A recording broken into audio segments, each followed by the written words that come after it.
Chapter 1 The Time Traveler, Asta Campbell.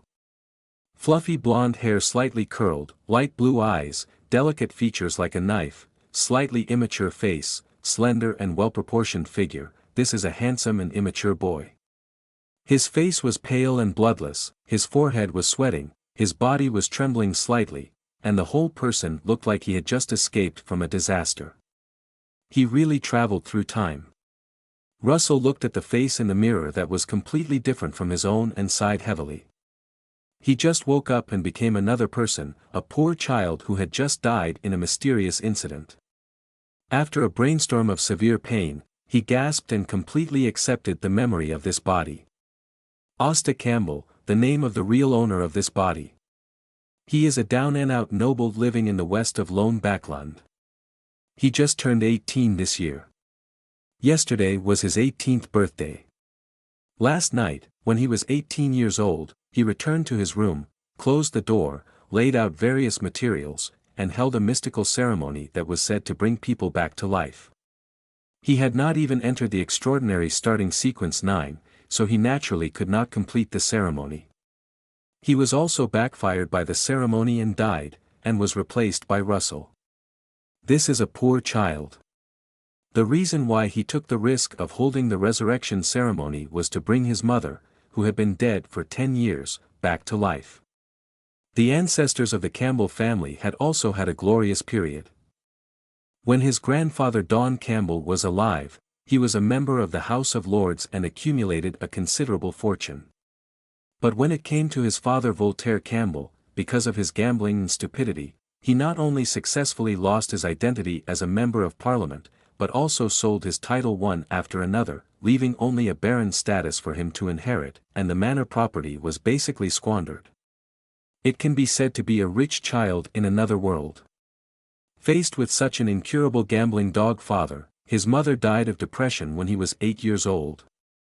Fortunately, his father was also exhausted by alcohol and sex. When he came home late one night, he accidentally fell into the river and passed away.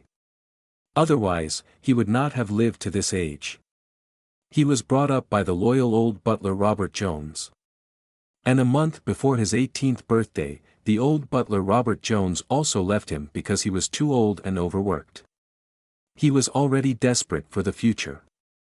With the last bit of tiny hope, he used all the remaining cash on him to buy a bunch of mystical materials and tried to hold a resurrection ceremony. If he succeeded, he could reunite with his mother. If he failed, he could also go down to accompany them so as not to live alone in the world. In the end, he failed. May the goddess bless you to find your mother and the old butler in the world of death, and you will no longer be lonely and helpless. Russell sighed solemnly, and tapped his chest 4 times with his fingers, drawing a crimson moon. Yes, the original owner was also a devout believer of the goddess of night. Russell stared at the person in the mirror, bowed slightly, and said softly, "Although I can't fulfill your mother's wish to resurrect, I will help you revive the glory of the Campbell family. From now on, I am Asta Campbell."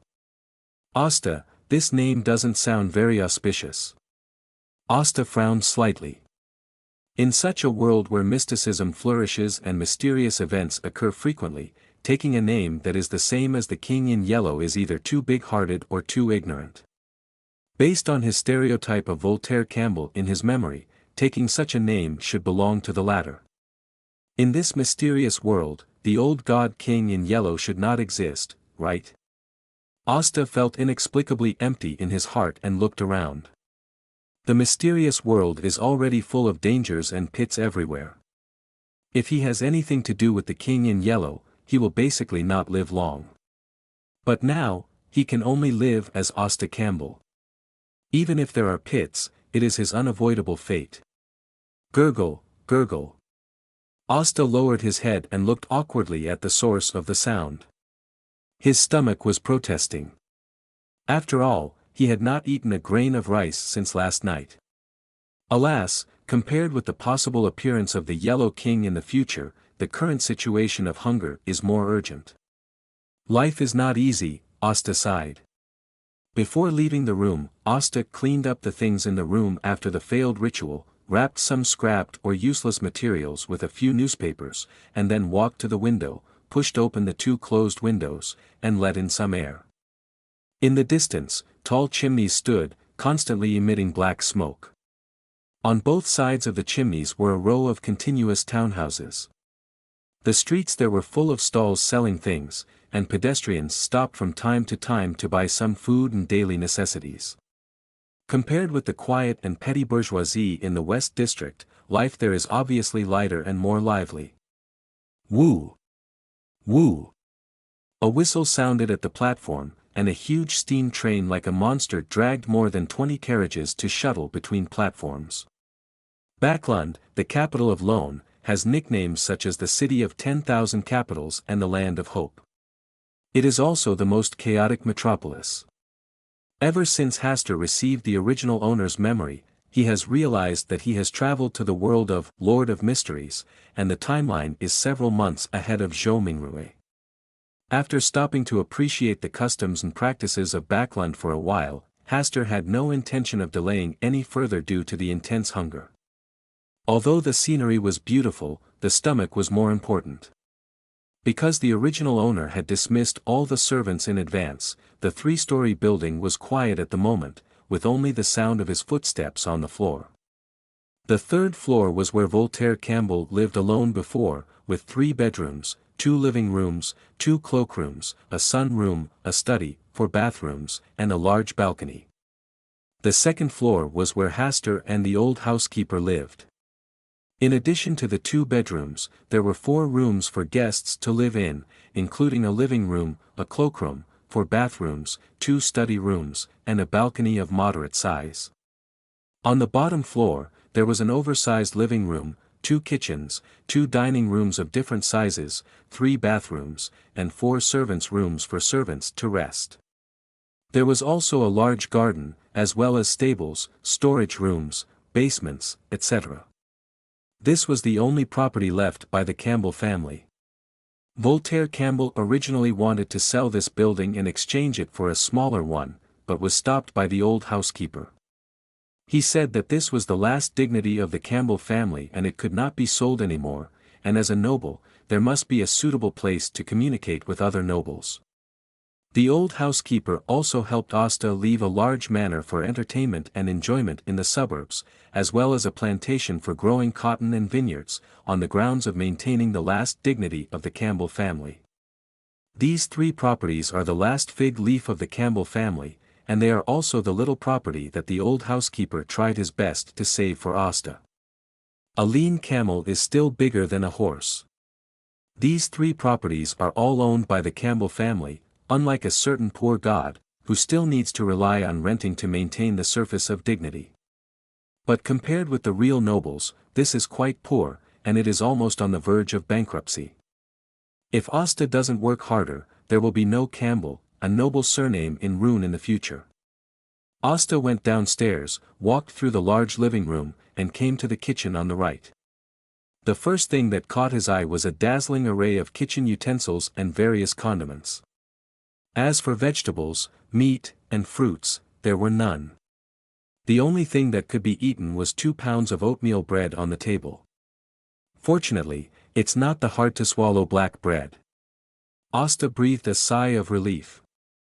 If he had eaten that kind of food, he didn't think his stomach could handle it. He walked to the stove, took a kettle and filled a pot of water, turned on the gas, and prepared to boil the water, add some honey, and eat it with oatmeal bread for breakfast. Gurgle. The feeling of hunger came again. Asta couldn't wait patiently for the water to boil. He pulled a chair over and sat at the table. He tore a small piece of oatmeal bread with his hands and started eating. It did have a strong wheat flavor and tasted very soft, but the sweetness was average. Well, he was a firm sweet party. He only ate sweet tofu pudding and insisted on not touching salty tofu pudding.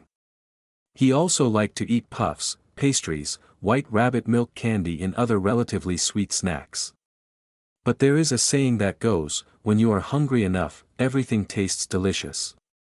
Before he knew it, Asta had eaten 1/3 of a pound of oatmeal bread, his mouth was dry and he was choking. Fortunately, the water had boiled. He walked to the seasoning area, found a jar of honey that had not been used much, took a bowl, scooped a spoonful with a spoon, and then brewed it with boiling water and stirred it. After it cooled down a little, he blew along the edge of the bowl, took a sip, and after making sure it would not burn his mouth, he drank it in big gulps, and at the same time ate another 1/3 of a pound of oatmeal bread with honey water. After eating and drinking, Asta leaned back in his chair with satisfaction, stroked his bulging belly with his right hand, burped, put his left hand on the table, and tapped the table with his fingers in turn. He should also think about what he should do next. Since he has come to the mysterious world, he must become an extraordinary person. Fortunately, the original owner has not chosen a random path to take the potion, otherwise his new account would have been ruined for more than half. In the mysterious world, if you choose the extraordinary path to take, then the enemies and friends are roughly determined. If he wants to impact sequence 0 in the future, he must avoid the path of becoming a god and the path of becoming a god. The 11 paths of the 5 families, the 3 families of Go, and the Black Death War are definitely not to be chosen. There are also other gods in the paths where the secret sage, the original witch, Lilith, and the bound god are located. The demon path is too dangerous and not suitable for him. He actually wants to take the destiny path, but this is a lucky path exclusive to the European emperor, and he really has no confidence in his luck. If he has ever had a miracle with 1 shot, or a feat of double gold with 10 shots, then he can still have a little confidence in himself. For non-Africans who almost hit the bottom every time, it is better not to take the destiny path, otherwise it is easy to become a negative example.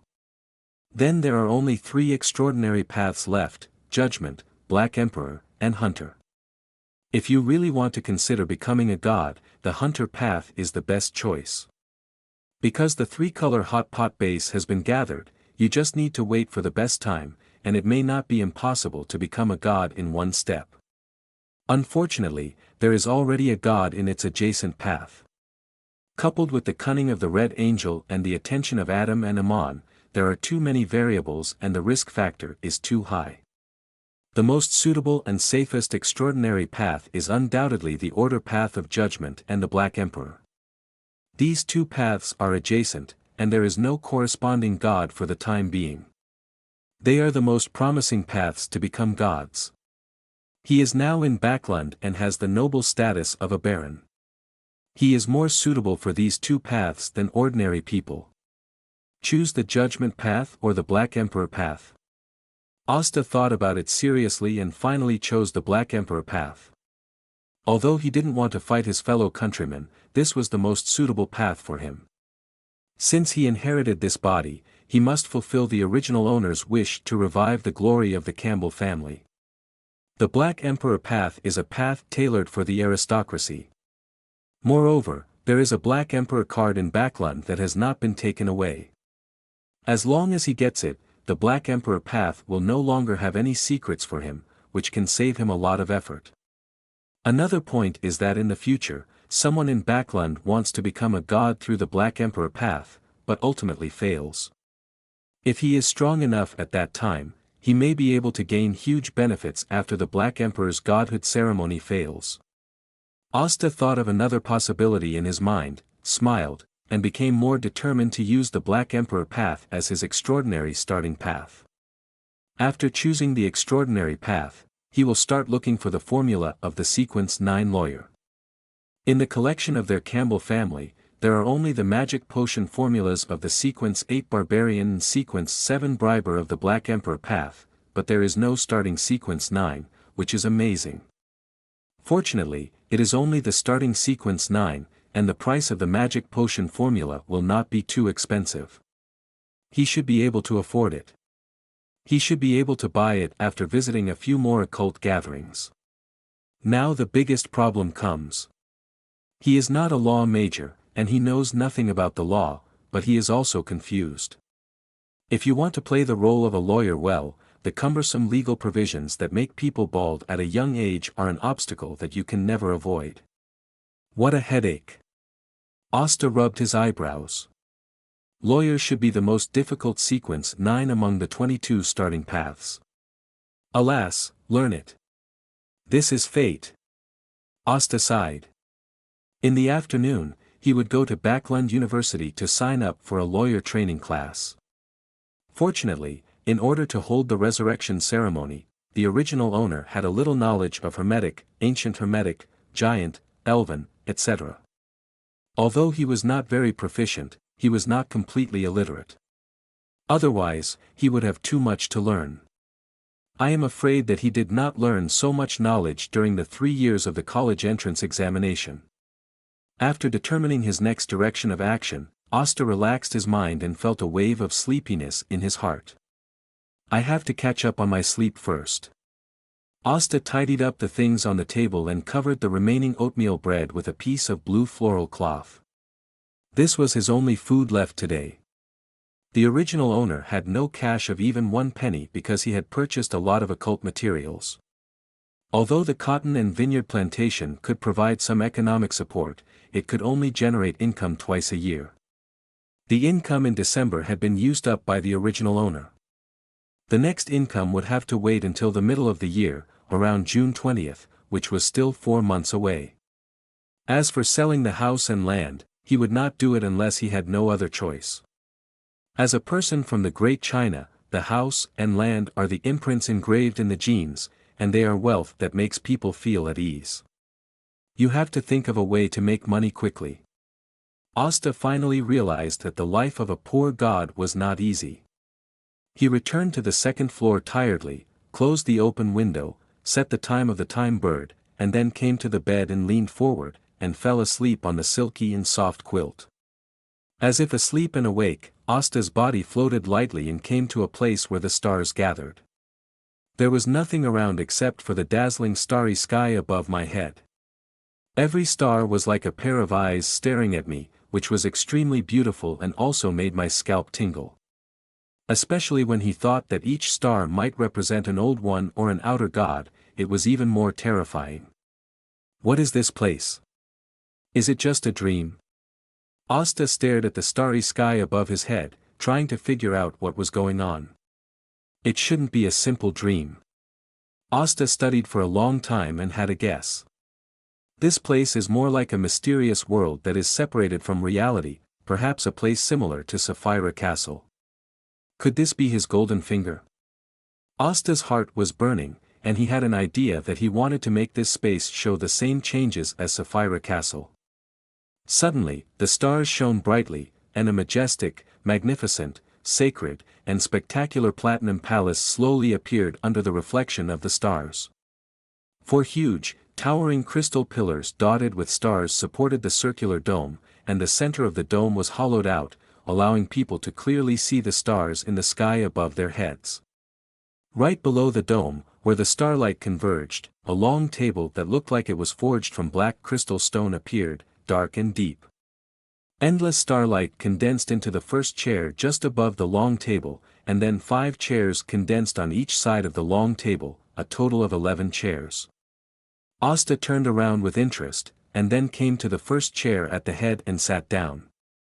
The moment he sat down, a sense of enlightenment emerged in his heart. The Hall of Stars, the master of chaos and order, the origin of all the rules of the starry sky, and the return of the stars. Asta frowned and thought for a long time, but still couldn't understand the full meaning of these words. He just vaguely understood that this place is related to order and rules. Being here, with the rules added, he is the master of this Hall of Stars. In other words, as long as he is in the Hall of Stars, he should be invincible. But why are there only 11 chairs? Is it simply based on my thoughts, or is it because there is a secret hidden in it that I don't know yet? He is more inclined to the latter. The 22 chairs in Mr. Fool's Source Castle just correspond to the 22 extraordinary paths. The 11 chairs in the Hall of Stars must also have its own unique meaning. It seems that this place is indeed similar to Sapphira Castle. It is probably made of some kind of sapphira, and is related to rules and order, but this place does not look like a country of disorder.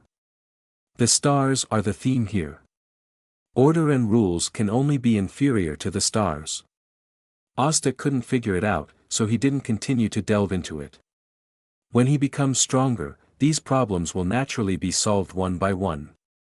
Now, he is more concerned about one thing. Can the Hall of Stars hold meetings like Sapphira Castle? Asta cast his eyes on the starry sky above his head, and each star is emitting its own unique light. As Asta's mind moved, the starry sky, which was originally extremely far away, suddenly came closer, so that he could observe more carefully.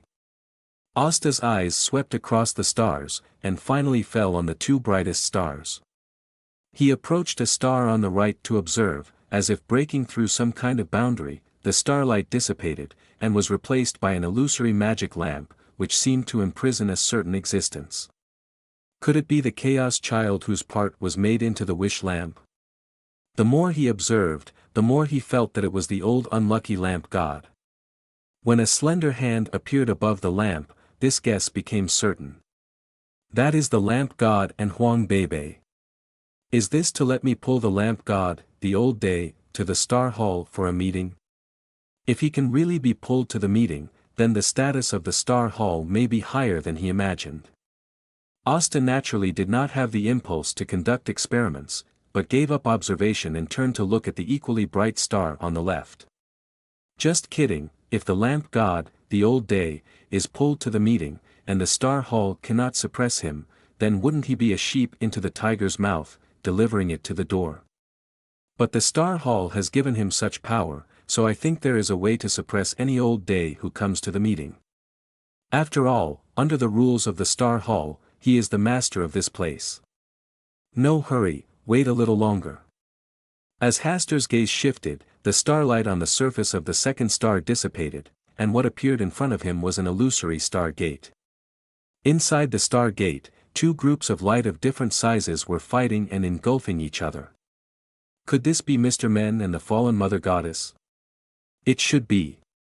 Hastur observed for a moment and found that the light group transformed by Mr. Men was obviously at a disadvantage in the confrontation with the fallen Mother Goddess, and the light was gradually compressed and swallowed. Alas, the great gate of 10,000 gates, what a pity. He liked the character of Mr. Men very much. Even though he was calculated by Amon and Adam and faced the opportunity to become a god in one step, he still chose to sacrifice himself to prevent the pollution of the fallen Mother Goddess from spreading. Unfortunately, he was powerless now. Unless he could ensure that the person he brought to the meeting was a pure Mr. Men, not the fallen Mother Goddess, he would not take this risk. One star connected to the Chaos Son of the Lamp God, and one star connected to the fallen Mother Goddess, the Outer God. It can be seen that the Hall of Stars is indeed a place for a group of old outer gods to hold meetings. At the moment, I am not even a sequence 9, so I should not easily provoke them. Perhaps when I become a sequence 9 Beyonder, there will be new changes in the Hall of Stars. Well, I should log off and go to sleep first. Sonia Sea, the vast sea reflects the green of the blue sky, and a large ship is slowly sailing towards the place where the sea and the sky meet in the distance. If a pirate fleet passes by here, it will definitely choose to stay away. Because this ship is the dawn of the mysterious queen. In a room on the top floor, a lamp with a dim light and a unique shape is flashing continuously at this moment. You are very wrong today. Bernadette looked solemn, and while speaking, she continued to strengthen the seal to prevent any accidents. I don't need to tell you what happened unless you are willing to make a wish for it. You know this is impossible. Then there is nothing to say. As the voice of the genie dissipated, the wishing genie lamp returned to its former calmness. And inside the wishing genie lamp, the genie was thinking about what had just happened. He could feel that a mysterious being was peeping at him through the seal just now, as if as long as the mysterious being was willing to help, he could get rid of the seal of the wishing genie lamp and regain his freedom. Faced with the temptation of regaining freedom, he naturally would not wait for the other party to make a decision, but when he followed the source of his gaze upstream, he found that there was a starry sky blocking him, preventing him from moving forward any further. In that brief contact, he vaguely sensed a kind of suppression, a superior suppression of rules and order. This is impossible. He is the one who masters order and rules. Even if the status of the three pillars is stronger than him, it is impossible to suppress him in terms of order and rules. Is someone replacing him? The lamp god was a little panicked. If it was really as he guessed, it would be more terrible than sealing him in the wishing lamp. Replaced and devoured, it would be difficult for him to regain the dual paths and source that should belong to him. Even the part of himself outside the starry sky will suffer a catastrophe. Damn the secret. If it weren't for him, how could I have fallen to the point of being at the mercy of others? No, I must find a way to break the seal as soon as possible and regain my freedom. If necessary, I can use Bernadette's power and try to grant her a wish without any negative effects. The genie fell into a cursing thought. Cuckoo. Cuckoo. On the bedside table, a mechanical time-telling bird made of various parts was on time to remind me. This sleep is so comfortable. Asta was awakened by the sound of the time-telling bird, turned over, lay on his back on the quilt, propped up his hands, and stretched. From about 10 o'clock in the morning to 3 o'clock in the afternoon, a full 5 hours of sleep, the feeling of fatigue completely dissipated, and the whole person was extremely awake. Thinking of the Hall of Stars in his dream, Asta's mouth corners slightly raised. Finally he also had a trump card, which made him more confident to face this world full of dangers. After staying in bed for another 10 minutes, Asta finally got up from the bed, folded the quilt, went out, and came to the mirror, smoothed the wrinkles on his clothes, and tidied his appearance. White shirt, black vest, black pants, slender figure, straight back, looking very energetic. As a noble, even if he has fallen, he still needs the necessary clothes. Asta walked to the cloakroom next door, put on a dark coat, chose a top hat, tied a bow tie, and chose a silver-plated ebony cane from more than a dozen canes. The handle is made of pure silver, with intricate carvings, and the overall look is steady, elegant and atmospheric. Compared with the dazzling gold-inlaid cane and the noble gem cane, this cane is more in line with his aesthetics. Not ostentatious, but also contains low-key luxury, which is also the type that most lone nobles prefer. Pocket watches that can always grasp the passage of time are also a must-have for travel. Asta opened the drawer where the pocket watches were stored, and there were all kinds of pocket watches placed inside, about 12 or 13 pieces. Some are gold-plated, some are inlaid with gems, and there are luxurious versions made of pure gold, etc. Most of them are mainly round and oval, supplemented by exquisite and atmospheric embroidery patterns. Each pocket watch here can be called a small piece of art. Asta was stunned, and then opened a drawer next to it, which was still full of pocket watches of various types. And there are 5 drawers with pocket watches. He fell into deep silence about this. Well, he admitted that he had a big misunderstanding of the term downtrodden nobles. No matter how downtrodden, all kinds of collections can be worth a lot of money. The original owner seemed to be a pocket watch collector. Even if he had no money, he did not choose to sell his collection. Risking the risk of being dazzled, Asta finally chose a fairly ordinary pocket watch, mainly made of silver, with a circle of gold wire on the edge, and the watch chain was also a matching silver chain. After everything was ready, Hastur was a little afraid to go out. If there were no collections at home, he would not care, but now, the servants in the house were dismissed and no one was at home. What if a thief came in and stole the treasure, wouldn't he suffer a heavy loss? Alas, it is a crime to possess a treasure. What kind of pain is this? Now is not a good time to hire a butler and servants, so we can only hope that the door lock is strong enough and the security in this area is good enough. After locking the door and taking a bunch of keys, Hastur walked out of the room and came to the street. The grey weather is very characteristic of Backlund. He had no money on him for the time being, so he could only choose to walk to Backlund University and take the opportunity to familiarize himself with the nearby roads. It was still a long way from the West District to Backlund University, so taking a carriage or a steam train was a better choice. However, he was short of money, so he could only choose to walk.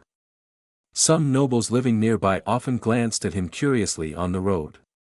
After all, the story of the original owner dismissing all the servants in his family had spread all over the area. But no one came forward to mock and ridicule, but there was a bit of pity in their eyes.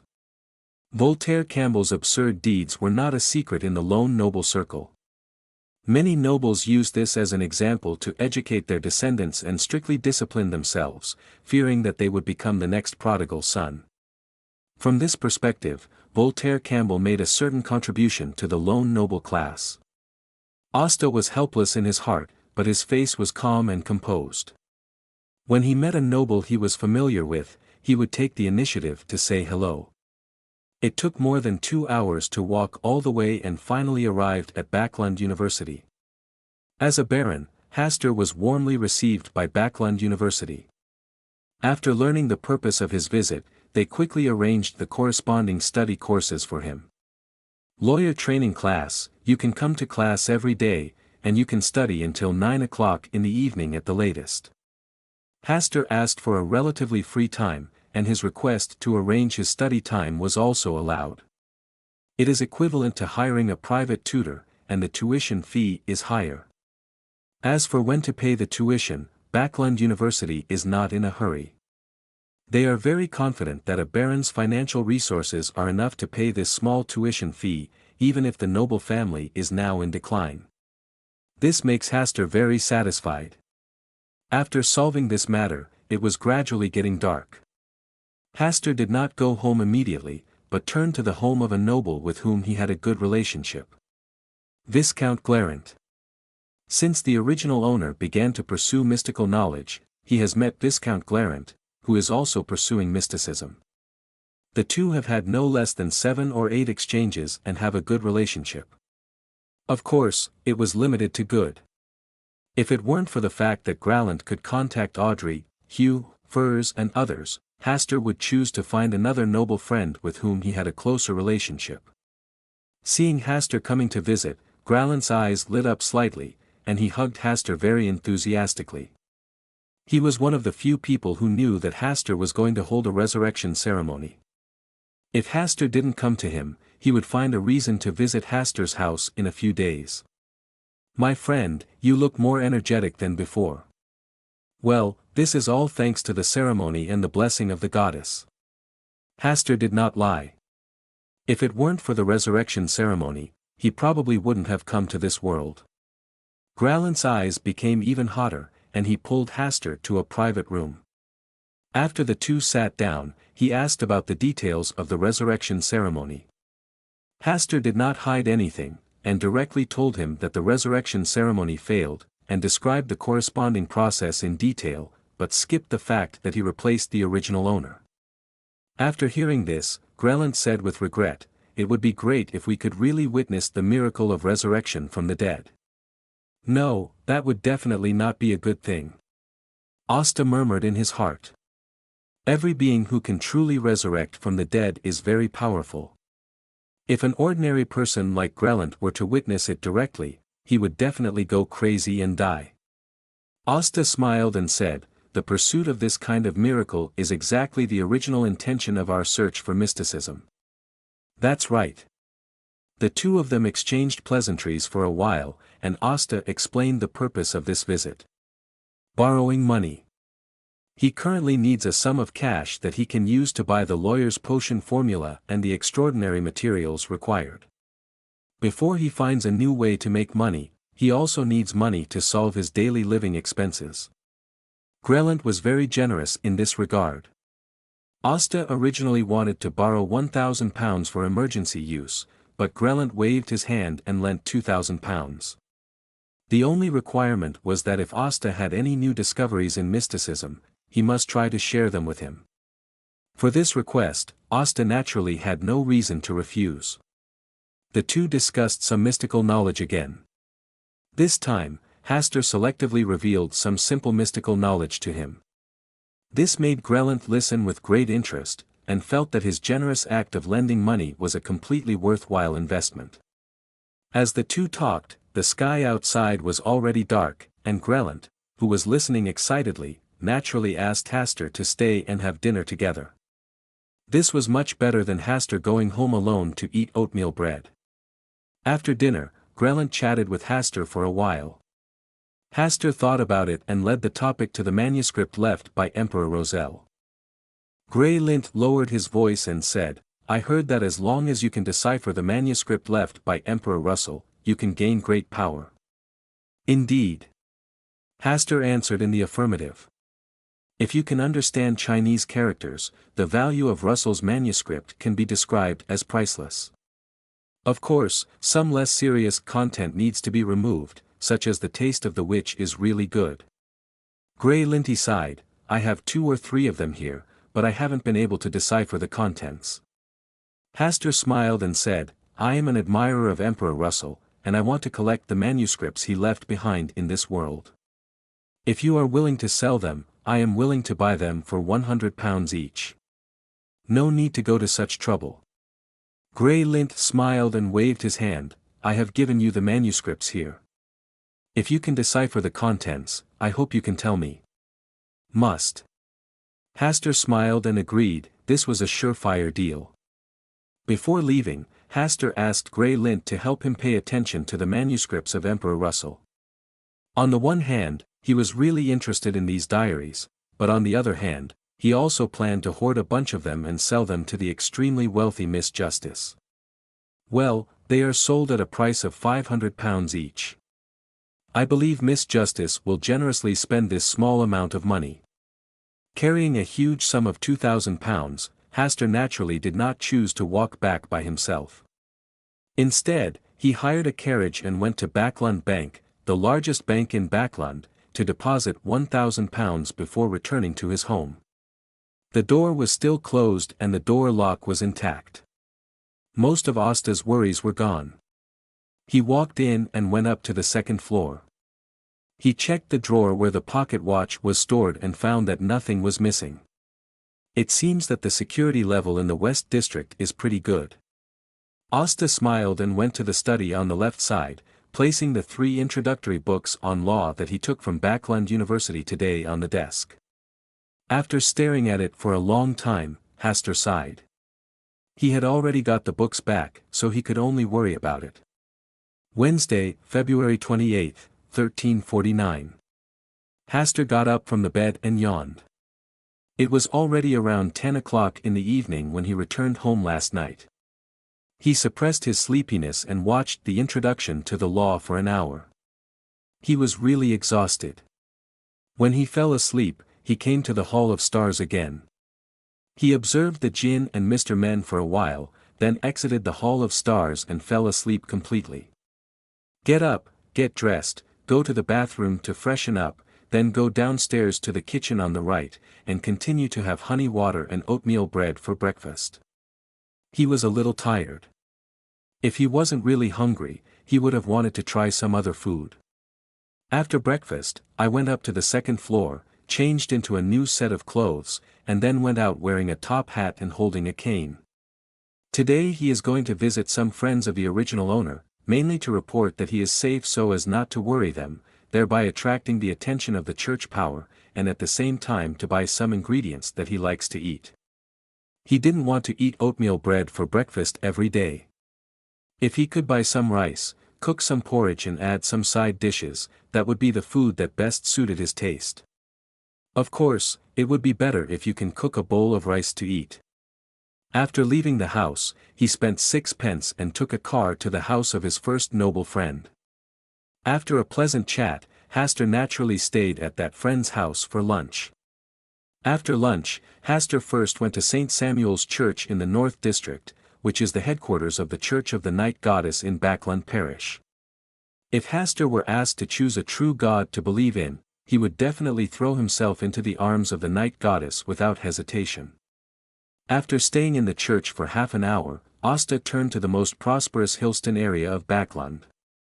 This is the economic, commercial and financial center of the Lone Kingdom, with the Backlund Stock Exchange, Clearing House, Futures Center, 7 major bank headquarters, various trust funds, various railway companies, and various bulk cargo trading companies.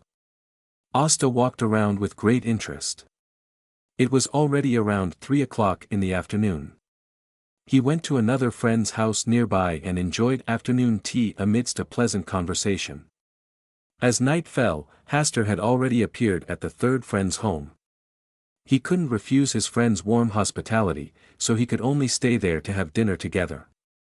After the visit, Hastur took a walk on the street to eat. He was very satisfied with his busy schedule today. Back in the West End, he spent 12 sols on a lot of beef, steaks, pork chops, vegetables, 2 loaves of oatmeal bread, and a piece of tasak fish suitable for baking. Unfortunately, he did not buy any rice that could be used for cooking. After transporting the ingredients back home, Hastur went upstairs to take a shower, changed into a simpler set of casual clothes, locked the doors and windows of the building, and headed to the Brave Bar in a carriage. Although the original owner had been in Backland for many years, he had not attended many extraordinary gatherings, let alone any fixed extraordinary gatherings. Hastur had no choice but to choose the Brave Bar, an extraordinary gathering place that was relatively secluded, and he might even have a chance to meet Miss Sharon. Even if you can't meet him, it's not a bad idea to get acquainted here first. Hastur spent 5 pence on a glass of Southwell beer to try. He took a sip and smacked it in his mouth. It tasted okay, but he didn't want to take a second sip. After wandering around for a while, I found Casper's Canlinen outside the number 3 billiards room. In his slightly surprised eyes, he calmly said that he was introduced by the old man. "Come in." Hastur walked in, and the other person in the room left voluntarily and closed the door at the same time.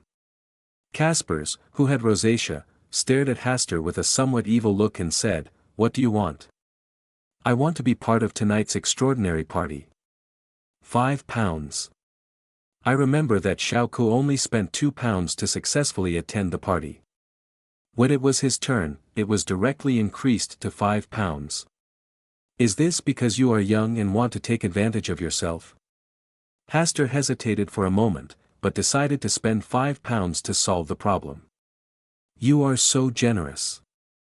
Looking at the £5 note handed over by Asta, Caspers was slightly startled, then thought for a moment and said, "People like you are not suitable to enter that dangerous and crazy world." Asta smiled and said, "I just came here to take a look and gain some knowledge." Caspers said nothing more, his kind reminder was only one. After walking out of the billiard room, Caspers gave a few instructions and led Hastur through the back door of the kitchen, into the alley behind, and around to a dark house. He took out an iron mask that could only cover the upper half of his face, handed it to Hastur, and said in a deep voice, "Wearing a mask can reduce unnecessary trouble for you, if you don't want people to recognize you. Thanks for the reminder." Hastur took the iron mask and put it on, messing up his hair a little. Seeing that he was ready, Caspers knocked on the door rhythmically. 7 or 8 seconds later, a small piece of wood on the door was pulled open, revealing a pair of brown eyes. After looking at it for a moment, he opened the door and handed Hastur a set of hooded robes with dissatisfaction. Then, he led Hastur into the door, passed through the dark living room, and came to the living room on the first floor.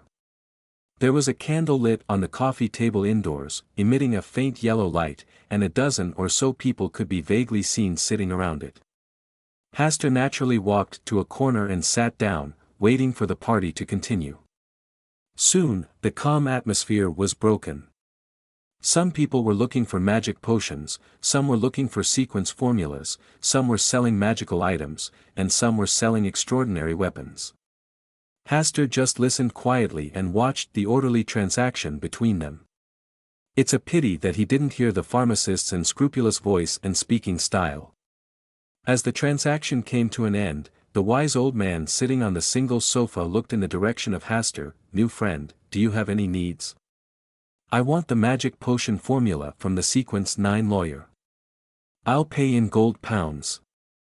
The price is negotiable." Hastur said his purpose. When he heard that a female beyonder was selling weapons, he knew that he could buy the lawyer's potion formula from her tonight. "I can sell it to you, but I want £300.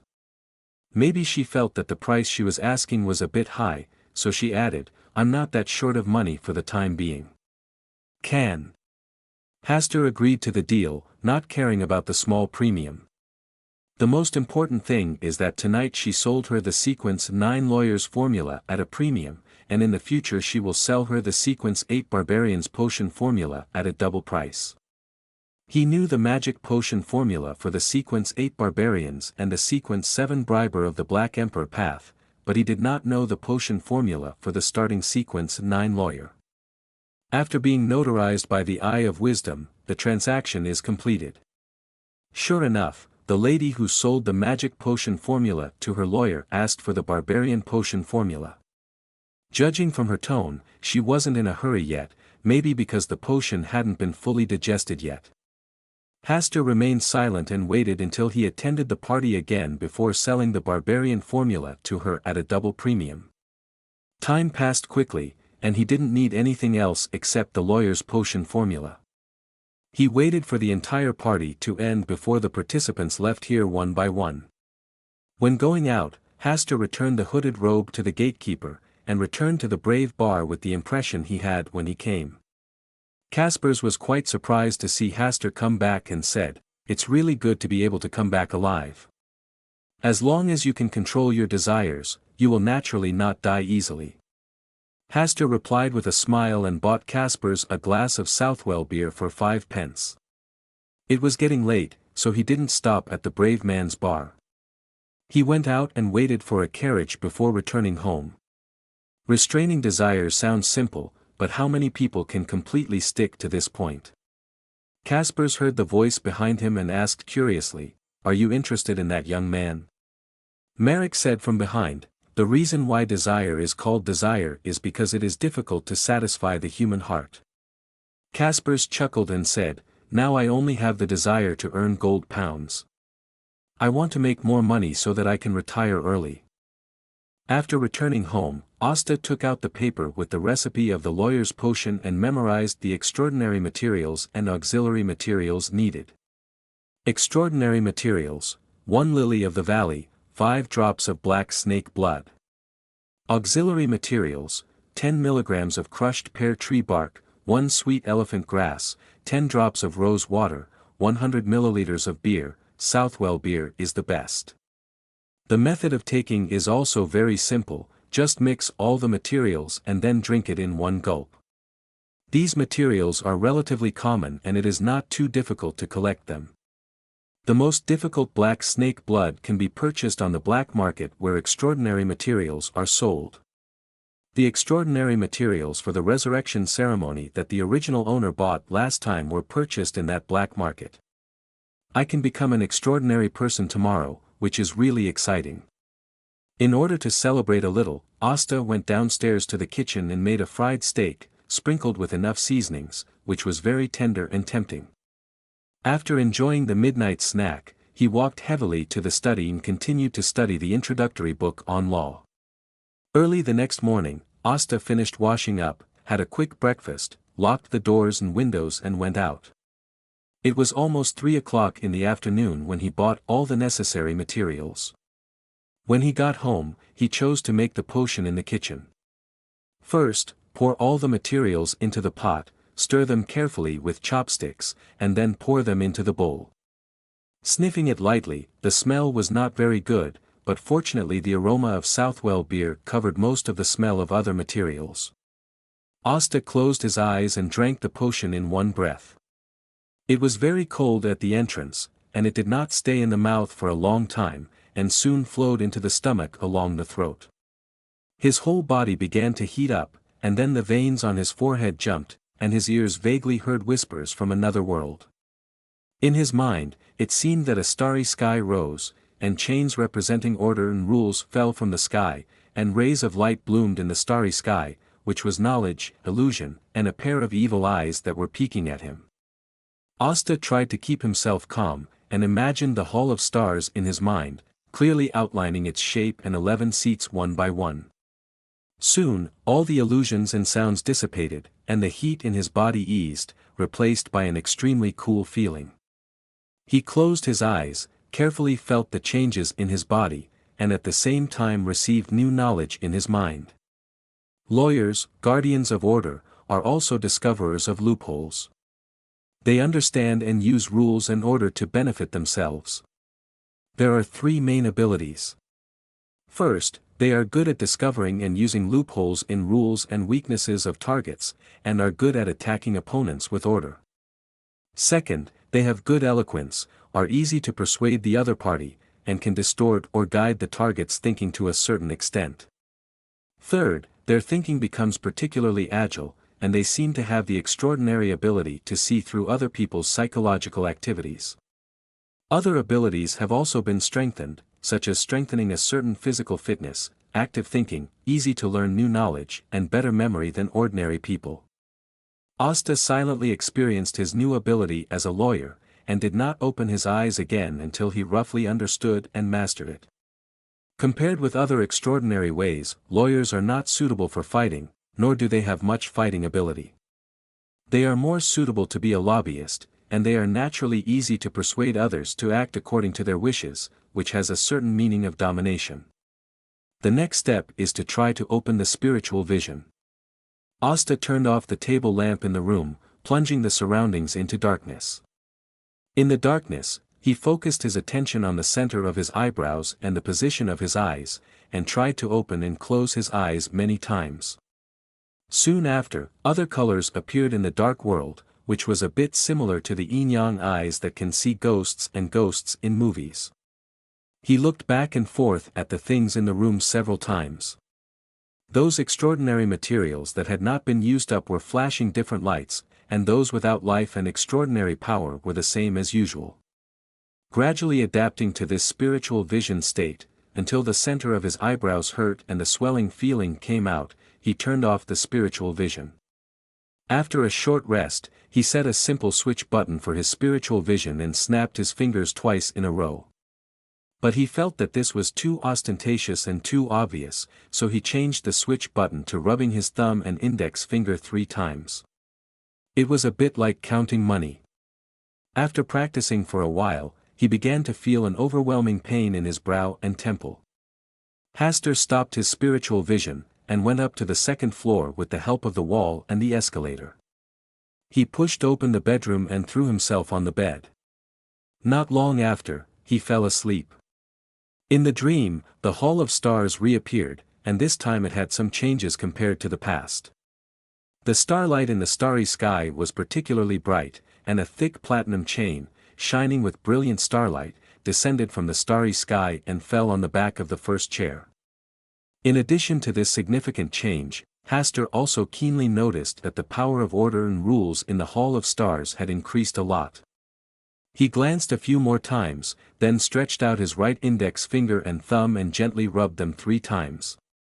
The spiritual vision was turned on, and the first thing that came into view was a vast, extremely bright starlight. He seemed to be in the center of the entire starry sky, and the stars around him were rotating and gathering around him. The platinum-colored chain that fell from the starry sky turned into a giant pillar that supported the heaven and earth and stabilized the flow of the galaxy. He looked at himself again, and there were dots of starlight in the blur. This was a pure star spirit body. Every time I come to the Hall of Stars in the form of a star spirit. After scanning a few times, he turned off the spiritual vision state. He walked to the first seat and sat down, and a new enlightenment emerged in his heart. Chain of order, pillar of rules, an opportunity to establish a new order and rules. Hastur could clearly understand the first 2 terms, but the last sentence of the opportunity to establish a new order and rules made him a little confused. Does this mean that he can set a rule at will, and then it will take effect on the Hall of Stars and himself in reality? If you make a rule that buying things must be free, does it mean that you don't need to pay for buying things in the future? It shouldn't be that simple, right? No, it seems that you don't need to go through the Hall of Stars to buy things without paying. In reality, you can do this at any time, as long as you are not afraid of being caught and beaten by the vendors, and being invited to the police station for tea. This is a bit like the ability of the wishing lamp. It can help you fulfill your wish, but the way it is fulfilled may not be what you want to see. For example, make a rule that you will never die. It sounds like you can live forever, but in fact, you may be sealed in a different dimension where time does not flow. In a space where time is completely stagnant, you will not die, but you will be imprisoned forever and cannot regain your freedom. What is the use of such immortality? For example, make a rule that you must become a god. Then do you need to write down the specific time of becoming a god? Even if there is a specific time, can you really become a god? Is it a true god or an evil god? There are too many possibilities and uncertainties in this. And does this use of something close to a wish conform to the meaning of order and rules? Order, in which order focuses on being organized and not chaotic, and sequence focuses on being sequential and not reversed. It means that there is a certain degree of consistency in both natural and social processes, and it is a stable and sustainable state. Rules, its meaning is similar to laws, a set of systems and regulations for everyone to abide by. The two are similar but not the same. If he really wanted to explain, it would be difficult for him to fully explain it. After all, he had just entered the door of the extraordinary path and had limited understanding of the two. He could only use an example to make a simple distinction, such as crossing the road against a red light. Most people would consciously abide by the red light and go when the green light turns on, and then cross the road together when the green light turns on. This is a kind of order, which does not require others to force or drive, but is more of a self-consciousness. But in the matter of crossing the road, there are always people who are unwilling to abide by this order. They insist on crossing the road when the red light is on, and then they are hit by a car, resulting in a traffic accident. When a traffic accident occurs, it is natural to analyze the cause of the accident, and then divide the responsibility, and finally make a judgment based on the primary and secondary responsibilities or the situation of one person being fully responsible. Among them, the traffic police and judges make their decisions based on the law, which is a rule. It can be said that the rules are more mandatory, and everyone must abide by this rule. Whether you are willing to accept it or not, the rules will not be transferred because of you alone. Of course, only the most ideal situation is discussed here. In the real world, there are naturally many exceptions. Every order must have shadows, and every rule must have loopholes. Asta thought of the meaning symbolized by lawyers again. No matter what kind of order and rules, it must have shadows and loopholes. No matter what kind of rules he finally formulates, it is bound to be impossible to be perfect. In the face of this situation, we can only try our best to avoid and reduce the generation of larger shadows and loopholes through appropriate words. It's really hard to decide. Asta put away all kinds of thoughts in his mind. He didn't have any good ideas for a while. Anyway, he still had a long way to go before he was promoted to Sequence 8 Barbarian. He could think about this matter slowly. Putting this matter aside temporarily, Asta looked at the chain representing order and rules. Should he be able to drive it now? His mind moved, and the chain of order hanging on the back of the seat floated up along with his thoughts, and then flew left and right, sometimes forming a circle, and sometimes forming a fishing rod. He called this chain representing order and rules the chain of order. After mastering it, Hastur looked at the star that represented the jinn. It was time to find a test subject for the chain of order. Compared to the star where Mr. Men and the fallen mother goddess reside, the jinn who is sealed in the wishing lamp is obviously a better target to bully. If this chain of order cannot even be dealt with by the jinn god, let alone solve the complicated situation between the fallen mother goddess and Mr. Door. Looking closer, the starlight dispersed, revealing the shadow of the magical wishing lamp again. After watching for a while, Hastur drove the chain of order to fly directly in front of the star, then the chain of order circled and curved, and suddenly drew towards the phantom of the wishing lamp. I saw the stars gathering together, and the chain of order seemed to penetrate a barrier. The front chain head, with endless starlight, struck hard on the body of the wishing lamp, sending it flying out. It really works. Asta felt happy, and just thought about giving the jinn a few more blows to see the effect. His mind felt empty, blurry, and painful, and the astral body that represented his own state was mostly dimmed, making it impossible for him to pull out the chain of order a second time. Haster secretly thought it was a pity and had to withdraw the chain of order. At the same time, he observed the changes in the star where the jinn was. After waiting for a while, he found that the jinn could not follow the network cable to hit him, and could only stay in place and rage. This made him narrow his eyes and smile. Although he can only smoke once now, he can enter the Hall of Stars every night. If he smokes once a day, it will be very impressive over time. After observing for a long time and confirming that the jinn was really unable to follow the network cable, Haster put away the chain of order and went offline to sleep in a happy mood. The red moon is in the sky, and the stars emit faint light, reflecting the beauty of the crimson moon and also reflecting on the endless sea. On the dawn, Bernadette, who was resting with her eyes closed, was strangely disturbed by the magical wishing lamp. The magical wishing lamp, which had been sealed until now, suddenly crashed into the cabin, hit the bulkhead, fell to the ground, and rolled twice. Then, an angry roar came from inside the wishing lamp. "Damn it!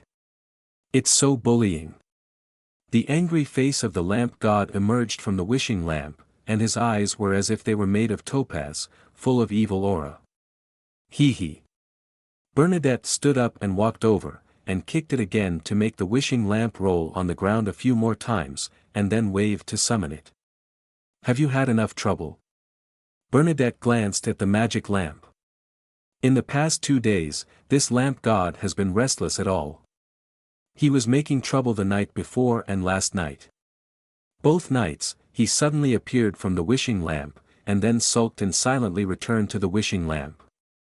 He was so angry that he yelled again tonight, and looking at his posture, it seemed as if he had been insulted. "Do I want to cause trouble?" The jinn was really angry. Being sealed in the wishing lantern was a very unfortunate thing.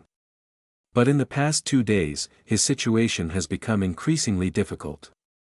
The first 2 nights were fine. He was just vaguely aware of being watched. The look in his eyes, looking down from the starry sky, seemed like he was watching a joke. Although it made him angry, it was not unacceptable.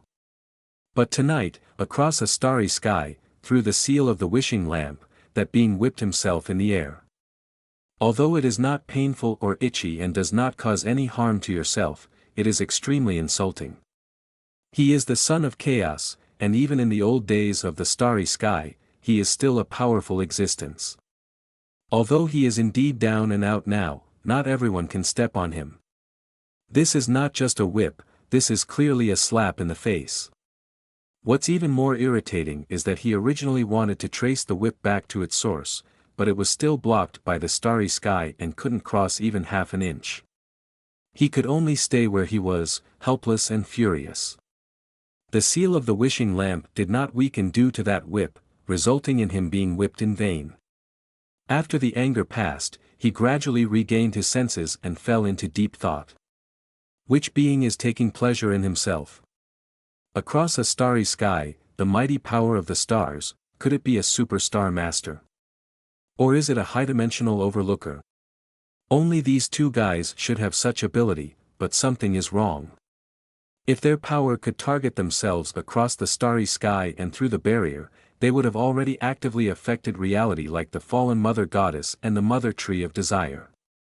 But I have never heard of their faith existing on this continent. Moreover, they do not possess the ability to order and rules. If not them, who would it be? The jinn carefully thought about the specific process that happened during these 3 nights. Maybe that existence was not looking for fun with himself, but was testing something. He felt that he had grasped the key points and made a reasonable assumption. That unknown existence should have accidentally discovered himself trapped in the wishing lamp.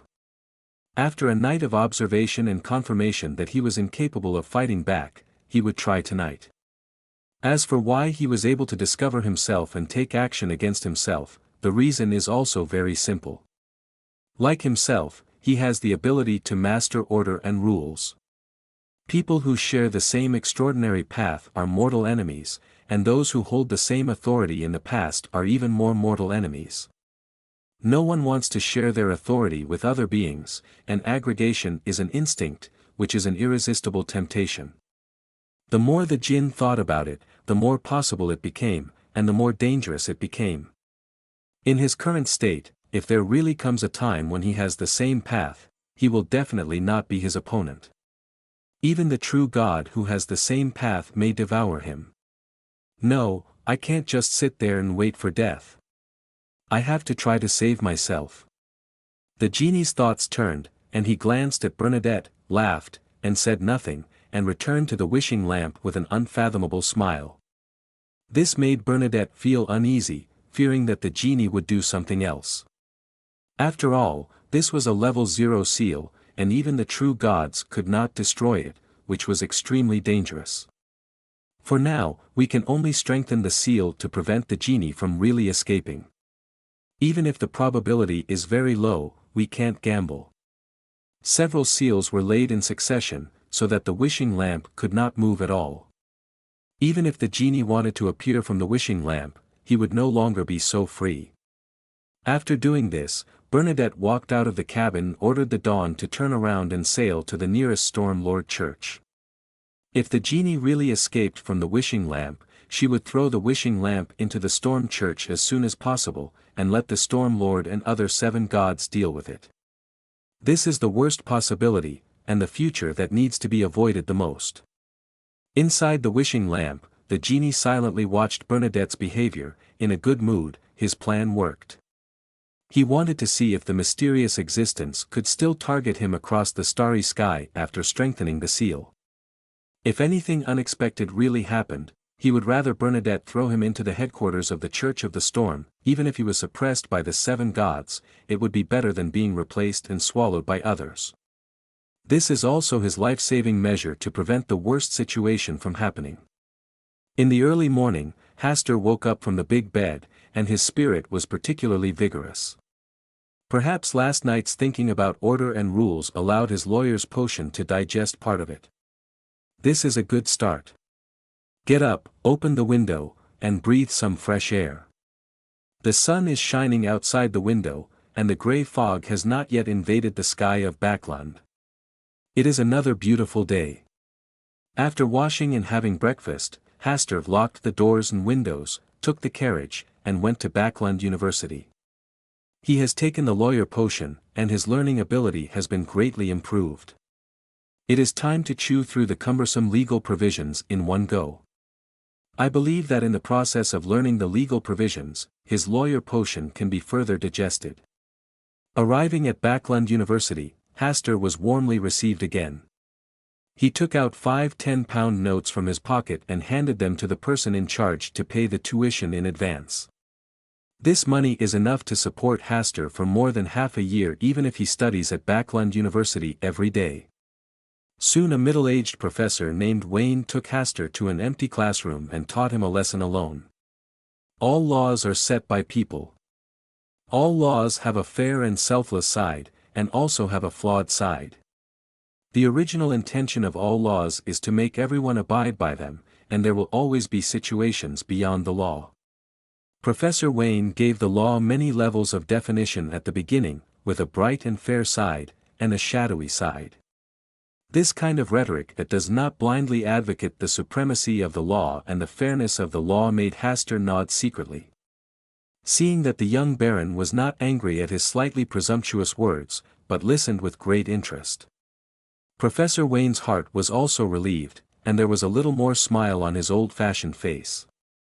The real law cannot have only a glorious side, nor can it be all-encompassing, otherwise there would be no need for the profession of lawyers, and judges would only need to make judgments in accordance with the law like a puppet.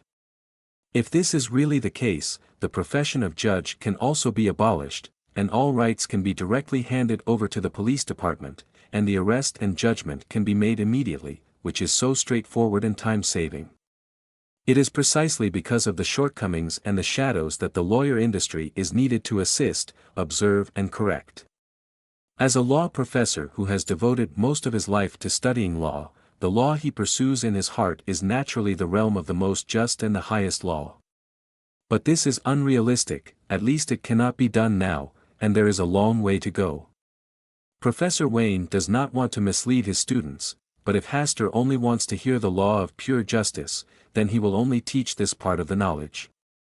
As for the rest of the knowledge, let this young baron learn it through his own frustrations and disappointments in society. This is a student who does not regard aristocracy as supreme and is quite insightful. Professor Wayne spoke more and more fluently, and no longer cared about the other party's aristocratic identity. The first class, 2 hours, ended quickly with Asta still wanting more. Professor Wayne closed the book, wiped the blackboard, and smiled while holding the textbook. Baron Campbell, I look forward to teaching you next time. Asta stood up, bowed slightly and said, Professor Wayne, you can just call me Asta. A teacher who teaches seriously and answers questions deserves the respect of every student. Professor Wayne nodded and left with a smile. Hastur did not leave immediately, but sat in the empty classroom for a while. Today's course has benefited him a lot. Professor Wayne did not follow the script, but first talked about the birth of the law and the fairness and unfairness of the law. He also said, there is no fairest law, only the most appropriate law. Such insight that is independent of the times is truly rare. Of course, it is possible that this sentence is also one of the classic sayings of Emperor Russell. Snap! Asta took out his pocket watch and took a look. It was already past 12 o'clock, and it was time to prepare for lunch. Just in time to try the campus restaurant of Backlund University. After the lecture, he went to the restaurant to eat, which made Asta feel like he was dreaming back to his college days. He put away his pocket watch, got up and walked out of the classroom. He spent more than 10 minutes walking through the teaching buildings and teachers' dormitories before arriving at the restaurant that the students loved. Asta walked in and took a look at the price. It was basically much cheaper than the food outside. Sure enough, no matter where in the world, students are a well-loved group. For only 10 pence, Asta had a sumptuous lunch of fish, steak and vegetables. The only pity is that there is no rice here. After lunch, Asta took a walk around Backlund University, which gave him an initial taste of the university scenery of this era. After leaving the gate of Backlund University, Asta spent another 6 pence to take a ride to the court where Backlund tried the prisoners. There's no better way to spend an afternoon than watching a trial and a conviction proceed. As a baron, there is naturally no additional fee to enter the court to observe the judgment. Hastur was satisfied with this. There are many people who have the same idea as Hastur. They are basically nobles of a certain age, especially noble ladies. Apart from drinking afternoon tea and partying, they are very free all day long. This is also easy to understand. A person who worries about 3 meals a day will not spend time on such boring things that have no value to them. Hastur's arrival made many noble ladies shine, and they all looked at him with appraising eyes. Some bold noble ladies were already discussing quietly in private. Fluffy and dazzling blonde hair, a tall and strong figure, handsome facial features, a gentle and polite smile for everything, coupled with a newly grown, slightly green face. Not only little girls like this young and handsome boy, they also like this one very much. Facing the increasingly undisguised looks, Hastur tried hard to maintain a decent smile, and chose to sit in the corner of the last row. Then he turned slightly sideways and stared at the simple lines on the wall, trying to avoid those scorching gazes. After sitting for about 10 minutes, a body odor mixed with rose essence came, and it kept getting closer. The corners of Asta's mouth twitched slightly, trying to ignore the noble lady who boldly sat next to him. The noble lady stared at Hastur for a while. Seeing that Hastur had no intention of talking to her, she asked, "Good afternoon, sir, can you tell me what time it is now? I'm afraid I may accidentally miss the meeting at 3 p.m. Countess Mori's tea party." When she spoke, she showed an apologetic and decent smile. "Sure." Hastur took out his pocket watch, took a look at it, and said, "Dear madam, the time is now 1:40 in the afternoon." "Really?" The noble lady tilted her upper body slightly toward Hastur, deliberately touched Hastur's shoulder, and slowly glanced at the hour hand of the silver pocket watch in Hastur's hand, carefully looking at it 2 or 3 times, and then slowly returned to her straight body. Hastur quietly clenched his fists and loosened them slightly. He naturally understood that this noble lady had bad intentions, but as a lone noble, he could not act too rudely. Moreover, this lady also knows how to start a conversation by asking for the time, instead of boldly talking about pornography or directly touching someone. This was considered a more polite behavior, and naturally he could not refuse this reasonable request. But this kind of behavior, which was like being teased by others, still made it a little difficult for him to adapt. He is not Emperor Russell, he has excellent adaptability and strong communication skills. Thank you for your generous explanation. I wonder if I am lucky enough to know your name. She gently brushed the hair beside her ear and spoke softly. Asta Campbell. My God, are you the only son of Voltaire Campbell? The exclamation tone made Asta's face stiffen slightly and he nodded. Seeing that the lovable young man next to her was the Baron from a poor family, the smile on the noble lady's face became more obvious, and the gaze she cast became a little more fiery. I am very impressed by your father. If you have any inconvenience in your life, I will be happy to provide some trivial help. The noble lady said, and then reported her name, Germani, a countess. In response, Hastur just said some polite words to refuse. At the same time, he stared at the judge who had just appeared, pretending to refuse to continue talking. Seeing Hastur's defensive look on her, Mrs. Germani covered her mouth and smiled, her eyes even more intense. Compared with those bed playmates who can be summoned at a moment's notice, it is more in line with her interest to tease this young man who has just opened his mouth. It would be so interesting to witness and guide a young man from youth to maturity. Already knowing Hastur's origin, she was not so anxious. This is a court for trying criminals, and in a sense, it is also a very sacred place. The arrival of the judge made everyone present stop talking in private, so as not to affect the silence and sacredness of the court. The judge said a few opening words, indicating that his subsequent judgment would fully comply with the provisions of the loan law, without any partiality, and with sacredness. Then the plaintiff's lawyer began to sue, and the defendants were often farmers working in the manor, unemployed people without jobs, servants working in the homes of nobles. These people basically couldn't afford lawyers, and came here just to go through the motions silently, waiting for the judge and the jury's verdict. Of course, there are also defendants who will confide their grievances and helplessness, and strive to gain sympathy, so that they may have a chance to be acquitted. Here, unless the crime committed by the defendant is extremely heinous, it is very likely to depend on the likes and dislikes of the judge and the jury. Being good-looking will be a very favorable external condition. In the face of likable defendants, these noble ladies often show their kind and compassionate side, and speak up for the defendants. Once there are many such voices, the judge will also make a judgment at his discretion. If the defendant is really ugly, he may be sentenced to hanging even if he just said a dirty word. There is a classic case where a man just painted himself black at night and did not commit any crime, but was sentenced to death by the judge and jury. The basis for their judgment is, a normal person without bad habits will not paint himself black at night, unless he is a thief, and for thieves who are caught, hanging is the most suitable destination for them. It is well reasoned and convincing. Asta just listened silently and referred to the specific judgments of these cases. These prosecutions are basically simple. Farmers working in the manor may not fertilize and weed in time, or they may be lazy when working, which leads to poor harvests in the end. Unemployed vagrants are basically arrested for petty theft, robbery and theft, and generally there is no injustice.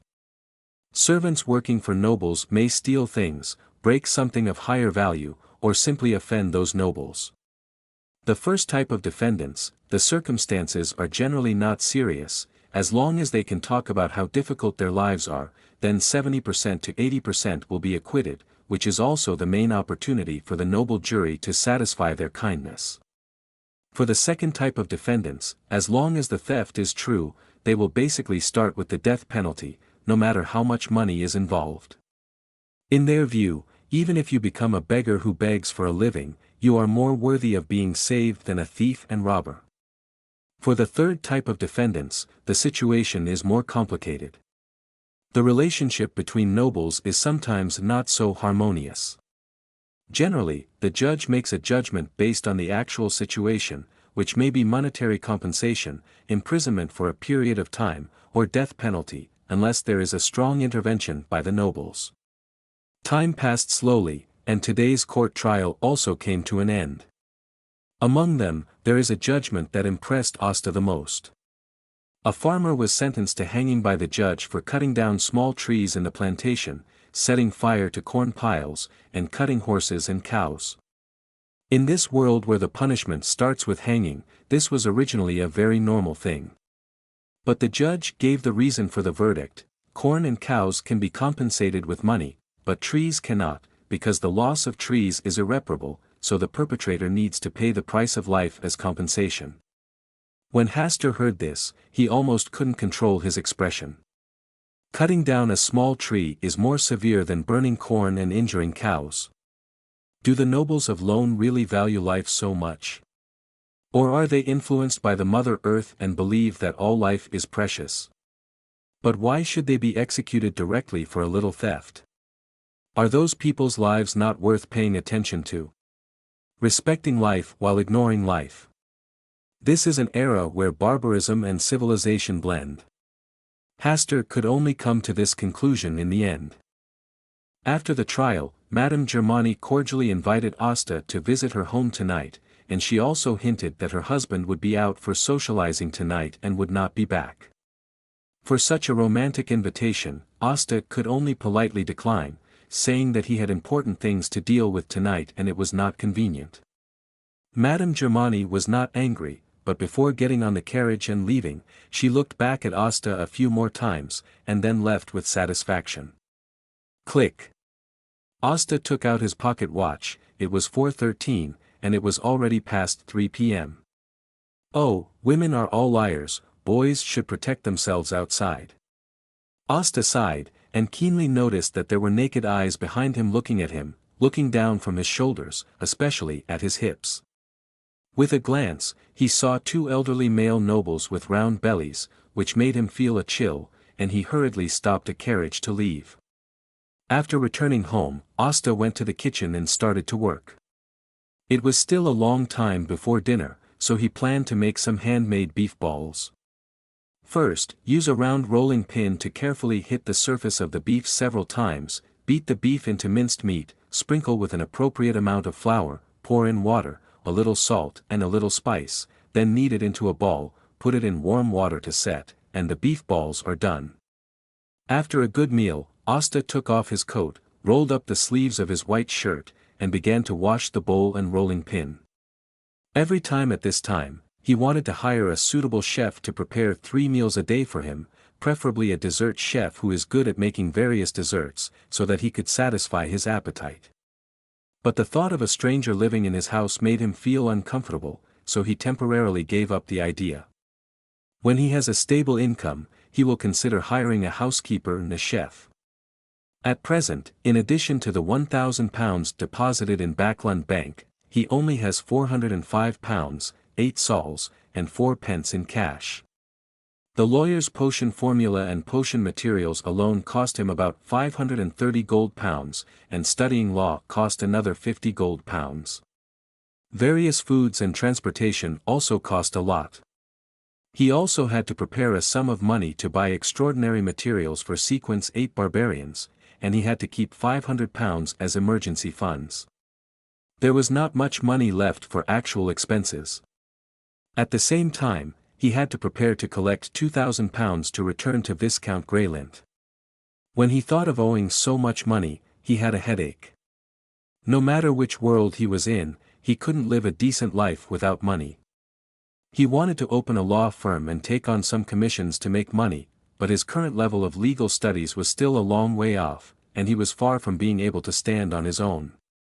The best way to make money was naturally to meet some extremely vicious extraordinary people, then deal with them, and sell their extraordinary characteristics and potion formulas. But this required one to be promoted to sequence 8 barbarians before trying. Well, let's just endure it for now. I can almost digest the potion in 2 months. Asta calmed down and went upstairs to take a shower. He also needed to put the clothes he changed into a bag and take them out to a special laundry room for washing. This was another expense. The night was long, and he could only study the 3 introductory books on law by lamplight in the study. After working hard until 11 o'clock, it was Asta's favorite time. He closed the book and put it away, got up and walked to the next bedroom, lay on the quilt, and prepared to fall asleep. To be precise, it was to enter the Hall of Stars. The boring life every day only left the little fun of whipping the djinn with a whip at night. Sitting on the first chair, looking at the star where the djinn was, while driving the chain of order, ready to go. When the shadow of the wishing djinn appeared again, Asta smiled and whipped it with a powerful and heavy whip. This time, he did not observe the reaction of the lamp god. He left after pulling it out without stopping for a moment. Asta tapped the table with his right-hand finger, raised the corner of his mouth slightly, and murmured, "It's time to rest again. I hope the lamp god can spend a pleasant night." Snap! The heavily sealed wishing lamp was pulled out again and fell to the ground. Asshole! It's even more hateful than the secret. The shadow of the lamp god appeared again, looking up at the starry sky above his head with a bad look. This time, Bernadette also became interested. In order to explore the secret of the lamp god tonight, she has not rested, and she really caught the moment when the wishing lamp was abnormal. At that moment, the heavy seals seemed to be broken by some mysterious power, and a great force descending from the starry sky seemed to whip the wishing lamp and whip it directly away. This is not a change that the lamp god can cause, but the power from the starry sky is affecting the wishing lamp.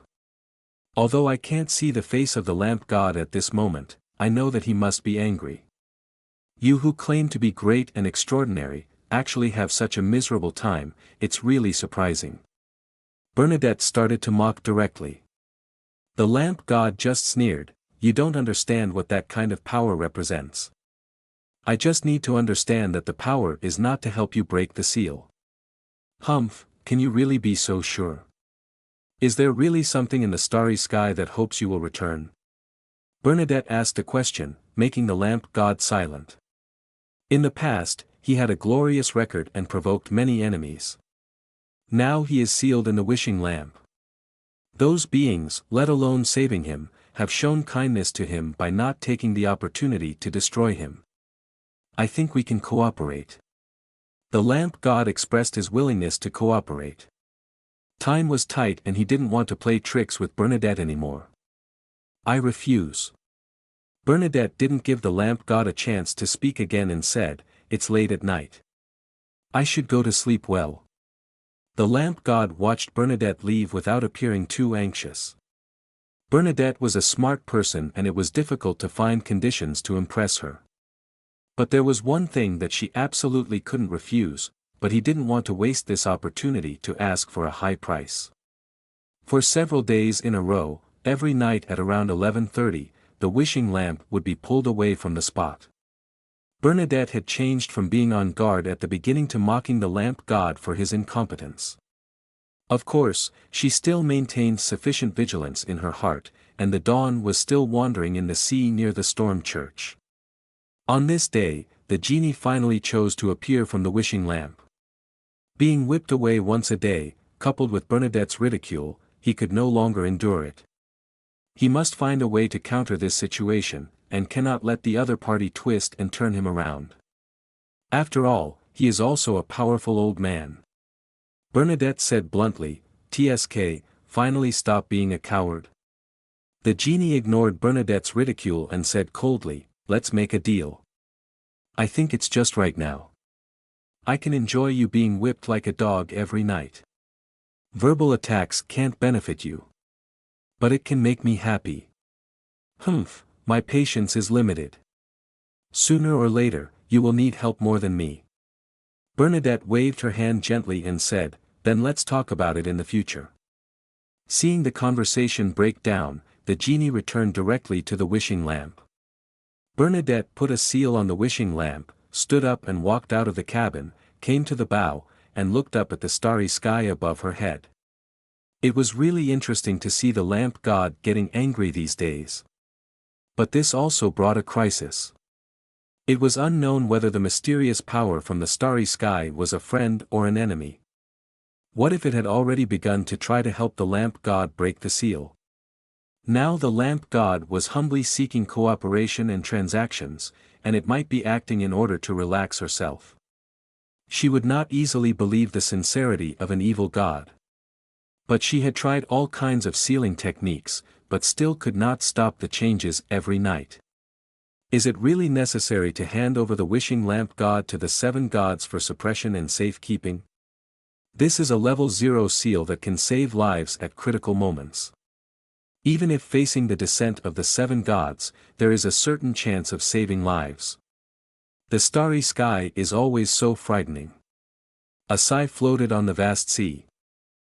In the early morning, 2 invitations were placed on the table, one on the left and one on the right. The overall black color exudes luxury, and the light yellow invitation card is embroidered with more than a dozen red roses, and is carefully sprayed with rose essence, giving it a fragrant aroma. The black invitation came from Gray Lint, inviting him to attend a small party in his villa tonight, saying that he wanted to introduce an extraordinary person to him. The rose invitation came from Mrs. Gemini, who also invited him to attend the banquet in the evening. The writing also revealed a touch of deep longing and a little sadness. He seemed like a heartless man. Which banquet to attend was not a difficult decision. What was difficult was that he didn't really want to reply to Mrs. Gemini. But not replying was really too rude for a nobleman. But once he replies, Asta is sure that he will receive invitations from Mrs. Germani every once in a while. Maybe it's not just a separate banquet invitation, but maybe some explicit and ambiguous words. Being too good-looking is also a worry. Hastur sighed, drank the last sip of milk, cleared the table a little, and went upstairs with 2 invitations. In the study, he took up a pen and wrote a reply to Mrs. Gemini. First, I thanked her for her sincere invitation, and then I wrote that I couldn't attend the meeting because I couldn't spare the time. It is simple and clear, never sloppy, and will not give Mrs. Germani any chance of possible ambiguity. As for Gray Linty's invitation, he had no intention of writing a reply. When the time came in the evening, he would just go directly to the villa for the meeting. After settling the matter, he put on a set of decent clothes and went out carrying a bag of laundry. If he wasn't afraid that his hand-washing skills wouldn't be up to par, he would also want to save some money. But the problem of cleaning the white shirt and tie was really difficult for him to deal with, so it was easier to leave it to professionals. As for whether this would seem too shabby, Hastur didn't care about this at all. Anyway, everyone knew that Voltaire Campbell had ruined his family fortune to the point where he could no longer maintain the dignity of a nobleman. I spent 6p again to go to Backlund University. Professor Wayne's lectures were as good as ever. He rarely talks about specific legal provisions in class, but mainly explains to Hastur how to appeal and make judgments when encountering some special cases, as well as some tips on how to persuade judges and juries. As for the specific legal provisions, he asked himself to go to the library to borrow books and read them. After class, Asta went to the on-campus restaurant to eat as usual. It was good and cheap, and he could relive his student days. There was no better arrangement than this. After solving the problem of food and clothing, Asta went to the library of Backlund University, preparing to stay in the library all afternoon. This was so as not to meet Mrs. Germani again at the court this afternoon. Some of loan's legal provisions are very old, barbaric and have strong characteristics of the old times, but some of the legal provisions are very interesting. For example, stealing is an extremely serious crime. No matter what the reason is, even if you are about to starve to death, you cannot steal. Anyone caught committing a crime will be hanged. There is a serious lack of empathy, and naturally there is no moral bottom line. The act of killing can be divided into many situations. When people without status kill people, one life is basically worth one life. If a person of some status kills a person, he may consider using money to atone for his crime. Killings by powerful people are divided into several categories, but generally speaking, they are all conducive to the powerful getting away without guilt. There are also some special circumstances, such as self-defense in times of danger, encountering burglars, etc. In these cases, you can basically be acquitted without even going to jail. When it comes to issues involving the Church of the Seven Gods, the law of loan is inferior to itself, and it has the flavor of the divine right of kings. Of course, on the surface it just means respecting freedom of belief. While flipping through the books, Hastur got a general understanding of the kingdom of Lone. In his view, there is no doubt that Lone's laws are rough and barbaric, but compared to the laws of other kingdoms, Lone is at the forefront and is at the forefront of the times. For example, the level of civilization reflected in its laws in Fasak, where the Church of the God of War is located, is at least 100 years behind Lone. As night fell, all the lights were on in Grey Lint's luxurious villa, and about a dozen guests came, enjoying food and wine. Hastur arrived on time and saw that Grey Lint was busy chatting with other nobles, so he did not come forward to disturb him and just continued to carry the dinner plate and choose from the dazzling array of food. Well, he hasn't had dinner tonight. After eating some staple food, he went straight to the dessert area. Since coming to the mysterious world, in order to save money, he has to hurry up and leave every time he passes by the dessert shop. I'm just afraid that I can't control my urge to eat desserts. On the white tablecloth, there are various desserts, including cream cakes, ice cream, waffles, puddings. With a smile on his face, Asta selected a few tempting-looking desserts and walked to a place not far away, enjoying the desserts while observing the guests attending tonight's meeting. After finishing one round, he poured a glass of wine to taste, and then continued to select a plate of desserts. Rather than dealing with those unfamiliar nobles, it was more in line with him to enjoy the delicious food quietly. There was another lady who shared the same idea as him. She also loved desserts. Asta counted them for her. In less than 20 minutes, she ate a total of 4 rounds of desserts. The lady was about 23 years old, 1.65 meters tall, wearing an orange-yellow long dress with a ruffled collar. Her brown hair was slightly curly and her facial features were delicate and small. Her light blue eyes looked at the other guests with a hint of interest. Seeing Asta's gaze, she also looked back, smiled politely, and then walked to the other side to avoid Asta's gaze. Could that lady be Salty Fish Furs? Asta had an idea in his mind, but he did not step forward to deal with it. He still watched the banquet quietly. Half an hour later, after dealing with other guests, Grellant came to Hastur with a smile, exchanged a few words, and whispered, "I invited a real extraordinary person tonight, and I will take you to meet her later." "Is it a lady?" "Oh, you already know." "I just have a feeling. After all, I am also pursuing extraordinariness, and I have a certain understanding of people like them. When you become an extraordinary person, don't forget to help me." "Of course." The two of them exchanged briefly, and Grellant led Hastur to the lady. Grellant introduced, "This Miss Furs is an outstanding writer. Each of her works reflects her wisdom and ingenuity that far exceeds that of ordinary people." It was indeed Furs, the salted fish. Asta's heart moved slightly, but he did not show any abnormality. He just smiled and said, "It is my honor to meet a writer who is both beautiful and wise. This is the current heir of the Campbell family, Baron Asta Campbell. He is knowledgeable and has studied many languages. Now he is studying law seriously." Grellant introduced Asta at the right time. Furs just nodded with a smile and did not say anything. The whole person looked a little cold and proud. Asta knew that this was just an appearance. She was just too lazy to waste unnecessary words. "You can chat first. After I send off a few guests, we will go to the study to talk in detail." Grelint left, leaving Asta and Furs alone. The desserts here taste good, especially the cream cake. The cream is sweet but not greasy, and it melts in your mouth. It is a rare top-grade product. Asta did not expect Furs to take the initiative to talk to him, so he could only bring up the topic of desserts to avoid embarrassment. Furs' eyes lit up slightly, and she smiled. The cream cake is indeed good, but I like the ice cream tonight more, which fills my mouth with sweetness.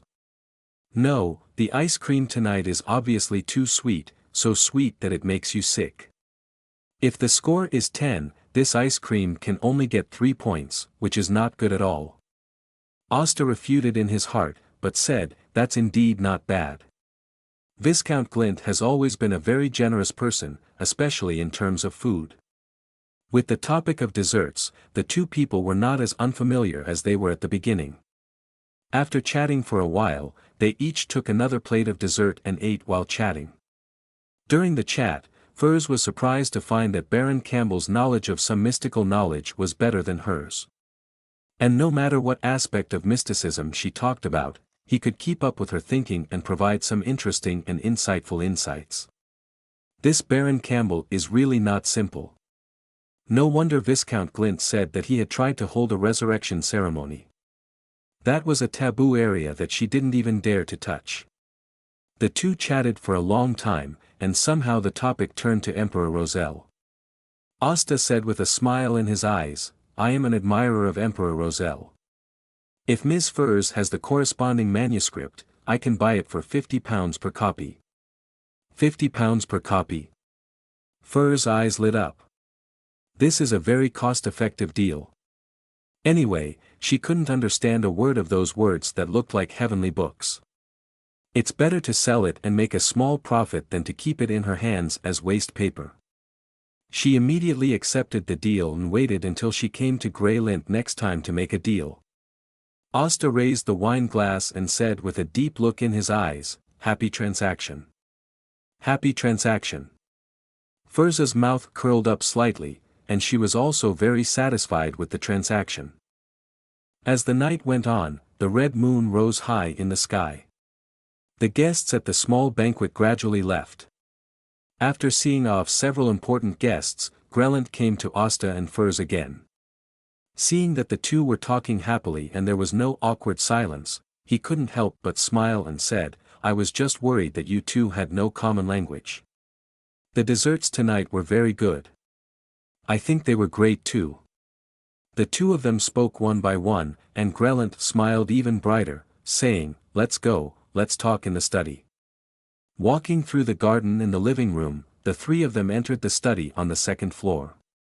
The sensible servant closed the door and stood not far away. Grelint sat behind the desk and said, after getting along just now, I believe you have understood each other, right? Well, Baron Campbell is a very wise scholar. Furs thought for a while and finally gave this evaluation. Ms. Furs is also an excellent writer and extraordinary person. Asta also made a simple comment, but added in his heart, except for being too salty. Grelint was very satisfied with this situation, and said eagerly, I also want to become a Beyonder. I wonder if you can give me some useful suggestions. Furs looked at Asta and signaled him to answer first. Asta thought for a while and said, I think you are most suitable to choose the moon path where the pharmacist is. Pharmacist? Moon path?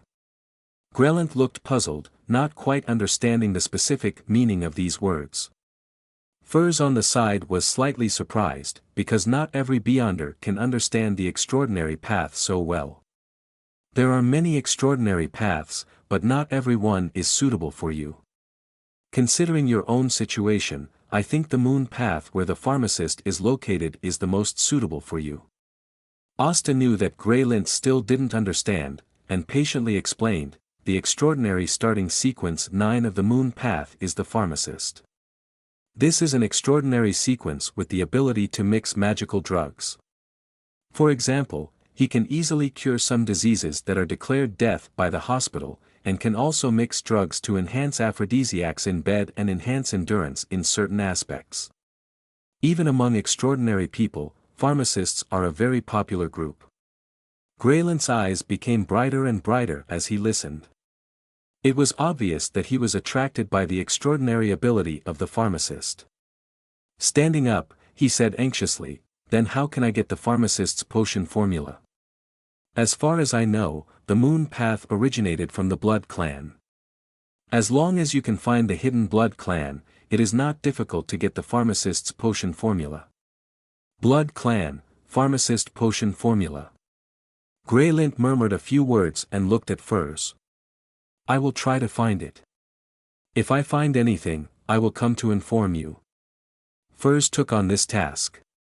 She couldn't let Hastur solve everything. That would make her, a Beyonder, seem too useless. According to the information she learned from Glylan, Baron Campbell has not yet become an Beyonder. As for whether she can find the vampires, she is not worried at all. If she can't find them, then she can just consider it as losing money. "Very good, ha ha ha." Glylan laughed, feeling very happy. Having been pursuing mysticism for a long time, isn't it to become an Beyonder with extraordinary abilities? Pharmacists are good at preparing medicines and can enhance their abilities in that area. This is simply an irresistible temptation. After laughing, he looked at Asta and asked, "Are you going to become a pharmacist too?" "I want to think about it again. I am also interested in the abilities of other extraordinary people." "That's good." Graylant nodded and said, "Have you seen Miss Furz's extraordinary abilities just now?" "I haven't had time to see it yet." Furs naturally understood what they meant, and didn't mind letting him see the magic of extraordinary people. She walked slowly to the door, stretched out her right palm, pressed it against the door handle, and then seemed to turn into a phantom, easily penetrating the door. After a while, Furs opened the door handle from outside the door and walked in. Even though he had seen this magical ability more than once, Graylint was still shocked. Asta looked calm, with a little envy in his eyes. If the Go-San family's path was not too dangerous, and it was also the path where the Lord of Mystery was, he would definitely choose to become an apprentice. In the later stage, the space gate that can travel to various places at will is really great. Sequence 9 Apprentice. Asta told Furs where she was. This was to shock Furs a little bit, and also to let Graylint know that it was a very valuable thing to befriend him. "He actually knew where I was." His knowledge of mysticism was really profound. Furs was indeed surprised, but she soon didn't care about it. If others knew, they would know. Anyway, she rarely took action, and she didn't even want to go out of the room. After chatting for a while, Furs soon said goodbye and left. If it wasn't for getting to know the dignitaries of Lone so that she could get help in the future, she would not choose to leave the room and come to such a complicated party. Fortunately, there were a lot of gains tonight, including commendable desserts and a young baron who was knowledgeable in mysticism. After Furs left, Graylant's tone became more casual, and he teased, "Did you provoke Madame Germani?" Asta looked at him in surprise. Could it be that Mrs. Germani's behavior was already so blatant? No matter how big the circle of Lone's nobles is, these romantic anecdotes are most likely to be spread out through drunken conversations. She has entrusted other noble ladies to ask me about your current situation. Graylinty said, looking at Hastur up and down, and sighed, "If I can have an outstanding appearance like yours, then I can have a wonderful encounter every night." Talking about sexy topics in private is a sign of good relationship between the two parties. Hastur knew this very well and did not shy away from saying, "Mrs. Germani is indeed a seductive woman, but I prefer those pure and innocent girls. They are as pure as crystal and lovable." Graylint came over, put his arm around Hastur's right shoulder and said, "Asta, as someone who has been through this, I must warn you that a mature lady is far better than a pure girl." Before Hastur could refute, he continued, "Girls' feelings are very sincere and pure, and they cannot tolerate any sand. If you provoke them and make them fall in love, then they will definitely force you to marry them, otherwise you may seek death and survival, which will seriously affect your reputation." As for mature ladies, they are like ripe grapes, sweet and moist. The key is that they are not clingy at all, and they know how to serve others better. Mrs. Jamani's reputation is quite good, and she is a rare beauty. You can really try to get in touch with her, it will open the door to a new world for you. Hastur thought for a while, shook his head and smiled. Grey Lint, I don't agree with your opinion. When we are young, we naturally pursue beautiful girls of the same age. When we are older, we can try other possibilities. You try to be a mature lady when you are young, but what happens when you are older? Do you pursue young girls in turn? If you just keep eating ripe grapes, wouldn't you miss the taste of youth and ignorance? So I have always felt that there is no need to be too aggressive in life, and you should slowly enjoy the beauty that should be at every age, otherwise you may regret it when you are old. Grey Linty let out a light sigh, obviously touched by Hastur's words. He loosened his arms around Hastur and stood aside, lost in thought. What you said makes sense. I did miss out on some experiences that should have been wonderful. Grey Lint, you are still very young. Grey Lint laughed, and he felt more and more that having a close friend like Hastur by his side was a very worthwhile thing. After a while, Hastur also said goodbye and left. He was not in the mood to talk to Grey Linty at night, especially since they had been discussing these ambiguous topics. After returning to his home, Hastur lay on a familiar bed, pulled the quilt and gently covered his chest. He had no desire to sleep for the moment. Tonight's banquet really gave him a more intuitive understanding of the life of the nobles. The lone nobles are indeed relatively reserved, but when it comes to some private issues, they are equally passionate. Grey Linty obviously talked a lot more than before, and his interactions with him were more relaxed and casual, especially when it came to talking about Mrs. Germani. He couldn't help but sigh when he thought that Mrs. Germani had been eyeing him covetously. It's really annoying, having to smile and maintain a gentle and elegant gentlemanly demeanor when you meet someone. I really want to digest the magic potion as soon as possible and be promoted to Sequence 8 Barbarian. If Gemini does something dangerous, he can also have the ability to protect himself. Of course, it would be better if he could beat her secretly. The more I think about it, the angrier I get, so I'd better give the djinn a beating to vent my anger. Soon, Hastur fell into sleep, and the astral body came to the Hall of Stars and found the star representing the djinn again. He whipped it unceremoniously and whipped it away again. This time he did not leave immediately, but deliberately stared at the shadow of the wishing lamp. Just imagine how angry the djinn looked, and he felt much better. My thoughts are clear and I can fall asleep. Early morning on Sunday, March 11th. Asta woke up and had breakfast, but did not go to Backlund University to study law with Professor Wayne. He would give himself a day or two off every week to deal with other things. The things he needed to deal with most at the moment were, walking around to get familiar with Backlund, taking the time to memorize the legal provisions of Loan and other kingdoms, finding a way to digest the lawyer potion as soon as possible, and buying the extraordinary materials needed by the barbarians. As for how to make money, it was not among these four things. Making money is something that must be done forever. He returned to the study, took out a blank piece of paper, and wrote down the barbarian's potion formula based on his memory. Extraordinary materials: 1 mad grass, a solid unicorn crystal of the earth rhinoceros. Auxiliary materials: 1 deep-grained walnut, 1 lemon balm, 10 milliliters of pure dew soaked in poplar bark, and 100 milliliters of liquor. As for whether there was anything missing from this potion formula, Asta was not sure. He just copied it on a blank piece of paper and prepared to take it to the Eye of Wisdom for free to identify the authenticity at the next extraordinary gathering. The best way is to sell this potion formula to the lady who also needs it urgently. If the transaction is successful, it proves that this barbarian potion formula is correct. If it fails, he needs to find other ways. At this time, he envied the extraordinary ability of the fortune teller. Not only can he predict good and bad luck, but he can also identify the authenticity of the potion formula. It is so useful. At this moment, there was a knock on the door downstairs. Asta frowned slightly, stood up, opened the window and glanced down. There were 3 people coming, a calm middle-aged man, and the other 2 were strong men accompanying him. These 3 people were very unfamiliar. He searched his memory and had no impression of these 3 people. And looking at the other parties coming, it didn't seem like a normal visit between nobles. Generally speaking, nobles would not visit each other directly. They would send an invitation first and ask in advance whether the host was free.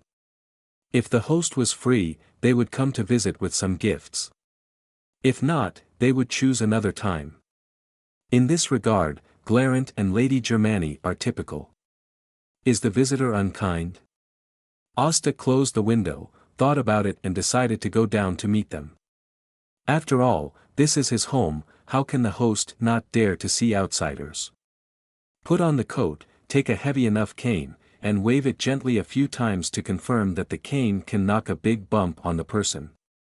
Walk down the stairs, walk through the living room, and open the door as if going out for a long journey. The middle-aged man in the lead saw Asta appear, took off his hat and greeted, "Good morning, Baron Campbell, please forgive our presumptuous interruption. You are indeed very rude, especially when I am not familiar with you at all." Asta did not give the middle-aged man a good face.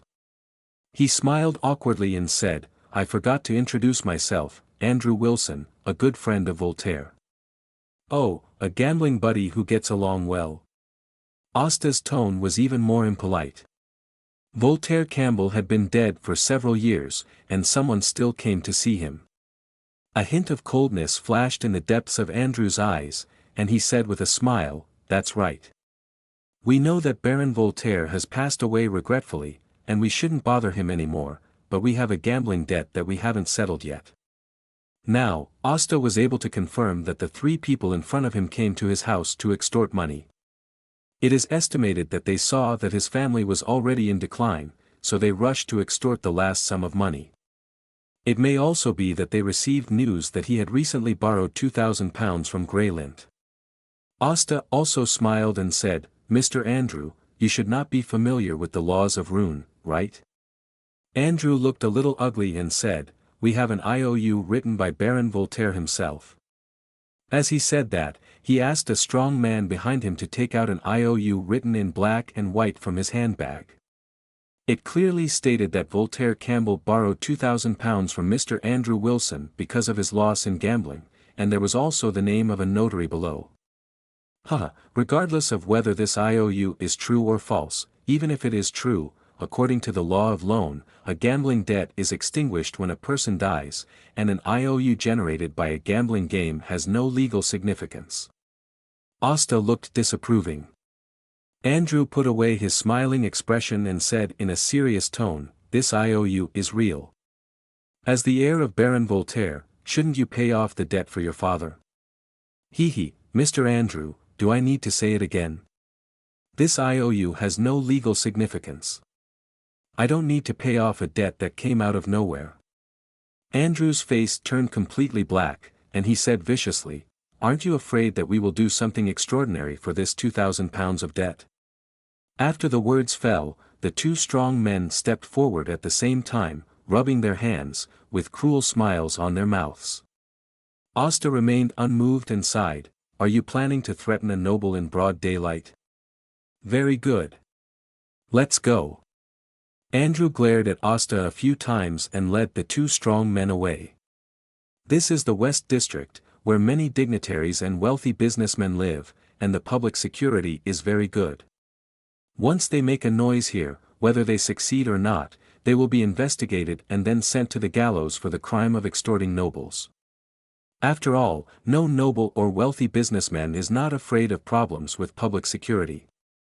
Asta watched them leave, his mouth slightly raised, and murmured, "They are indeed a group of ignorant people who don't understand the law. What he just said, that the gambling debt will be cleared if the person dies, is just something he made up casually.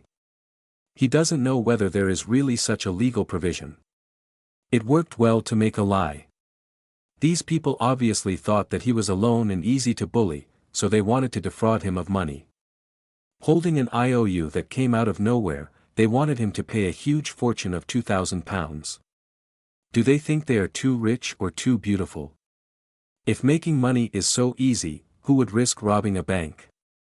Asta complained a few words in his heart, then closed the door, locked it, and returned to the study on the second floor. The little episode that happened just now made him more eager to master power. Mr. Andrew is not a good person. Maybe there is a professional team or gang behind him. With my current strength, it would be terrible if they hit me. The lawyer still lacks the means of attack. Maybe I should also be equipped with a pistol, but then I need to practice shooting accuracy. This is another big expense. Let's see, as long as I don't leave the West District casually, they will never dare to act rashly. Of course, we also need to be wary of their extreme evil. Maybe I should write down an order and rule that can ensure my safety when I enter the Hall of Stars tonight. Asta thought about it, took out another blank paper, and tried to make a rule that can protect himself. Write directly, order is a collective cognition of consciousness, and rules are compulsory domination and obedience. A reasonable and effective new order, the new rules should meet at least one of them, or both of them. Having written here, Asta stopped writing, a little embarrassed.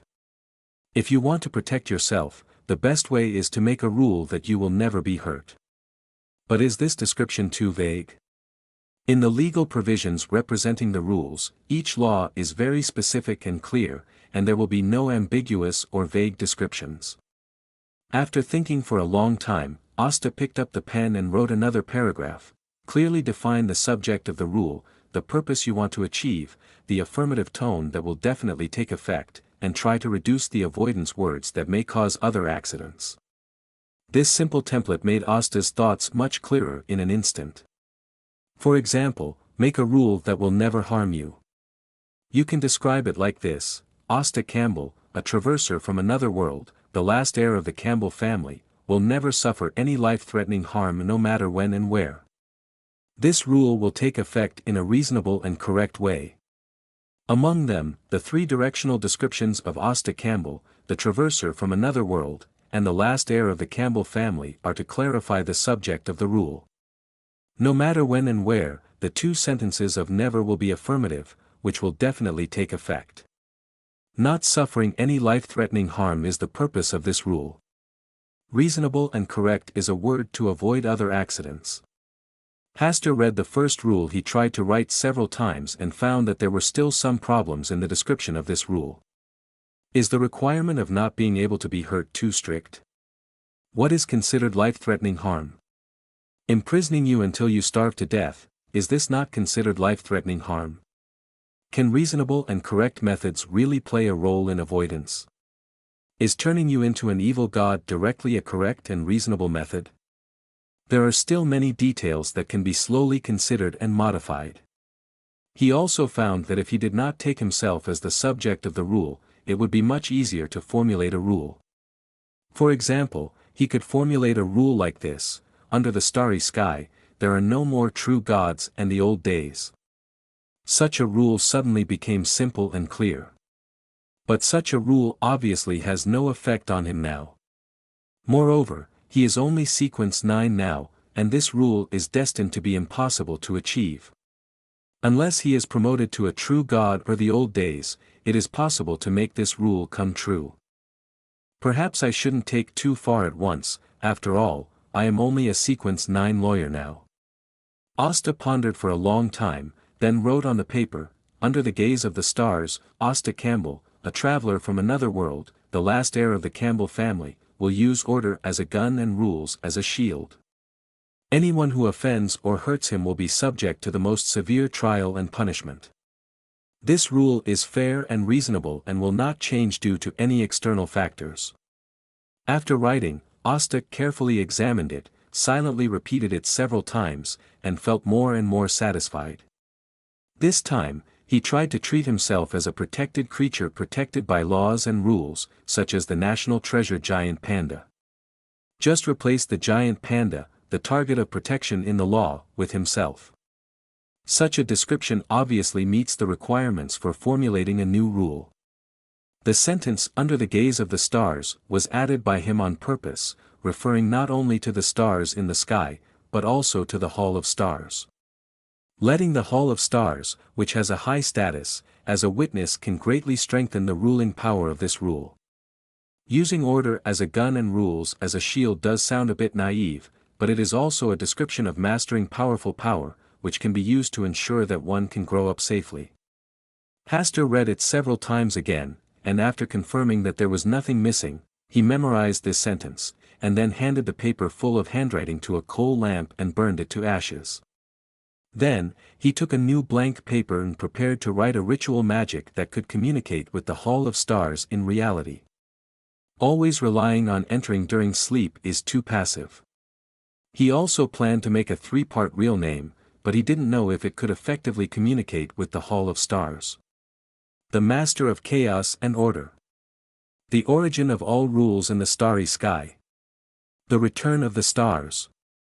This was the enlightenment that flashed through Hastur's mind when he sat on the chair for the first time. I think it should be the key to communicating with the Hall of Stars. After writing these 3 sentences, he translated the 3 sentences into ancient Hermes. Fortunately, the original owner's research on ancient Hermes was not low, and the process was bumpy, but he finally translated it. Hastur exhaled lightly, mobilized his spirituality, and silently chanted in ancient Hermetic language. The Master of Chaos and Order. The origin of all rules in the starry sky. The one who returns the stars. Boom! It seemed that a thunder exploded in Hastur's mind. His entire thoughts were stagnant, unable to think, unable to move, as if chaos had just begun. Everything was muddled. The oil lamp that originally emitted a dim light in front of him was now constantly twisting, cracking, and shattering, like fireflies, like fireworks, and was restored to the purest light point. This process was very slow, but it seemed very fast. When all the strange phenomena in front of him disappeared, Hastur's spiritual body, soul, or star spirit body, drilled straight out of his head. He subconsciously looked down. In the room supported by the dim light, a boy with slightly curly blonde hair was lying on the desk at this moment, his eyes closed, and a smile naturally flowed from the corners of his mouth. He was sleeping soundly. Was his soul out of his body? This was Asta's first reaction. Such plots often appear in novels such as ghost stories. It's really floating, as if it's isolated from the world. He tried to control his star body, like a ball of flying cotton, light and unforced. A gust of wind could send him thousands of miles away at this moment. After turning around his body in the room, he looked up. He saw a starry sky hanging low, as if hanging on the roof of the room. The bright but not dazzling starlight just made the whole room look like a sea of stars. Did it really work? Asta flew up, stretched out his right hand, and touched the starry sky floating above his head. When he touched it, the whole star body was sucked into the starry sky by a gentle force. When he opened his eyes again, he had successfully arrived in the Hall of Stars. Everything in front of him was exactly the same as what he saw when he fell asleep at night. After the shock, Hastur naturally walked to the first high chair and sat down. With a thought, the chain of order hanging on the back of the high chair floated in front of his eyes and fell on the table. He lowered his head and reached out to touch the chain of order. The chain of order that seemed to be forged from platinum exuded warmth that went straight to the depths of his soul. It was as if this chain of order was born from the depths of his soul. After the novelty wore off, he remembered to formulate the first order and rules. There was no pen and ink, and no blank paper to write on. He thought about trying to use his own thoughts as a knife to carve the words he had just memorized on the chain of order in front of him. Under the gaze of the stars, Hastur Campbell, a traveler from another world, the last heir of the Campbell family, will use order as a gun and rules as a shield. Any existence that offends and hurts him will be subject to the most severe trial and punishment. This rule is fair and reasonable and will not change due to any external factors. Things went much better than Hastur thought. As soon as his thoughts arose, the chain of order in front of him changed accordingly. Light blue lines like starlight spread from the top of the chain of order along the entire chain. The starlight gathered together, as if cheering for the birth of the first rule of the Hall of Stars. Asta carefully observed the trend and form of the starlight pattern, knowing that this should be a kind of text he had never heard of, or an external manifestation of the rule imprint. He could not grasp this starlight pattern, but he understood what it wanted to express. This was exactly the new rule he wanted, and it even automatically filled in the omissions and defects of the new rule, making it more complete and less likely to be found flaws and loopholes. When the entire chain of order was completely imprinted with the rules, it shook slightly, and a great force of order and rules enveloped the entire star hall. Then, in Asta's astonished eyes, the chain of order automatically flew up, and the top gently touched his brow. Ah! Asta groaned. This was an indescribable feeling. From the brow through the back of the head, then along the cervical vertebrae, through the spine, and directly to the lumbar vertebrae. He seemed to see an illusory chain of order reborn on his spine. Or, there was a chain of order integrated into his spine. Is this how the Star Hall formulates new rules to affect reality? Asta had some guesses in his mind and silently accepted this change. This time was not long, and soon the chain of order automatically fell on the table, and everything returned to normal. Asta twisted his neck and turned his body a few times, but did not feel any new changes. It seems that new changes will only appear when he returns to reality. Dong dong dong. Asta tapped the table with his fingers, thinking about the various changes that happened that night. It was still a success. After all, his needs were basically met, although this process made him difficult to understand. But it was a happy thing after all. After thinking for a long time, his eyes looked at the star where the lamp god was. Now that he is here, he must do something. Snap! Another chain of order was pulled over. How is it possible? The lamp god, who had gradually become accustomed to the regular harassment every night, was shocked in his heart and showed his body in horror. Looking up at the starry sky, for the first time, his eyes were full of strong vigilance. After this period of time, he was harassed many times, but each time it was not painful. For him, apart from the strong humiliation, there was no other loss. But this time was different. He was hit hard by the whip. He was also hurt. If the previous whip was an illusory shadow, then the whip tonight has a physical body and can interfere with the real world. This reveals a lot of terrible information. There is no doubt that the existence above the starry sky is gradually increasing its power to interfere with reality through the barrier. This is definitely not a good thing for him. What tricks do you want to play again? Do you feel comfortable being whipped? Bernadette's voice came, interrupting the thoughts of the lamp god. Bernadette, haven't you always wanted to know why the wishing lamp god has been abnormal recently? The lamp god's tone was solemn. He stopped pretending and was ready to show his cards. Bernadette chuckled and said, "Oh, have you set up the trap? If I still have this ability, you will definitely not be able to grow up to this day. Is it your kindness that allows me to live until now?" Bernadette sneered with a sneer on her face.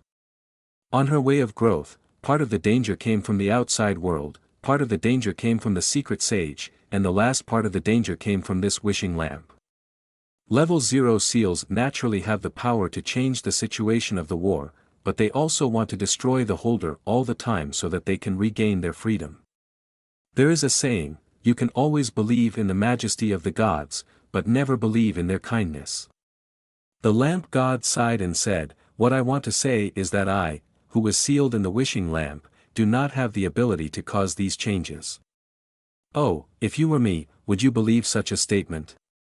Using light words to build a deadly trap, this has always been your specialty. Bernadette ignored the lamp god. Heavy head, like paste, shaking it might solidify completely. This was Asta's most intuitive feeling at the moment. He stood up with his arms on the desk, walked out of the door holding the wall, and staggered back to his bedroom. I wouldn't have rushed to whip the lamp god if I had known. Asta smiled bitterly and collapsed on the soft quilt. Before entering the Hall of Stars through the ceremony in the state of a star spirit, a lot of spiritual power had been wasted, plus the changes caused by the formulation of a new rule, basically consuming most of it. He had to whip the lamp god again, causing an overload of spiritual power, and his head was as heavy as mercury and lead, and it hurt. But if he didn't whip him, he would feel incomplete. TSK, he still had to whip him. Asta thought about it for a while and fell asleep. The next day, the morning sun shone through the screen window, soaking his golden hair, almost blinding Asta's eyes. He covered his eyes with his right hand to block the dazzling sunlight, and looked at the time. It was already 9:43. This was the latest morning he had ever woken up. It's a new day again, it's time to get up and work hard. After muttering, he turned over and buried his head in the quilt. He rested for another 10 minutes before slowly getting up. After washing, he came to a large full-length mirror, took off his shirt, and exposed his smooth back. He looked at the picture in the mirror with his peripheral vision, from the back of his head down the spine a little bit, and finally stopped at the coccyx. He did not find any obvious changes in his spine, nor could he see any trace of the chain of order. Does it need to open the spiritual vision to see different changes? With a thought, Hastur stretched out his right middle finger and thumb and gently rubbed them 3 times. The spiritual vision was turned on, and the surface of the mirror seemed to ripple. On the smooth back, the spine slightly exuded a light blue line that was difficult to see clearly, as if there was really a chain of order that was perfectly integrated with the spine. There really is a chain of order. Asta was surprised even though he had expected it. The rules set by the Hall of Stars can really affect reality. I just don't know what kind of ability such a chain of order can provide to me. Is it specially used to bind the enemy? Well, it should be said that it is specially used to limit the enemy's mobility. When I meet a suitable enemy in the future, I will try its ability. After admiring it for a while, Asta frowned. The abnormality of the spine is so obvious after the spiritual vision is turned on. Wouldn't it be easy for people to find out that there is a problem? As long as you are not a fool, you will know that something is wrong when you see the spine glow. And turning on the spiritual vision to look at others is a subconscious behavior of many extraordinary people when they come into contact with others. It is very common. Can the traces of the chain of order be hidden? As soon as Asta had this idea, the light blue chain of order pattern on the spine was completely integrated into the spine, and there was no abnormality at all. That's almost it. Asta was very satisfied with the result. Put on the shirt again, tidy up the appearance, and then close the doors and windows and go out. As for breakfast, it was already 10:30, so of course we had to wait until noon to eat together. Between taking in that little bit of energy and not having to cook and wash dishes, he would only choose the latter. When he arrived at Backlund University, it was already around 11 o'clock. Hostado asked Professor Wayne if he was free to teach in the afternoon. If not, he would go to visit the Queen's district of Backlund, and then arrive at the court gate on time. Lunch at Backlund University was as good and cheap as always. After lunch, he took a walk to digest the food, and then waited for Professor Wayne's reply that he didn't have time for private lessons in the afternoon. Queen's District. A small group of the most powerful people in Backlund gathered together, and King's Avenue passed through it. It was very close to St. Samuel's Church and was the real political center. The Campbell family originally lived in Queen's District and owned more than one property here. Unfortunately, under Voltaire Campbell's hard gambling, those properties were lost one by one. In the end, all the houses in Queens were lost, and the whole family moved to the second-rate West District. He lost all the houses in the West District, leaving only one. He was a real prodigal. When he set foot in Queens again, Asta could not help but sigh at the prosperity, luxury, grandeur and the fact that no one in tattered clothes appeared here. After all, the nobles were kind-hearted and could not bear the suffering of the poor. There were also many beggars who wanted to come to Queens to beg for some money to make a living. They did as they wished, and they could beg for dozens of pounds or even hundreds of pounds in a day. Then, at night, they were beaten to death and all the money was robbed, and their bodies were thrown directly into the Tussock River. After all, the nobles were kind-hearted and could not bear the suffering of the poor. Hey, he himself is also a noble. That's a complicated feeling. Oh, he is also a poor man now. The feeling is even more complicated. While Asta was daydreaming, he walked on the Kingdom Avenue to enjoy the scenery on both sides. In addition to the big houses here, the shops are more distinctive than other places. This street to that street sells clothes, here to there sells jewelry, and that area specializes in selling gemstones. Asta just passed by the gate outside the shop without going in to take a look. He was just familiar with the terrain, as he might need it someday. After 2 hours of walking around, it was almost time for the court to open, so he hired a carriage to leave Queens. When the calm voice of the Chief Justice sounded in the court, Asta came out from the corner, walked into the gate, and sat in the corner of the last row.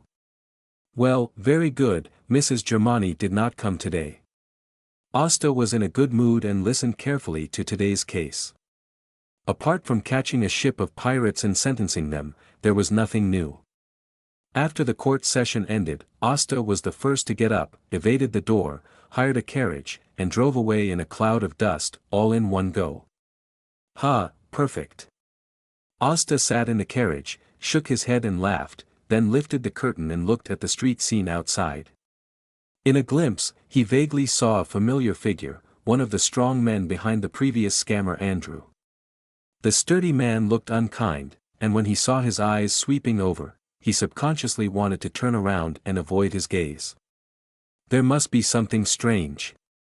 It should be Andrew who sent him to monitor himself. Haha, he really won't give up. Asta lowered the curtain, his face became more solemn, and he tapped the bottom of the carriage with his cane, thinking about countermeasures.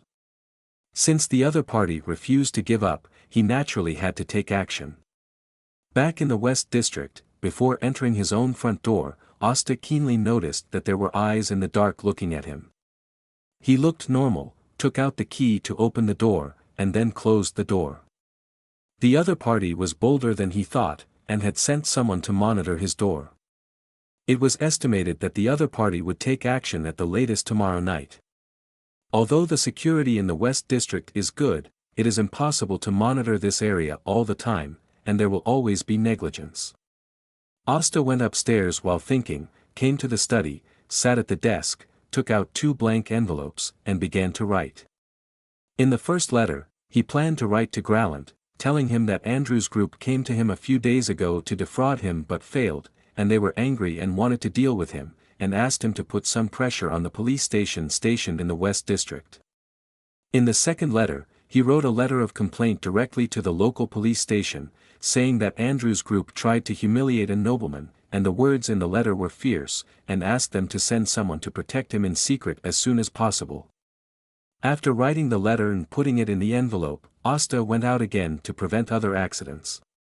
He hired a carriage and went to Grallant's house, but he did not go in. He just asked the butler who happened to be at the door to hand the letter to Grallant, and asked him to send another letter to the police station in the West District. After doing this, Asta hired a carriage to go around nearby, and then returned to his home. This trip not only wasted a lot of his time, but also cost him 1 soldi and 4 pence. He became even poorer than he was. When we catch Andrew, we must make him double the compensation for my losses. Shouldn't you pay the price for trying to bully a noble? Asta snorted, holding a kitchen knife to chop a celery, and then cut a whole piece of beef into thin slices. He was going to make a tender stir-fried beef. At night, Asta closed the bedroom door tightly, and went to the study next door to sleep on the floor. Well, this is to avoid unnecessary trouble. Now he doesn't want to fight with a group of desperate strong men. Time passed little by little, and around 2 o'clock in the morning, the sound of the window being carefully smashed open came from the originally quiet first floor. Is it coming? Asta, who was meditating and resting his mind, opened his eyes as soon as possible and picked up a boning knife specially used for deboning. The blade is slender and sharp, and suitable for waving, which is much more useful than the clumsy cane. Asta crouched behind the gate and squatted, listening to the noise outside the door. The visitor tonight obviously knew the layout of the house very well. He did not stay on the first floor and quickly went up to the second floor. He vaguely heard the footsteps of 3 people. When he came to the second floor, the footsteps were divided into 2 directions. One footstep went up the stairs to the 3rd floor, and the other 2 footsteps walked cautiously to the bedroom next door. Fortunately, there were only 3 people, not too many people. If one could be attacked and another knocked down, the remaining person on the 3rd floor could probably be captured. I was afraid that there would be a beyonder among the people who came tonight, although the possibility was very low. Asta lowered his breathing, tried to keep himself calm, and held the boning knife in his hand tightly, waiting for the moment when the other party pushed the door in. "He is not in this bedroom." An angry voice came from next door. "Is he not in the house tonight?" "Impossible, our people have been watching here, and we are sure he must be here tonight. Maybe he changed his room to sleep tonight. Search every room carefully, and we must find him." At this time, 2 people in the next room walked out of the bedroom and prepared to come to the study to investigate. Outside the house, there was a burst of neat footsteps and a loud shout, which basically asked the thieves in the house to take off their underwear, hold them above their heads with both hands, and come out to surrender. Police officers from the West District Police Station came in a team. They held kerosene lamps and pistols and entered the first floor of the house through the broken glass window. Damn it, how could these idiots who only know how to lie in the police station and get paid come so quickly? Don't care how they come, let's run now. The 2 people who were already standing at the door of the study discussed it, and actually walked back to the bedroom they just came out of, broke the window and jumped down directly. "My window!" Asta, who had already relaxed a lot, gnashed his teeth in anger. It would cost a lot of money to install a whole piece of stained glass window. He didn't think that the intruders tonight could come up with such a sum of money. We must not let them run away like this. He knew very well that with the height of the second floor and the cushion of the lawn, it would be difficult for the 2 intruders to fall to death or be disabled. "If you jump from the building here, your legs will definitely be broken." Asta used his spiritual power to try to formulate a new temporary rule for this place. As for whether it would work, he had no confidence. This was just a simple attempt. Reed is a police chief of the West District Police Station. He has been in this position for 10 years. He is usually responsible for some public security cases in the West District, basically solving some fights and petty thefts. Every day looks busy, but it is actually very easy. There are very few homicides. He only needs to stay in the police station and wait for the church bell to ring at 5 o'clock in the afternoon, and then he can go home after get off work. Occasionally, there are some important cases, and he will be notified to work the night shift overnight. Generally speaking, this is a relatively leisurely job that is also feared and respected by many people. The salary is also very good. If you don't work overtime, you can get £2.05 solely after tax. If you don't work overtime, you can get about £10 a month, £120 a year. Although it is not as good as those bank managers and solicitors, it is far more than those workers working in factories. Tonight, he was originally resting at home, but the police said that he needed to work overtime at night. When there was nothing important to deal with, he was also willing to work overtime. After all, overtime is another salary. When he came to the police station to work overtime, Inspector John repeatedly told him to protect Baron Campbell tonight. If he was harmed by the gangsters, he would not only be punished, but also his bonus for a year would be deducted. Hearing this, he immediately became serious, even put out the cigarette on his hand, and immediately found 5 veteran police officers and rushed to the house where Baron Campbell lived. The wind at night was not too cold, but it made people shrink their necks and tighten their coats. After all, it was only March. At about 11:30, the dim light in the target's bedroom on the second floor went out, and the surrounding streets became even darker. In theory, they should follow the target's side for this kind of protection mission, but who let him say that they should observe and protect in secret? He is a nobleman, and he is just a small sheriff, so he naturally has to listen to him. Reed leaned his upper body against the wall of the alley at the corner, his right knee bent, his feet on the wall, lowered his head slightly, skillfully took out a cigarette, lit it and took a few puffs, closed his eyes, exhaled a circle of smoke, and quietly waited for time to pass. It was not until about 2 o'clock in the morning that a police officer informed him that 3 people secretly broke the glass window and sneaked into the home of Baron Campbell. Reed took 2 puffs of the half-smoked cigarette, coughed, walked out and gestured for 4 nearby police officers to go in and arrest people. He and another elderly police officer stood guard outside the big house to prevent the 3 gangsters from escaping. Before they could even fire their guns, 2 figures jumped down from the second-floor window one after another. The first person was obviously more experienced. When he was about to land, he hugged his head tightly and rolled forward. After rolling a distance, he immediately got up and started running in one direction. The second person who jumped down was in a more miserable state. Perhaps because he jumped down in the wrong posture, he screamed miserably as soon as he landed. It turned out that both his legs were broken. The man had no choice but to lie on the lawn, holding his knees with both hands and rolling back and forth, wailing in pain. Reed asked another police officer to catch the man, and he took out his pistol and chased the first person who jumped down. After chasing for more than 10 meters, the lucky guy who jumped off the building and ran wildly suddenly screamed, his legs seemed to be hit by something, and they softened instantly, and the whole person lay forward in an awkward posture. TSK, what a unlucky guy. Reed smiled and walked forward, holding the gun against the unlucky guy's head with his right hand, holding the cigarette between his 2 fingers of his left hand, taking another big puff, exhaling a big puff of smoke, and slowly said, "You are arrested." Not long after, the other 4 police officers also arrested the third gangster, and the work tonight was successfully completed. Reed asked the 4 police officers to take the 3 gangsters back to the police station to wait for trial and judgment. He knocked on the door of the house. Since he was here, he still had to go through the necessary procedures. After waiting for about 5 minutes, the door was finally opened from the inside. The person who opened the door was a young man with curly blonde hair. "Is this the Baron Campbell? He is so lucky to be a baron at such a young age." Reed suppressed his envy and said, "Baron Campbell, I am the sheriff responsible for protecting you tonight. You can just call me Reed." "Sheriff Reed, thank you for your protection tonight. If it weren't for you, I might be in danger." Reed smiled and said, "I want to thank you for letting us get a great credit for nothing." Asta also laughed, turned sideways, and invited Sheriff Reed to come in for a talk.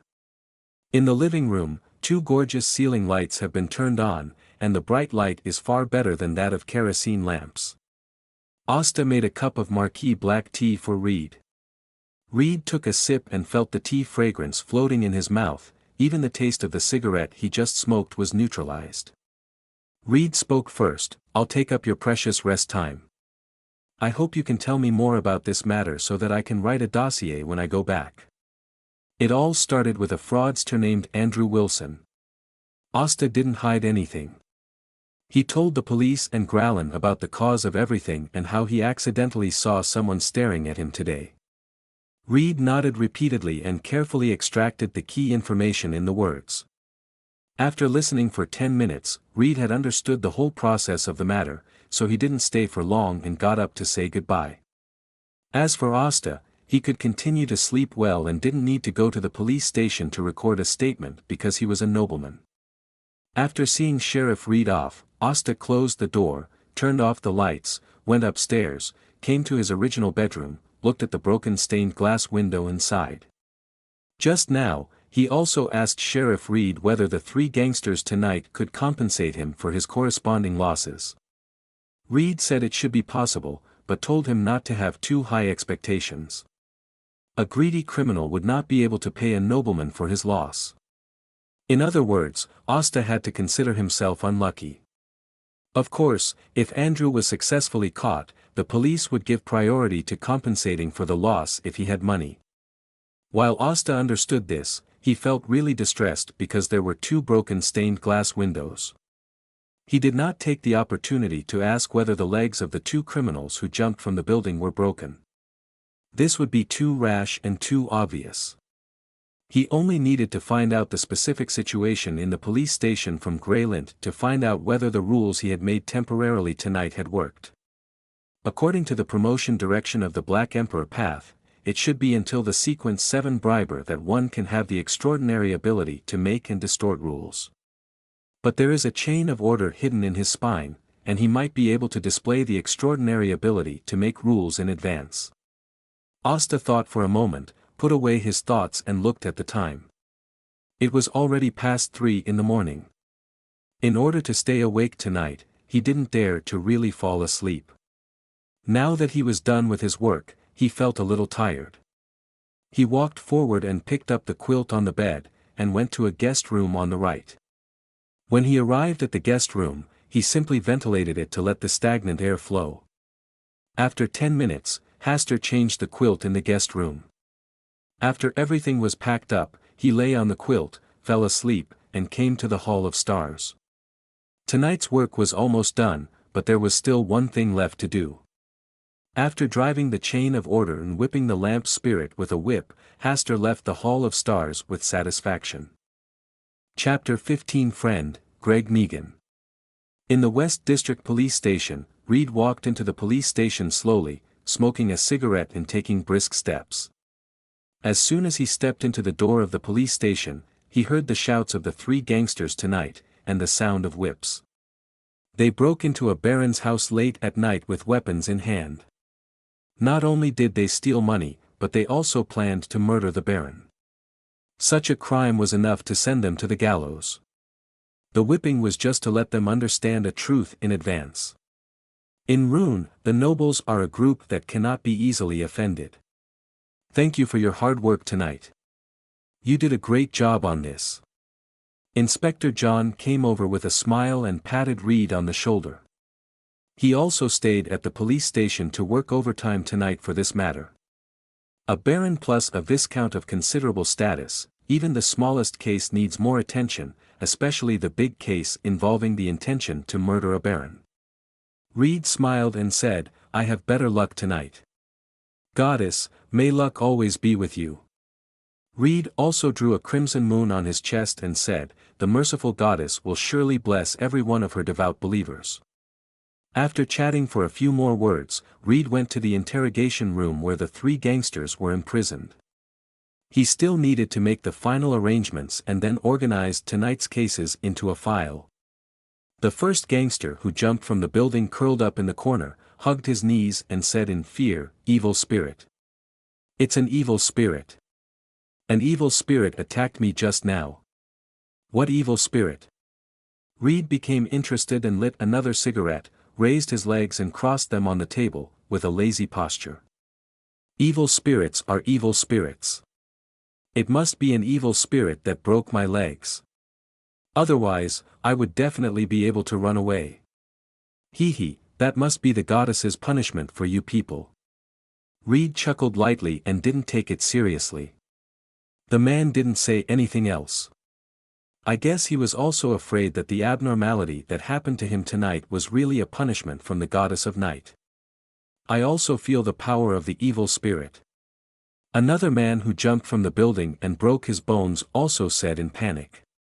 Reed raised his right foot, knocked on the table, and exhaled a smoke ring, saying, even if there is an evil spirit, the crimes you committed tonight are just right to go to hell with it. A police officer next to him waved a whip and said, honestly cooperate with our work, so that you can suffer less, and we can also finish work early and go home to rest. Soon, the 3 gangsters confessed to the crimes they committed tonight, admitted that they were instructed by Andrew, and confessed that Andrew's current hiding place was in a bar in the Backlund Bridge district. Very good, you can spend a good night now, although there is only 1 hour left before dawn. The police officer hung the whip in his hand on the wall, and the end of the black whip was mixed with a small piece of flesh and blood, dripping down. Let me take a look at the organized files. Reed asked a police officer to organize the files, and he took it and read it twice. He found that there were no omissions, so he asked the police officer to file the files. It's time to have a cup of coffee to refresh yourself. Reed put out his cigarette, put his legs together, stood up and left the interrogation room, came to Inspector John's office, and poured himself a cup of coffee produced in the South Continent. Then he sat comfortably on the sofa, waiting for other police officers to take over in the morning. At 8 o'clock, Reed opened his sleepy eyes, stood up and stretched, and left the police station.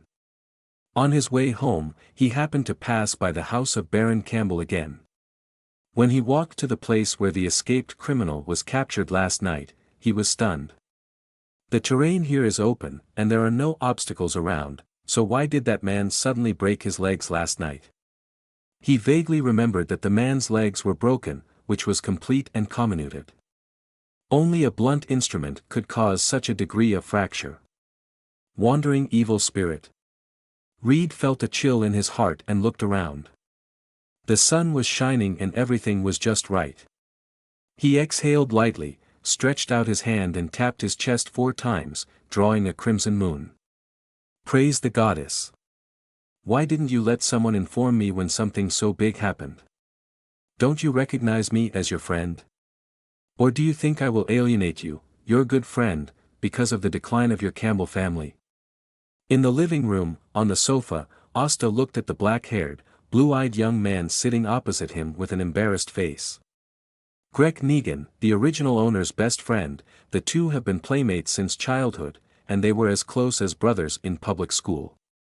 It was not until the original owner left Queens and moved to the West End that the two gradually reduced their contacts. When he was short of money before, Asta had thought of this friend, but he never thought of asking him for help. Instead, he would rather find Graylint, who had a more ordinary relationship. This was partly because the original owner did not want to trouble this good friend subconsciously, and partly because Asta did not want to easily contact this good friend for the time being.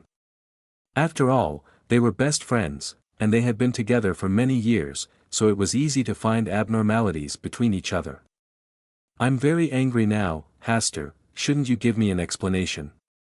Do you think I, Greg Negan, am a friend who is not worth associating with? Or do you think that guy Greglint is more suitable to be your friend than me? Greg became more and more angry as he spoke. If no one had told him, he would not have known that a gangster wanted to murder his good friend last night. Have some tea first to calm down. Asta handed him a cup of Marquis black tea, and then said in a gentle tone, Greg, no one is more suitable to be my friend than you. I have always been proud of the fact that we are friends.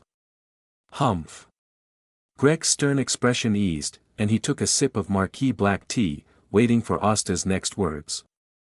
You know, I have always hoped that I could become a qualified noble who can handle all affairs on my own, just like you, who can help the family with all kinds of affairs at a young age. The reason why I sought the short-term help of Graylint is simply because I don't want our friendship to be eroded by money. You don't want me to lose the little pride I have left, right? Greg, the friendship between you and me will not change because of this. Will you resent my friend because I don't seek your help? In just 3 sentences, Greg's anger had dissipated for the most part, especially the last question, which almost made him doubt whether he was the one who was not so firm in their friendship. The friendship between the two of them no longer needed these things to prove. Thinking of this, Greg said apologetically, Asta, I didn't consider your feelings. Asta waved his hand and said generously, It's okay, we are best friends. Yes, we are best friends. Greg laughed, and Asta laughed too. Although Greg's visit made him a little overwhelmed, fortunately, as a lawyer, he did have a strong ability to persuade others. After this matter was over, Greg asked Asta about his recent life. He could only try to pick some good aspects to talk about. For example, He was studying law seriously, and was praised by Professor Wayne. He went to the court to learn how the law demonstrated its fairness. Greg frowned after listening for a while and said, "It is naturally a good thing to study law and understand the national conditions, but you don't really want to be a lawyer, do you?" "I have this idea." Asta did not hide it. "Asta, you are not doing this well. You are a nobleman, and you will definitely not be limited to the status of a baron in the future. You should have a broader future.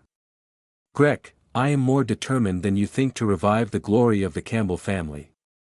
Becoming a lawyer does not mean that I will leave my noble status. It is just a little hobby of mine." Greg's face eased again, and he asked tentatively, "Do you need me to help you prepare a law firm in Queens?" He originally wanted to send a law firm directly, but he was afraid that Asta would think that his actions were insulting the friendship between the two, so he changed his mind. Asta shook his head and said, "Queens is not a suitable place to open a law firm. I prefer Hillston District, where the business is the most prosperous, and it is also a place where lawyers are needed more." "No problem, let me solve this matter for you, don't be polite to me anymore." Greg made the decision directly and did not allow Asta to refuse. He has already thought about it. When Asta opens a law firm in Hillston District, he will help to get a large business order. With their family's business investment in the Hillston District, Hastur would probably need to hire a few more lawyers if he wants to take over this part of the order. "Okay." Asta sighed and did not refuse Greg's kindness. In fact, he really wanted to try to restore the Campbell family to its former glory through his own efforts, rather than relying on the convenient channel brought by his friends. There was no way. It was really normal for nobles to help each other, especially since his good friend's family background was really amazing. Greg Negan, his father was Duke Negan, the leader of the Conservative Party, the largest land noble outside the king, and the brother of the current prime minister. His words can really save people from struggling for 10 years, or even a lifetime. Alas, this feeling of being supported by someone really makes people less willing to work hard the more they think about it. "Asta, there is one more thing I need to remind you. Although Madame Germani is good, you are still young and have not yet married, so you should be careful." Asta's forehead flashed with 3 big question marks. "No, I just talked to Madame Germani once. During this period, when I went to the court to attend the trial in the afternoon, I also tried my best to avoid her." The only reply also clearly stated my attitude. But now, listening to the tone of Greg's words, it seems that I have had some improper relationship with Mrs. Germani. How can this smear someone's innocence out of thin air?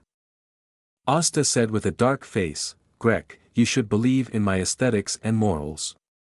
This kind of inexplicable pot must not be taken. You really have no relationship with Mrs. Germani?" "No. But when someone asked Mrs. Germani about you, she said with satisfaction, 'You are a man who is much more mature and reliable than you look.'" Asta didn't know what to say for a while. Mrs. Germani's answer really showed the art of speaking.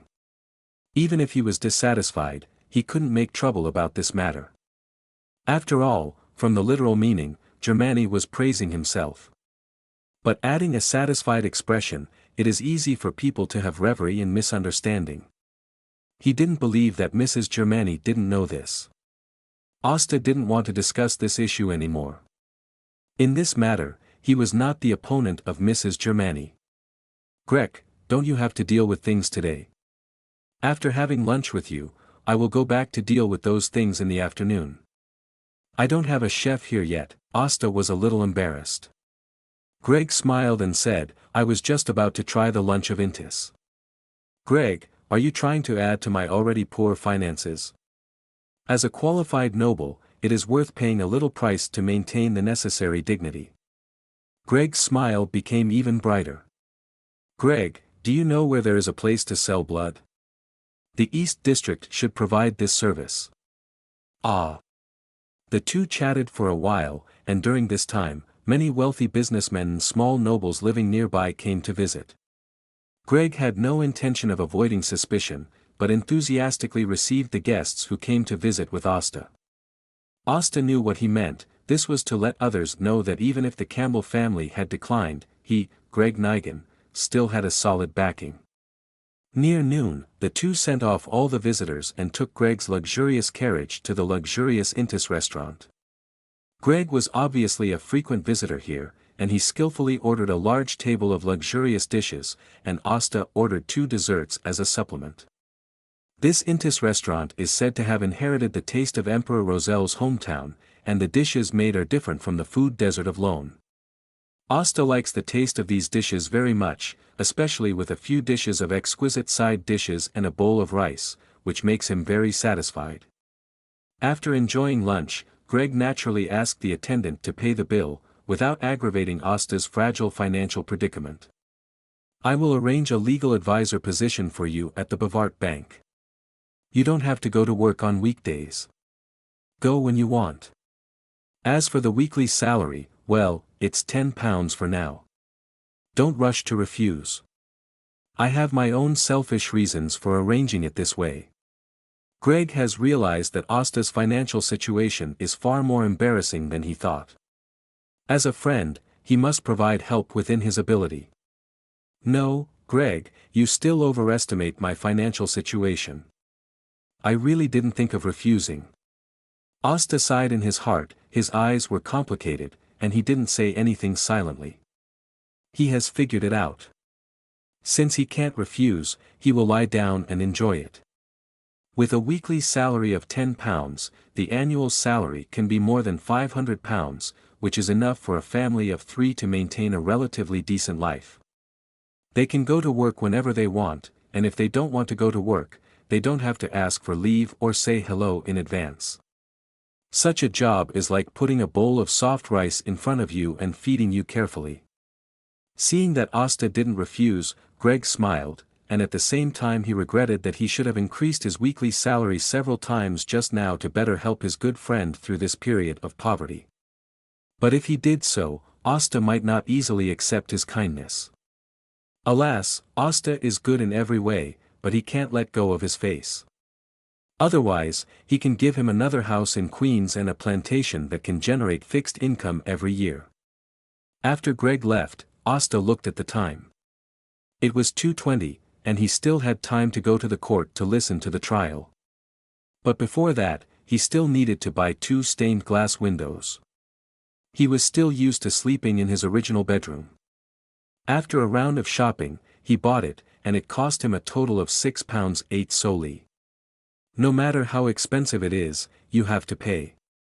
After paying, he led the 2 workers home to install the glass, and then he locked the doors and windows and went out. Sitting in the carriage, Hastur thought about what he would do next. Digesting the lawyer potion is the top priority. Listening to Professor Wayne's lectures and going to the court to observe and learn can speed up the digestion of the potion, but it is not as fast as playing the role of a lawyer. The reason why he did not refuse Greg's arrangement today was also for this consideration. Baffert Bank is one of the several large banks in Lone. Becoming a lawyer consultant there can obviously contact and handle some commercial cases. And he is also making plans for his future. For him, the real way to make money should be the investment industry. After all, he knows the major events that will happen in Lone and the countries of the northern continent in the next few years, and there are few places where it is easier to get the latest news than banks. It is time to confirm the recipe of the barbarian potion. Let's do it tonight. The sooner we can confirm the authenticity, the sooner we can start collecting extraordinary materials. According to the latest news from Sheriff Reed, Andrew Wilson has not been caught. This is a point that needs attention. He has a hunch that Andrew Wilson is very likely to be an extraordinary person. After having a stable weekly salary, it is time to hire a suitable housekeeper to arrange all the chores at home. As for the maids, 3 or 2 will be enough. The chef is the most important. Soon, the carriage arrived at the door of the court. After paying the money, Asta took out his pocket watch to check the time, and then stood away from the crowd according to past experience. He waited until the familiar voice of the Chief Justice came from the court, and then he slowly walked in. "Ha! Asta glanced at the last row and found that all the empty seats were occupied. This time, the people who came were no longer mostly noble ladies, but also many male nobles. It seems that something big is going to happen today. Asta looked around and finally found an empty seat in the third row from the bottom. After listening for a while, Asta finally understood why so many nobles came to the court today, because both the defendant and the plaintiff were nobles. One was a Conservative Party member who represented the interests of the old nobles, and the other was a Liberal Party member who represented the interests of the capitalists. With this relationship, no matter how small the friction was, it could escalate into a major event. The problem between the two sides revolved around a coal mine. The cause was that a coal mine appeared in the territory of the conservative nobles. He rented the mining rights of this coal mine to capitalists to open factories to make a lot of profits. This was originally a win-win situation. But the problem arose in the rent of the mining rights. The conservative nobles had asked professionals to survey the scale of the coal mine in advance and set the corresponding rent for the mining rights. Later, as the coal mine was mined, the scale of the coal mine was twice as large as expected. Now the conservative nobles did not want to rent it according to the original rent, and the liberal noble took out a contract, believing that the spirit of the contract must be respected and acted in accordance with the contract, and the rent cannot be raised at will. The two sides negotiated many times, but could not reach a settlement on this issue. In the end, the conservative nobles directly closed the coal mines in the territory, while the liberal nobles sued the conservative nobles in court. This case is like a landlord renting a house to a businessman for business. Later, seeing the rapid rise in house prices, he wanted to increase the rent significantly, but the businessman was unwilling and asked the landlord to execute according to the previous contract. In terms of the key contract period, because the businessman was very smart, he directly rented the house for 20 years, and it has been less than 10 years since then. The landlord naturally did not want to lose such a large sum of money in vain. When the communication was ineffective, he locked up the merchant's shop and prevented the merchant from continuing to operate. The merchant was not easy to bully, so he directly sued the landlord in court. After thinking about this, Asta had already guessed about this dispute in his heart. It was basically a muddy verdict, with both parties being punished, and then compromised until both parties accepted it. It is a normal solution to keep things quiet and make big things small. But what Asta didn't expect was that the Chief Justice finally directly declared the conservative nobles the winners, with the reason being, the nobles have ownership of all property in the territory, and this right is sacred and inviolable. Even if a commercial contract is signed, this right must be given priority. In a word, the rights of the nobles are above everything else. After the verdict was made, some people were happy, some were sad, and some looked solemn, foreseeing that the two parties would have a more fierce competition in the future. The conservative noble laughed the happiest. Such a verdict meant that he could rent out the coal mining rights again at a significantly higher price. The liberal nobles looked very unhappy. He naturally did not accept such a verdict, but he was powerless to change the verdict. Now there were only two options left for him. One was to admit defeat obediently, end the transaction, and close the coal mine factory. The other was to find the conservative noble to admit his mistakes, give in, and agree to the other party's previous price increase. But no matter which choice he made, he would have to give up more benefits. In the end, he chose the second way. Closing the factory directly would make his previous investment go down the drain. It is not a rational choice to sacrifice interests because of a momentary dispute. Asta, who listened to the end, also had a clearer understanding of the nobility and the law. At present, the conflict between the new and old nobles will give in to interests, but in the future, the old nobles will inevitably be cleared out. This is the trend of history. The law always serves the tide of the times, and in the future it will inevitably improve the gold content of the spirit of the contract. If a dispute like today happens again, it may declare the merchant the winner and let the landlord strictly follow the content of the contract. What a fulfilling and interesting day. Asta felt the magic potion in his body constantly dissolving, and walked out of the court door with a smile on his lips. Brave Bar. Kaspers, who was playing billiards, met the impressive young nobleman again. Compared to other people who had to bargain, this young nobleman directly took out £5 in cash and treated him to a glass of Southwell beer. "Good evening, Mr. Kaspers." Asta greeted politely, and then asked Kaspers to lead him to the small dark room in the alley to attend the extraordinary party. He knew the way alone, but he thought it would be safer to let this Kaspers take him a ride.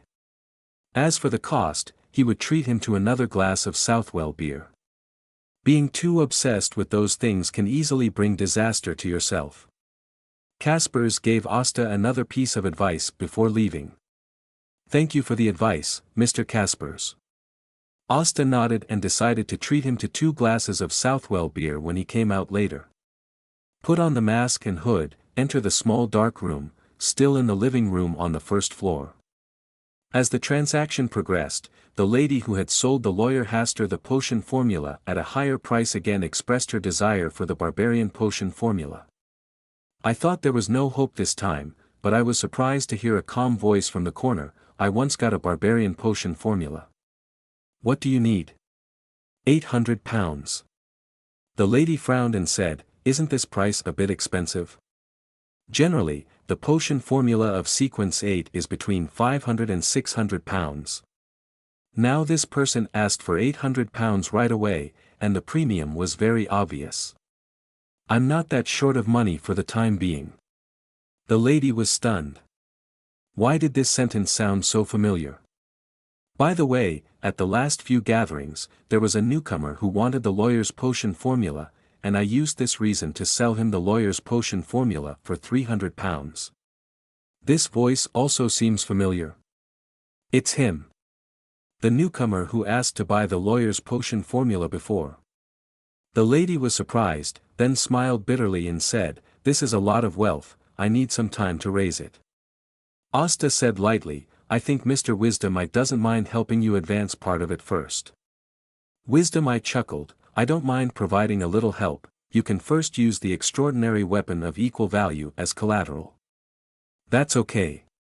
The lady gritted her teeth and spent £800 to buy the barbarian potion formula. Asta handed the barbarian potion formula he wrote to Wisdomite and asked him to identify it for free. When he heard Wisdomite announce the transaction, he was relieved.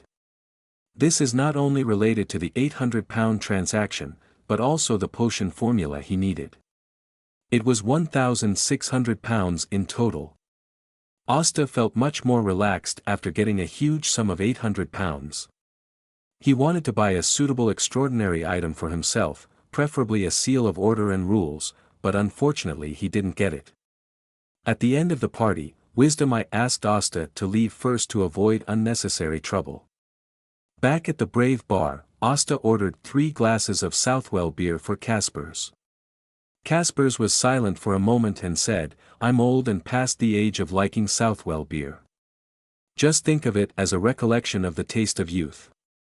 Asta gave him a back look and silently drank a cocktail called Disordered in his hand, which cost 2 sols. He originally wanted to try fruit wine, but seeing that the people around him were either drinking beer or strong liquor, it was not suitable for him to drink fruit wine alone, so he finally ordered a cocktail to try. Kaspers only drank a glass of Southwell beer and handed the other 2 glasses to other guests who were drinking happily. After drinking, seeing that Asta was still sitting in a corner with interest, admiring the drunken lights here, he walked up and took the initiative to say, "Are you interested in meeting a real extraordinary person?" "Oh, is it here?" "Yeah." "Okay. Come with me." Kaspers led Asta to a card room deep in the bar. Pushing the door open, there were more than a dozen people playing Texas Hold'em inside. Seeing someone coming, a man in a white shirt and black vest slowly stood up from his seat, and more than a dozen other people put down their cards at the same time and looked over. No one spoke, and the scene was a little weird for a while. Asta took a quick glance and found that these people were pale, their eyes were like wild beasts, and their bodies revealed a chill that kept strangers away. This man should be Marek. Asta recognized the origin of the man in front of him, which was also a major reason for his stay in the Brave Bar.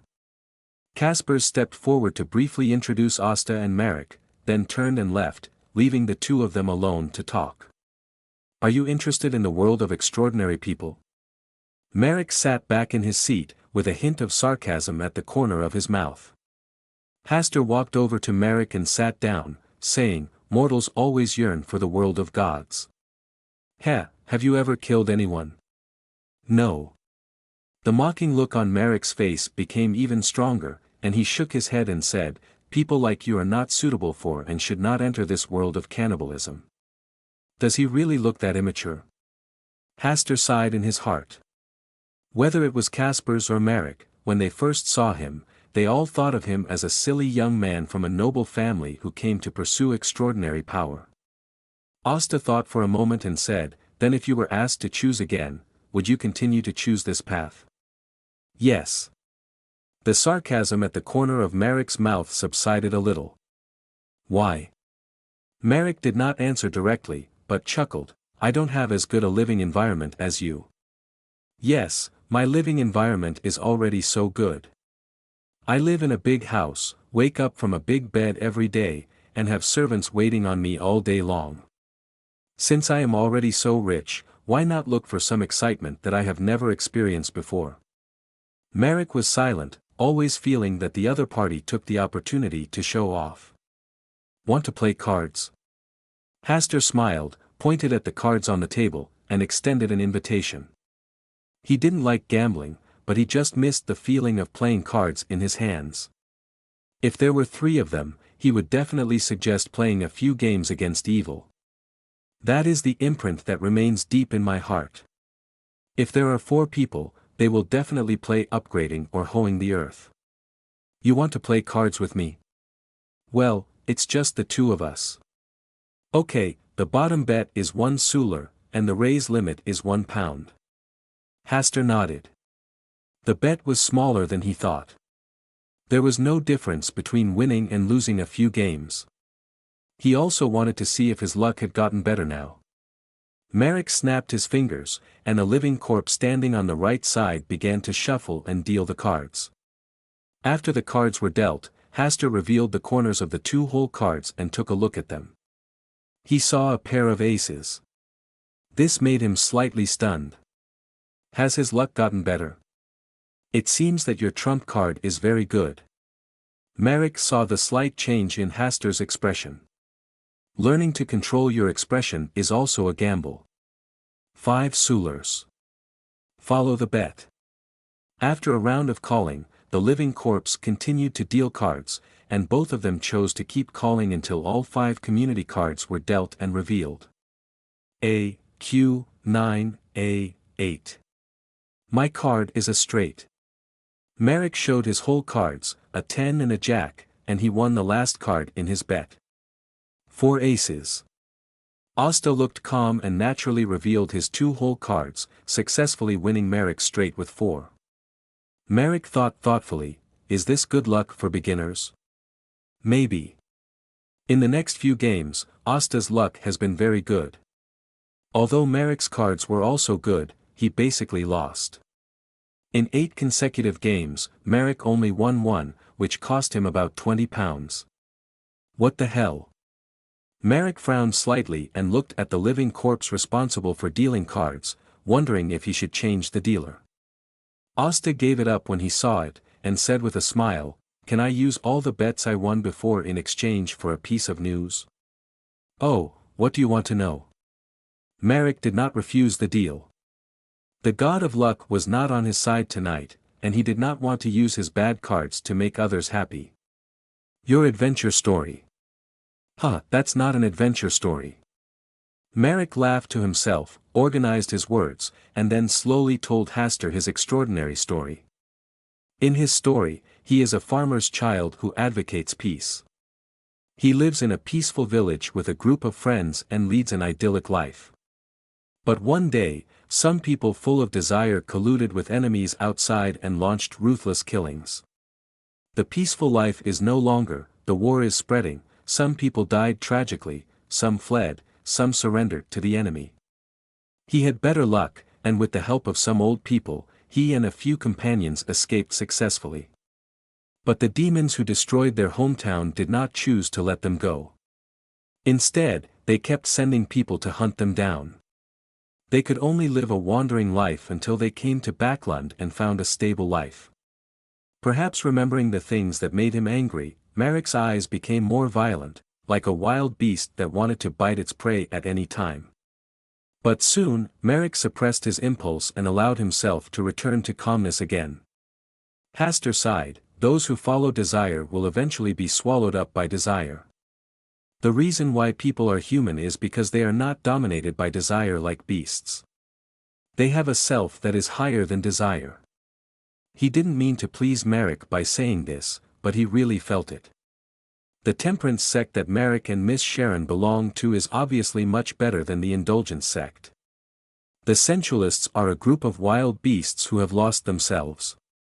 When their desires are burned out, they will be burned into a pile of charred bones. Marek's eyes brightened slightly, and he said quite proudly, restraining desires and not asking for things from outside is truly extraordinary.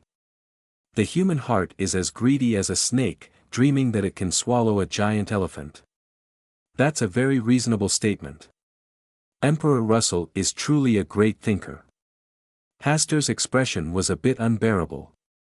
He had just rephrased the phrase, people's hearts are not enough, snakes swallow elephants. He really didn't want to touch Russell. Great thinker. Also, if you combine all famous quotes from ancient and modern times, at home and abroad, into one, how can he not be a great thinker? It's late at night, it's time for me to go back. Hastur was silenced by Emperor Russell's famous words, and had no interest in continuing the conversation. Marichi said, I come here almost every night. This is my luck. Asta understood what he meant, smiled and got up to leave. The next day, Hastur went to Backland University in the morning, went to the court to observe and study in the afternoon, stayed at home to read at night, and whipped the lamp god before going to bed. It was another full day. The information entrusted to Greylint to inquire about also had a clue. The two gangsters who jumped from the building had broken legs. One of them broke his legs inexplicably while escaping, and the other broke his legs when he landed. In addition to admitting their crimes, they kept shouting that there were evil spirits. Hastur was very satisfied with this result. The Hall of Stars can indeed interfere with reality, allowing its sequence 9 strength to formulate rules that affect reality. However, the two gangsters are just ordinary people, not extraordinary people, and the testing intensity needs to be strengthened. On the third day, early in the morning, Greg sent someone to send a message saying that he had arranged for him to be a legal advisor at Bavart Bank, and asked him to go there to register when he had time. In order to get his first salary as soon as possible, Hastur dressed neatly, changed into a new cane, and wore a gem-inlaid mechanical watch that he had just found. After the incident with the 3 gangsters, he searched the entire second floor and found a lot of good things. As for the third floor, he did not go up. If there were any valuable things hidden, let it remain sealed. The largest shareholder of the Bavart Bank is Miss Audrey's father, Earl Hall. The Grech family is only the 4th shareholder of the bank, holding about 6% of the shares. When Asta arrived at the Bavart Bank, it was already 9:40, past the normal working hours in the morning. It's really embarrassing to be late on the first day. Asta murmured in his heart. When he walked into the bank door, Asta was attracted by the lively and crowded scene inside. In addition to bank employees, there were many nobles and businessmen who came to the bank to handle business. Communication here basically depends on shouting, because there are too many people.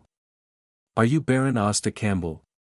Asta stopped to admire it for a while, and a middle-aged man wearing a white shirt and black vest and combing a neat black hair came up with a smile. Well, who are you?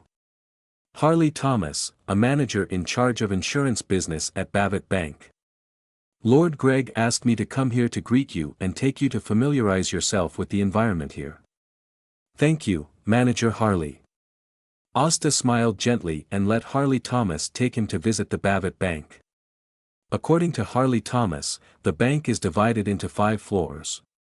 The bottom floor is used to handle common problems such as deposits and withdrawals, personal loans, etc. The second floor is divided into reception rooms, which are used to handle commercial loans, insurance, investment and other businesses. Generally, only nobles and big businessmen with a certain status can come here. The third floor is the office where bank managers such as Harley Thomas rest and receive guests, and it is also Asta's office in the bank in the future. The fourth floor is the exclusive area for the president and vice president of the bank. The fifth floor is where the bank's shareholders hold meetings. The decoration is the most luxurious, and Asta has not been able to go up to see what it is. After a tour, Harley led Asta to his office. A sign of legal counsel has been hung on the door, and there is a small line of words with his name. The office is not too big, about 1/3 the size of Asta's study room. There is a desk and a small bookshelf in the corner, with about 20 books on it, mostly books related to banking laws. You can tell it has been carefully arranged. Asta is very satisfied with this house, especially the window of this house is close to a commercial street. Looking down, you can see dense shops and people. This is your business card, which represents your identity in the bank. Harley handed over a small stack of 3-finger-wide business cards. At a glance, there are about 30 cards. Asta took it with a smile and turned out one to read it carefully several times. In the center of the business card is written Babbitt Bank, and the corresponding seal of the bank is also printed. Below is Asta's simple personal information, only name, age, and position, and no more private information such as housing information. Mr. Gregg has already said hello. You can come whenever you want. You don't need to ask anyone in advance. Harley almost said that Asta was just an empty name in the Bavart Bank and only needed to come once a week to collect his weekly salary.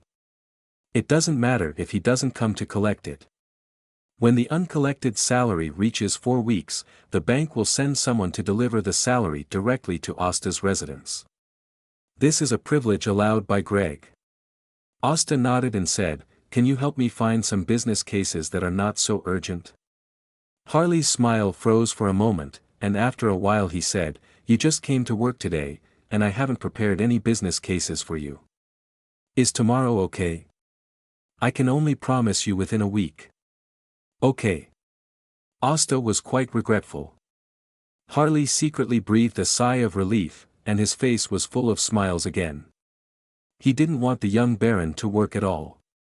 He would rather he never show up and just wait at home to collect his salary.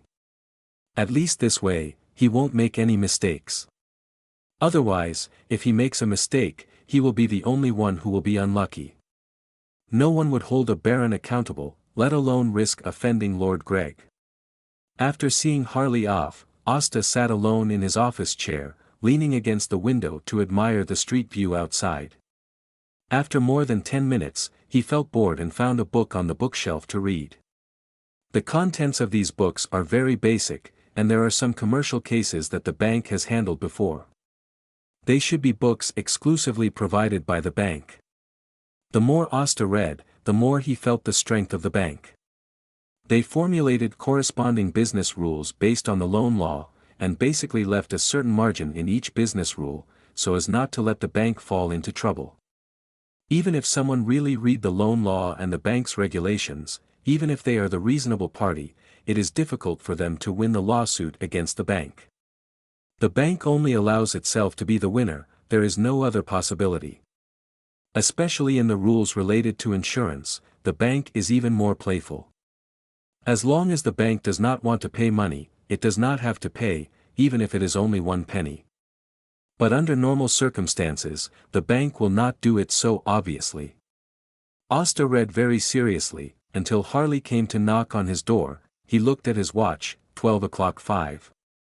The normal working hours of Bavart Bank are: start work at 8:30, get off work at 12 o'clock, start work at 1:30, and then finish work and go home at 6 o'clock in the afternoon. Working 8 hours a day is in line with the style of Emperor Roselle. There is a Dixie Bay nearby that makes very good pies, which are worth tasting. Harley invited Asta to have lunch together. In this regard, Asta naturally would not refuse such a good intention, and he also wanted to try how delicious Dixie pies are. After going down the third floor and coming to the bottom floor, the crowd here is still crowded. The bank staff responsible for handling business are divided into two groups. One group handles the affairs first, and the other group takes time to eat. Asta is very conspicuous under Harley's respectful leadership, especially when he is still very good-looking. Many female bank staff cast interested glances. Asta has gradually learned to be immune to such glances. Harley smiled and joked, "Fortunately, this is Backlund. If it were Intis, these girls would definitely have started to rob people. No, they will wait patiently until dark and take a stick before taking action." Asta smiled and replied. In his heart, he had a general understanding of Intis, where Roselle was born. No wonder Roselle was so good at playing. Under the influence of the open atmosphere of Intis that spread throughout the entire northern continent, if he could still keep his chastity, he must be either impotent or a saint. When I make enough money, I will go to Intis to experience the local customs and practices there. I heard that people there like the reserved and restrained style of our loan. Harley thought of the wonderful encounter in Intis in the future, and the smile on his mouth became more obvious. Asta smiled without saying anything. He did not tell Harley that in Intis, it was not only the noble ladies and young ladies who were enthusiastic, but also the male nobles. In the restaurant, Asta ate the Dixie pie as he wished. It was indeed meaty and juicy, and the most outstanding thing was the chopped apple pieces. The slightly sour and sweet taste greatly stimulated the taste buds and neutralized the greasiness in the pie. It was full of flavor when you took a bite. At the same time, he asked for a cup of sweet iced tea for himself. Dixie pie with sweet iced tea, the fool said it was good after eating it. In the future, we need to hire at least 3 chefs at home, one for desserts, one for Intis cuisine, and one for snacks like Dixie pies. That's the way to enjoy it. Asta ate Dixie pies and imagined his future life. After receiving the first week's salary from the Bavart Bank, he would hire a butler, a chef, and a maid. Haley was relieved to see that Asta was satisfied with the meal. He thought that nobles who were used to eating good things would look down on Dixie pies, which were more common food. After enjoying lunch, Asta followed Harley to stroll around the nearby streets until they returned to the bank at nearly 1:30. Asta continued to study the book on the relationship between banks and laws that he had read in the morning. At around 3 p.m., Harley had someone deliver a dessert in a cup of Marquis black tea. At 6 p.m., Asta went home from get-off work as usual. For dinner, he chose a lighter vegetable salad, plus a small lamb rib. Read books at night, and then whip the genie before going to bed. For 6 consecutive days, Asta arrived at Bavar Bank at 8:30 to work, opened the office and started reading, had lunch, and continued to read in the office until he got off work and went home at 6 o'clock. No matter how he urged Harley in the first 5 days, Harley would not let him take over the business case. It was not until the 6th day that Harley, who had no choice, got him a business case from half a year ago. Good guy, the defendant in this business case had been arrested for suspected fraud a month ago, and the relevant follow-up had also ended. Asta put the case on the table and rubbed his eyes. He understood Harley's difficulties and did not continue to force him. However, he would not come to this class for the time being, it was too boring. It was not worth missing Professor Wayne's lecture for this. Even sitting in the court in the afternoon to observe and study was more interesting than staying here. The 7th day was a normal rest day, and Asta would also receive his first weekly salary. 10 gold pounds. The strong fragrance of ink is the smell of money. Hastur bent the middle finger of his right hand and flicked it twice on the 10 gold pound note, making a trembling sound unique to the note. Although 10 gold pounds is not much, it is at least the first money I have earned, although this money is somewhat suspicious of free money. Would you like to have a drink together after get off work? Before getting off work, Harley came over with a smile on his face and extended an invitation. Because Asta told him that he would not come to work at the bank starting next week, and he no longer had to worry about finding suitable business cases. This sounds a bit embarrassing, but Harley is still very happy. It would be best to send him off as soon as possible to avoid being distracted every day. It's a good choice. Hastur nodded in agreement. After all, this was his first salary in this world. It was indeed worth commemorating. It's time to invite Greco. After all, he arranged this job for himself.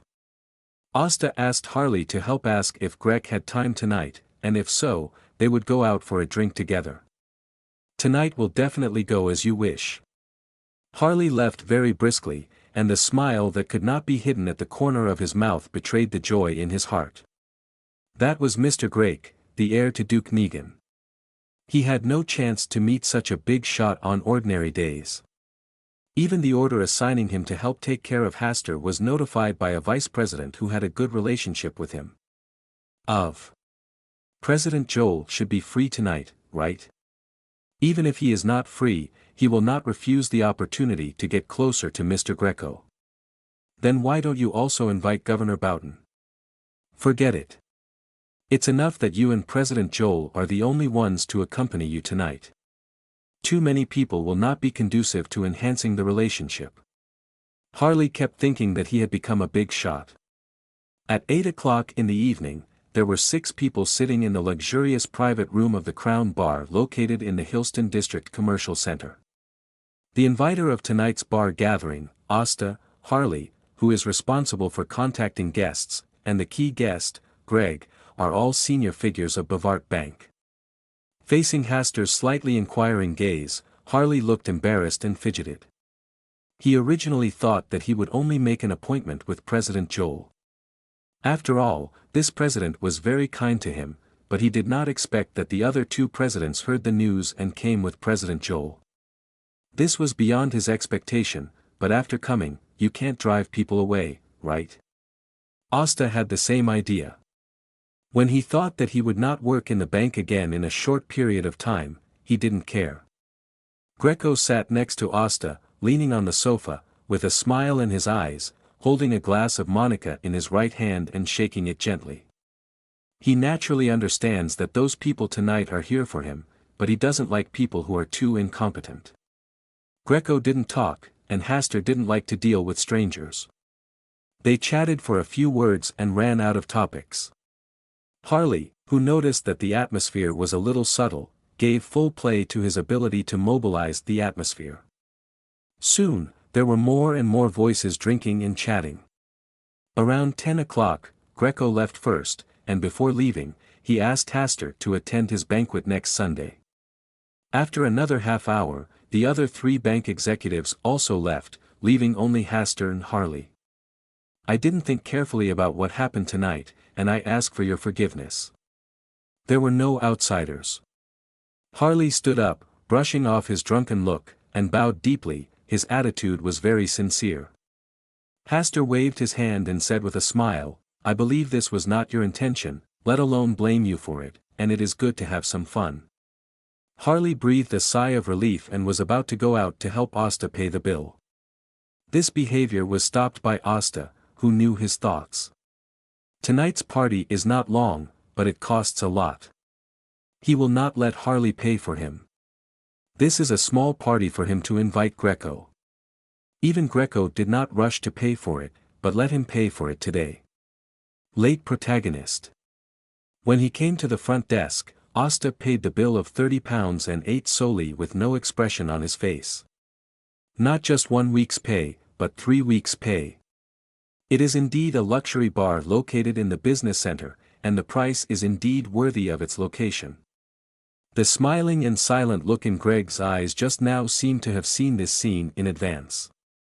Harley also took a breath when he saw the bill. After leaving the Crown Bar, Hastur hired a carriage to go home and looked out the window to sober up. He didn't drink much, but he was still a little dizzy. The main reason was that Greco kept asking him to drink, which made him a little overwhelmed. On the contrary, he was a little lucky that Harley invited 3 other guests, otherwise Greg would have been able to drink with him until 1 or 2 in the middle of the night tonight. After returning home, Hastert took a comfortable bath to recover from the dizzy feeling just now. When he came out of the bath, it was already 11:50, so he had no desire to continue reading, and he felt a little sleepy. Lying on the soft bed, I fell asleep soon. Before going to bed, he whipped the gin out of habit. The next day, Asta slept until 10:30 before waking up. He went to the bathroom to freshen up, took another bath, and then changed into a new set of clothes and went out. The Metropolitan Helping Household Servants Association is a very professional association that is good at providing suitable butlers and other staff for nobles or rich people. It was raining lightly in Backlund today, and Asta got off the carriage holding a black umbrella. He came here today mainly to hire a suitable housekeeper and let him take care of all the trivial matters of life. At the reception desk, Balin looked at Asta, who was walking towards him with his umbrella folded up. A gleam of surprise flashed in his eyes. He is dressed in a neat yet elegant formal suit, with slightly curly blonde hair, a face that makes people look at him more and more, and a hint of youthfulness all over his body. Couldn't it be the young Baron Campbell? Balin had some guesses in her mind. She lowered her head and adjusted her clothes. Then with a smile, she took the initiative to leave the reception desk and came forward to chat. "Good morning, sir." "Good morning, ma'am." "Sir, how can I help you?" "Yes, what should I call you?" "Asta Campbell, I need a good professional housekeeper." Balin's eyes lit up and she sighed inwardly. It was indeed the young Baron Campbell. The real person is more handsome and good-looking than the rumors. Some time ago, after the young Baron's housekeeper passed away, the Metropolitan Helping Household Servants Association received the news and has been waiting to introduce a good housekeeper to the Baron. Unfortunately, the other party never came, and instead dismissed the servants at home. "Baron Campbell, please sit over here." Balin suppressed the exclamation in her heart, blushed slightly, led Asta to the reception area, and pointed to a fabric sofa. "Please wait a moment, and I'll have someone get the corresponding information so you can choose." "Well, that's troublesome. Do you prefer coffee or tea?" "Black tea."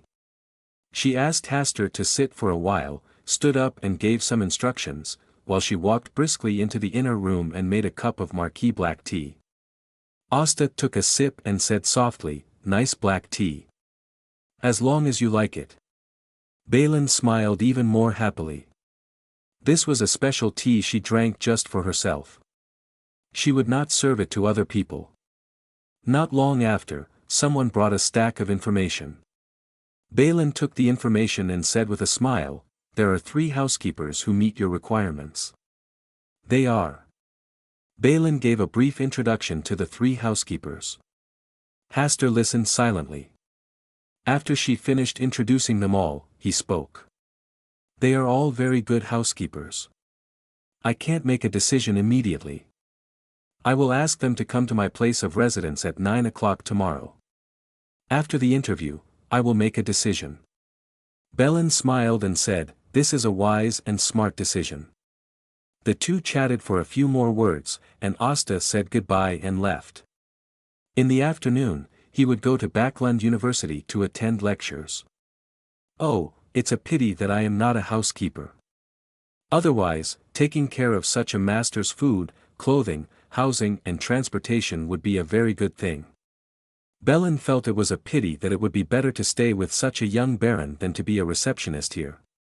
At 4 o'clock in the afternoon, Professor Wayne, who finished his lecture, asked Hastert to stay for a moment.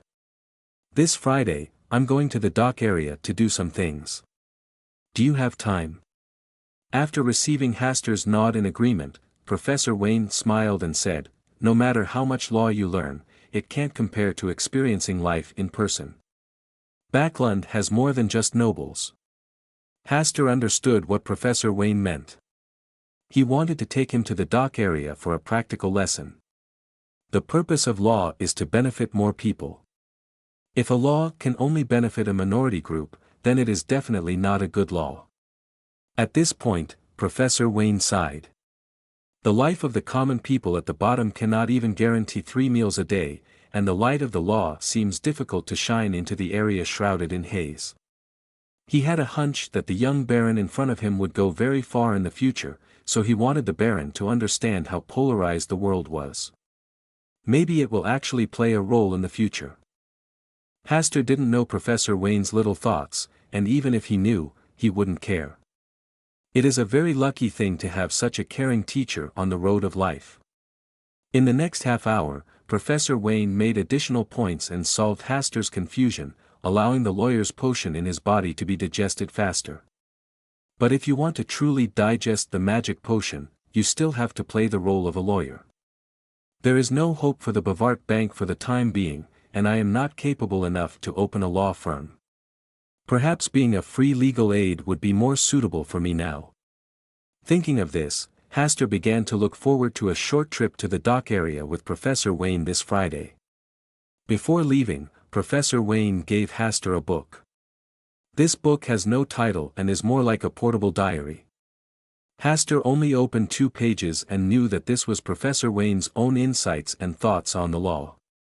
Its value cannot be described in terms of money.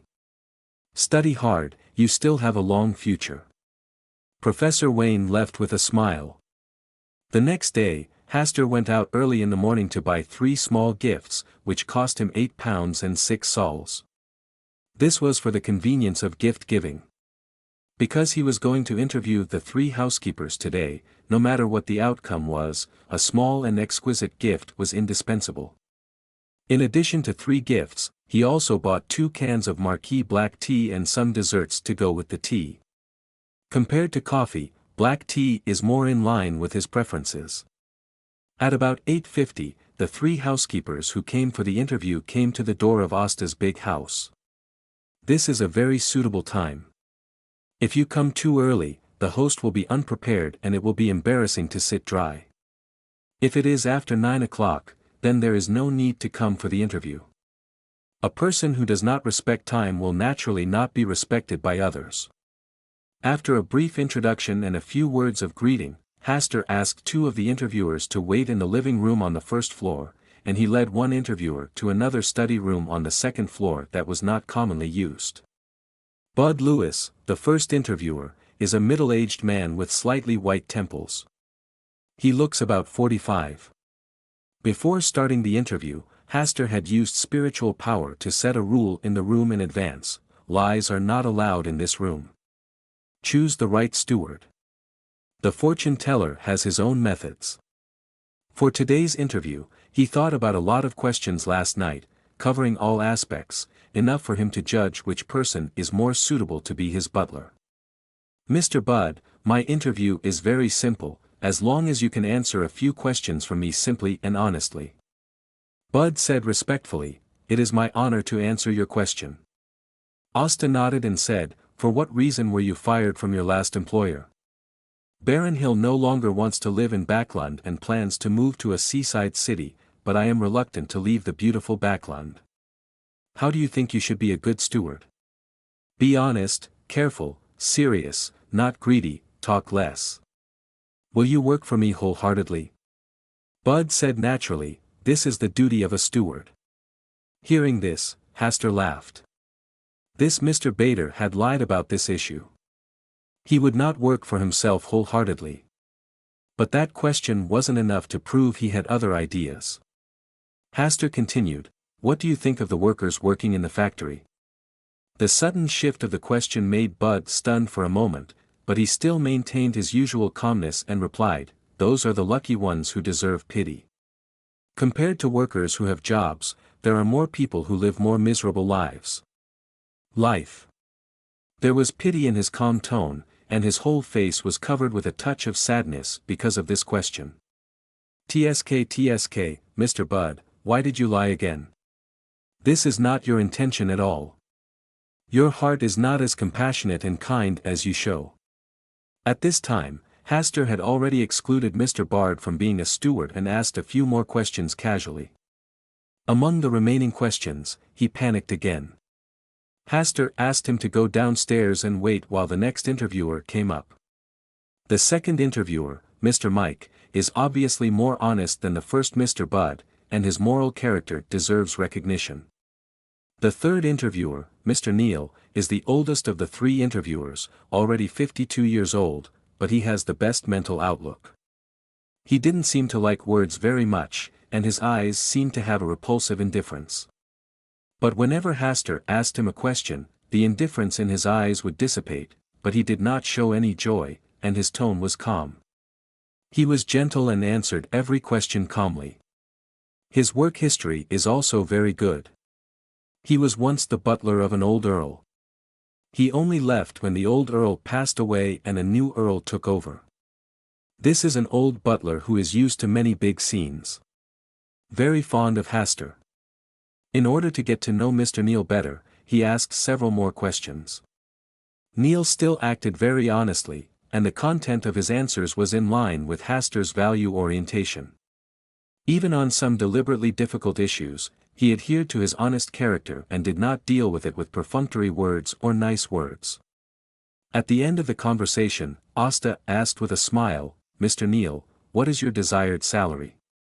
Neil said calmly, "The annual salary is 150 gold pounds. I think my ability should be worthy of such remuneration. Your honesty and kindness are the reasons why you got this job." At this point, Neil naturally understood that he had won out of the three interviewers, but he was not too excited. It was a normal thing for an excellent housekeeper to meet a discerning employer. Neil stood up and bowed respectfully and said, "Your moral character will be the banner for my future actions. Well, there are 3 gifts here, one is yours, and you can bring the other 2 to them. Thank you for your generosity." Neil walked out of the study with 3 small gifts and went down the stairs. After about 5 minutes, he returned to Haster. Haster stood up with a smile and said, "Asta Campbell, your new employer." Neil also bowed and said, "I am proud to serve you. You can start working from now on." Asta smiled, "I don't like to be served by too many people, so the staff at home must be streamlined. Do you have any more specific requirements?" Neil immediately got into work. "I like to enjoy delicious food, desserts, and snacks from various places, such as the Intis cuisine left by Emperor Russell, and the Dixie pie is also good. It would be even better if I could eat the delicacies of the southern continent." Apart from food, Haster does not have many requirements in other aspects, as long as it can satisfy daily life.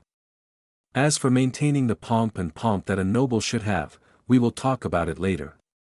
Neil thought about it based on Haster's request and said, "I think you need a pastry chef who specializes in desserts, a top chef who is good at cooking delicacies from all over the world, a family property manager, and a personal servant. 1 first-class maid in charge of the bedroom, 2 second-class maids in charge of the living room, 2 valets responsible for receiving guests, a store maid, a kitchen maid, 2 scullery maids, and 2 menial maids. We also need chef assistants, coachmen, gardeners, attendants, and laborers." Asta listened silently, and after Neil finished speaking, he considered it and said, "I don't need valets, gardeners, attendants, and small laborers. I can let other people do the work part-time, and then give them a little more salary, and the number of maids will not change. It takes so much. This Lord Baron is more thrifty than he thought." Except for the emphasis on food, other aspects seemed to be dispensable. Neil was stunned for a moment, then nodded and said, "I will comply with your wishes." Soon, Neil listed the number of people to be hired: 3 chefs, pastry chefs and assistants, 1 household property manager, 1 coachman, 3 people responsible for cleaning all living rooms, bedrooms, living rooms and other simple tasks, and a man to receive guests. The 2 servants also serve as servants, 3 other maids do odd jobs, and the 2 male servants also serve as gardeners and laborers. 15 people in total, not including him. Asta originally wanted to reduce the number of people, but seeing Neil's expression of embarrassment, he didn't reduce the number of people anymore. After all, his house was really big. If they are willing to work more, give them more salary. Thank you for your generosity. You choose someone first, and then ask them to come to the study to meet me. Even though they were only in some unimportant positions, Asta also felt that he needed to ask a few questions to see if they would concentrate on staying here to work. He didn't want something unpleasant to happen every few days. The two discussed the order and rules of working at home. Asta mainly proposed it, and Neil was responsible for taking notes. As a lawyer, order and rules should be integrated into your life at all times. Simply pretending to be a lawyer is just a superficial resemblance, rather than a true understanding of its connotation. A similar acting method cannot truly digest the magic potion. The two talked about it around 12 o'clock. Neil originally wanted to say goodbye and leave, and then stay here after hiring enough servants in the afternoon. Pastor asked him to stay for a working meal, and spent some money to have 2 dishes delivered to him from a nearby restaurant. After enjoying lunch, Neil went out to do errands. The Metropolitan Helping Household Servants Association has prepared a group of maids and servants in advance who can go to work at any time. At 1:30 in the afternoon, Neil led 30 people to the interview. Pastor spent 2 hours meeting each of them and asking them some questions. For example, if you see an ownerless wallet, will you leave it there and wait for the owner to claim it? When no one is watching at home, do you think of stealing and act on it? Do you like talking behind someone's back? Will he be bribed with money from other nobles? There are about 10 questions in total, covering almost all aspects. Except for a few inconsistencies, they are generally very good, which shows that Neil has a good eye for selecting people. In the end, Hastur left 15 people behind, and then handed 500 gold pounds to the housekeeper who managed the finances, asking her to look at the arrangements and pay 1 week's salary in advance. There are many things in this house, and there are very few places where big money is really needed. There are even 2 carriages. One is a carriage that previously belonged to Voltaire Campbell, and the other is used by the original owner in his daily life. 500 gold pounds is enough for a long time. As long as no banquet is held, no more money will be needed for at least 2 or 3 months. After finishing these trivial matters, Asta asked Neil to handle them while he stayed in the study to read quietly. A new day starts with a beautiful morning. The maid knocked on the door outside and called out twice in a crisp and sweet voice. Asta woke up and habitually lay on his back on the bed, resting for 10 minutes to wake up his thoughts that had been sleeping all night. He got up, changed his clothes, and went to the bathroom to wash up. There was a maid standing next to him who could provide him with the services he needed at any time. Being stared at like this made him feel a little uncomfortable. Fortunately, he rejected Neil's suggestion of a personal maid in advance, otherwise, a maid would help him get up in the morning, then take off his pajamas for him and put on new clothes. If you are too lazy and don't like to do it yourself, there are also special personnel who can provide services such as brushing teeth, washing hair, washing face, and bathing. As a noble, you just need to be like a doll and let them dress you up beautifully. When Asta thought of this kind of life, he shuddered. This is not a question of whether he can adapt, but he really feels that there is no need for it. At least at this stage, he can't enjoy this kind of enthusiastic service with peace of mind. After washing up, he tidied his appearance in front of the mirror, and a maid helped to smooth out some wrinkles. When he went downstairs, the restaurant was already filled with tempting aromas. Today's breakfast was a few plates of exquisite side dishes with 2 bowls of white porridge, with baked muffins and a slice of bread fried to a golden brown and spread with mayonnaise on the side. Finally, he could drink a bowl of white porridge in the morning, which made Asta very satisfied. It was really inconvenient for him to cook porridge when he was alone. After breakfast, under the watch of butler Neil, he got on the carriage belonging to the Campbell family and asked the coachman to take him to the Backland Bridge near the dock area. This was the meeting place he had agreed to meet with Professor Wayne. Asta asked the coachman to go back first, and he stayed on the Backland Bridge alone to wait. Click. He looked at the time, it was 9:42, and there were still 18 minutes before the agreed time of 10 o'clock. Asta put away his pocket watch, stood by the bridge, and looked at the dock area not far away. That's where Backlund goes to sea. There are many ports, the most advanced shipyards in the world, and the most hard-working workers. There are rows and clusters of chimneys there, spewing out black smoke like clouds, which makes the already gray sky even darker. After watching for 10 minutes, Professor Wayne's familiar voice sounded. I'm late. No, I'm a little early. Asta smiled and greeted Professor Wayne, and found that there were two men beside Professor Wayne. One wore black-framed glasses, was in his early 30s, and had a strong scholarly air. He should be a lecturer in Backlund, or Professor Wayne's assistant. The other person, dressed similarly to the workers in the dock area, was about 40 years old, a little thin, with slightly swollen eye sockets, and slightly curly brown hair, a little messy. This should be the dock area guide that Professor Wayne is looking for. This is my student, friend Simpson, a law lecturer at Backlund University. This time he came here to be my assistant. This is Jim, who lives in the dock area all year round. This time he will be our guide. Professor Wayne smiled and gave Asta a brief introduction. After a brief exchange, the four of them decided to walk to the dock area. The dock area was noisy and congested. The roads were often filled with various goods from all over the world.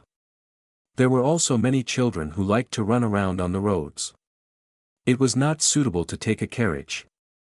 As a tour guide, Jim quickly got into the role and introduced the various situations in the dock area to Asta and the other two. At first, he tried to express himself as gentlemanly as possible and use civilized language as much as possible. But after getting used to it, he used to describe the people in charge of the dock factory as idiots and curly-haired baboons. This seemed more real. Asta and the lecturer friend listened with a smile. Professor Wayne occasionally asked some questions, and Jim was responsible for the introduction and answers. The group soon arrived at the dock area. As soon as I stepped into the dock area, it was as if a heat wave hit me in the face. The scorching sun hanging high in the sky cast golden ripples on the sea. Dozens of large and small ships were docked near the port. Most of the workers who were responsible for carrying things back and forth between the ships at sea and the dock warehouses were naked from the waist up, revealing their strong and powerful muscles. Jim explained that this was because it was easy to damage clothes when carrying things while wearing clothes, so it was better to work shirtless, take a shower after a busy day, and then change clothes to go home. The arrival of the group attracted curious eyes from nearby workers. Several of them greeted Jim enthusiastically, and Jim responded one by one. As the group continued to go deeper into the dock area, more and more children appeared. They were wearing shabby clothes, their hair was messy, and most of them were barefoot. Some children who wore shoes often wore shoes that were too big, obviously old shoes discarded by adults. They ran and played in the streets with workers and cargo boxes, fish stalls, vegetable stalls, etc., with smiles on their faces that could dispel the gray fog. Don't underestimate them because they are still young. They may work alone. In the evening, after the workers rest, they gather in groups to search for goods that were accidentally left behind at the port. They are divided into several small groups for this purpose, and they fight from time to time. Jim mentioned. When the group passed through the children's play area, a few brave children surrounded them, stretched out their dry hands, and shouted, "Respected sir, can you give me some money?" Professor Wayne had obviously experienced this kind of battle, and he was not panicked at all. He said with a smile, "I will donate money to the workhouse nearby. As long as you are willing to go to class there, you will have food." The children who were watching were stunned. Just having food did not impress them, and they also had to go to the workhouse to learn some knowledge. That was such a boring thing, and it was not as enjoyable as playing outside. Go. Go. Let's play. Seeing that Professor Wayne had expressed his stance, Jim stood up with a fierce look on his face and waved his hands to drive away the children surrounding him. The children dispersed in a hurry, mocking Jim for being an old bachelor as they ran. Seeing that Jim was angry and wanted to chase them, they hurried back to join their own small group. Humph, they are a bunch of ill-educated brats who are still gossiping about the women at home when they are young. Jim was still angry. In front of distinguished guests, a group of children revealed the fact that he was not married, which made him feel very embarrassed. Although not getting married is normal. Professor Wayne smiled and said, "Let's go." That is to say, gentlemen are kind-hearted. If they meet a gentleman with a bad temper, they will ask the servant to whip him. Some time ago, 2 of our children were severely punished with a whip because they collided with someone. The blood soaked their clothes on their backs. But they didn't dare to step forward to stop them. Finally, the parents of the 2 children came over and didn't dare to say anything. They could only hold their children home in tears. It is said that they are still lying in bed recovering from their injuries. Jim talked more. Didn't they think about asking the attacker to pay compensation? Lecturer Falun, who had been silent, couldn't help but speak. Jim chuckled, "Of course there is compensation, but it is the child's parents making an apology to those gentlemen. That's it. It depends on whether the other party is willing to reveal the matter. If you encounter those unreasonable and savage gentlemen, they will even give the children's parents 2 whips." Lecturer Falun was startled for a moment, his face turned pale, and he said nothing more. The Sunrise Almshouse is located at the end of the dock area, halfway up a hill. Whenever the sun rises from the sea level in the early morning, you can always see the sunrise first. Let the poor and suffering people welcome their own sunrise earlier. This is the meaning of the name given to this almshouse by a marquis who fully funded its construction more than 30 years ago. When Hastur and his party arrived at the Sunrise Workhouse, the blazing sun in the sky hung just above the top of the mountain. Jim glanced at the workhouse, forced a smile and said, "Sir, my guide mission has been completed. I hope you will have a pleasant stay in the next time. You are a very qualified guide. Thank you for your compliment." Jim smiled and left with 12 sols for the guide's fee. Professor Wayne is a frequent visitor here, and his arrival is warmly received by Dean Don of the Sunrise Workhouse. Hastur, who was standing behind him, could see that his expression was a little unnatural, ranging from happiness to slight irritation. He just looked at Dean Don and then moved his eyes to the workhouse. Because it is located halfway up the mountain, it is easy to cut stones, so the walls of the almshouse are made of large stones, nearly 4 meters high. The walls are flattened and have moss growing on them, which greatly eliminates the possibility of entering the workhouse except for the gate. Way in and out.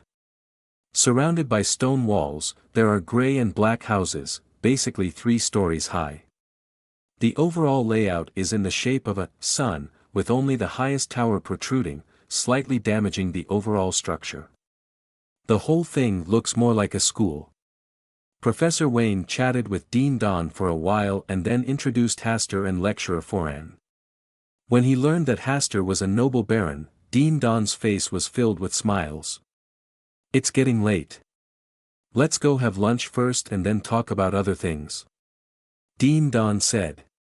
Professor Wayne smiled and said, "Of course it's up to you."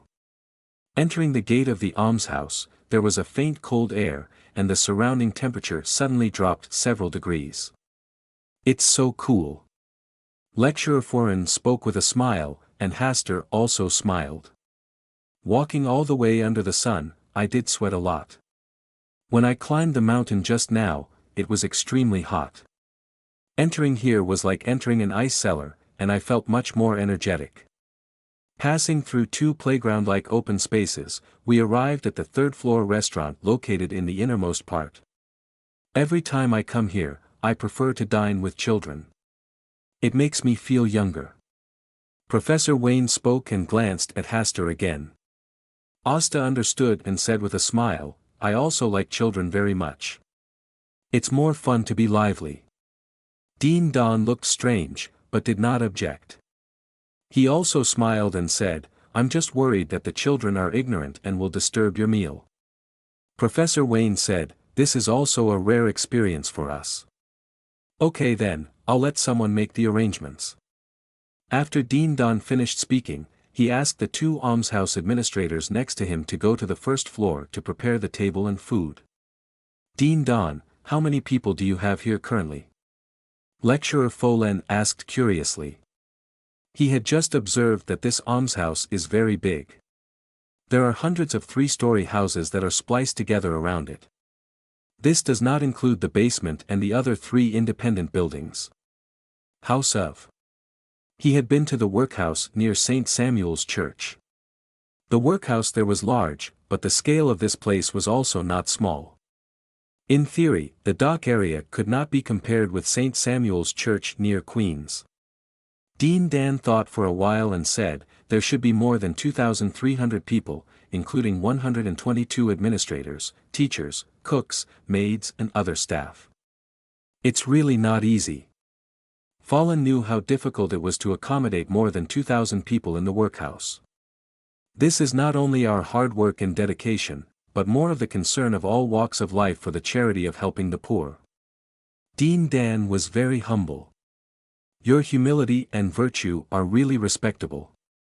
Lecturer Fallen and Dean Dan began to chat. Asta just listened quietly, while guessing Professor Wayne's thoughts in his heart. Professor Wayne was obviously worried today, otherwise he would not have said such words just now and asked me to cooperate with him. He vaguely guessed some of Professor Wayne's thoughts from this behavior. The workhouse is nominally a charity that takes in and helps the poor. After the introduction of the George III Poor Law, workhouses were built in various places under the watchful eyes of the gods. In addition to each kingdom itself, a workhouse will be built near each church of the 7 major Orthodox churches to help the poor and promote God's love. This starting point is of course good and worthy of recognition, but the greed of human hearts will make them want to get involved in charity organizations such as workhouses. When charity becomes a weapon against the poor, it will be the greatest irony. Asta believes in the kindness of people and also believes in the ugliness of people. From what he has seen so far and from some of Professor Wayne's words, he can foresee that there is definitely something wrong with this workhouse. Professor Wayne insisted on eating in the same restaurant with the children, probably because he wanted to find out what was wrong with this workhouse. No matter how well the other party does on the surface, as long as there is something wrong, it will inevitably leave traces. And children often can't hide much. Soon, an administrator came and said that the dining table on the first floor had been set up, and it was time for the children to have lunch. Our place is relatively simple, and some of the food is not so exquisite, which may not suit your appetite. Dean's smile seemed to contain deep meaning. Professor Wayne said calmly, I was also born in a poor family, and every piece of food deserves respect. I'm just worried that I won't treat you well. Dean didn't say anything else, and led Asta and the other two downstairs. On the way, Asta carefully observed the surroundings. It was noon now. There were many people coming out of the nearby houses to eat. Most of the children were between 8 and 12 years old, and there were very few children aged 15 or 16.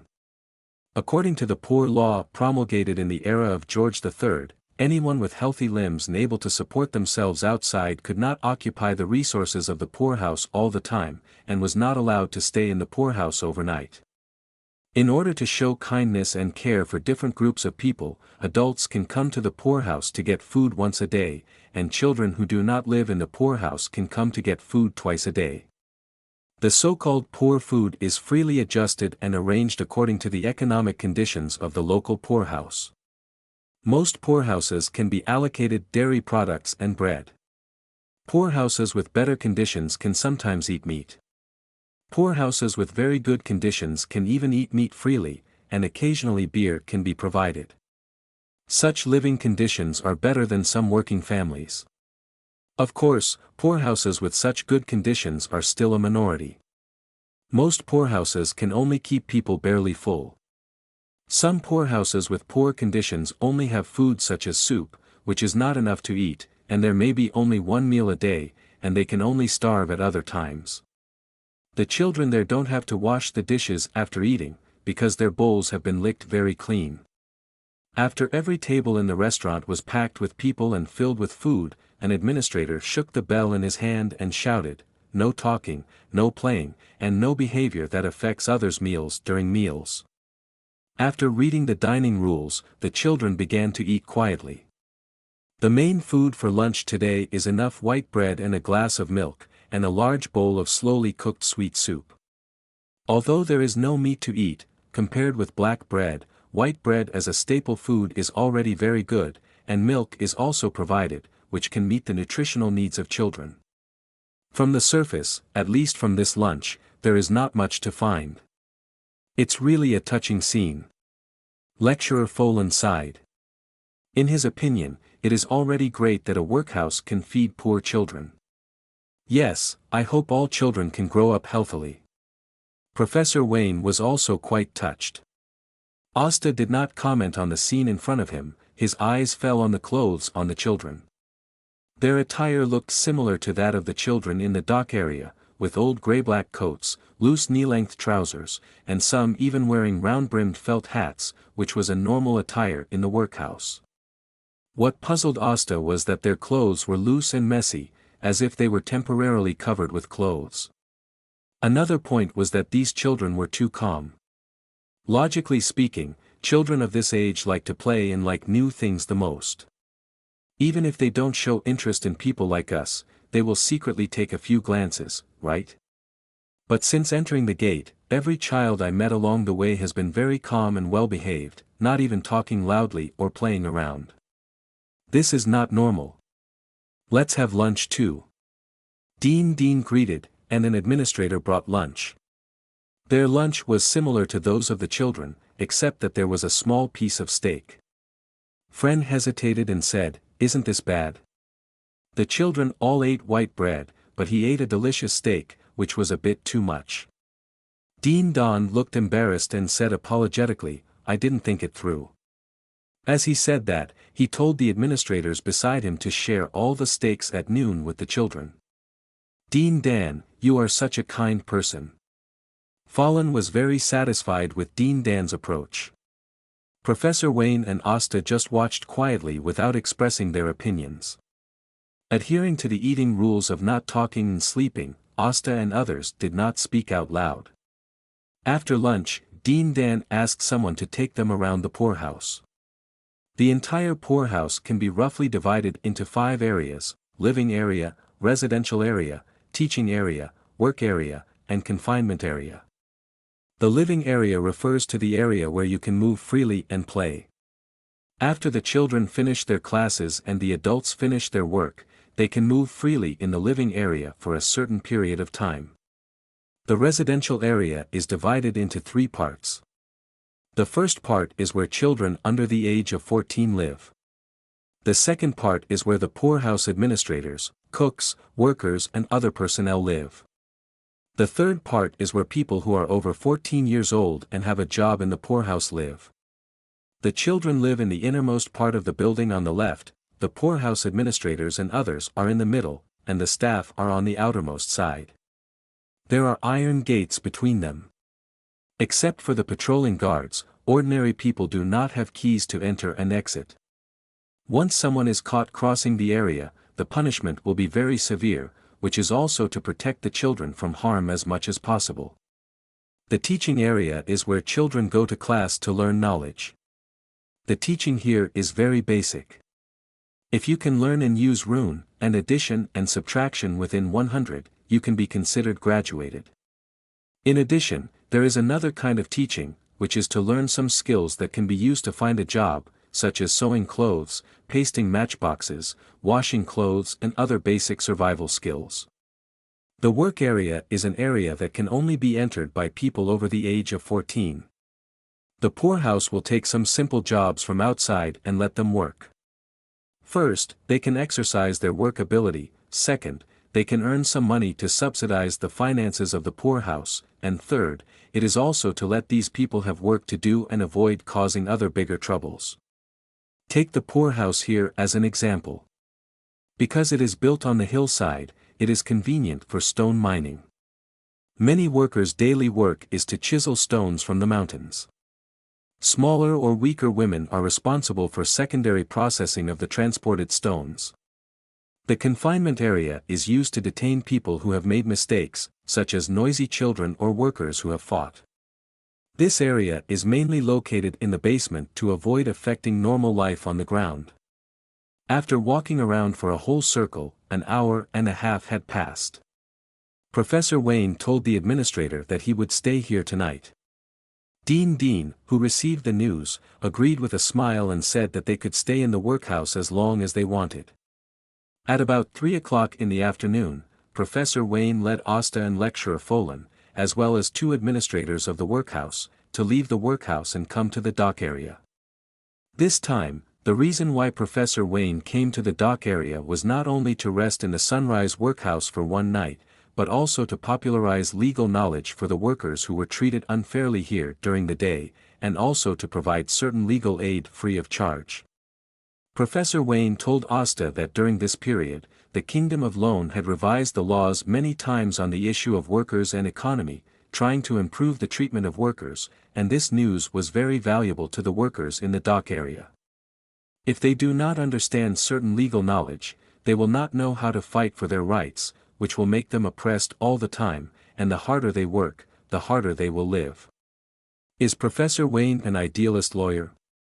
As he got to know Professor Wayne more and more, Asta felt his sympathy for the poor people from him. Since the first contact, he felt that Professor Wayne was a little different. In common sense, many teachers would teach aristocratic children like him perfunctorily, and generally would not expect a nobleman to concentrate on being a lawyer. After all, the profession of lawyer cannot be compared with the title of nobility. But Professor Wayne still taught very seriously, and consciously told himself that there were many injustices in the current laws. It was really bold and fearless to tell a nobleman that there was a problem with the law that protected the nobles. As they walked and talked, they came to the area where the workers in the dock area lived. 2 administrators of the poorhouse were responsible for notifying nearby residents who were free to come here for free classes. Asta and Lecturer Foran moved 2 tables and more than a dozen benches. Professor Wayne found a blank wooden board and a piece of burnt charcoal. After about 20 minutes, people came over curiously, wanting to see what these outsiders were going to do here. When more than 20 residents came to watch, Professor Wayne began his small class on popularizing legal knowledge. Most of the onlookers were elderly people and some children who liked to join in the fun. The real breadwinner of the family hardly had time to come here to listen to any lectures. For them, if they have this free time, they might as well hurry up and work, earn more money, and have a full meal. But there are always some adults who happen to have nothing to do and come to join in the fun. Professor Wayne didn't pay too much attention and was very tolerant of some children who liked to cause trouble. You feel that you work hard every day but often don't have enough to eat. Is this problem your own responsibility or is it due to other reasons? When Professor Wayne opened his mouth, he was the old fire-arching master. Bah! We work hard and use our own hands to make money to support ourselves. What can we do wrong? If it weren't for those aristocratic men who run factories lying on us to suck our blood, how could we have lived so tiredly? They would rather donate a large amount of money than increase our wages. Our jobs are not secure at all. They can fire us at any time without compensating us even a penny. Professor Wayne's words successfully ignited the anger in these people's hearts. The discussion became more and more noisy, and the more people came to watch. Most people use this issue to vent their daily dissatisfaction. They really have too many grievances to express. Professor Wayne listened quietly and did not stop him. When their emotions were almost vented, he said calmly, "The reason why you are in this situation is not only because you were bullied by bad people, but also because you are too stupid and ignorant." These words caused a new wave of anger. Lecturer Falun looked slightly sideways and glanced at Professor Wayne in confusion. Aren't he and others here to popularize some legal knowledge? Why does it sound like you came here looking for a beating? We respect you, but that doesn't mean you can insult us at will. You should apologize for your offensive words. Several bolder adult men are already inclined to take action. Professor Wayne's expression remained normal and he said calmly, "Have any of you ever understood the laws of the Kingdom of Loan? We don't even know every word of it, how can we possibly understand any law? Bah! The law is just a means devised by the powerful to oppress us." Sir, are you kidding me? If we knew the law, the judges sitting in the courtroom trying criminals shouldn't be those mindless curly baboons. This sentence soon aroused roars of laughter from the onlookers present, and they even added several words enthusiastically. The general idea is that people in high positions are brainless curly baboons, and a puppet sitting in their position can do better than them. Professor Wayne was not angry, and used the charcoal in his hand to draw a curly baboon on the blank wooden board, and specially hollowed out its brain. The onlookers couldn't help laughing, and someone suggested, "Sir, not only do they have no brains, their limbs have also degenerated. Otherwise, why would they always ride in a carriage when traveling?" Professor Wayne laughed and took this suggestion and let the brainless curly baboon lie on the ground. This move made Professor Wayne suddenly reach a consensus with the onlookers, and the originally tense atmosphere became much better, and even became a bit intimate. After the onlookers laughed, Professor Wayne glanced at them and said slowly, "So are you willing to admit that you are ruled and oppressed by such a group of curly-haired baboons with no brains and degenerated limbs?" The laughter disappeared instantly, and many people's faces became ugly. Of course they cannot admit that they are inferior to a curly baboon. But the group of powerful people and big businessmen whom he regarded as curly-haired baboons were indeed above him and could give orders to him at will. After a while, someone stood up and said angrily, "They just happen to be in that position. If we were sitting in that position, we would definitely do better than them." Professor Wayne said calmly, "Then you also turned into a brainless curly baboon?" The man blushed, retreated into the crowd, and did not speak casually again. Then someone else stood up and said, "Sir, this is just because they are too cunning and we are too kind, so we are destined to be bullied by them." Professor Wayne still maintained a calm tone and replied, "So you are trying to say that a person who is a miracle in all things cannot use his brain as much as a brainless curly baboon?" The man also blushed and retreated into the crowd. Immediately afterwards, several people refused to admit defeat and wanted to come forward to debate with Professor Wayne, but without exception, they were evaluated as inferior to curly baboons. Lecturer Folen smiled happily and thought to himself, "If they can win this debate with a law professor, then Backlund University will welcome them to teach." After there was no opposition around him, Professor Wayne sighed and said, "There may be people in high positions who are not as stupid as curly baboons, but most people in power are very smart and capable, otherwise it would be reckless. The End Kingdom cannot rise quickly, and Backlund cannot become the capital of Mandu. Your curses and disdain may be just to vent your emotions, but you must remember not to look down on any group that is above you, admit your own shortcomings, and don't be limited by your own understanding, so that you can see further. I am here today to teach you, just to let you understand some basic laws, broaden your knowledge, and let you understand what your legal rights are." Professor Wayne's calm and soothing tone made the onlookers calm down. Some people who wanted to learn eagerly sat in front of Professor Wayne so that they could hear more clearly. Soon, the benches prepared by Professors Haster and Foran were filled. Some nearby residents brought benches and chairs from their homes to form a circle around Professor Wayne. Let me tell you a story first. Maybe after listening to it, you will have some insights into the law. Professor Wayne considered that the residents in the dock area had not read much. If the complicated legal provisions were explained at the beginning, they would not be able to understand them, and they would even question them one after another. Why are these legal provisions formulated in this way? It is obviously unreasonable. They must be laws written down by curly-haired baboons when they go to the toilet.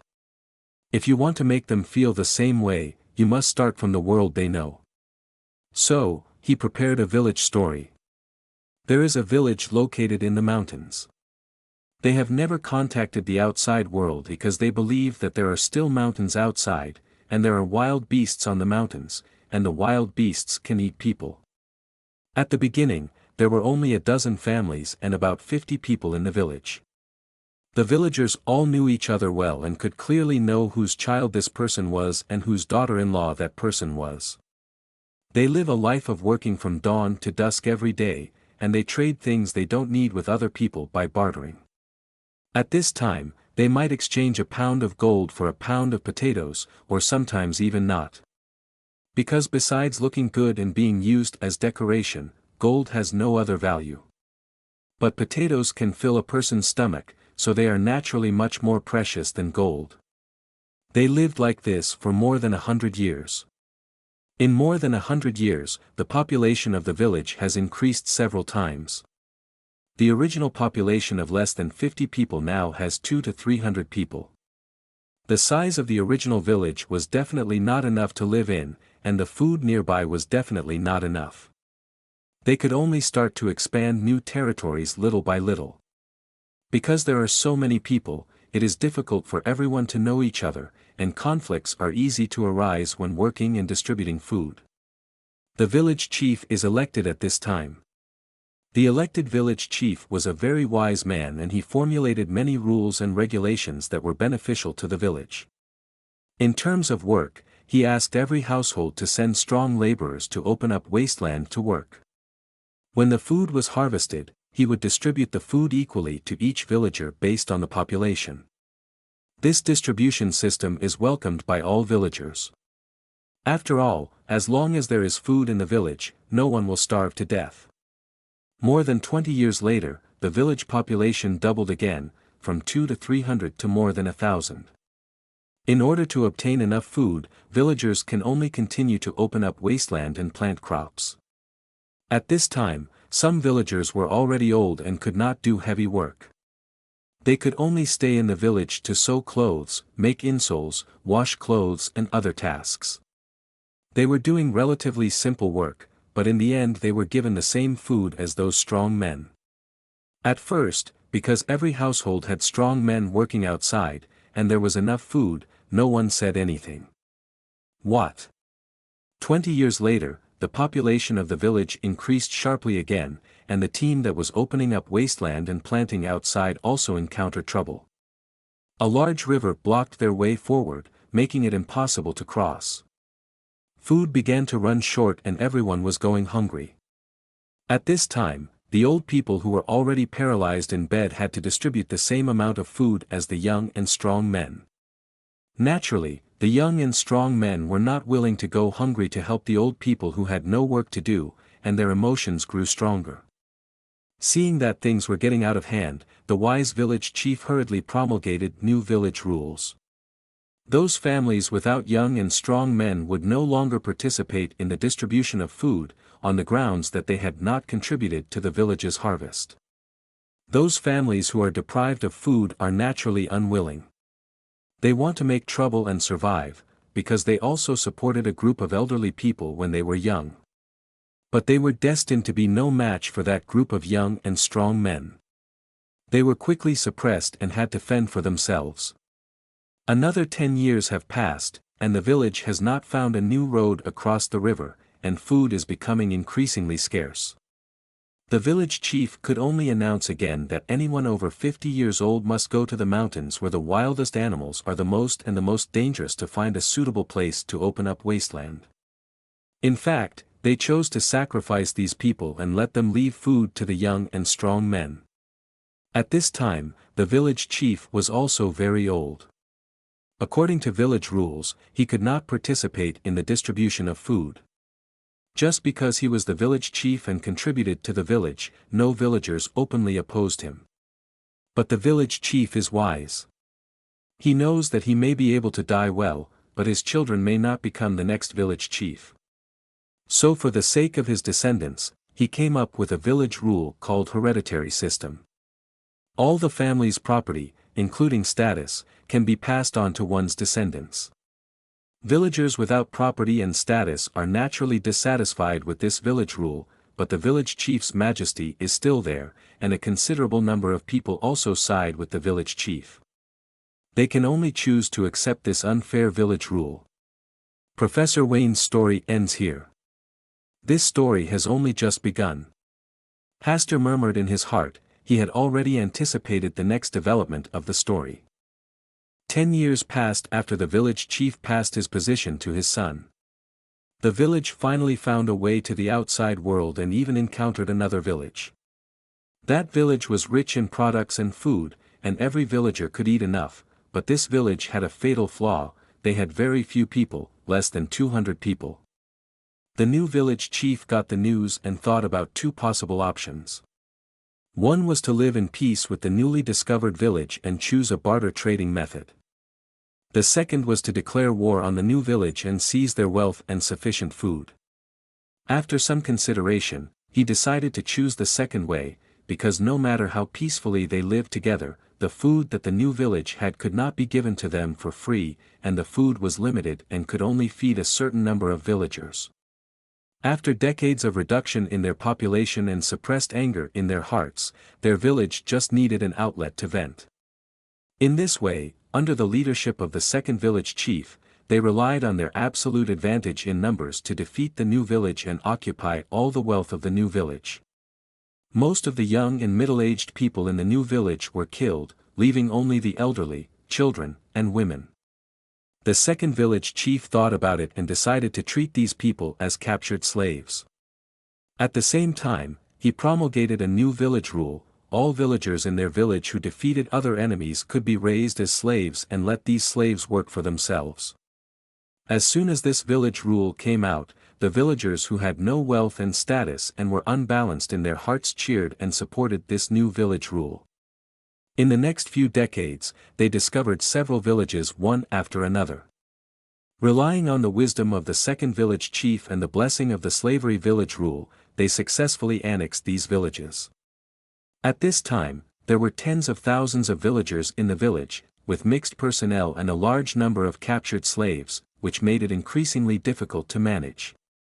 The second village chief once again showed his intelligence and announced that he would build a large city to accommodate everyone. At the same time, he also formulated many new city rules that were conducive to maintaining the stability of the city and his own rule. For example, the city lord can only be succeeded by the people of their village chief's lineage, and others cannot encroach on their rights, otherwise they will be sentenced to death. All villagers who have more than 5 slaves automatically become slave owners, and they have the power of life and death over all these slaves.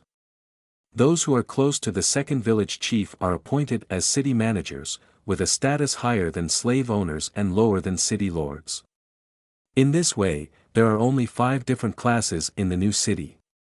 The city lord at the top, the manager who assists the city lord in managing the city, the slave owner with a large number of slaves, the ordinary villagers who do not have enough slaves, and the slaves with the lowest status.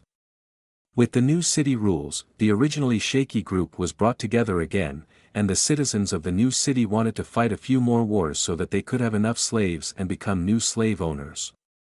The slave owners also wanted to plunder enough wealth through war so that they could become managers of the city. The city lords and managers, who had the smallest number of people, set off wars according to the desires of the majority. Decades passed, and they occupied many cities, and the individual cities united to form a city-state. The son of the city lord became the leader of the new city-state.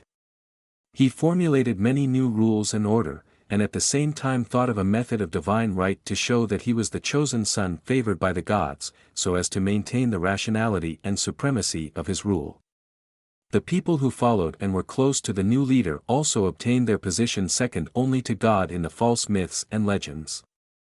After the city-state stabilized, they started a new round of wars, because they didn't want to fight others, and when others became strong, they would fight themselves.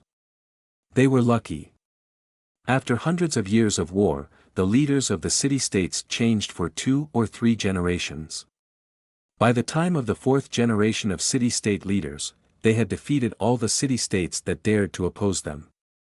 At this time, a kingdom beyond the city-state appeared, and new rules and order would be brewed. They had a new name, Law. Asta completed the story that Professor Wayne didn't tell in his mind, and the potion was also digested a lot at this time, leaving only the last part. He estimated that in another month and a half, his lawyer potion would be completely digested. At this time, the sky was already dark, and the number of residents watching nearby not only did not decrease but increased. Because the workers working at the dock heard that something was happening here, they also rushed to join in the fun with cups of cheap beer. Professor Wayne had suspended the class and asked Lecturer Folan to answer questions and popularize the new laws that Rune had recently revised for the working class. During the period, some people chose to leave halfway because they didn't understand, some people listened with a lot of question marks in their heads, some people frowned and seemed to have gained something, and only one or two people had a gleam in their eyes, like the stars rising from the night. "Do you want to go up and talk?" Professor Wayne came to Asta, holding a glass of beer given to him by someone unknown. "I still have a lot to learn, so I won't go up and make a fool of myself." Asta rejected this proposal. Professor Wayne took a sip of beer and said, "Since you are determined to learn the law, sooner or later you will have to step onto the stage and face a group of strangers to explain your views. Before that day comes, I have to learn more knowledge to avoid being driven off the stage with stones." Professor Wayne smiled, looked at the dock residents who were listening attentively, and sighed, "Do you think they understand? You have opened a window for them. As for what kind of scenery they can see from the window, it is no longer your business. Hee, I can't open a window. At most, I can draw a window frame in the room. If they want to open the window, they need to work hard on their own."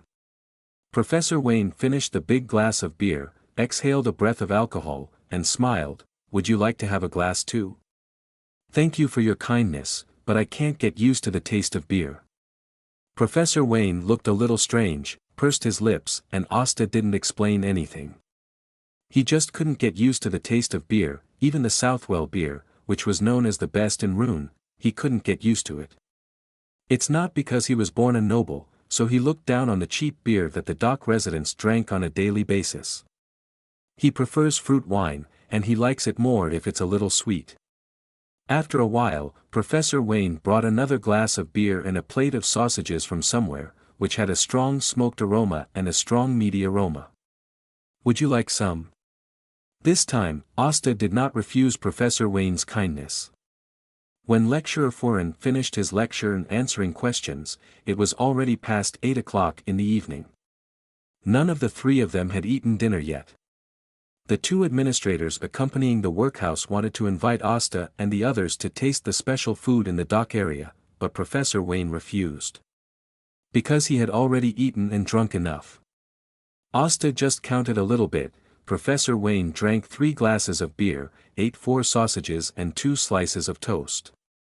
He also ate something with Professor Wayne, but he was not very hungry. Only Lecturer Foran had been speaking for 2 hours and was thirsty and hungry. Seeing that Professor Wayne and Asta had no intention of having dinner outside, he also felt that the security in a place like the dock area would not be very good at night, so he chose to go back to the workhouse first and eat something. Back to the workhouse, Asta looked at his pocket watch, it was 9:18. The work and teaching in the workhouse have ended, and the children have returned to their dormitories to rest. The adults who worked during the day are queuing in the bathroom, wanting to take a bath before going to sleep. Asta and the other two did not disturb them when they came back, and Dean did not appear again, but he had arranged 3 rooms for them to rest at night. The 3 rooms are connected together, in the same area as the managers of the workhouse. Going inside is the rest area where the children are, and the outermost side is the area where the adults live. The room is not very big, about 1/3 of his study. In addition to a neatly made, clean bed and quilt, there is also a small table with a kerosene lamp filled with oil on it, which can be used when going to the bathroom in the middle of the night.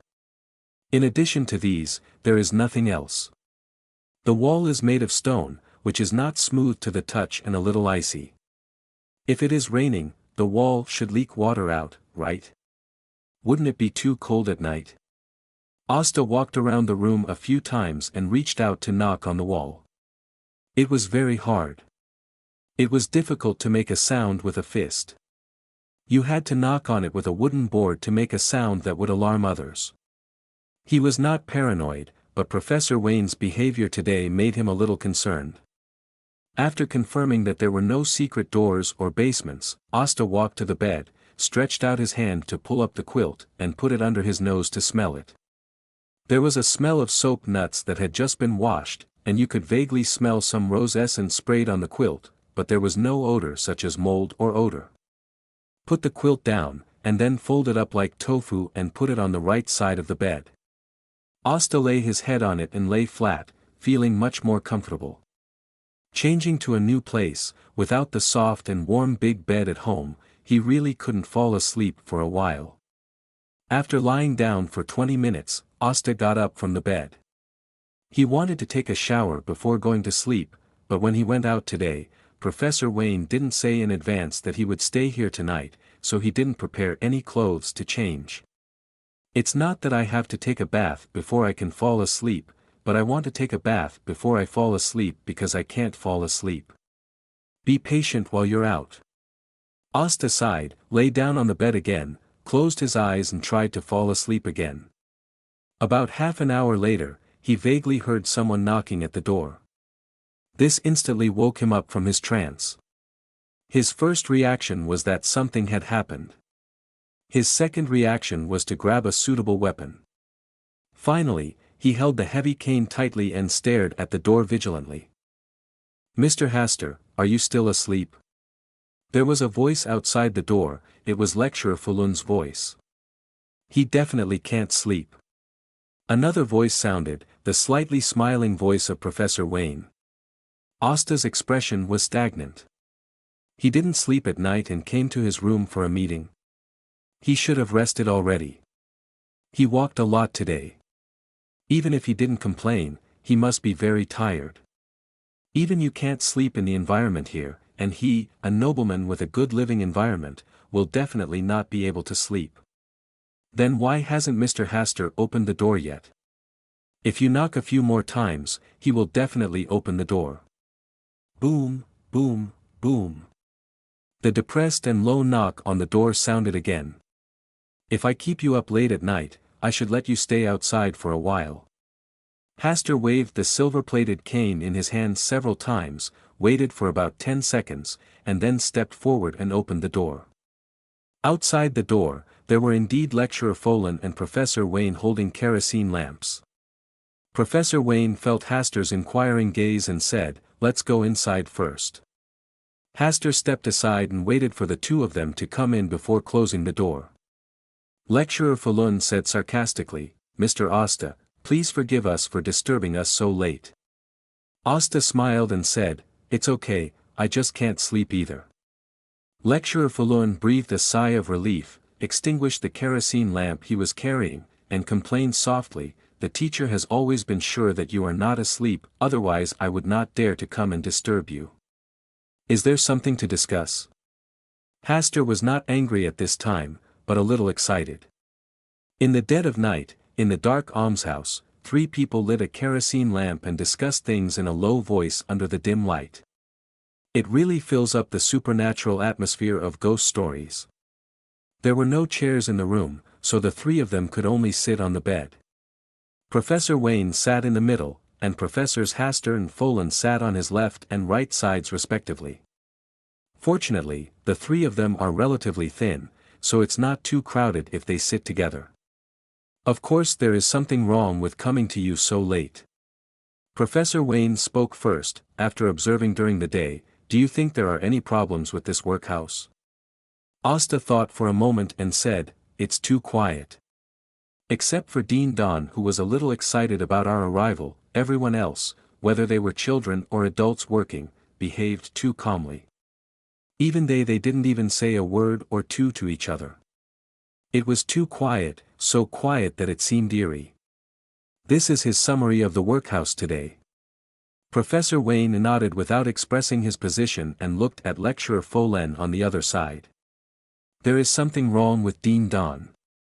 Lecturer Falun gave his own judgment. Today I have been observing Dean Don and specifically talked to him.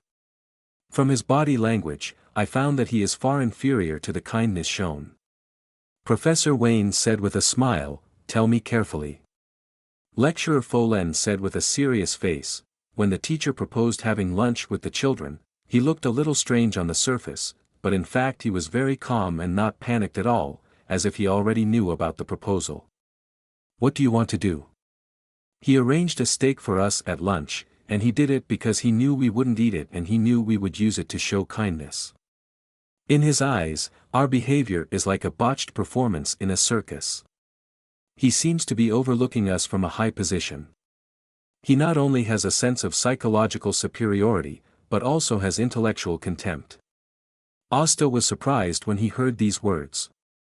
During the day, he saw Lecturer Folen chatting happily with Dean Don, and thought that Lecturer Folen had been conquered by the charisma of Dean Don.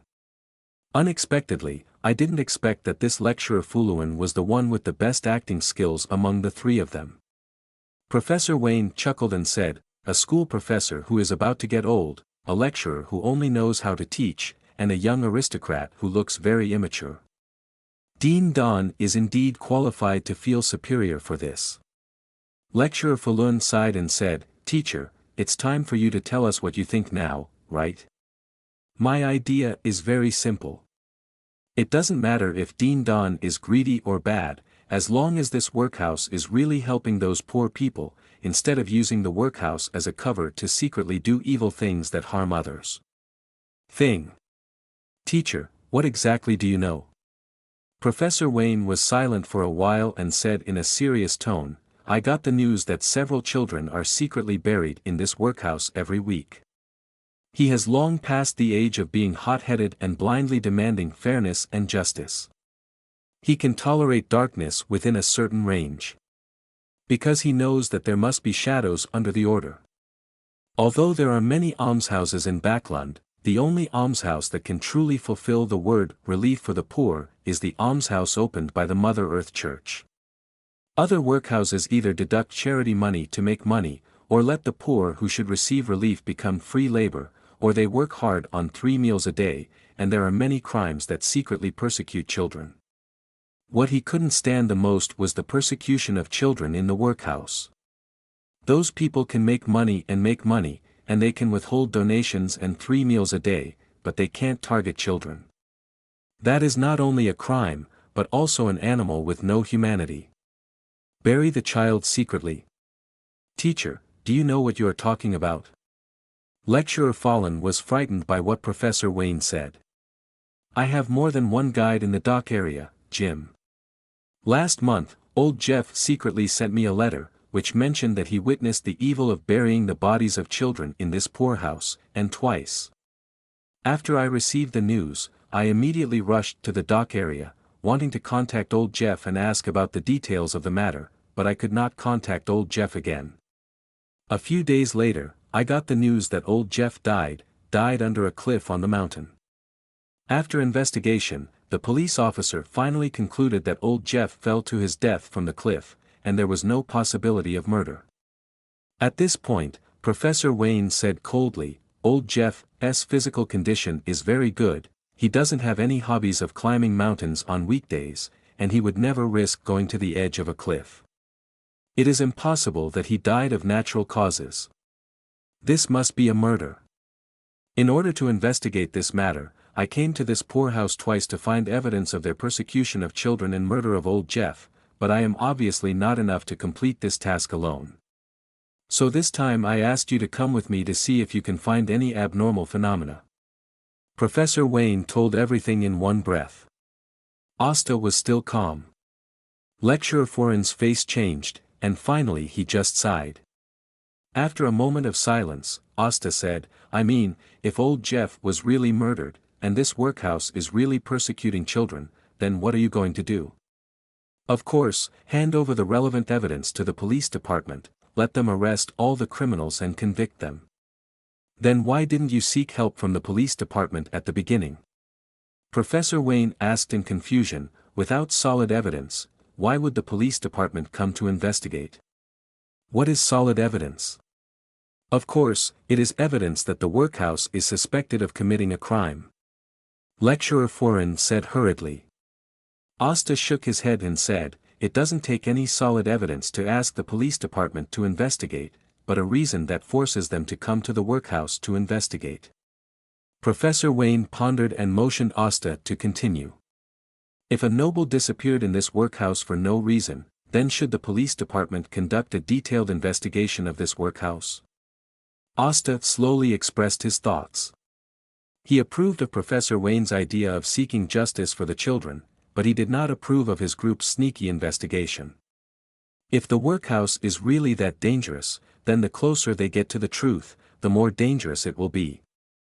Although he is a Sequence 9 lawyer, 3 strong men can suppress him in a head-on fight. Professor Wayne and Lecturer Foreign can see that they don't have much fighting power. Moreover, the act of secretly burying the child made him more alert. In the mysticism, children are born with spirituality and are the best sacrifices in many evil rituals.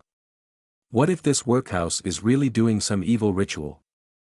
Then it is estimated that no matter how many ordinary police come, it will be useless. It is safest to report it directly to the major Orthodox churches.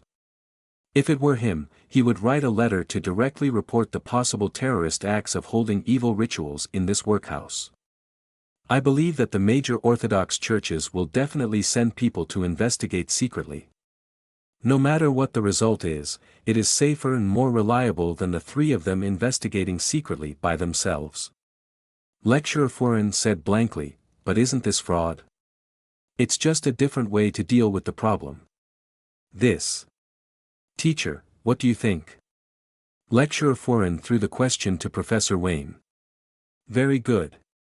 Professor Wayne laughed, patted Asta on the shoulder, and said with satisfaction, you have learned to use the other side of the law so quickly, you are really good.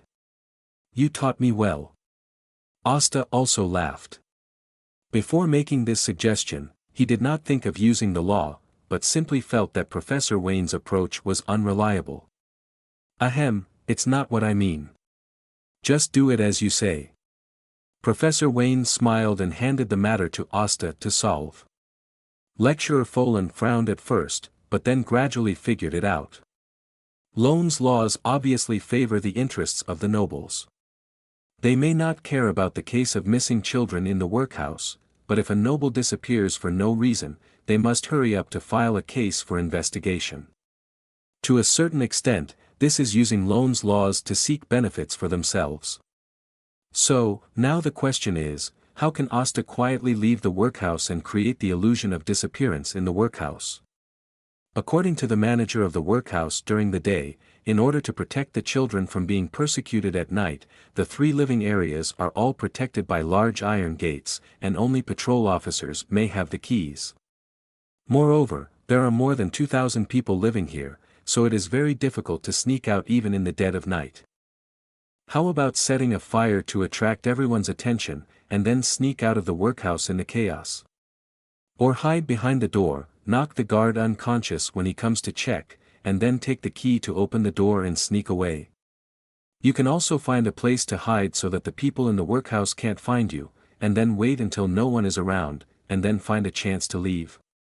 These are all suggestions from Lecturer Foreign. Obviously, he often reads some detective adventure novels. Professor Wayne did not make any suggestions, but let Asta worry about this problem alone. He believed that since Asta made a suggestion, there must be a solution. It would be great if there were cosmetics and wigs here, and a set of women's clothes would be needed. Lecturer Foreign thought of a very feasible method, but the conditions here were obviously not feasible. In fact, sneaking away is not a difficult thing. Asta quickly closed Lecturer Foreign's brain hole. He would never wear women's clothes. Do you have any good ideas? Lecturer Foreign looked at Asta with a happy face. I don't have to leave the workhouse in the middle of the night. Tomorrow, I can find any opportunity to sneak away during the daytime. It depends on how you and Professor Wayne perform. Yes. I don't have to sneak away tonight. Why didn't I think of that? Lecturer Foreign looked annoyed. Asta did not talk to Lecturer Foreign about this topic anymore, but discussed tomorrow's affairs with Professor Wayne. Ding-ling-ling. Ding-ling-ling.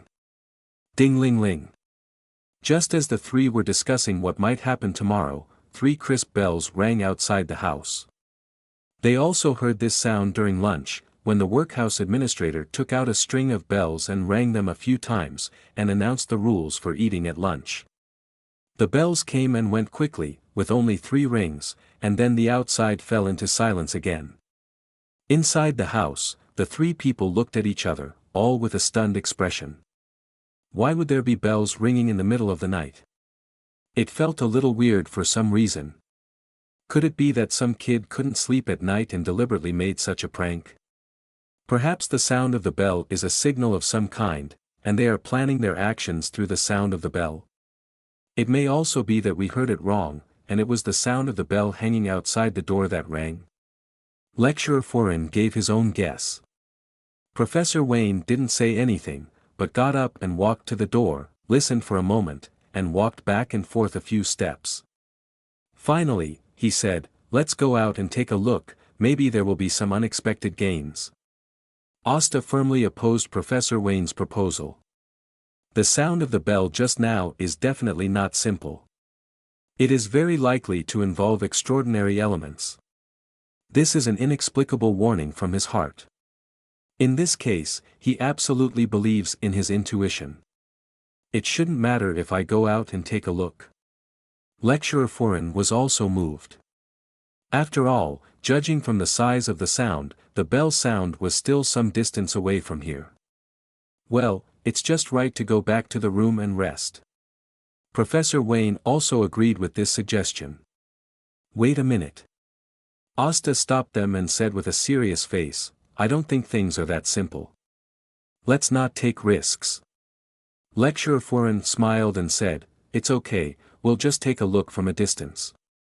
Emperor Roselle once said a famous saying, "Curiosity kills the cat." This means that if you are too curious about things, you will easily put yourself in a dangerous situation. Asta brought out the sign of Emperor Roselle, hoping to dispel the idea of adventure in their hearts. It's a very philosophical saying, worthy of being Emperor Roselle. Lecturer Foreign agreed with this sentence, and at the same time smiled and assured Asta that he would never run out to take risks in the middle of the night. Asta had no reason to stop them at this point, and his bed really couldn't sleep 3 people. The door opened, Asta first poked his head out and looked around for a while, confirming that there were no patrolling guards passing by here, and then called Professor Wayne and Lecturer Foreign out. Then he watched them leave with the kerosene lamp. They did not do anything extra. They just looked at the source of the bell for a while and then went back to their rooms. Asta breathed a sigh of relief and looked at the source of the bell. The evening breeze blew and made people shiver. He retracted his gaze, closed the door and locked it. After thinking for a while, he moved the table behind the door to block it, and then lifted the kerosene lamp on the table to the ground near the bed. After doing all this, he looked at the time. It was already past 2 o'clock in the morning. He went to bed, lay on the quilt, held the cane in his hands across his chest, and yawned. He was really a little sleepy. In a state of half asleep, he dreamed that he came to the Hall of Stars and whipped the lamp god again. In the early morning, Asta was awakened by a violent knock on the door. He opened his sleepy eyes, looked at the cane hugged to his chest, and breathed a sigh of relief. Fortunately, nothing unexpected happened last night. By the way, did I go to the Hall of Stars to whip the lamp god after I fell asleep last night? Asta frowned slightly. He had been clocking in at the lamp god during this period. If he missed one night, he would not have signed in continuously. Dong! Dong! The sound of the clap became louder and louder, and at the same time, there was the anxious voice of Lecturer Foreign. Did something really happen? Asta didn't delay any longer, and hurriedly got up and went to the door, moved the table, rearranged it, and then opened the door. Teacher, he disappeared. Lecturer Foreign was anxious, his tone was rapid, and his breathing was fluctuating. There were two poorhouse administrators beside Lecturer Foreign. Speak slowly, why did Professor Wayne suddenly disappear? Asta tried to comfort Lecturer Foreign's anxious mood. After I woke up this morning, I wanted to see how the teacher slept last night. When I came to the teacher's door, I just knocked twice, and the door opened by itself. The teacher's shadow was no longer in the room. At first I didn't care too much, and I thought the teacher got up earlier than me and went out for a walk. But after asking around, I found that no one had seen the teacher. I was a little panicked, so I hurried to ask the people in the poorhouse to help find him, but after more than an hour, I didn't see the teacher's shadow, and no one saw the teacher on the road. Lecturer Foreign became more and more anxious, and even sweat broke out on his forehead. Is he really missing?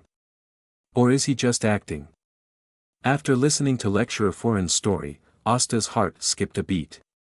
He believed it a little, but also doubted it a little. Last night, the three of them mentioned that they would use the method of fake disappearance to give the police department a reason to come to the poorhouse to investigate. Early in the morning, Professor Wayne disappeared. Professor Wayne is a law professor at Backlund University and also his teacher. His disappearance is also significant enough for the police to intervene in the investigation. Perhaps, Professor Wayne did not want to trouble himself, so he chose to be the fake missing person. But when he thought of the strange bell sound last night, Asta was a little panicked, and Lecturer Foreign's expression did not seem to be acting. Don't worry, Professor Wayne will be fine. Asta comforted Lecturer Foreign and asked, have people been sent to look for him in the dock area? A staff member of the poorhouse replied, people have been sent to look for him, but no news has been received. Have you searched every place in the poorhouse? We have searched more than once, but we haven't seen Professor Wayne's shadow, and no one has seen him this morning. I want to see Dean. Okay, I'll take you there. Under the guidance of the poorhouse staff, Asta and Lecturer Foreign soon met Dean. He also seemed very anxious at the moment, and his mood looked very bad. Seeing Asta and the other two coming, he put away his angry expression and sighed, please rest assured, we will definitely find Professor Wayne and will never let him have any accidents. Asta looked grim, and said in a deep voice, if we still can't see my most respected teacher by noon at the latest, we will choose to call the police and rely on the power of the police department to solve this matter. Whether Professor Wayne really disappeared or not, taking this opportunity to attract the police department to intervene in this matter is the best choice. Let's not trouble the police department, right? Dean's face became even uglier. Then can you make sure to find someone before 12 o'clock? Asta emphasized his tone, poked the ground heavily with his cane twice, and obviously suppressed the anger in his heart and said, my teacher is an extremely respected law professor. He has trained many excellent barristers, including students who have become judges. I understand, we will definitely handle this matter well. Dean was shocked, obviously shocked by the weight of Professor Wayne. Soon, Dean ordered the people in the workhouse to search for Professor Wayne's whereabouts separately. Asta and Lecturer Foreign did not stay quietly in the room waiting for news, but took several people from the workhouse to the dock area to look for him. Mainly, Asta was worried that if Professor Wayne's disappearance was really related to the workhouse, then it would be very dangerous for them to stay in the workhouse.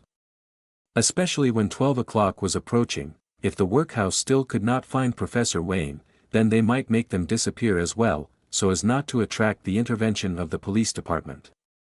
It was not that he wanted to think that people's hearts were so dark, but in the mysterious world, it was always right to be careful everywhere. Even if you don't make mistakes, you may encounter unknown dangers, not to mention that you are stupid. At more than 11 o'clock, the entire dock area was almost turned over by the people from the workhouse, and even many residents of the dock area participated in the search for Professor Wayne, but no trace of Professor Wayne was found. What's more terrifying is that there are so many pairs of eyes in the dock area, but no pair of eyes have ever seen Professor Wayne. Asta stood in the crowd, looking in the direction of the Sunrise Workhouse, with a solemn expression. If Professor Wayne was forced to disappear, he was most likely imprisoned in the workhouse, and if he was playing missing on his own initiative, he was also likely to hide in the workhouse. After all, there are a lot of residents living in the dock area, and many people have to get up before dawn to work. It is too difficult to sneak out of the dock area under so many double eyelids. On the contrary, hiding in the workhouse, you only need to avoid the first few searches, which will easily create the illusion of darkness under the lamp. Lecturer Foreign on the side looked at Asta with complicated eyes, and he hesitated several times. He really wanted to ask, was all this discussed in advance by his teacher and Mr. Asta? The script discussed last night was obviously not played like this. It was 12 o'clock noon. The workhouse still hadn't found Professor Wayne. Dean Don had a gloomy face and didn't stop Asta and the others from calling the police. Now, almost all residents in the dock area knew about the disappearance of Professor Wayne, which was a fact that could not be covered up. After calling the police, Asta and Lecturer Foreign waited quietly in the same place. Facing Dean Don's invitation to have lunch first, they refused on the grounds that they were in a bad mood and couldn't eat. While the people in the workhouse went out to eat, Lecturer Foreign finally got the chance to be alone with Asta. He came to Asta and lowered his voice and said, "Can we find the teacher? You have to believe in the power of law enforcement agencies." Compared to when he just got the news in the morning, Asta was much more relaxed. Based on his observation of Dean Don today, Dean Don obviously didn't know the specific circumstances of Professor Wayne's disappearance. Otherwise, he would definitely not let himself and Lecturer Foreign leave the workhouse, let alone call the police. Now he has two guesses. One is that this matter was completely directed and acted by Professor Wayne alone, and the other is that Professor Wayne accidentally involved extraordinary power, which led to his disappearance. He was more inclined to the former guess, and he did not rule out that it was related to the bell last night. "Did the teacher discuss anything with you alone?" Lecturer Foreign finally asked the biggest question in his heart. "No, I didn't know about Professor Wayne's disappearance before you told me." Alas. Lecturer Foreign sighed, with a lot of sorrow on his face. Asta comforted him not to worry too much, and took him out for a walk and eat something by the way. The two of them were busy with Professor Wayne's affairs this morning, and they haven't eaten yet. They have also looked for many places, and their stomachs are almost flat. After walking around the dock area for 10 minutes, the two found a small restaurant not far away.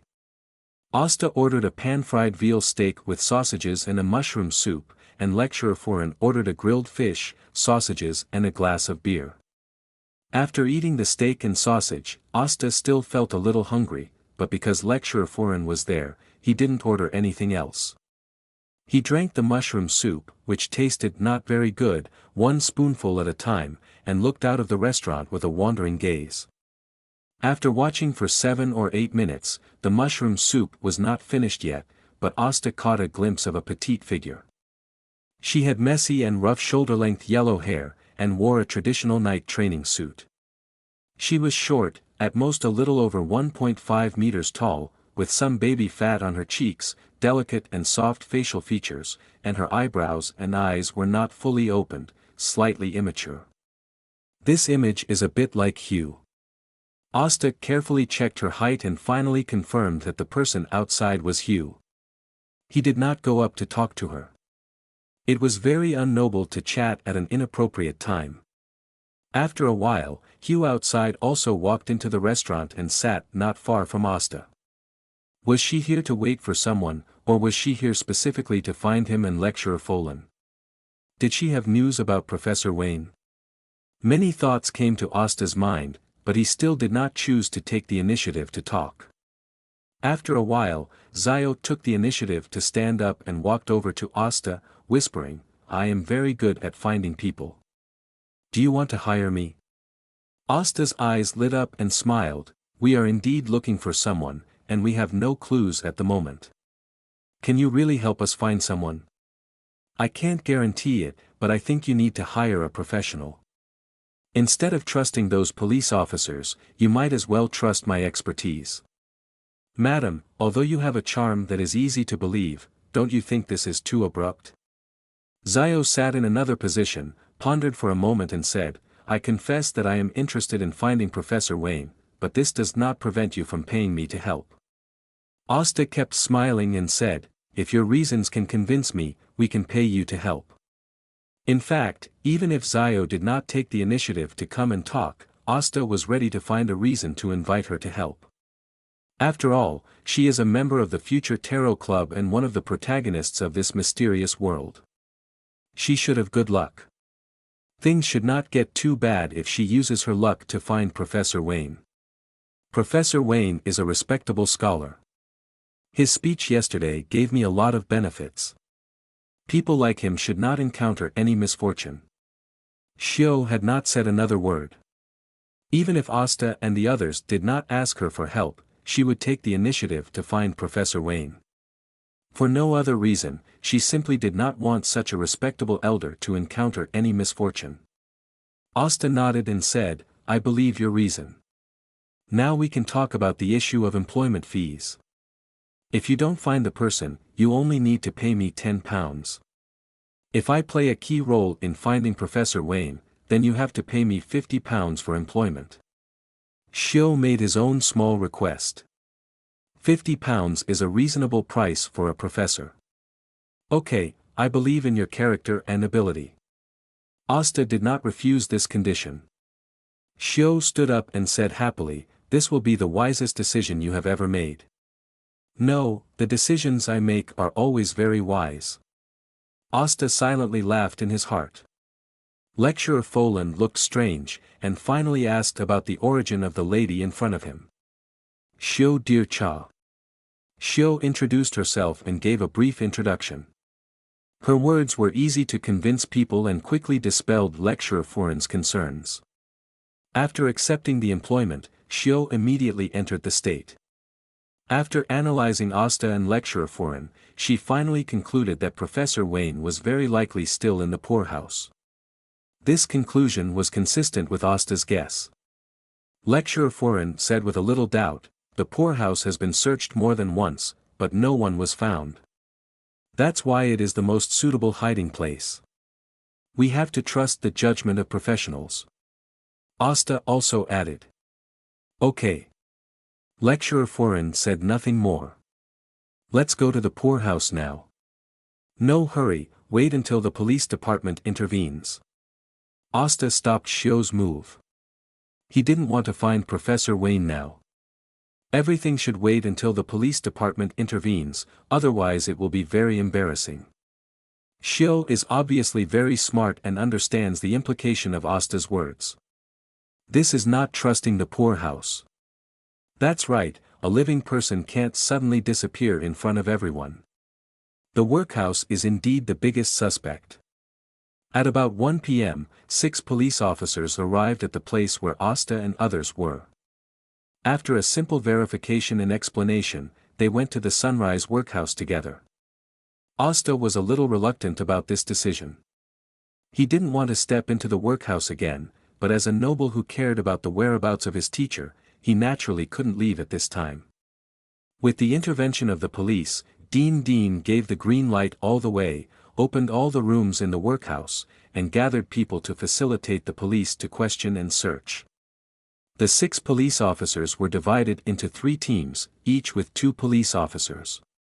One team was responsible for questioning the staff of the workhouse, one team searched every room under the leadership of several workhouse staff, and the last team followed Asta and the other 2, accompanied by 2 workhouse staff.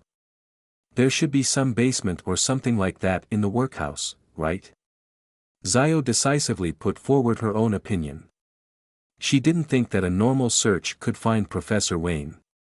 This is not something we can decide. We need to consult Dean.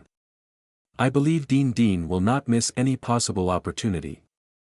Asta spoke, and a staff member hurried to consult Dean. Soon, the staff member returned again, and Dean came with him. Asta refused to do so. It was like a boss following him before the fight even started. Of course, Dean might be innocent, but the possibility was very low. Xiao also frowned slightly, obviously not wanting to go with Dean Dean. Dean Dean, aren't you busy dealing with other things? Lecturer Folan asked in confusion. Dean Dean explained, the basement has always been a place for some people with bad tempers to reflect. Those people have bad tempers. It's better for me to lead you into search. Asta's heart was ringing alarm bells. Such words sounded a bit wrong. Zio also realized that there might be some other accidents and smiled and said, there should be more than one basement here, right? There are 3 in total, 2 of which are connected to each other, separated by an iron door in the middle, and the other basement is directly under the clock tower. Then let's search separately, so it will be faster. Dean Don nodded and said, okay, I will be in a group of 3 with you, and let Vice Dean Bad and others be in a group with 2 police officers. There are 8 people in total, so there are exactly 4 people in 2 groups. Well, then I'll trouble Dean Don. Xiao nodded in agreement. She was very confident in herself. Dean Don looked quite old, and even if he did something bad, he would not be her opponent. Hey, this arrangement is even worse. Asta didn't want to be in a group with Dean Don at all. He was already thinking about what decent reason he should use to leave first. No trouble, this is what we should do. It's because we didn't take good care of Professor Wayne that this regrettable thing happened. Dean Don's tone sounded very self-blaming, and Lecturer Folan comforted him a few words. The basement that the 4 of them were responsible for was located directly below the bell tower, and the entrance was on the 1st floor of the bell tower. The door here was closed, and there was a string of iron locks hanging on it, which were mottled with rust. The bell ringers who were responsible for ringing the bell on time usually climbed up to the top floor through the ladder outside to ring the bell, and did not enter the 1st floor at the bottom of the bell tower. Dean Dean went forward to open the iron lock and pushed open the door. It was pitch black inside, and it was difficult to see specific things. The sun rarely shines here, so it will be darker. Dean Dean walked in front with a kerosene lamp, illuminating a large area in front, and also allowing Asta and the other 3 behind him to see the specific situation inside. It was very empty, with only a table near the wall, and no other debris. There was obviously a closed secret door on the ground. Hugh and Lecturer Foran, who was also holding a kerosene lamp, walked in and observed a circle, but did not find anything unusual. Since this place is locked, Professor Wayne is probably not here. Asta stood at the door and forced a smile. He didn't want to go in at all. It's not just Dean Dean who is weird about this clock tower is also weird. The sun in the dock area starts to rise from the sea. In order to welcome the arrival of the sun earlier, the buildings here are all built facing the direction of the rising sun. But this clock tower is in the opposite direction. The gate here faces the direction of the mountain and faces the sun. This is why the whole room is too dark. He doesn't simply think that this is because of an accident when building the clock tower. It makes sense, but since you are here, if you don't go in and take a look, you will always feel uneasy. Lecturer Folan still prefers to go into the basement to search. Although the chance is small, what if his teacher is hidden here? Dean Dean said kindly, this basement is not too big. There are only 12 small compartments in it. It won't take much time to search it. Zio also persuaded, no one will be willing if you don't go in and take a look. Asta couldn't convince them alone, so he had to nod and agree. I'll help. Zio walked forward and opened the secret door on the ground with Dean Dean. As soon as the secret door was opened, a cold wind blew in from inside, carrying the smell of dirt and a little stench. This smell is really bad. Asta put his right arm under his nose, revealing a disgusted expression. Dean Dean said awkwardly, the basement has never seen sunlight all year round, it is cold and damp, and the smell is really bad. Asta looked down at his clothes worth dozens of pounds, waved his silver-plated cane, and said in a deep voice, this is not suitable for a noble to enter. This. Dean Dean had nothing to say for a while. After all, the person standing in front of him was a baron. The status of a noble really made it difficult for them to lower their status and enter such a dark and cold basement. Hugh looked at Asta meaningfully, and said with a smile, "How about this, you stay outside and the three of us can go in." Asta did not speak, and acquiesced to this suggestion with silence. Although Lecturer Folan was surprised by Asta's behavior, he did not say anything, and silently stood aside with a kerosene lamp. Seeing this, Dean could only let Asta stay outside alone. The three of them entered the basement one after another, with Dean Don in the front, Zio in the middle, and Lecturer Folan in the back. Asta watched them enter the basement silently. The reason why he took advantage of the topic just now was mainly because he did not trust Dean Don. If there was one person left outside, he could help and call for help in time if something happened. 7 or 8 minutes later, there was a slight tremor from the ground. Asta immediately became alert, holding the cane tightly and staring at the direction of the secret door. Sure enough, there was still something wrong. The basement's secret door that was originally opened was automatically closing and trying to close it again. Asta's expression changed slightly, and he took 2 steps forward to insert the cane into the secret door and hold it against one side. However, the closing force was not small, and it was difficult to stop this trend.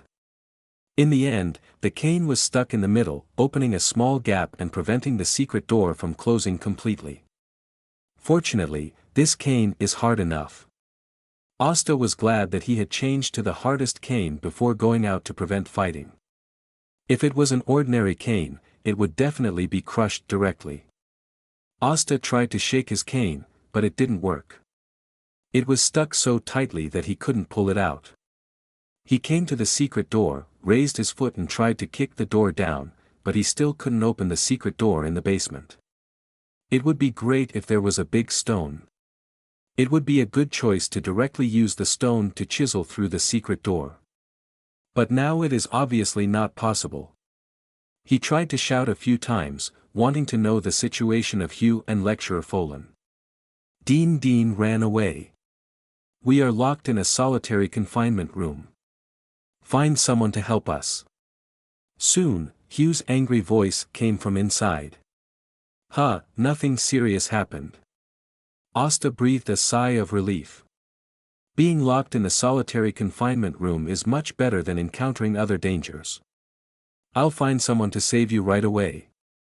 Asta shouted 3 times, and after getting Hugh's answer inside, he quickly left the bell tower and rushed to the central square.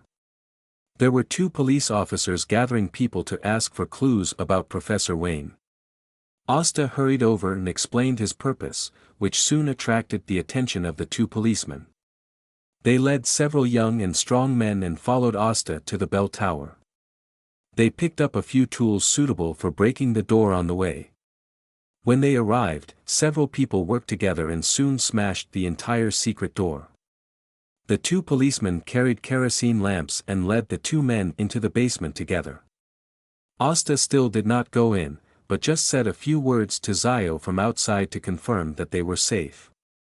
After saying a few words, Asta looked at the other 2 men beside him. They were about 18 years old, wearing brown jackets and black pants, with messy hair and rough palms with calluses. It was obvious that they did a lot of heavy work on weekdays. But when Asta touched their eyes, he couldn't help but feel a chill in his heart. Their eyes looking at the basement were too calm. At this moment, even if they didn't talk about it privately, they would definitely be curious, right? How could they be like a piece of wood and have no other reaction? Feeling Asta's scrutiny, the 2 guys looked over at the same time, their eyes were still calm, without any ripples. "Have you finished your work today?" Asta hurriedly found a topic to chat, otherwise he was afraid that he would be in danger. "We don't have to work today, we have to be busy looking for people. It would be nice if you came here often." The 2 people's answers were very short, and their emotions were still not much ups and downs, but they did not show any malice. Asta asked curiously, "How does Dean treat you on weekdays?" "If we can complete the work every day, he will let us have a full stomach." He doesn't like boys, he likes girls. Asta continued to ask, what do you do every day? Go to the mountains to mine stones, start working at 8 o'clock in the morning and rest at 9 o'clock in the evening. After you came, we only have to work 6 hours a day, and the food is better.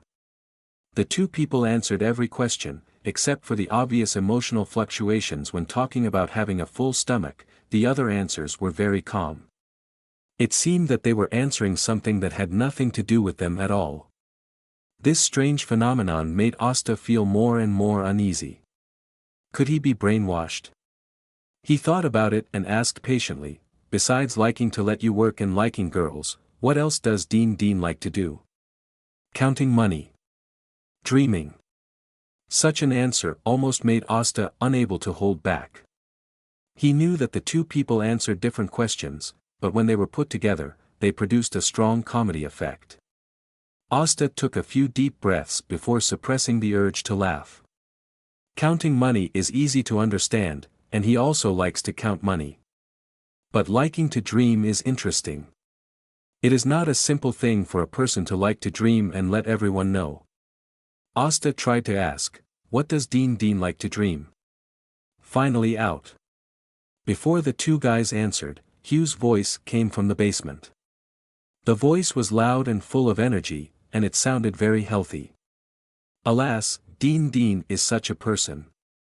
Then there was the sigh of Lecturer Folan. With these two voices interrupting, the two young men didn't say anything. After looking at each other, they stood aside silently. Asta asked again, but they refused to say a word. Soon, Hugh and Lecturer Foran came out of the secret door. They looked no different from when they first entered. Hugh tidied his hair a little and hummed, fortunately, I agreed to let you stay outside at that time, otherwise you would definitely be locked up for a long time. Lecturer Foran came to Asta and whispered, we didn't find the teacher inside. Asta was not surprised by this, and began to ask what they saw and heard inside, and how Dean escaped from their eyes and locked them up in the confinement room. Hugh was not in a good mood, so Lecturer Foran told them about their experience just now. The basement was very dark, even if the kerosene lamp was lit, it could not illuminate a large area. There were also waves of dampness and coldness. Walking in it was like walking through a sewer. There were 6 confinement rooms on the left and right sides of the inside, and a lounge at the end. There were only 3 of the 12 confinement rooms that actually had people locked up. Dean led them to open the doors one by one until they opened the second-to-last confinement room, where a figure was curled up. In order to see more clearly, Lecturer Folan and Hugh walked in to see more clearly.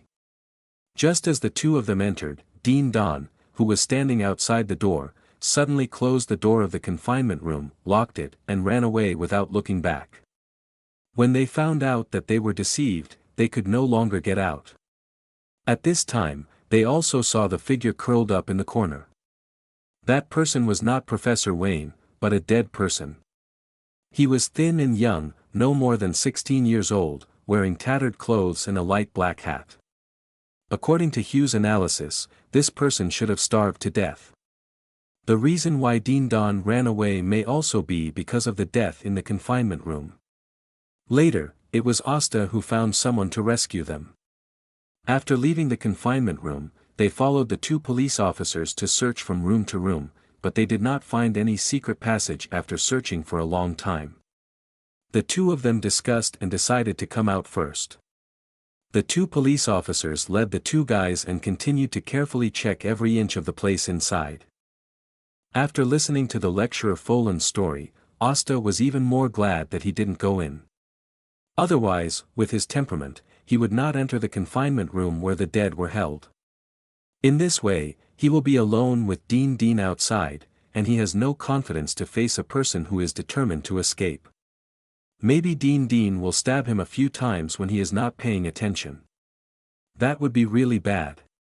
Hugh recovered from the small failure just now, staring at Asta and said, where do you think the secret passage might be hidden?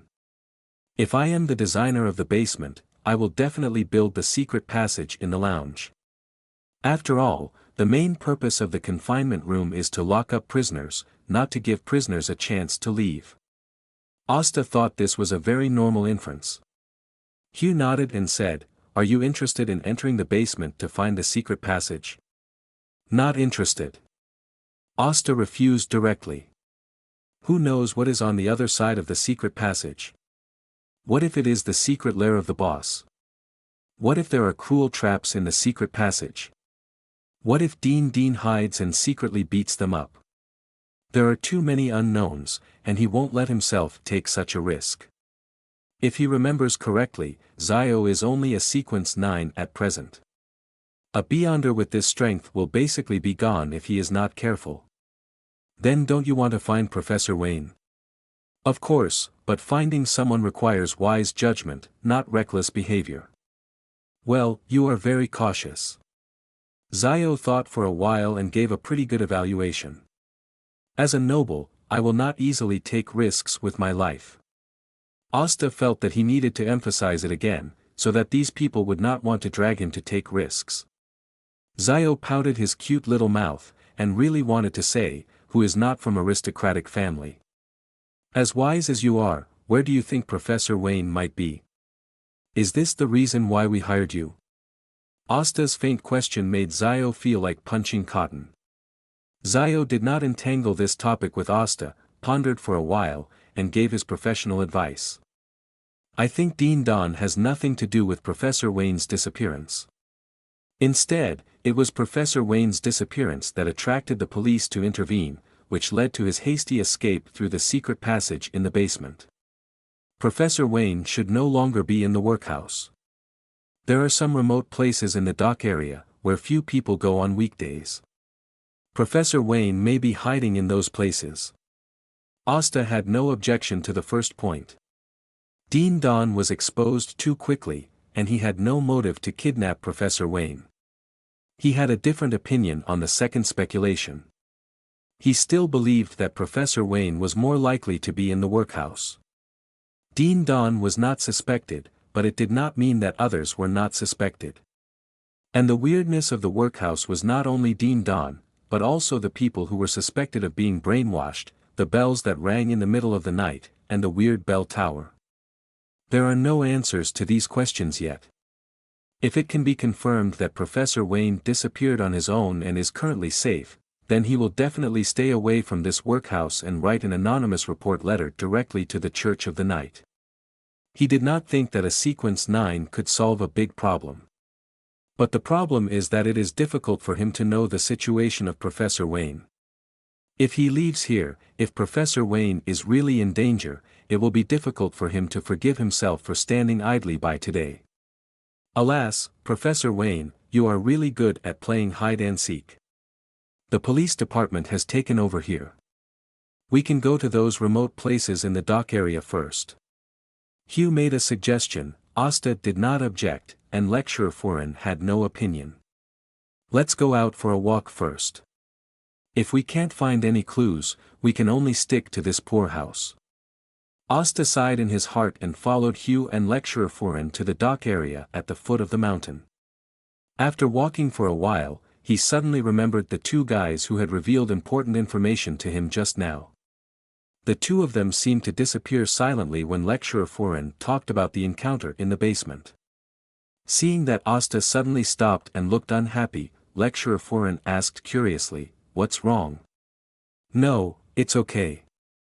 Asta shook his head and didn't say anything about the two people just now. He still went to the dock area first and sorted out his thoughts. What if we are lucky enough to find Professor Wayne? At 7 o'clock in the evening, Asta, and the other two, who had walked around the dock area without any results, sat at the door of a bar and sighed heavily. Hugh was doubting his judgment, Lecturer Foreign was regretting that his detective ability was not put to use, and Asta knew that he had to reinvestigate the workhouse. 3 people, 3 different thoughts. Lecturer Foreign ordered 2 glasses of beer, Asta asked for a few snacks and a glass of fruit wine in some white bread. Hugh took a look at the fruit wine Asta ordered, thought about the price and decided to drink the beer Lecturer Foreign handed over.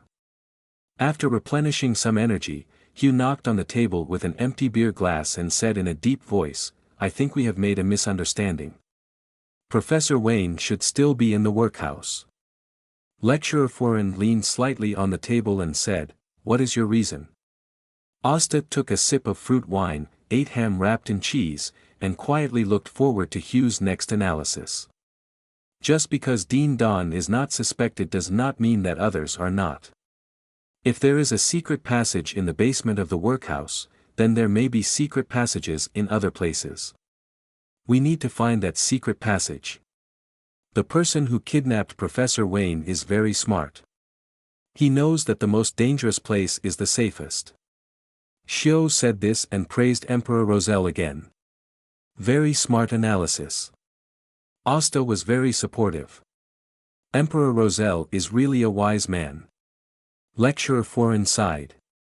Xiao glanced at the two of them and always felt a little weird. The three of them finished the snacks and wine on the table. After Asta paid the bill, he followed Xiao and Lecturer Foreign to the workhouse.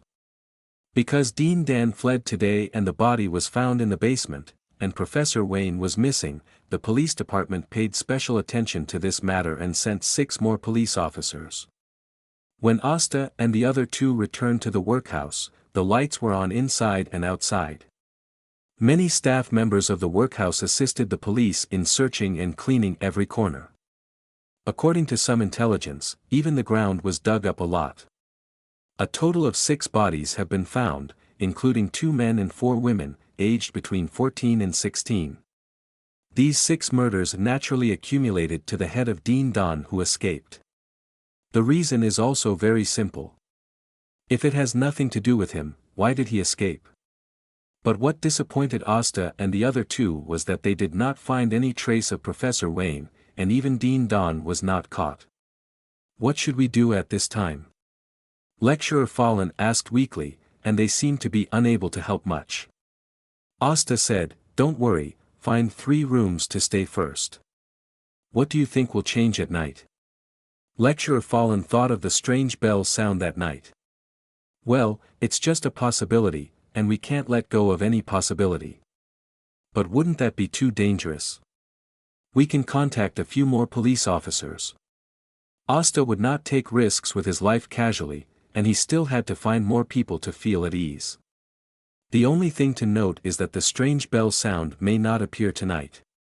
If the bell sound was manipulated by humans, according to today's situation, that person would never want to cause trouble. Hugh stood aside, silently listening to the conversation between Asta and Lecturer Foreign, and was very curious about the unexpected changes they mentioned.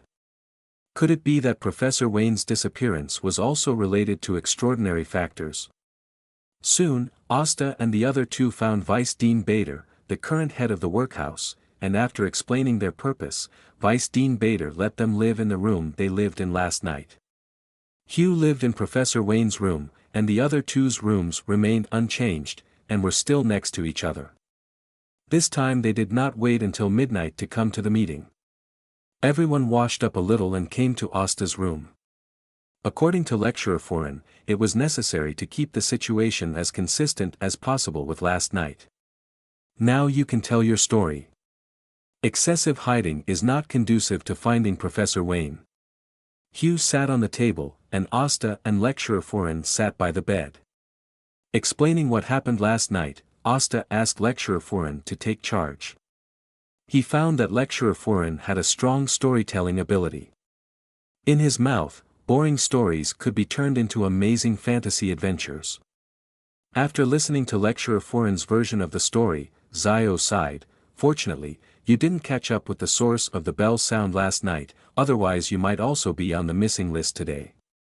Asta pretended to be surprised and said, "Do you think the bell sound is the reason for Professor Wayne's disappearance?" Zio raised his chin slightly and analyzed calmly, "Last night, after the 3 of you went back to your rooms, Professor Wayne must have left the room alone and quietly explored the source of the bell sound. He must have encountered something, which led to his disappearance." Asta also thought of this possibility, but Professor Wayne acted steadily and did not seem like a reckless young man who would risk his life. Lecturer Foreign questioned on behalf of Asta. Zio said lightly, "Many times, people may not be able to completely control themselves. Lecturer Foreign looked confused, but Asta heard Zio's implication. Her underlying meaning was that Professor Wayne's disappearance was affected by extraordinary factors. Perhaps he was brainwashed or bewitched by the sound of the bell, and then he couldn't control himself, so he made a rash move to explore the source of the bell. Xiao thought for a while and asked, "Do you remember what time the bell rang last night?" 2:12 in the middle of the night. Asta gave a very definite time. He always had the habit of recording the time. After the bell sounded last night, he quietly looked at his pocket watch. "Then let's wait here until after 2 o'clock. After speaking, Xiao turned sideways, leaned against the wall, and closed his eyes to rest. Haster felt tired, but not sleepy, and quietly thought about how to solve this matter tonight. If you plug your ears, can you resist the weird ringing sound? How should you save yourself when you are in danger? How can I formulate a rule that can ensure the safety of the three of them leaving the workhouse?" Lecturer Falun, who was sitting on the other side of the bed, was not sleepy either, but he did not have the big heart like Zio, nor the calmness of Asta. Sometimes he stood up, sometimes looked at the door, and sometimes took out his pocket watch to check the time. Time ticked by, and soon it was 2 o'clock sharp. Lecturer Falun hurriedly came to Asta's side, stretched out his hand to shake him awake, and lowered his voice, "It's already 2 o'clock. Haster opened his eyes and glanced at Zio on the table. She also woke up. "Take the weapons you have at your disposal." As Zio spoke, he took out a black three-edged thorn from behind his waist and tried to swing it a few times, making a whistling sound. Haster asked curiously, "How do you hide such a three-edged thorn behind your waist?" "It's a secret." Zio smiled and raised his eyebrows. "It must be because I am too short, my hands are not long enough, and it would be too difficult to fight with a big man, so I always keep a three-edged thorn to make up for my innate shortcomings, right?" Haster had a guess in his mind, but he was not stupid enough to say it directly. Lecturer Falun glanced at the three-edged thorn in Zio's hand, then at Haster waving a heavy cane, and then at every corner of the house. "There is no suitable weapon for self-defense," he whispered. "I will be responsible for lighting the lamp later." "Okay." Zio nodded. 10 minutes passed quickly, and while Haster and the other three were on alert, the same bell as last night finally rang outside the door. Jingle bell. "Now, let's go." As soon as the first bell rang, Zio opened the door and rushed out, followed by Haster and Lecturer Foreign. Jingle bell. The second bell rang, and Zio had already located the general location of the source of the bell. It is indeed located in the area where the children live. When the three people rushed along the corridor to the iron door, the third bell had finished ringing. The iron gate that separated the living area between the workhouse staff and the children was very strong, and Zio couldn't kick it open even with all his strength. Seeing this, Haster raised his cane and knocked on the iron door, making a dull sound in the silent night sky. Zio saw Haster's intention and raised the three-edged thorn in his hand to knock on the iron door. The two irons intersected, making a clanging sound that resounded throughout the night sky. Soon, people who were awakened and attracted by the sound came near the Haster trio. "What happened?" a police officer in his 30s asked calmly. "Just now we heard a strange sound of bells coming from over there. When we came out to check, we found a suspicious figure there shaking the bell in his hand. We don't have the key and can't pass through the iron gate. We can only watch the figure disappear. In order to remind you as soon as possible, we have adopted such a simple and direct method." Zio's words were half-truths and half-false, and her tone was sincere and urgent. It was obvious that she was very used to this kind of scene. The police officer looked solemn and immediately sent someone to get the iron door key. Vice President Bader was also awakened by this late-night incident and came over wearing a black coat and carrying a kerosene lamp. "I have the key here." Vice President Bader reached out and groped around on his body a few times, took out a bunch of keys, compared them under the dim light, and took out one of the oily keys to open the iron door. Zio let the two police officers who arrived walk in front and followed behind. Haster, Lecturer Foran, and Vice Dean Bard walked at the back, while the others stayed where they were. After passing through the iron gate, in order to prevent unrelated people from sneaking into the place where the children lived, Vice Dean Bader locked the iron gate again. After confirming that it was correct, he followed Haster and others to leave. The group of people came to the source of the bell that Zio had focused on. They didn't see any human figures, but they saw a pair of vague footprints on the ground. Shio knelt down, stretched out his hand to measure the size of the footprints, frowned slightly and said, "It's a child." "Well, we have very strict management here. Children must go to bed when the time comes and are absolutely not allowed to stay or play outside. And we will have dedicated management personnel to lock the door from the outside. They cannot open the door from the inside." Vice Dean Bader's face showed surprise and embarrassment. "The footprints are still very new. The child just left not long ago." Zio gave his professional judgment. Lecturer Fuluan also squatted down and looked at the footprints while holding a kerosene lamp. Why couldn't he tell whether the footprints were old or new? "We are looking around, maybe he is hiding not far away." Zio's petite body gradually took over the right to speak, giving orders to the two police officers. "Is this the passive talent of the arbiter?" Haster was surprised to see the two police officers consciously obeying Zio's arrangements. The group of people was divided into two teams, with 3 people in each team. Zio and the 2 police officers were responsible for searching everywhere to find people. Asta, Lecturer Foran, and Vice Dean Bader were responsible for checking whether the door locks of each dormitory were locked. Oh, why are they always disobedient? Fortunately, Dean Don is not here now, otherwise they would have been punished. Vice Dean Bader sighed while leading the way. Asta asked, "Dean Bader, do you mean being locked up in the basement?" "Being locked up in the basement is the most severe punishment. Generally, only those children who are very troublesome and have bad behavior will be treated like that." Seeing that Asta was interested in these things, Vice Dean Bader popularized relevant knowledge to Asta and the others. In this workhouse, the punishment for children is generally divided into 3 levels. For those with relatively minor circumstances, they only need to stand outside and be slapped on the palms.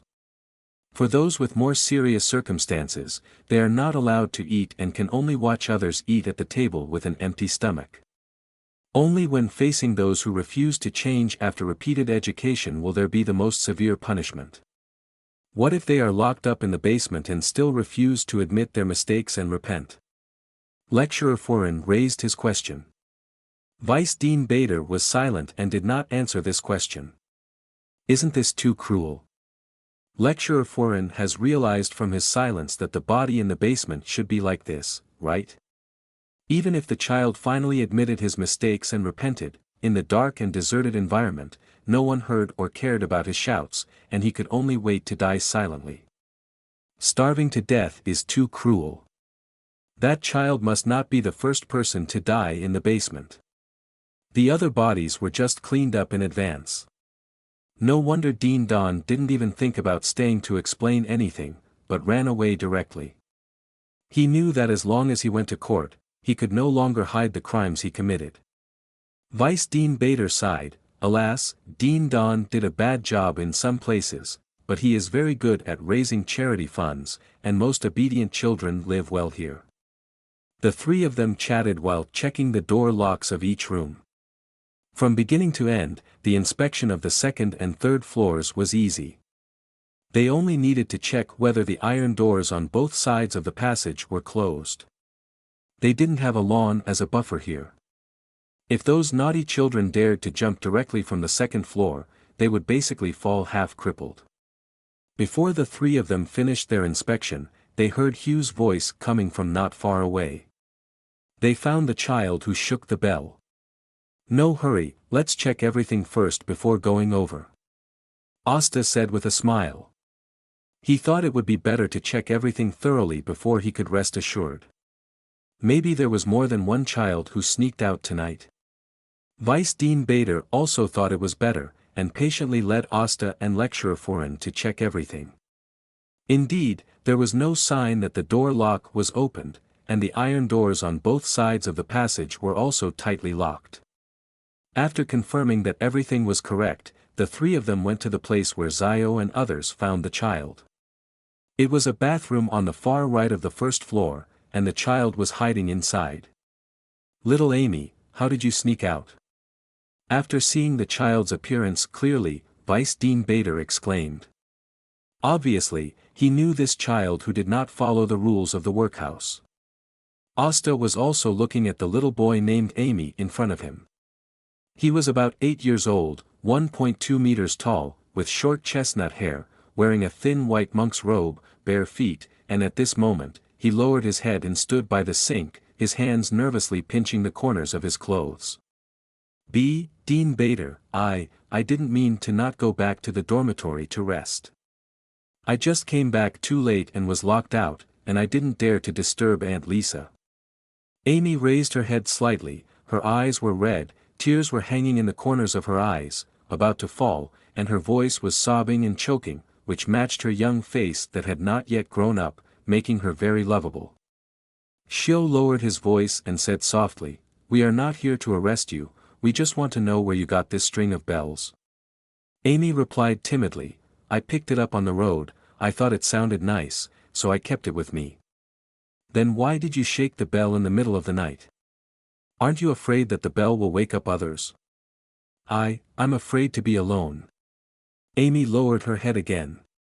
"Then why did you also shake the bell last night?" "It wasn't me. My bell was taken away by Simon last night. He said he wanted to scare Aunt Lisa." "Simon?" Shio raised his eyebrows, and Vice Dean Bader explained, "Simon lives in the same dormitory with little Amy. He has a strong personality and often steals other people's toys." "Can we meet this Simon?" "Of course, this is a necessary question," Vice Dean Bader said, and went with a police officer to find Aunt Lisa to get the key to open the dormitory door. Asta, who had been silent all the time, secretly rubbed his middle finger and thumb 3 times to open his spiritual vision. It is easy to attract other people's attention if you snap your fingers, which is not secretive enough. Asta looked at the bell that Zio was holding in his hand. It was 1/3 the size of a palm and the whole color was dark yellow. The bell had no fluctuations. This was just a string of ordinary bells without any extraordinary power. The sound it made was also slightly different from the sound of the bell last night. It should not be the same string of bells. Taking advantage of the absence of Vice Dean Bad, Shio began to use her professional ability. "Did you really pick up this string of bells from outside?" Shio's indifferent tone carried a majesty that would not tolerate rejection or lying. She was using her extraordinary ability as an arbitrator. Amy replied timidly, "Yes, I picked it up at the foot of the mountain a month ago, and many people can prove it for me." "What do you think of Dean?" "Very bad, he often doesn't give us food, and always threatens to lock us up in the underground confinement room." "What about Vice Dean Bad?" "Dean Bad is a good person, he is very good to us and always takes good care of us." "Is there anyone in the poorhouse who is weird on weekdays?" Amy thought for a while and said, Dean, he likes to dream." Shio became interested, "What kind of dreams does Dean like to have?" Asta, who finally got to hear the follow-up of this question, also became serious. "He always dreams of digging a hole in the soil and planting gold coins, and then it will grow into a golden tree full of gold coins." Shio and Asta were stunned by this answer. They had also dreamed of this dream of getting rich. When he wakes up in the morning, he will be angry because the golden tree suddenly disappears. He will curse us loudly as thieves who stole his gold coins. Amy added. Shio's face was strange. She thought she could see something unusual from Dean's dream, but this was just a dream fantasy of an extremely greedy person. There was nothing suspicious about it. Asta pondered for a while and said, "Did Dean ever dream of burying a child in the soil?" Lecturer Folan's face changed slightly, and he looked at Asta in shock. He remembered that his teacher had said before that the poorhouse had buried children in the soil many times. Xiao also opened his eyes slightly and listened more seriously. I just remember that he once shouted angrily that thieves who stole gold coins should be buried in the ground so that his golden tree could produce more gold coins. Did Dean really say that? Hugh had a bad guess in his heart. Well, many people heard it. We also laughed privately that only a greedy person like him could grow a golden tree full of gold coins if he was buried in the ground. Amy's tone was very sure. Hugh walked to Hastur and asked quietly, did Dean really do such a cruel thing? It's just possible. It's so hateful. How could he not let go of even the children? Hugh clenched his fists in anger, and was even more annoyed that he didn't take good care of Dean Don at the time, but let him run away instead. Asta restrained his anger and asked calmly, how is the relationship between Dean Don and Vice Dean Bad on weekdays? Amy lowered her head and thought for a long time before whispering, Dean Don has said many times that he wants to fire Vice Dean Bad. Once when he was very angry, he even said that he would lock Vice Dean Bad in the confinement room forever and make him a prisoner for life. What was Dean Don angry about that time? I don't know. I just remember that Dean Don had a bad temper that day and many people were punished by him. When Asta was about to continue asking, Vice Dean Bad and the police officer came over with a boy who was obviously half a head taller than Amy. After some questioning, the boy named Simon did steal Amy's bell last night and sneaked out, but he didn't have the courage to scare Aunt Lisa in the end. Instead, he spent the night hiding in the bathroom like Amy tonight. That's good. Xiao was obviously relieved, and returned the bells to Amy, warning him not to run around at night, and not to shake the bells at will, so as not to disturb others. The two police officers also gave Amy and Simon a verbal lesson, and then asked Vice Dean Bad to take them back to rest. There seemed to be a misunderstanding tonight, and the two police officers did not stay for long. After Vice Dean Bad sent people back to the dormitory, they left here together. The iron door was locked again, and everything returned to peace. The two police officers and Vice Dean Bad went back to rest, and Asta and the other two went back to his room for a small gathering. Are you hiding something from me? Xiao frowned, waving the triangular spike in his hand and knocking on the table. That was told to my teacher by a man named Old Jeff. Lecturer Foran steadily exerted his ability to tell stories. Xiao was very angry after hearing this, and said very confidently, do you still need to doubt it? Old Jeff must have discovered Dean's crime and was murdered by him. Asta tacitly agreed with Xiao's inference. It is basically confirmed that Old Jeff was murdered, but even if the murderer was Dean Don, he would at least need a helper, right? With Dean Don's greedy character, he would definitely not deal with Old Jeff himself. There must be subordinates working for him in the workhouse. Although today's search confirmed Dean Don's various crimes, it did not find the accomplices who helped Dean Don commit the crime. This is a hidden danger after all. Asta thought about it and told Hugh his thoughts. Hugh promised, I am also very professional in interrogation. Everything is bounded by the law, don't resort to violence casually. Asta felt that he needed to remind Hugh. Where am I violent? I just use more direct means sometimes. Zio's cheeks flushed slightly, and she was obviously not confident enough. For the sake of our acquaintance, if you go to the police station for this kind of thing next time, you can ask me for help. Zio was very dissatisfied with Asta's words, and said bluntly, looking for you? With you, a poor baron? I am also a lawyer, I am now the legal advisor of Bavart Bank. Xiao was silent, and then whispered, is Bavart Bank very rich? Not very rich, but very rich. Alas, it's a pity that I don't have the ability to rob a bank, I can only earn some hard-earned money by selling hard labor. Xiao sighed, suddenly felt bored, waved his hand, and had no interest in continuing the conversation. Lecturer Foran also left with her. Sometimes I want to rob a bank. Asta also sighed, but he was just thinking about it, just like Dean dreamed of planting gold coins and growing golden trees in his sleep. After locking the door, Asta went back to bed and lay down, thinking about tomorrow's affairs. Whether there is news from Professor Wayne tomorrow or not, he has to go back home first.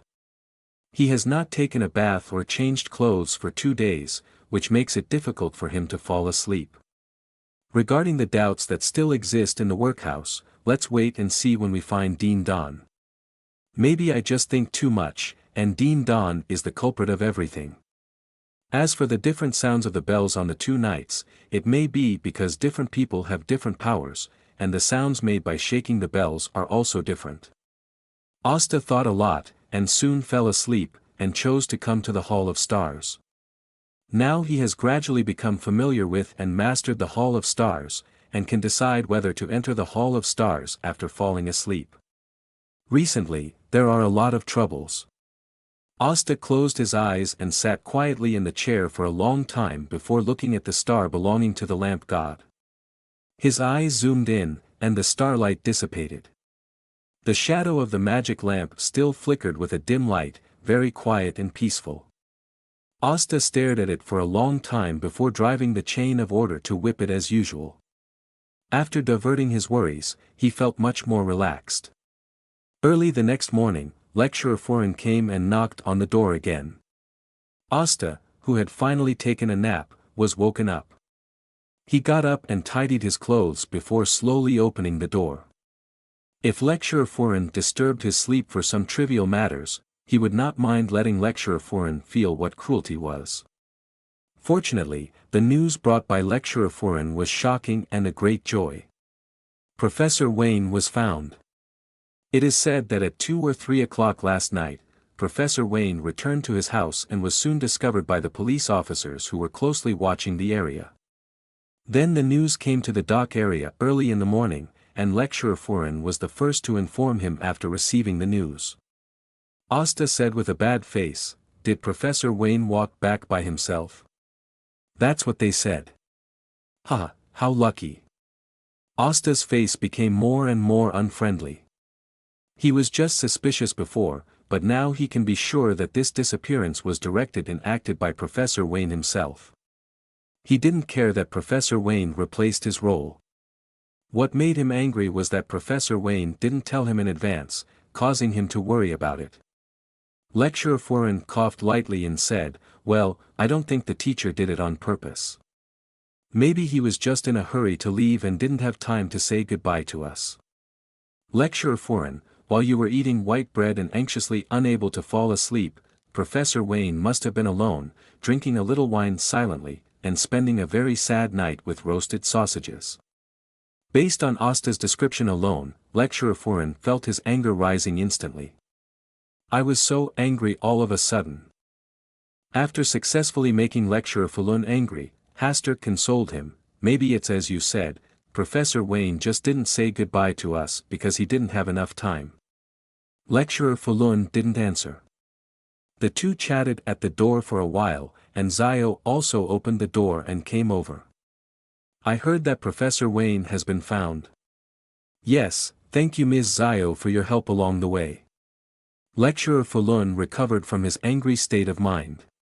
Well, although I didn't rescue Professor Wayne personally, the necessary hiring expenses cannot be less. £20, this is a reasonable price." Asta gave a quite appropriate reward. "Okay." Zio had no objection.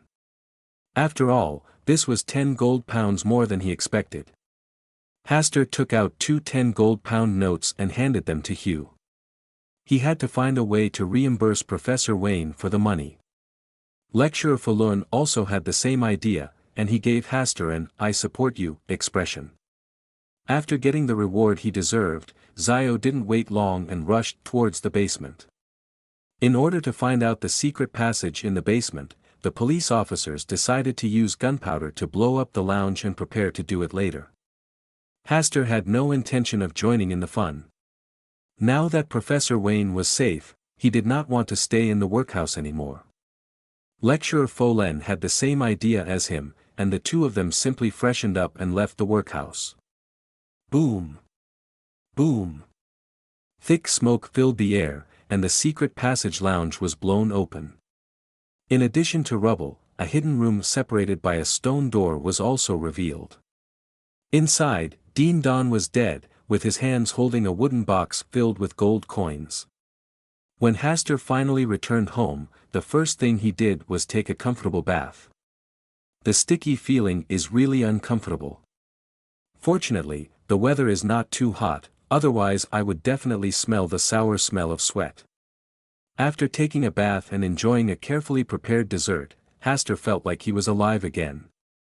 Lord Baron, Lord Greco has sent an invitation to invite you to tonight's banquet. Butler Neil came over at the most appropriate time to report the matter. Well, I'll be there on time. You'd better write a handwritten reply to show your expectation and importance for this banquet. Okay, I have to catch up on my sleep later, wake me up again during lunch. I obey your instructions. Hastur got up and returned to the bedroom. He missed the big bed and soft quilt after 2 days of absence. Only a few minutes after my head hit the pillow, I fell asleep. East District, Professor Wayne's home. After Lecturer Falun went home to freshen up, he immediately rushed to his teacher's home. Ah, Falun, my good student, I'm so afraid I won't be able to see you. Professor Wayne gave Lecturer Folen a warm hug. Lecturer Falun's expression was still not very good. Folen, are you blaming the teacher? Don't dare. Professor Wayne sighed. Well, after I separated from you that night, I happened to pick up a key on the ground that the guard accidentally left behind. This is such a perfect opportunity, how could I miss it? I didn't have time to say goodbye to you and tell you the truth. I quickly left the workhouse under the cover of night. In order not to be discovered, I walked up the mountain deliberately and made a wide circle. I didn't leave the area near the dock area until dawn. In order to prevent the plan from failing, I stayed in the mountain for another day and night. On the second night, I left the mountain overnight and returned to my home. In order to convince Professor Falun of his words, Professor Wayne took the initiative to roll up his sleeves, revealing his arms that were scratched by vines and branches. Is this really the case? Lecturer Falun was moved. Of course, God, Falun, is the teacher so untrustworthy in your eyes now? Lecturer Falun's anger disappeared. He thought for a moment and then frowned and said, Mr. Asta is not as easy to talk to as I am. For this purpose, I prepared a gift overnight last night. Teacher, where is my gift? Ah, Falun, have you become so greedy now? Lecturer Falun gave Professor Wayne a resentful look. He was still too soft-hearted, otherwise he should have had a share of this gift. Hastur arrived at Professor Wayne's house at around 2 o'clock in the afternoon, and Professor Falun had already gone back to rest. Professor Wayne said the same thing again, and Hastur listened quietly. Professor Wayne, I have a few questions that I need you to answer for me. Telling everything you know is a good moral character that I have always adhered to. Professor Wayne smiled and invited Hastur to sit down and make him a cup of Earl Grey tea. Did you really make a new decision because you were lucky enough to pick up the key left behind by the guard? No, after I heard you talk about your plan that night, I already made a decision in my mind. You are a promising nobleman and you should not waste your credit on such a thing. How did you hide it from everyone in the workhouse and go up the mountain to hide it overnight? The workhouse patrol arrangements were good, but I had someone I knew who helped me at a critical time. Vice Dean Bard. Well, he's a better candidate than Dane to be the new director of the workhouse. Did you really hide in the mountains for a day and a night? Of course not. I took a detour from the mountain to leave the dock area overnight and spent this time at a friend's house. Asta stopped asking questions, glanced at Professor Wayne, and said in a relaxed tone, So, what gift have you prepared to compensate for my injured fragile heart? You really deserve to be my student. Professor Wayne stood up with a smile, walked to a bookshelf, and took out a thin contract paper from a book. This is a deed of your Campbell family. Professor Wayne handed the deed to Asta and said, "Don't show such a strange expression. Your father is a gambler. A lot of property has been exported from him. This is just a small part of it." Asta took the deed and scanned it. This is a deed for a manor dedicated to growing various flowers. Although the area is not large, it is at least worth tens of thousands of gold pounds. The value of £10,000 is not the most important thing. This deed is still the ancestral property of the Campbell family when they started, witnessing the Campbell family from humble beginnings to glory. Voltaire Campbell may have forgotten this past event, but under the guidance of the old butler, he has always kept this history in mind. This gift is too valuable, I can't accept it. This originally belongs to your Campbell family. Since it has been exported, it is no longer considered to be the Campbell family's property. Professor Wayne laughed, took a sip of black tea, and then slowly said, "Because you have a good butler." Asta's heart trembled and said, "Is it arranged by the old butler? He knows that your father is very fond of gambling and will export all his property sooner or later. In order to leave some assets for you, the young master, he has thought of many ways. My relationship with him is pretty good, he asked for my help, and then arranged for me to gamble with your father. I lived up to his expectations and won the deed in one night. Speaking of which, Voltaire's gambling skills and luck were too bad. I didn't do anything that night. I just flipped the cards and looked at them, and I succeeded in winning him." Professor Wayne's thoughts flew back to the gambling that night, and he shook his head and laughed. "I have never seen anyone as unlucky as him." Emperor Roselle commented on this kind of person like this, not good at gambling but also likes to play. Asta was silent, he always felt that way. After a long silence, Asta returned the deed to Professor Wayne. "I think the old butler's agreement with you should be that you can help me keep it for a while, and when I have enough money, let me redeem it from you." He knew old butler Robert very well. He was a wise old man. He would not use empty friendship to ensure that Professor Wayne could return the deed to him unconditionally. Help him leave a part of the Campbell family's inheritance, and redeem it again when he has the strength. This is the arrangement he will make. The affection between you is really enviable. Professor Wayne sighed.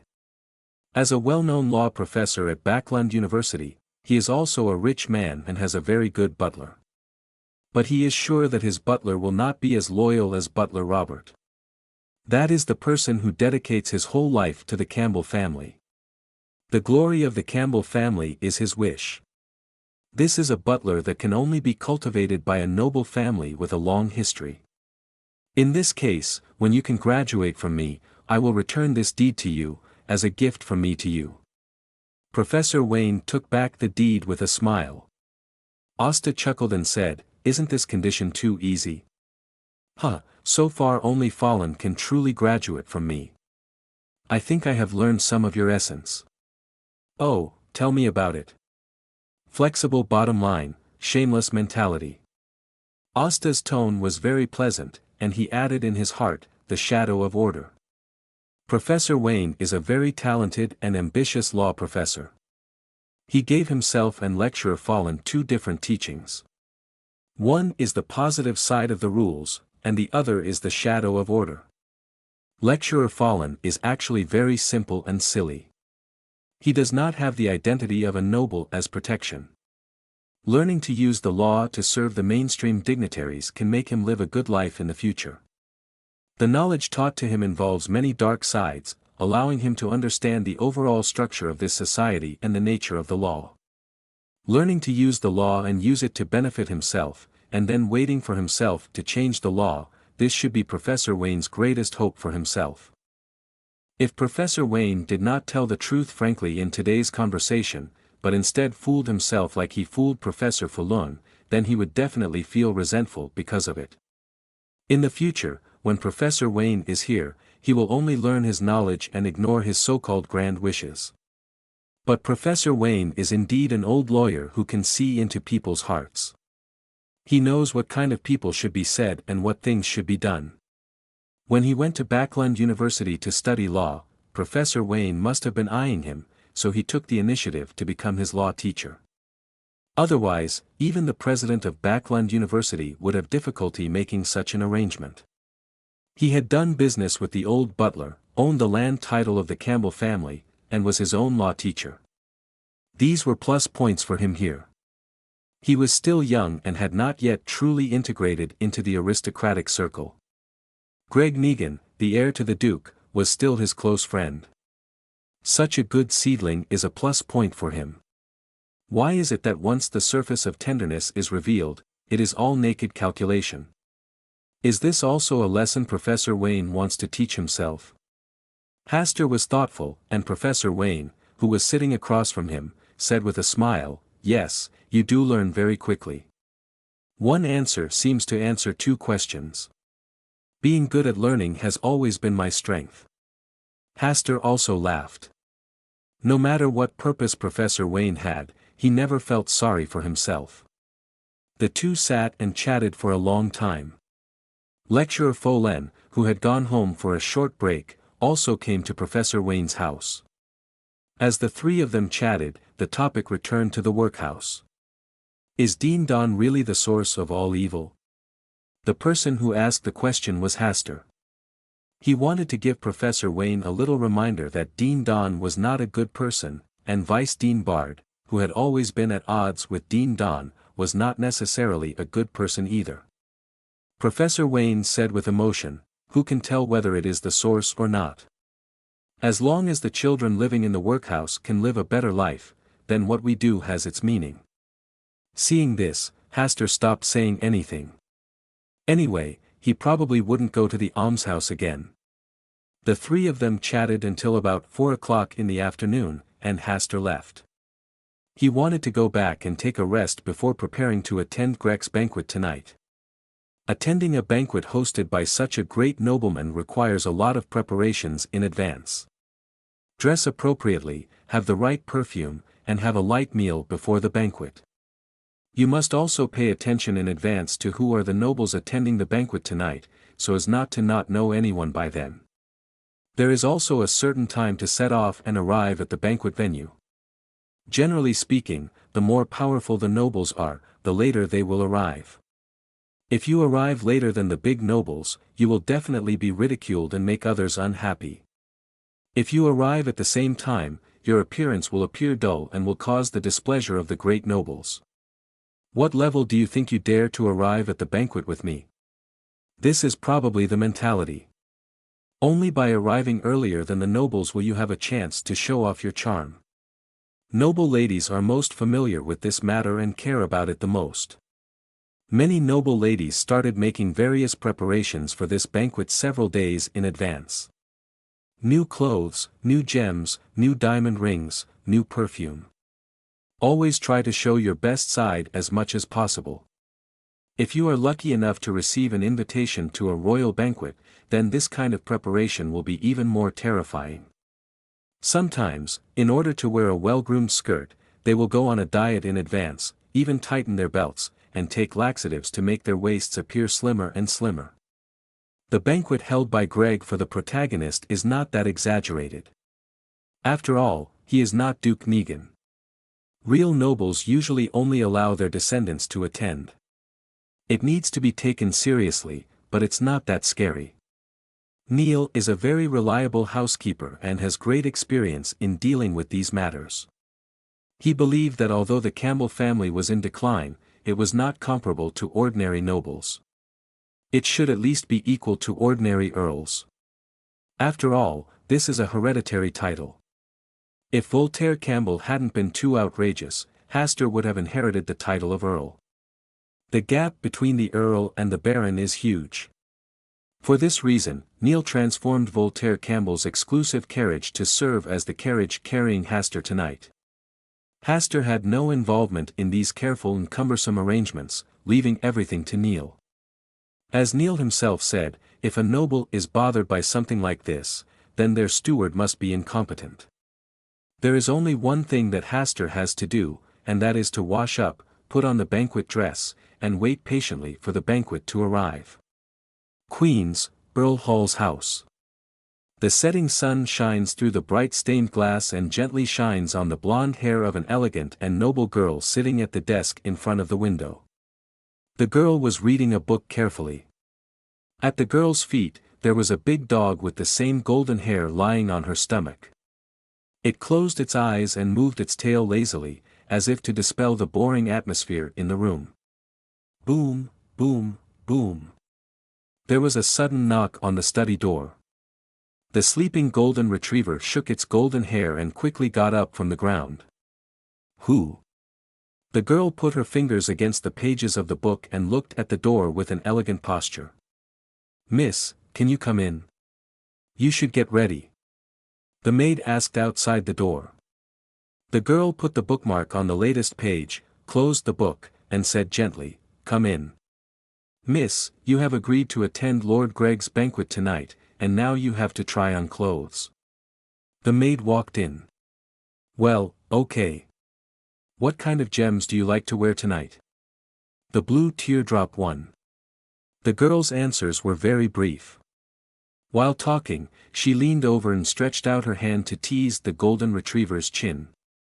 The maid asked the girl some more about her preferences tonight, then turned and left, going down to prepare clothes, gems, perfumes and other things.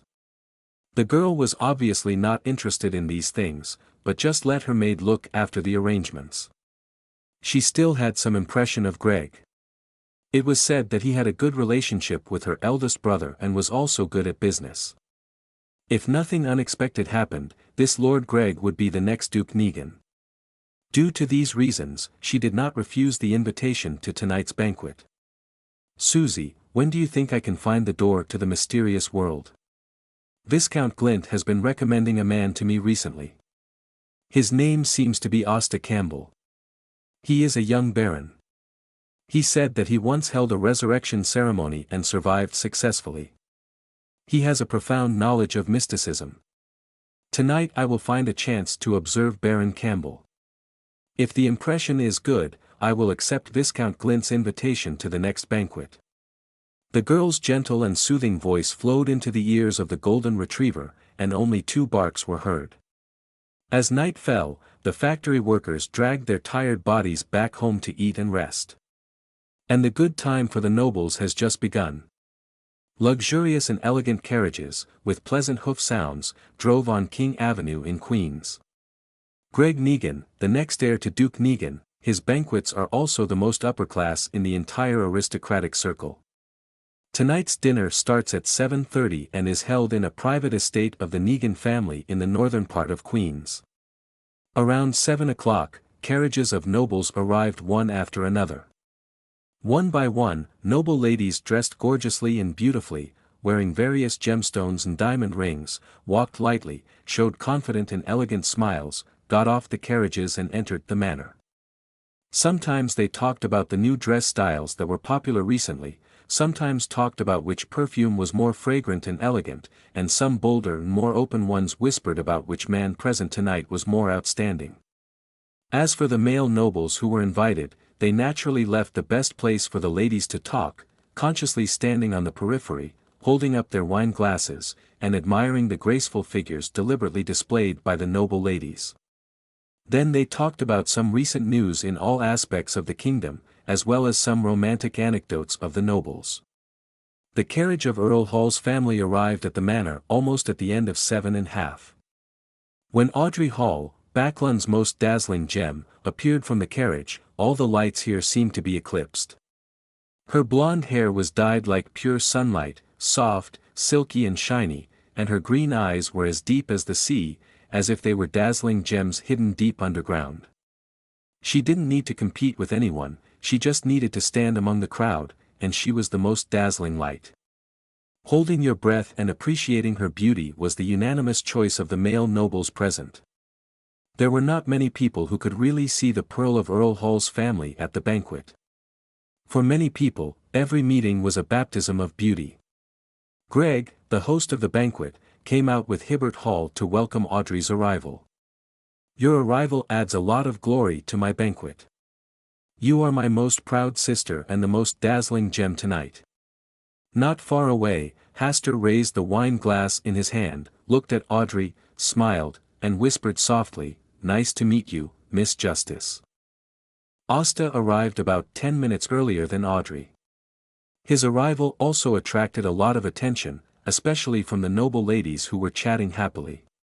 With his tall figure, handsome face, and youthful and tender temperament, he was undoubtedly the most outstanding man among the nobles who were almost 30 years old, and he was still single, and his reputation had always been good. Fortunately, tonight was a banquet hosted by Greg, so those hot eyes were restrained. After Asta arrived, he took a quick look and found that Mrs. Germani was also invited tonight. When his eyes swept over, Mrs. Germani returned a more provocative look, and the smile in the corner of her eyes made her look a few years younger. Asta maintained a decent smile and naturally turned around to avoid the area where Mrs. Germani was. During this period, although Mrs. Germani did not block him at the door of the court, she often sent him banquet invitations, but he politely refused them one by one. Perhaps this action aroused Lady Germani's desire to win, so she simply stopped pretending and no longer sent messages in the form of invitations, but directly sent ambiguous letters in her personal name. In response, Asta always smiled and burned all the unopened letters.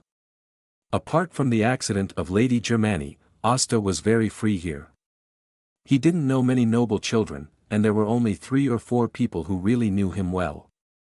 Some of them were not invited tonight because of their low status, and Grauland, as a viscount, was not invited to the banquet. Asta guessed that this might be a way for Greg to express his dislike. Not many people knew him, so not many people came to talk to him. Apart from superficial polite greetings, he didn't have to deal with people.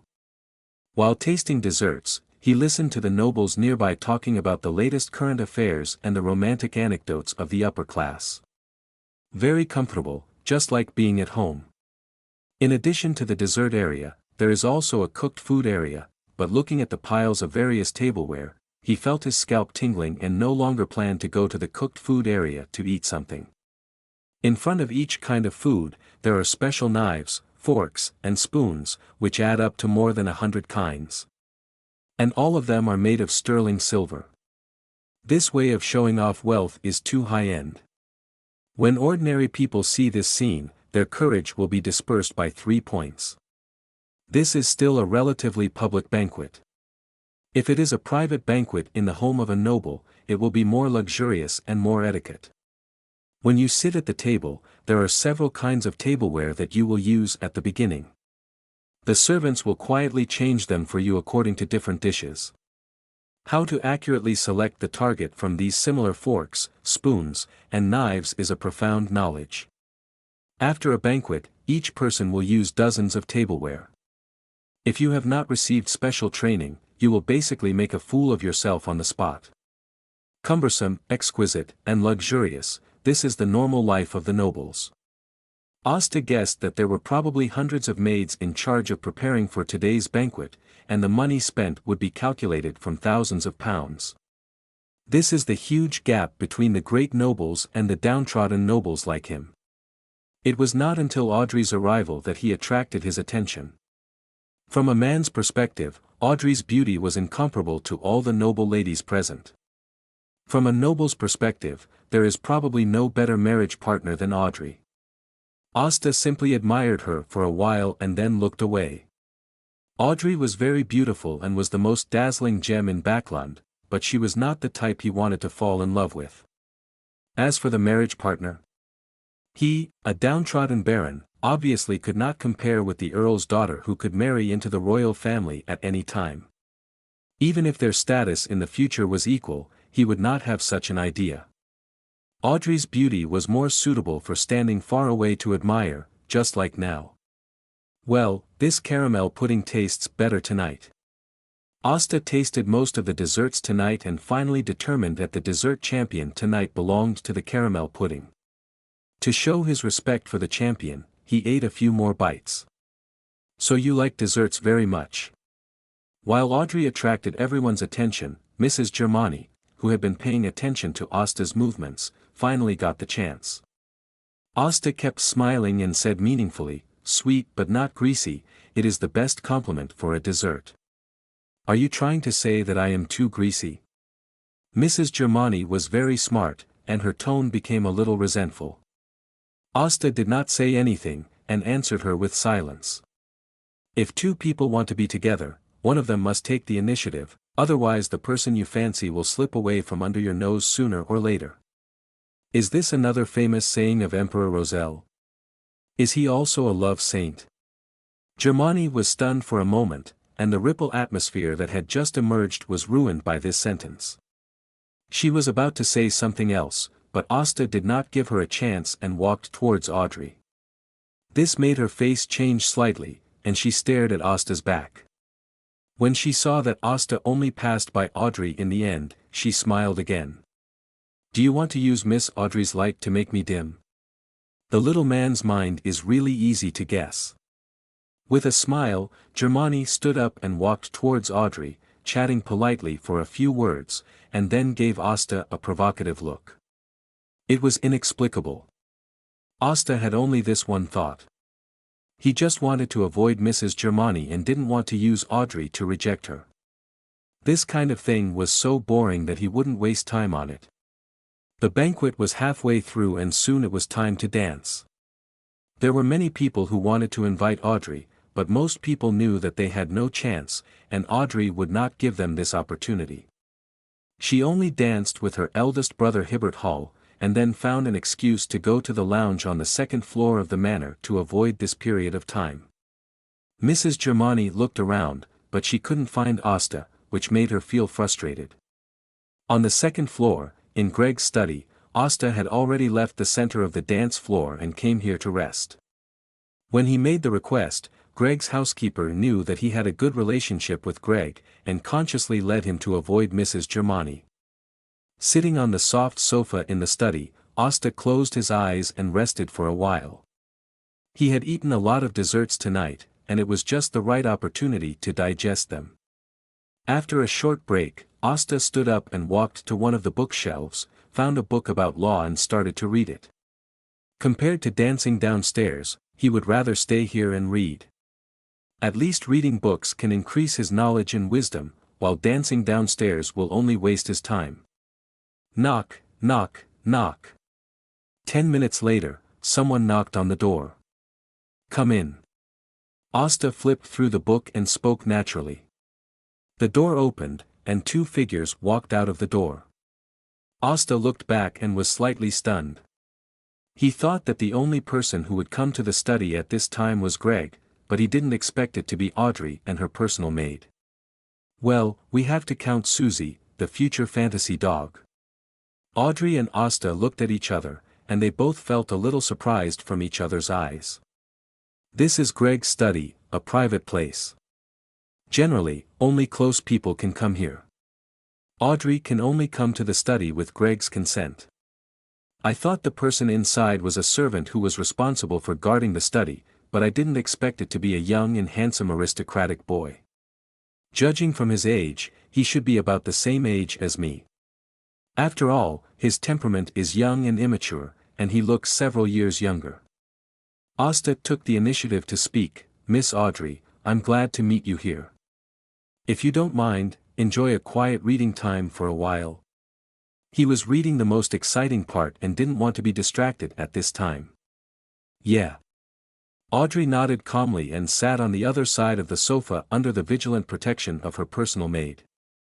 After sitting for a while, Audrey wanted to ask about the other party's identity. It can be seen that the other party is reading so seriously that she is embarrassed to disturb him. After all, she didn't know the other party, which was quite rude. After thinking about it, she left the sofa, got up and walked to several rows of bookshelves. She wanted to find suitable books here and had no intention of going back to sit on the sofa. Greg's study is very large and has a rich collection of books. Many rare books are collected here, and there are even many books that record mystical knowledge here. If she hadn't considered that her personal maid was still around, she would definitely find a related book to read.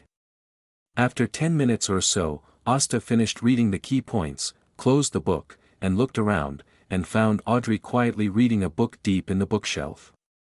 Asta took a look and then set his sights on Susie, the future fantasy dog. At present, Susie has not taken the potion and become an audience dog, and is only of average intelligence. Facing Asta's index finger hook, it didn't even look at it, and found a place not far from Audrey to lie down. Its tail shook gently, as if it refused all disturbances that affected its sleep. Susie should be female, right? Should I raise a big male dog in the future, and let it take the audience potion, so that it can be a pair of divine dog lovers with Susie? In this way, they can also be companions to each other, and when there is no one around, they can get together to discuss which human has done something stupid again today. Asta imagined the scene of two extraordinary dogs getting along in his mind. It feels like not many people are watching it. Am I writing too slowly and gently? I estimate that when Klein is born, he will be promoted to sequence 7, which will be around chapter 80 or 90. Is this not too slow? Oh, do you know my master? Miss Audrey, even though she usually looks so dignified and elegant, in fact there is a child who has not grown up yet living in her heart. Well, my master also has a side that no one knows about. Although he looks aristocratic in front of others and has a bright and sunny smile, in private he is very sinister and likes to eat desserts that only children like to eat. Miss Audrey sometimes likes to talk to herself, and she also likes to ask me questions, but I'm just a dog, and it's really difficult to answer these questions for her. My master likes to tease me, but those actions are too childish in my opinion. I can only be more patient and play with him for a while. Oh, they really don't let us worry. We are obviously just a dog, but we have to worry so much about them. Yes, we are obviously just dogs. The two extraordinary dogs looked at each other and fell into deep thought. This picture is so familiar. Asta thought for a moment, but decided to give up the idea of raising an extraordinary dog that could rival Susie. If they really get together, God knows what they can talk about. It is estimated that by then, all the privacy of himself and Audrey will be stripped away. It's better to raise other extraordinary creatures. Cats are quite good. You can let it go out to collect some information, and you can pet the cat when nothing happens. It's best to enhance its combat power so that it can chase Susie around in the future. Hastur couldn't stop thinking. Susie, who was sleeping on the ground, shuddered, glanced around in panic, and finally took a frightened look at Hastur, who was deep in thought. The only wisdom it has tells it, this human being is not easy to mess with, so stay away from him in the future. Susie got up, came to Audrey's feet, rubbed her trousers, and then lay down again where Hastur could not see her, wagging her golden tail. There was no trace of Susie in his sight, and Hastur also retracted his scattered thoughts and focused his attention on the book in his hand again. There is something unusual about the Book of Law that is worthy of being collected by Greg. The content of this book and the themes it represents are both rebellious and righteous. In the book, the author severely condemns the imperfection of the loan law and believes that the current loan law pays too much attention to the interests of the nobility. However, the nobles of the old era no longer have the ability to make new cakes. The rights should be transferred, at least from the old nobles. Shunt out from the hand. In this process, the law also pays attention to justice. Whether it is procedural justice or resultant justice, ordinary people must see the hope that everyone is equal before the law. The more Hastur read, the more he felt that this book was very similar to the style of lecturer Folan, which emphasized the justice of rules. Could this book really be written by Professor Folan? Asta flipped through a few more pages, feeling more and more that the content in the book was very similar to the insights that Professor Folan would say. He directly turned the book to the last page, and found that Professor Folan's name was not found in the author's signature, but Professor Wayne's name appeared. Wayne Elric. Tisk, Professor Wayne in his youth turned out to be lecturer Folan today. Hastur smiled slightly and whispered, closing the book, and for a moment he had no desire to open the book again. Of course, there are many disadvantages in the loan law, but many of these disadvantages are to protect the interests of the nobles, and he is a noble. In the future, he will definitely not be limited to a baron, but will become a duke and a prince. This is not only the glory of the Campbell family's rise, but also the only path to his extraordinary path. When he stood at the top of the nobility, his interests naturally represented the interests of the nobility. To weaken his own interests and achieve the perfection of the law, he didn't think he would make such a choice when he got to that position. Equality and freedom sounds wonderful, but it is not suitable for this era at this stage. He quite agrees with the concept revealed by Adam becoming a god, and it is in line with the future trend of the times. Every era has its own wave. He won't make waves in secret like Adam, but when a new wave appears, he doesn't mind giving it a little push. The end of the world is coming soon.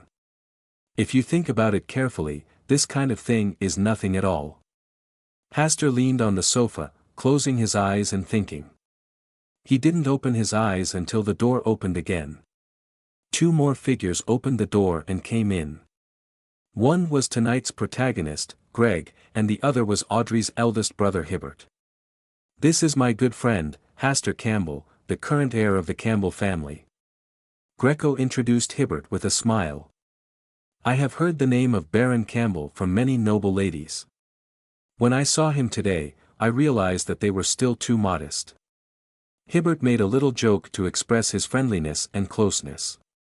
Only when I see Lord Hibbert can I understand how handsome Earl Hall was when he was young. After the two sides exchanged a few words, Greco and Hibbert also sat on the sofa. Deep in the bookshelf, Audrey, who was flipping through books, paused for a moment, listened carefully for a while, and then whispered in her heart. It turns out that he is Baron Hastur Campbell, who is knowledgeable in the occult. This time, Grey Lint seems not to beautify his friend too much. Her first impression of Baron Asta Campbell was that he was a scholar who loved reading and studying knowledge. This made Grelant's words about his profound knowledge of mysticism highly credible. Woof! Susie suddenly shouted twice, interrupting Audrey's thoughts and successfully attracting the attention of the three people on the sofa. Is my sister here too? Hibbert still had a smile on his face, but his expression was much more serious. She said she wanted to visit my study before, but she didn't expect to come to this study. Greg said, looking at Asta and curiously said, Asta, did you have any unpleasant conversation with Miss Audrey?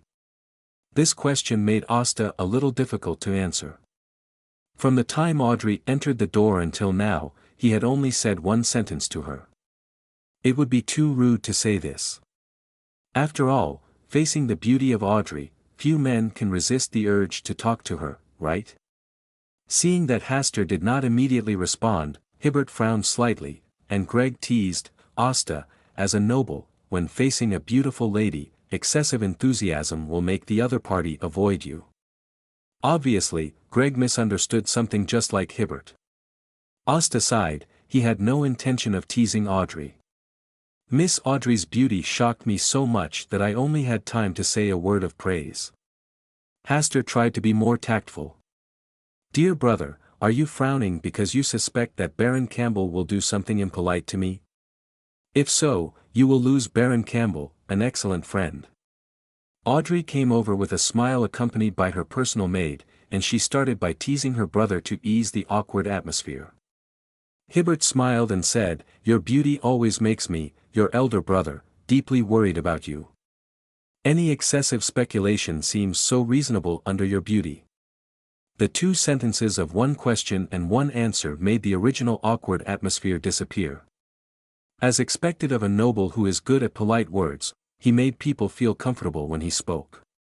As the protagonist of tonight, Greg only chatted for a while and went downstairs to receive other guests. Hibbert was very interested in Hastur. There were only 2 or 3 people who could be called friends by Greg. Even in Greg's eyes, he was just a partner, an ally in politics and business. Audrey was also very interested in Hastur's knowledge of mysticism, but she was not in a hurry. After chatting for a while, she left under the escort of her personal maid and gave the opportunity to chat tonight to her elder brother. We met before. You were still very young at that time. I didn't expect that it would be several years before we met again. Without outsiders present, Hibbert's tone was much more casual. Well, it should be 5 years. Asta had met Hibbert at a banquet. At that time, Voltaire Campbell had not yet lost his house in Queens. As the heir of the hereditary earl, it was normal for him to go to such high-class banquets. 5 years is really a long time. Looking at you, I can't help but think of my brother who is far away in the southern continent. He should also miss you as his brother in the southern continent. Asta smiled and replied, muttering in his heart, if it weren't for you, your brother probably wouldn't leave Backland to go to the southern continent to open up wasteland and fight. There can only be one heir in a noble family. Hibbert was luckier than his brother Alfred Hall. He was born earlier in this world, so the different destinies of the two people were determined. If Alfred didn't leave Backland, he would have to rely on Hibbert to live all his life. Although he had no worries about food and clothing and lived a good life, he would never see the hope of getting ahead. Going to the southern continent to fight was Alfred's only choice out of self-esteem and to prove himself. The ball was over, and those who were attracted to each other had already met in the back garden. Those who were not attracted to each other could only taste the loneliness of the night silently.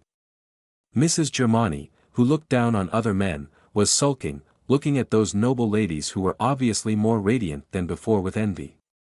What made her even more angry was that not long ago, Greg's butler came to tell her not to bother Baron Asta Campbell anymore, so as not to affect his reputation. From now on, I will update twice every night, which will look better and save everyone from chasing new chapters. April 2nd, Sunday. Asta got up at 8 o'clock, got dressed, had breakfast, and took a carriage to Backland University. In the carriage, Asta quietly thought about the extraordinary party that would be held tonight. He had already collected all the extraordinary materials needed for the barbarian potion formula, except for a solid unicorn crystal of the earth rhino. The extraordinary party at the Brave Bar was too slow to collect materials, and there was no news of the solid unicorn crystal of the earth rhino. In addition, there was a lady who was also about to be promoted to a barbarian who was also collecting this extraordinary material, so it was difficult for him to collect it in a short time. In order to get the barbarian potion as soon as possible, he planned to attend the extraordinary party held by Mr. A tonight. Although the people of the Aurora Club were more crazy, their level was much higher than the extraordinary party at the Brave Bar. It should not be too difficult to purchase the solid unicorn crystal of the earth rhino at the party. He could prepare a little more gold pounds for this. What made him more embarrassed at the moment was how to hide his true identity as much as possible at the extraordinary party held by Mr. A. Although it is quite normal for a noble to embark on the Black Emperor path, he does not want too many people to know his position before he becomes really strong. Of course, he has another choice, which is to seek help from Greg. As the heir of Duke Negan, he is not short of the protection of extraordinary people. Maybe he is also an extraordinary person on the Black Emperor path. Although the solid unicorn crystal of the earth rhino is difficult to buy, the Greg family must have a lot of stock. Asta thought for a long time and decided to put seeking help from Greg as the last alternative and try his luck with Mr. A first. The carriage passed all the way and soon arrived at Backland University. Professor Wayne had been waiting in the classroom one step ahead, and was writing the legal knowledge to be taught today on the blackboard. Have you finished reading the 3 books I recommended to you last time? Remember them? Professor Wayne asked casually while writing on the blackboard. Yes, I have remembered them. Let me test you. Professor Wayne began to ask about the contents of the 3 legal books to test whether Asta really mastered the knowledge in them. After asking 7 or 8 questions in a row, Asta answered them one by one. Professor Wayne nodded with satisfaction and put down the chalk in his hand. Very good, your memory is not bad, and you are indeed suitable to be a lawyer. Asta smiled and said, it's all because of the teacher's good teaching. After the last incident in the workhouse, he also followed Lecturer Furin to call Professor Wayne teacher, which is a more intimate name. I will accept this compliment. Emperor Roselle once said, "The disciple is better than the master." Asta's smile froze slightly, and he couldn't help but complain in his heart, how come Emperor Roselle is everywhere? Also, the teacher's words mean to praise me, not you. Come on, let's start today's class. After chatting for a few words, Professor Wayne entered the teaching state. After finishing today's study, Asta did not leave the classroom, but stayed in his seat to copy the knowledge points on the blackboard. This made him feel like he was dreaming back to high school. Every time after class, the teacher would end the get out of class early and leave them a blackboard of knowledge points for them to copy. They even said that at this time, people from other classes were rushing to the cafeteria, and the road would be very crowded, and they would get hurt if they were not careful.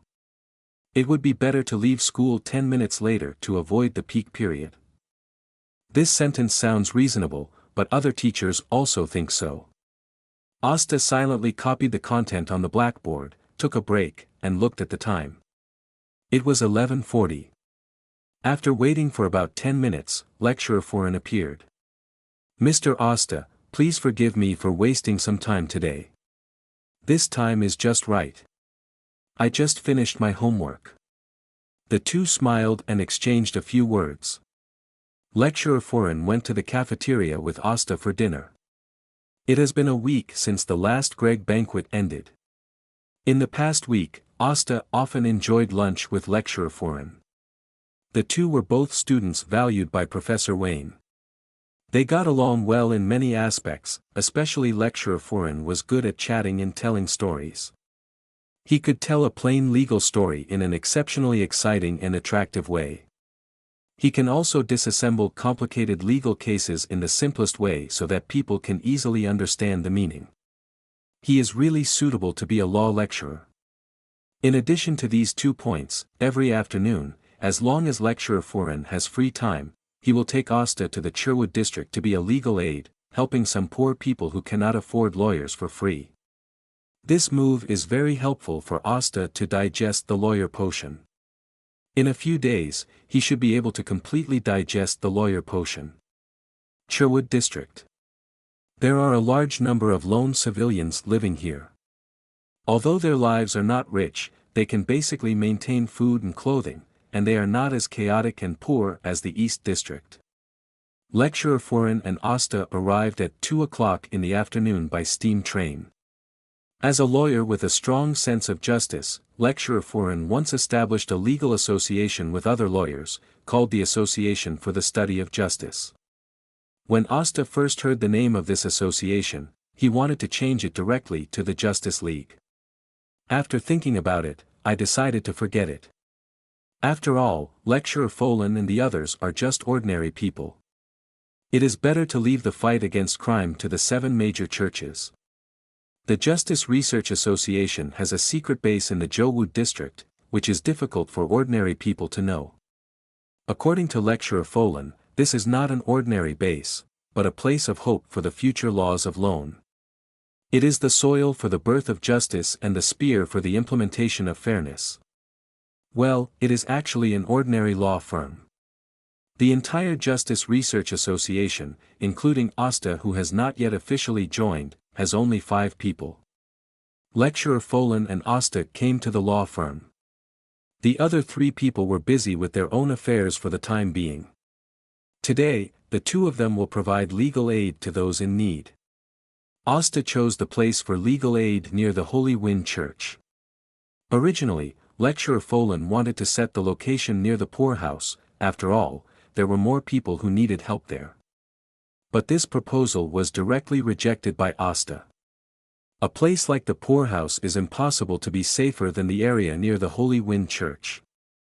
Although Storm Pigeon is sometimes very irritable, he will never stand by and watch when he needs to take action, and he still feels safe. Moreover, if he encounters an irresistible force, he can still shout his name and seek his help. The clergy of the nearby Holy Wind Church knew the purpose of Asta and Lecturer Foreign, so they came specially to provide them with some help. In the 2 temporarily rented rooms, Asta and Lecturer Foreign each chose one as their workplace for today. Asta sat on a chair, his hands naturally placed on the table, with a cup of Earl Grey tea and his heavy cane on the side. After adjusting his mentality a little and lowering the black curtain, Asta's eyes became sharper, his expression was serious. He looked at the door of the room, and said in a deep voice, "Come in." When he first came here to act as a legal aid, because he was smiling, gentle, and looked a little immature, it was easy for people to doubt his professionalism. Male help seekers were okay, they would implicitly express that they would refer to the suggestions, and then turn to the door of lecturer foreign to line up. Some female help seekers are more troublesome. Generally, people who need legal aid have pain in their hearts that they want to vent. When facing Asta, they naturally regard him as a listener and a bucket for tears. Some people cried heartbreakingly in the last second, and begged Asta to hug her in the next second. Others approached Asta quietly while talking about their tragic experiences. This made him very uncomfortable, but he couldn't say harsh words to drive people away. In short, it was very uncomfortable. Later, he discussed with lecturer Folan and decided to draw a black curtain in front of the table to block the sight of the help seekers. This method is really good. It not only blocks those untrustworthy sights, but also saves a lot of unnecessary entanglements, and increases confidentiality, making the help seekers more willing to reveal their hearts. After waiting for about 5 seconds, the first help seeker of the day came in. Asta also couldn't see the other party clearly, and could only guess their identity from their words and deeds.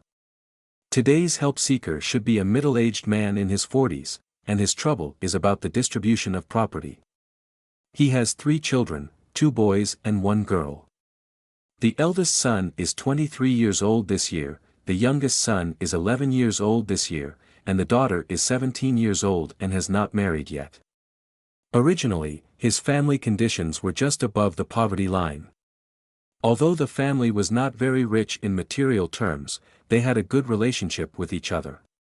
But when he made a lot of money last year because of luck and vision, the originally happy family underwent subtle changes. The eldest son has married and has a child. Logically, he should be the best choice to inherit the property, but the eldest son's mother is no longer alive, and the youngest son's mother is his current wife. Regarding the division of property, she naturally wants to fight for her son. Dividing the family is the solution she proposed. Let the eldest son's family move to other places to live, and give him a sum of money, and then the rest of the property will be inherited by her son. The eldest son's family was naturally unwilling, and he even threatened his stepmother many times that if he could not inherit the property, he would not care about any brotherly love. The implication is that he might be cruel to his younger brother. When facing huge property disputes, this kind of thing is not uncommon. As long as other possible inheritors are eliminated, the eldest son will be the only heir. The thing that this person seeking help is most afraid of is the tragedy of his sons killing each other, so he dared not make a decision. Asta listened to the middle-aged man's story silently, and he had an idea in his mind. This kind of thing is actually very common, and it is more obvious in the homes of nobles. Fortunately, the loan law only guarantees the inheritance rights of the eldest son, and how much the other descendants can get depends on how generous the eldest son is. Even if he doesn't give 1 penny and directly drives others out, there is no problem in law. However, such behavior is very undignified. Generally speaking, no nobles will do such a thing. On the contrary, they will give their brothers a part of the considerable property to show their generosity. Another point is that the stepmother cannot directly interfere with the distribution of the noble's property. No matter how favored she is, her children cannot inherit the title unless there are no other suitable heirs in front of her children. Ordinary civilians do not have much property, and generally do not have much property to inherit. What they inherit may even be a pile of debts. In this case, it is difficult to have property disputes. The more common cases are about the support of the elderly. What outcome do you want most? Of course, our family can live in harmony and no longer have barriers and disputes over money. I also hope that my eldest son can be kinder and treat his younger brother better. Then you are willing to leave all the family property to your eldest son to inherit it in exchange for his taking care of your younger son in the future. I no longer dare to expect him to have such a kind heart. This is also what I have been struggling with. Then you prefer to hand over the property to your young son? He's still too young. Having said this, Hastur already understood the middle-aged man's thoughts. He would rather distribute his property to his younger son, but because his older son may act impulsively, he will get into trouble. It is not difficult to solve his troubles, just let him postpone the inheritance of property until his younger son grows up. You can divide your property into 2 parts, large and small, and then find an excellent notary to complete the notarization and protect the property for you. Wait 10 years or after your death, and then let the notary public handle the property according to your wishes. To allocate. Hastur offered his own little advice, even though it was a bit unfair to the eldest son. But this is not something that a lawyer like him should consider.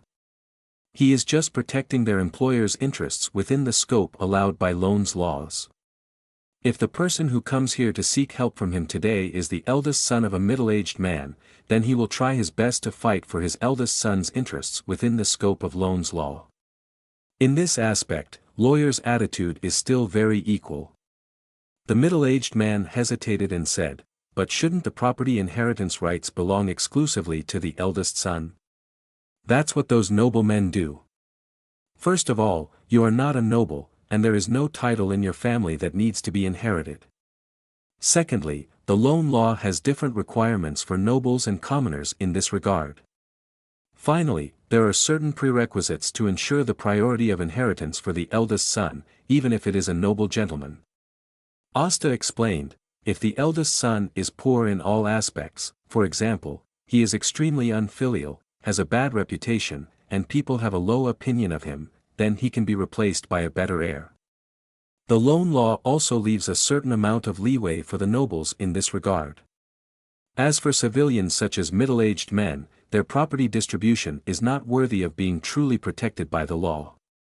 To put it another way, middle-aged men have greater freedom than nobles when it comes to distributing property. Then, if the notary office embezzles my property in the future, what should I do to protect my rights and interests? The middle-aged man has already made some moves. At this point, Asta can't guarantee anything. Even if the money is deposited in the bank, it may be stolen. No matter what industry there are trustworthy and untrustworthy people. I can only hope that you can find a notary who is truly fair and just. The middle-aged man was silent for a long time, then stood up, took off his hat and saluted, "Thank you for your guidance. Being able to help you is the greatest compliment to me." Asta responded with a smile. "I think I should pay a certain amount of gold pounds as a reward for this matter, but I feel that this is an insult to your noble character." The middle-aged man suddenly said this when he was leaving the house. Hastur looked calm and was speechless. After a minute of rest, a second caller walked in from outside. The voice sounded like that of a woman. Her trouble was the divorce issue of her husband cheating on her. This problem is not difficult to solve, either divorce or continue to make do. Of course, if the situation is intense, it may turn into a family homicide. This lady no longer wants to continue living with her current husband and wants to use this matter to obtain more financial compensation for herself and her children. This is a very reasonable request and is also protected by the law of loan. But the two did not reach an agreement on the issue of financial compensation. The husband believed that the financial compensation demanded by his wife was too much, while the wife believed that this was a reasonable request from the betrayed party. After several discussions ended unhappily, the husband made harsh words, either accepting the amount of compensation he proposed or going to court to sue him. After recounting her experience, the lady asked in a low voice, "I heard people say that if I really want to go to court to sue him, the judge will not side with me. Instead, he will think that the amount of compensation I request is too excessive." Asta tapped the fingers of his right hand on the table to signal the lady to pay more attention. After she waited quietly for a while, Asta spoke. The loan law will indeed protect the interests of the cheated party in the marriage, and the amount of compensation will be appropriately increased during divorce due to this incident. However, the law does not specify the amount of this amount, nor does it detail the fraction of the property. Normally, the two parties would conduct multiple mediations and then compromise on a compensation range acceptable to both parties. If your husband is never willing to accept mediation, it will be difficult for you to obtain adequate compensation from him in the end, even if it is what you deserve. In this matter, loan law is more in the interests of men, because cheating is not uncommon among loan nobles.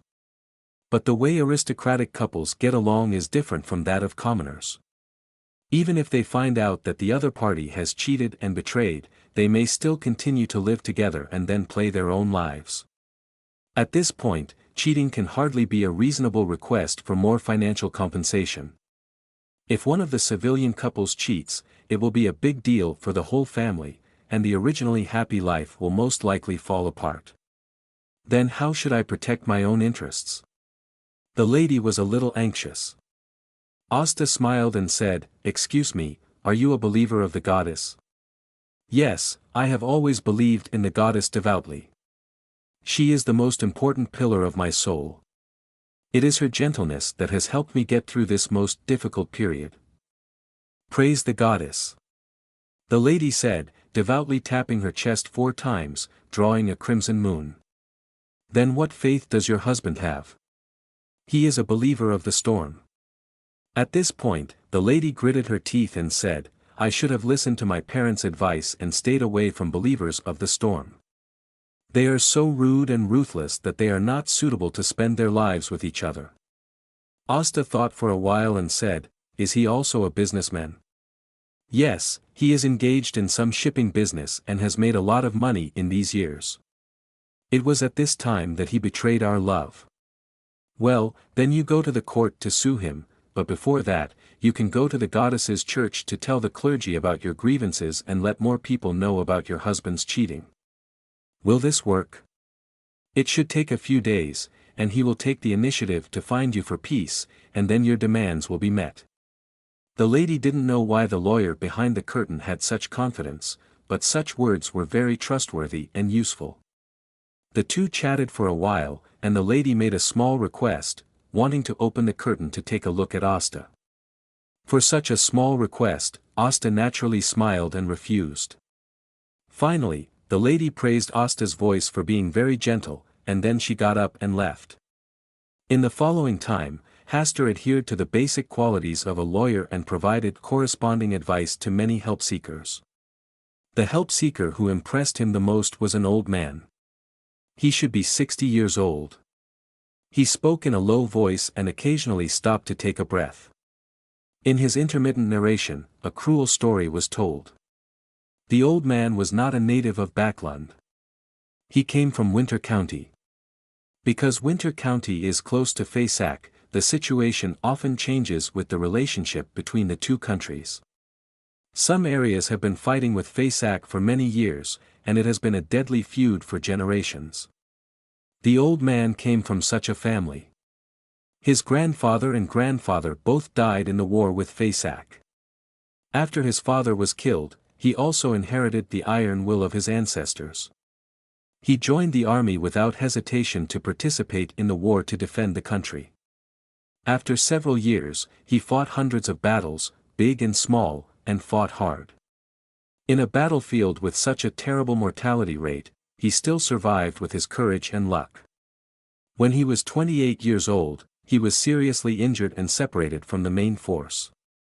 He fled all the way and escaped from the border into the territory of Fasak. He fainted near a stream. Like the hero in the legend, he was rescued and taken to a village ruled by Fasak. In order to survive, he lied that he was a soldier of Fasak and survived the fight with the lone army. Perhaps his acting was very realistic, or the villagers were too innocent and kind, so he managed to get away with it and stayed in the village to recuperate. His scars made him look very manly, which attracted the admiration of many girls. Among them, there was a young girl who made it difficult for him to control himself. Soon, the two had a relationship and the girl became pregnant. When the girl shyly pulled his hand, put it in his ear, and whispered to him that she was pregnant with his child, he woke up from this short-lived gentleness. He was a soldier of Lone, and the people here were all people of Fasak. What they discussed on weekdays was how invincible Fasak's army was, how many enemies they had killed during this period, and the Lone Kingdom was also their hunting target. These people are enemies, the descendants of the murderers who killed their ancestors. The feud between Fasak and Lone is a contradiction that can never be reconciled. He struggled, was cowardly, and secretly rejoiced that he actually had offspring, but he was more afraid that could not be wiped out. He was forcing himself to make a cruel decision, just like the cowardly apostle in the ballad who knew it was not allowed but still wanted to make a deal with the devil. In the end, he still took action. While the village was holding a celebration of the harvest, he contacted a lone team wandering in the nearby mountains. Soon the disaster came, and the whole village was washed by blood. Even the young girl who loved him and was pregnant with his child could not escape. They all died and were eventually burned to ashes by a fire. He, the executioner, was also commended by his superiors for this matter and received a lot of rewards. He tried his best not to think about the right and wrong of this matter, and concentrate on fighting with the Fasak army. But the more he fought, the more confused he became. What was the reason for him to fight? To defend the country. But he was also a murderer and arsonist. Lone might not have no intention of annexing Fasak. Who was the righteous side? In the end, he put down his weapon, left the battlefield, left Winter County, and came to Backlund, known as the City of Hope. It was here that he saw what a superior noble was, what a war that was like a child's play, and what the benefits of mutual cooperation were. It turned out that the people who were truly hostile to each other and were mortal enemies were only the lower-class people like them. He looked at the capital of the kingdom that he had once protected. If he had known earlier that his bloody battles were just victims of the struggle for interests among the bigwigs, would he have continued to fight hard on the battlefield? If he had been born in Backlund, would his attitude towards the Fasak army have been different? In a trance, he dreamed of the girl who loved him wholeheartedly and his unborn child. Would he be a boy or a girl? If he had stayed in that village, would his child have married and had children, or married and had children, and lived a good life? If he had stayed in that village. If you stay in that village. This is a question that the old man has been thinking about over the years. He also knows that time cannot flow backwards and he cannot return to the intersection where he made a new choice. He came here to tell this story because of the guilt in his heart and to repent of his past sins. He wanted to go to court to face his belated trial. But he didn't know whether the court would accept the absurd behavior of an old man like him. Perhaps those judges and jurors will just think that they are old fools, sneer at their own stories, and even praise their imaginary stories as not bad, and then easily tell them as jokes when they are drunk and gossiping. This question made Hastur fall into silence. It is impossible for the Kingdom of Lone to allow the old man to go to court and admit that the past killings were wrong. Because in this way, the wrong people are not just the old people, but the royal family and the powerful. Moreover, this is also a disguised admission that the war between the Lone Kingdom and Fasak is far less just than ordinary people think. This is absolutely not allowed. If the old man's story were told from a different perspective, for example, the man rescued by the village was a soldier of Fusak, and the place that was destroyed was a village in the Kingdom of Lone. Then, the Lone royal family and dignitaries will definitely let the old man tell such a thing at a critical moment, so that the people can see Fusak's cruelty and terror. Unfortunately, it cannot be replaced. Is the old man at fault? Hastur is not qualified to judge him, but if the protagonist is him, he will only quietly take away the girl who loves him wholeheartedly after recovering from the injury, then leave the battlefield and find a quiet small village to spend the rest of his life. "Sir, I don't think I can help you in this matter," Hastur said, his tone solemn and apologetic. If he was involved in this matter, the final result would be just one more drowned noble body in the Taesak River. Your words are the greatest help to me. The old man stood up tremblingly, with no trace of disappointment on his face, as if he was not surprised by such an answer. Sir, there are many things that we can't change now. Asta thought for a long time and finally said this. Yes, I understand. The old man's tone was very relaxed, with a faint smile on his face. He said goodbye to Hastur and turned to leave. Hastur suddenly wanted to open the curtain and take a look at this legendary old man. But he still resisted the urge. Even if he saw him, he couldn't help him. After the old man left, Hastur sat quietly for a long time, and finally sighed. As expected, he still couldn't just sit back and watch the old man die. After a moment of silence, Hastur stood up and left through the back door. After going to say hello to lecturer Falun, he took a carriage to the nearest court. When he arrived at the court, Asta glanced at his pocket watch. It was 5:20, which was 40 minutes before the court closed. He got out of the carriage and stood waiting near the courthouse gate. If he guessed correctly, the old man should already be on his way here. From the old man's confession to his final relief, Hastur already understood what he was thinking. Although the old man knows that his behavior is absurd and ridiculous and nothing can be changed, he still does it because he is old. Some people will become extremely panicked when death is approaching, while others will feel relieved when they look back on the past. The old man belongs to the latter, so he will come, and today. After waiting for about 10 minutes, Hastur saw an old man getting off the carriage. The old man was wearing a black formal suit, leaning on a cane, and his silver hair was neatly combed. The deep wrinkles carved by the years were like knives and axes. His dark brown pupils contained the calmness of the vicissitudes of life, and the faint smile on his face was calmness in facing the ups and downs of life. With just one glance, Hastur recognized that this was the old man who had just asked for his help. The old man looked at the court in front of him, where crimes were judged, and subconsciously bent down. Then he straightened up again and walked towards him with firm steps. As he approached the door of the court, Hastur took a step forward and said, "Sir, you can only repent for the things you are guilty of while you are alive." The old man paused, looked at Hastur carefully, and said with a smile, "May you have no regrets in the future." Same for you. It was an afternoon full of surprises. Under the gaze of Hastur, the old man walked into the court with a smile. Hastur did not follow, nor did he say anything.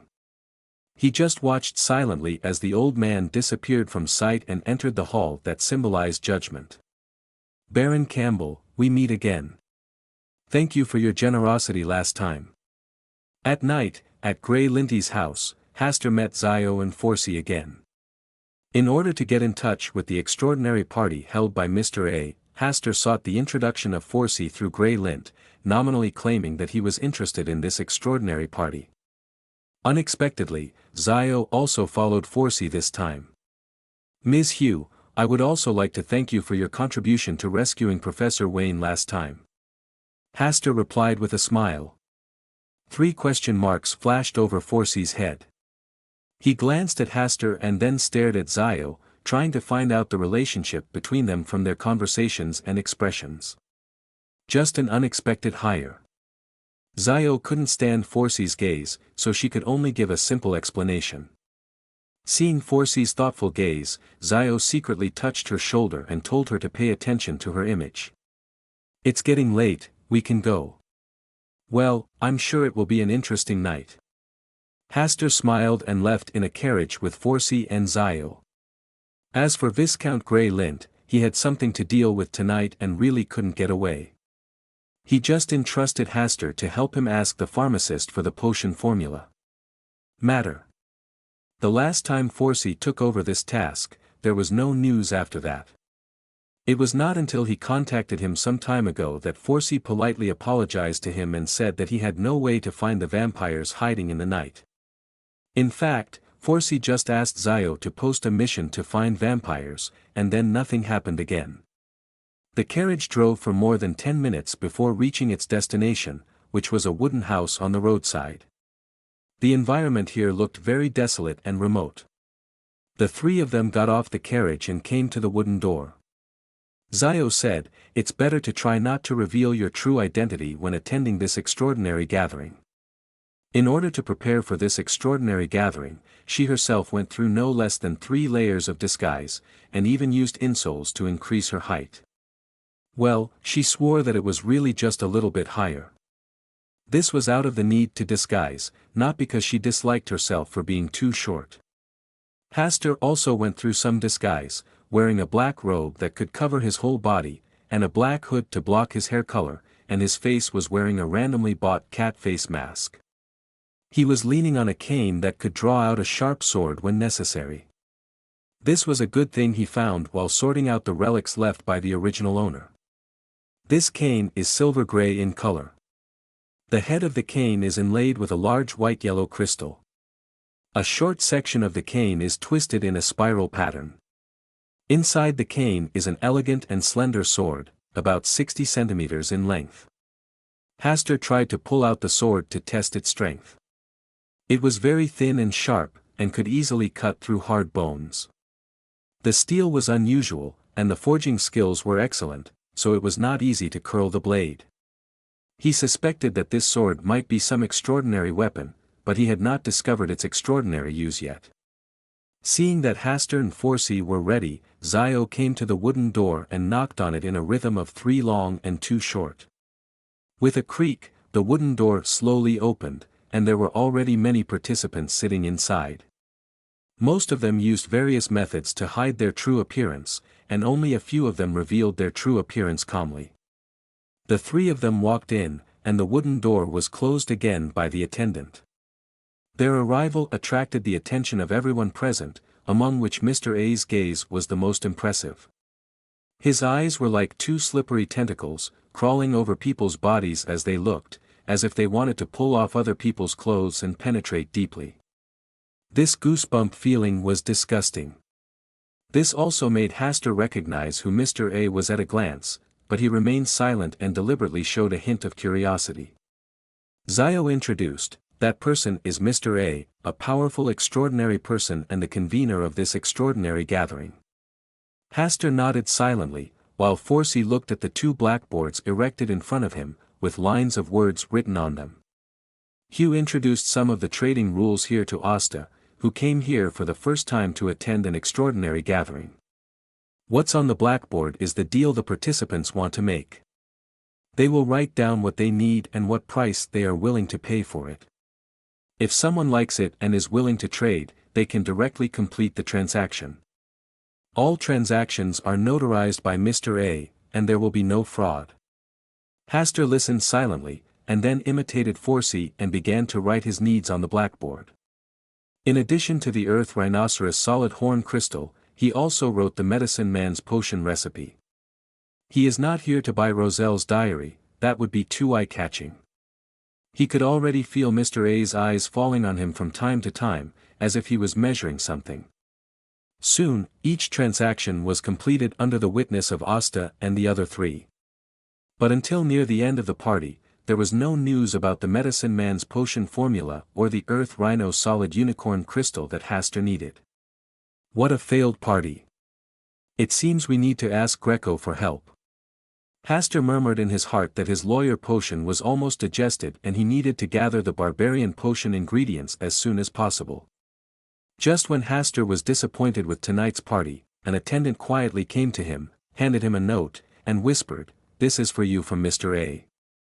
Hastur unfolded the note, which read, "If you are willing to become a secret prayer, you can provide the earth rhinoceros solid horn crystal for free." Asta's first reaction was, "Mr. A is really reckless. As long as you have enough understanding of occultism, you will know that the secret prayer person is on the hanged man pathway, which is the pathway that the Aurora Club is good at and manipulates. The reputation of the Aurora Society in the supernatural world is that everyone shouts about it. It is a force hostile to the Church of the 7 Gods and is equivalent to a terrorist organization in peaceful times. Their members usually hide in the shadows, and only when they take action do people realize how terrifying they are.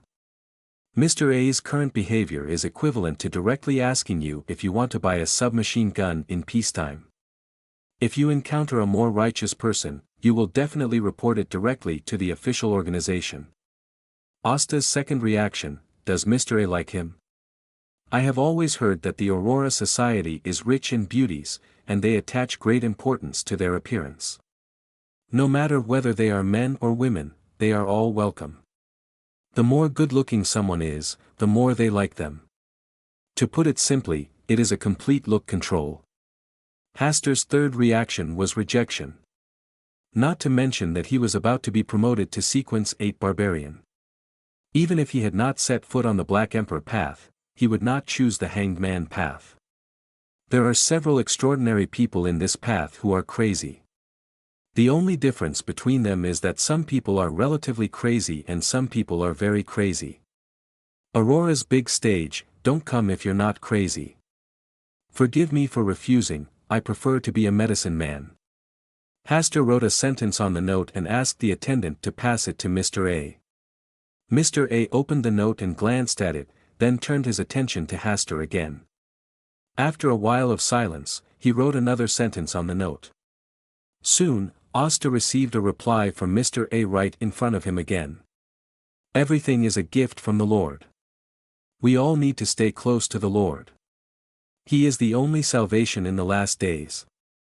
Asta was silent. He really didn't know how to complain about Mr. A's thinking logic. This sentence simply exposes the word preaching nakedly in front of me. Doesn't Mr. A know that at this kind of extraordinary gathering, the more enthusiastic he is, the easier it will be to arouse resistance from others? Am I so easily deceived? I am a believer in the goddess and will not deviate from her. Hastur replied politely to save Mr. A from pestering him. Less than 2 minutes later, Mr. A once again asked the waiter to send a reply. Earth rhinoceros solid single horn crystal, 300 pounds. Hastur thought for a moment and then wrote "deal" on the note. I'm not used to Mr. A's psychology, but faced with this kind of reasonable deal that comes to his door, he can't give up. Zio and Forsey stared at Hastur for a long time, their eyes full of curiosity. In the circle they knew, Mr. A could almost be said to be the most powerful beyonder. It was incredible that such a person would value a newcomer who came to the party for the first time so much. As you know, I have always been very popular. Hastur explained with a smile.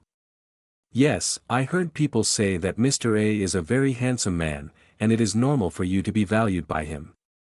Shio smiled and made a point. Hastur was silent, decided to drop the topic, and asked, "What did you gain tonight?" "No." Zio and Forsey shook their heads together. One of them didn't have much idea about promotion, and the other was seriously short of money.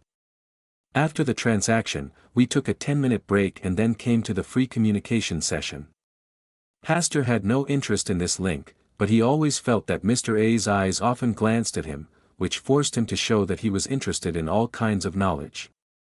Are any of you interested in the words left by Emperor Russell? Someone held up a piece of paper and looked around at everyone with excitement. Asta remained silent. Forsey glanced at him quietly and whispered, "Can the deal you mentioned last time continue?" Hastur said, "I only accept the original manuscript of Emperor Russell. Other imitations have no collection value." Then how to determine whether it is the original manuscript of Emperor Russell? I know a professor with rich historical knowledge. He is very knowledgeable in this field. And isn't Mr. A also very good at identification? Forsey glanced at Mr. A, then whispered a few words into Zio's ear. Soon, Zio stood up and walked towards the man who claimed to study the mysterious writings of Emperor Russell. After communicating with him enthusiastically for a while, he successfully retrieved 3 original manuscripts said to be left by Emperor Russell. Hastur just glanced twice and saw that 2 of them were copies made by later generations, and only one was the real original manuscript of Russell's diary. Chinese handwriting is difficult to imitate, especially long sentences. It is difficult to imitate them completely.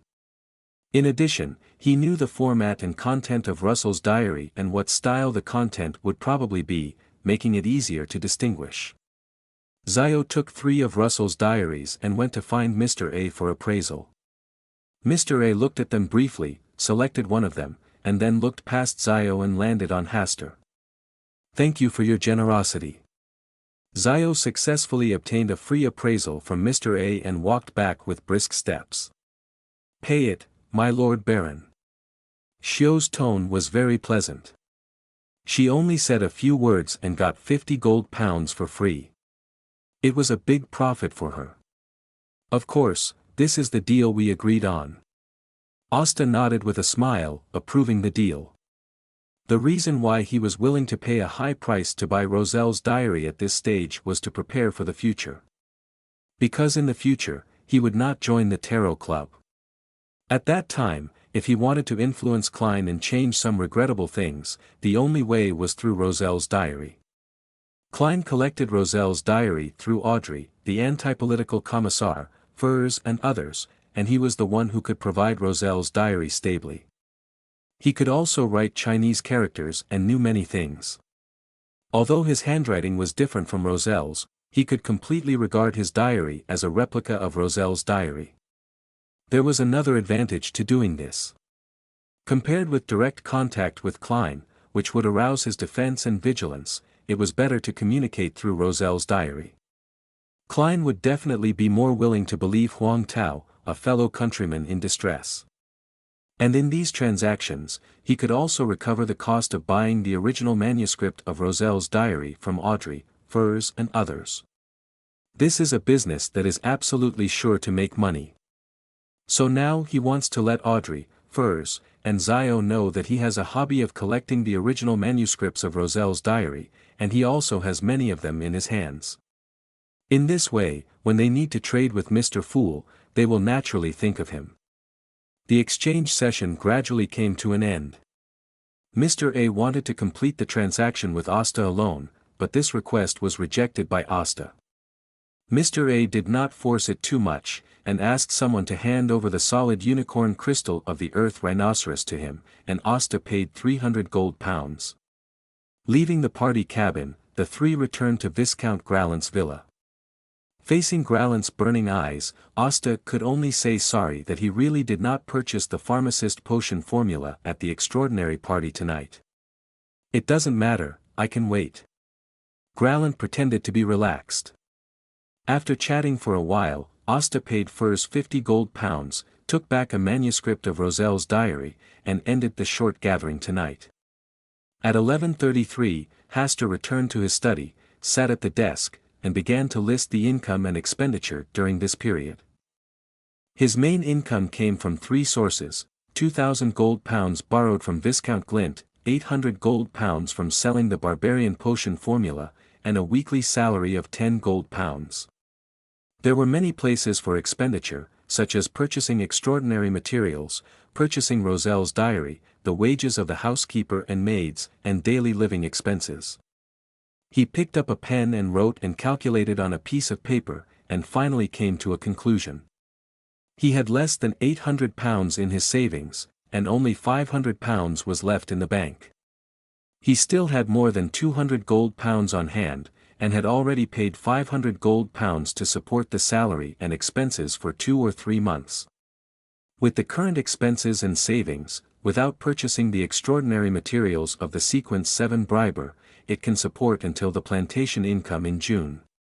But he couldn't help but collect the extraordinary materials of the briber in advance, which was another huge expense. Alas, I still have to keep making money. I can consider making money after I'm promoted to Sequence 8 Barbarian. Now I'd better digest the lawyer potion. I don't know what kind of changes will happen to the Hall of Stars after I'm promoted to Sequence 8. Asta thought deeply for a long time, then took another piece of paper and continued to summarize what he had encountered during this period. The lamp goddess and the fallen mother goddess, Andrew who blackmailed him but was not caught, Madame Germani who had recently calmed down, the poorhouse whose true and false situation had not yet been found out, and Mr. A who was very interested in him. These are all potential enemies that may cause trouble to him. He didn't plan to pay attention to the fallen mother goddess now, and as for the lamp goddess, he would wait until he was promoted to sequence 8 to see the situation. The fraudster Andrew can be offered a reward and let Zio help find a solution. Madame Germani, it's best to keep it like this. As for the poorhouse, because Professor Wayne had a deal with Vice Dean Bard, he didn't report it to the Church of the Goddess of Night. As long as he didn't go to the poorhouse again, there shouldn't be any trouble. As for Mr. A, who was very interested in him, it was a bit of a headache. Who knows what those lunatics will do? Maybe they will come to my house at night to preach for the true Creator. He won't really find out my identity so quickly and come to my house, right? Asta subconsciously looked out the dark window, with a bad feeling in his heart. No, I always feel that this place is no longer safe. Asta frowned slightly, thinking that he needed to move to a new residence, preferably a place closer to the Church of the Goddess of Night. Only in this way can he feel safe. After tonight, find a reason to live in Queens for a while. After being promoted to Sequence 8 Barbarian, should be able to have a certain ability to save my life. Asta made a decision in his heart. He sat and thought for a while before burning the paper full of words to ashes. Because of Mr. A, he was in a bad mood. Well, he couldn't let the lamp god live too comfortably. The next day, Asta went to Queens to find Greg after breakfast and said he wanted to stay with him for 2 or 3 nights. For this little thing, Greg agreed with a smile and said that he would stay here forever. After solving this little thing, Asta went to Backlund University for classes. In the afternoon, he followed lecturer Furin to Sherwood District to be a legal aid. When he was done with his busy schedule and left Sherwood District, Asta asked the carriage to bypass the court and opened the curtain to take a look at the court gate.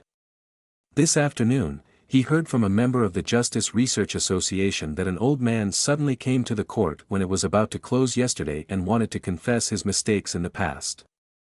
The old man told the judge and the jury a story that was moving and frightening at the same time. The court even closed its doors in advance because of this incident. As for how it was handled in the end, the member didn't know.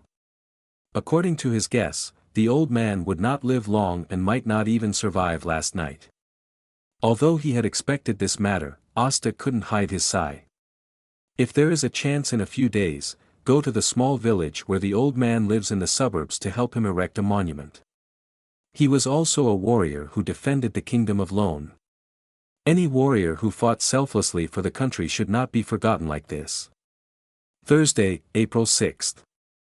After finishing the legal aid for half a day in the afternoon, Asta could clearly feel that the lawyer potion in his body had been completely digested.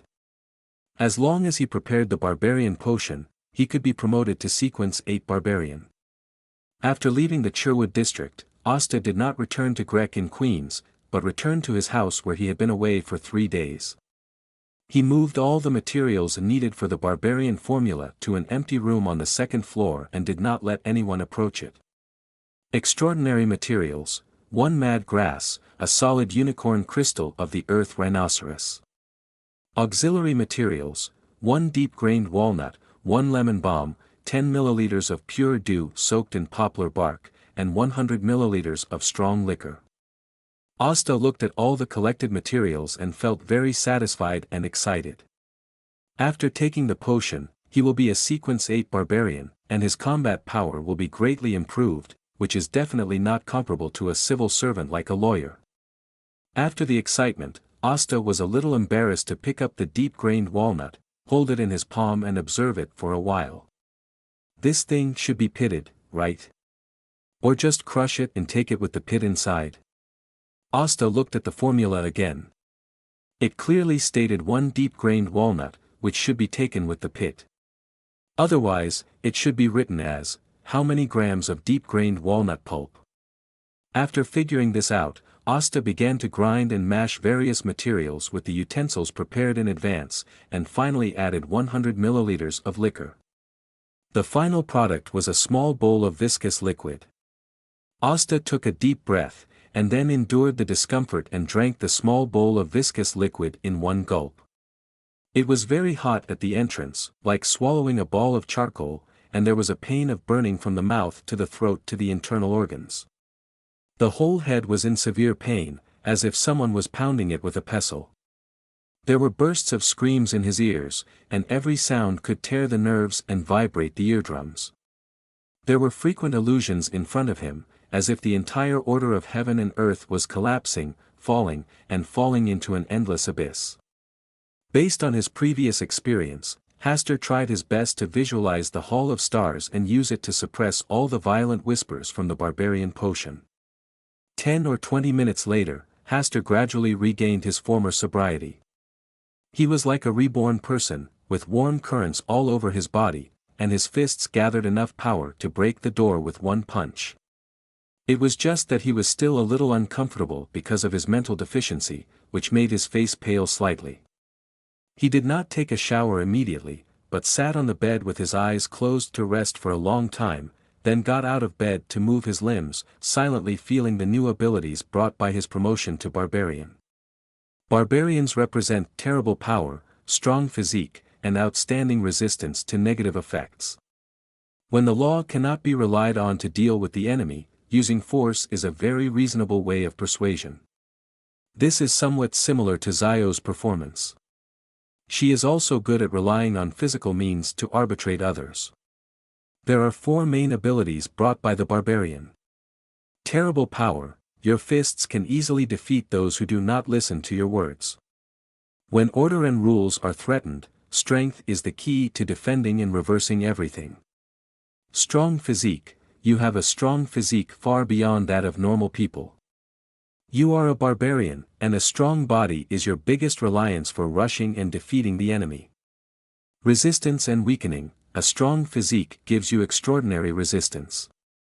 Any force that attempts to hurt you will be effectively blocked by a strong physique. You are naturally immune to attacks with negative effects, such as poisoning, curses, and illnesses. Blood roar, when you are threatened, your blood begins to boil, and your fighting spirit begins to condense. You can temporarily increase your strength several times, and at the same time, you can also send out a terrifying roar to deter the enemy. The first 3 abilities are easy to understand. They can all be classified as strong physical fitness. Strength and resistance are passive abilities after the body is strong. The 4th ability, blood roar, is an active skill, similar to berserk, which can increase one's own ability several times and send out a roar-like mental shock, which can cause great harm to the enemy at a critical moment. Barbarian, will the barbarian king use his ultimate skill? It doesn't seem so perverted. It's more like Zhang Fei in the 3 kingdoms. It increases in size, speed and strength, and is immune to control. I just don't know if using this skill will empty my mind. Asta thought about it and felt that it shouldn't be. After all, this skill is called blood roar, not savage madness. He estimated that after using this skill, he would be in a very weak state. 3 seconds of real manliness. Well, it's a bit like that. Asta carefully felt the changes in every inch of his body in the room. He didn't leave the room until he got used to it and went to take a shower. After taking a shower, it was already past 7 o'clock in the evening. He enjoyed the late dinner. In order to make up for the consumption of his body's energy, his appetite seemed a bit large. Butler Neil, who was standing next to him, was a little scared, afraid that Asta's stomach would burst. Seeing Asta eating 2 more servings of pan-fried beef chops, Butler Neil whispered a reminder, overeating like this will easily overload your body and affect your health. Well, I exercised a little too much this afternoon, so I look a little hungry. Asta explained, then drank the last sip of the style drink from Desi Bay before ending today's dinner. Around 10 o'clock, remember to send me a midnight snack, and it would be better if it's dessert. Asta got up and went upstairs. Butler Neil stared at his back in a daze, then looked at the empty table, with a very complicated expression, and finally came to a conclusion, maybe the Baron has been growing recently. Upstairs, in the bedroom, Asta set the alarm clock, and then fell asleep on the warm quilt. He learned from the last lesson and did not enter the Hall of Stars immediately, but first recovered his spirit and then entered the Hall of Stars. After sleeping until 10 o'clock, a maid had already brought him supper for the night. It was 2 desserts, caramel pudding and strawberry cake, with a cup of hot milk. Asta savored them slowly, thinking about how to treat the lamp god later. At about 10:30, Asta closed the door and locked the window, and entered the Hall of Stars. The starlight tonight was particularly bright, as if celebrating his successful promotion to Sequence 8. Asta sat down on his own high chair, stretched out his hand, and 2 chains of order fell in front of him at the same time.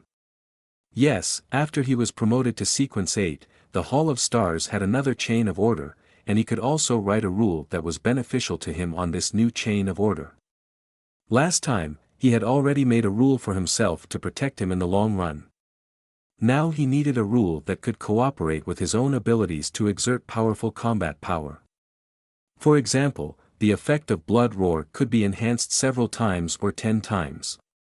But such a rough and simple rule could easily be exploited, and even if it could be enhanced so many times, his body would definitely not be able to withstand it and would be blown up by a force that far exceeded his body's load.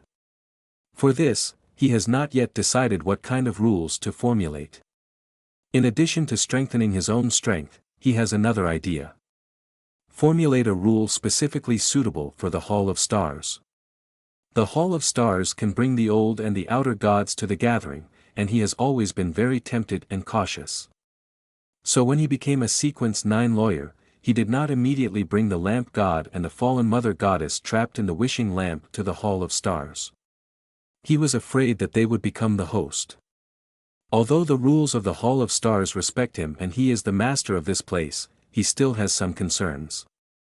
But he can't wait until he becomes a god to bring them to the Hall of Stars for a gathering, which would be meaningless and useless.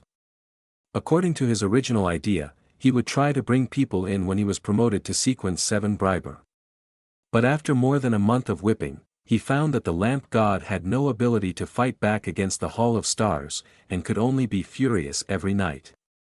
An outer god who once shone in the starry sky could not face such humiliating temptations without taking any action. It's not that the lamp goddess doesn't want to, but that he can't. He has no way or ability to threaten the Hall of Stars. This gave him the idea of bringing the lamp goddess to the Hall of Stars for a meeting first, so that he could understand the scope of the Hall of Stars' capabilities in advance. As for the fallen mother goddess, he didn't want to provoke her for the time being. After all, the fallen mother goddess was not sealed, and she was still one of the 3 pillars. Her strength was not comparable to that of the lamp goddess. At the same time, the fallen mother goddess was the one who had the greatest influence and interference in the world. Hastur was the most wary and cautious of her. If he wanted to bring her to a meeting, he had to wait until he was promoted to a Sequence 4 demigod before considering it.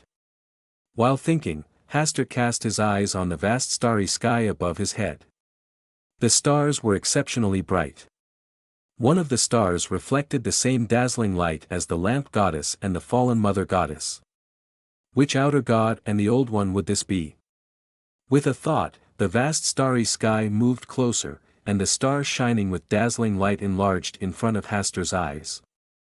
Asta took a closer look and found that the light of this star was close to black.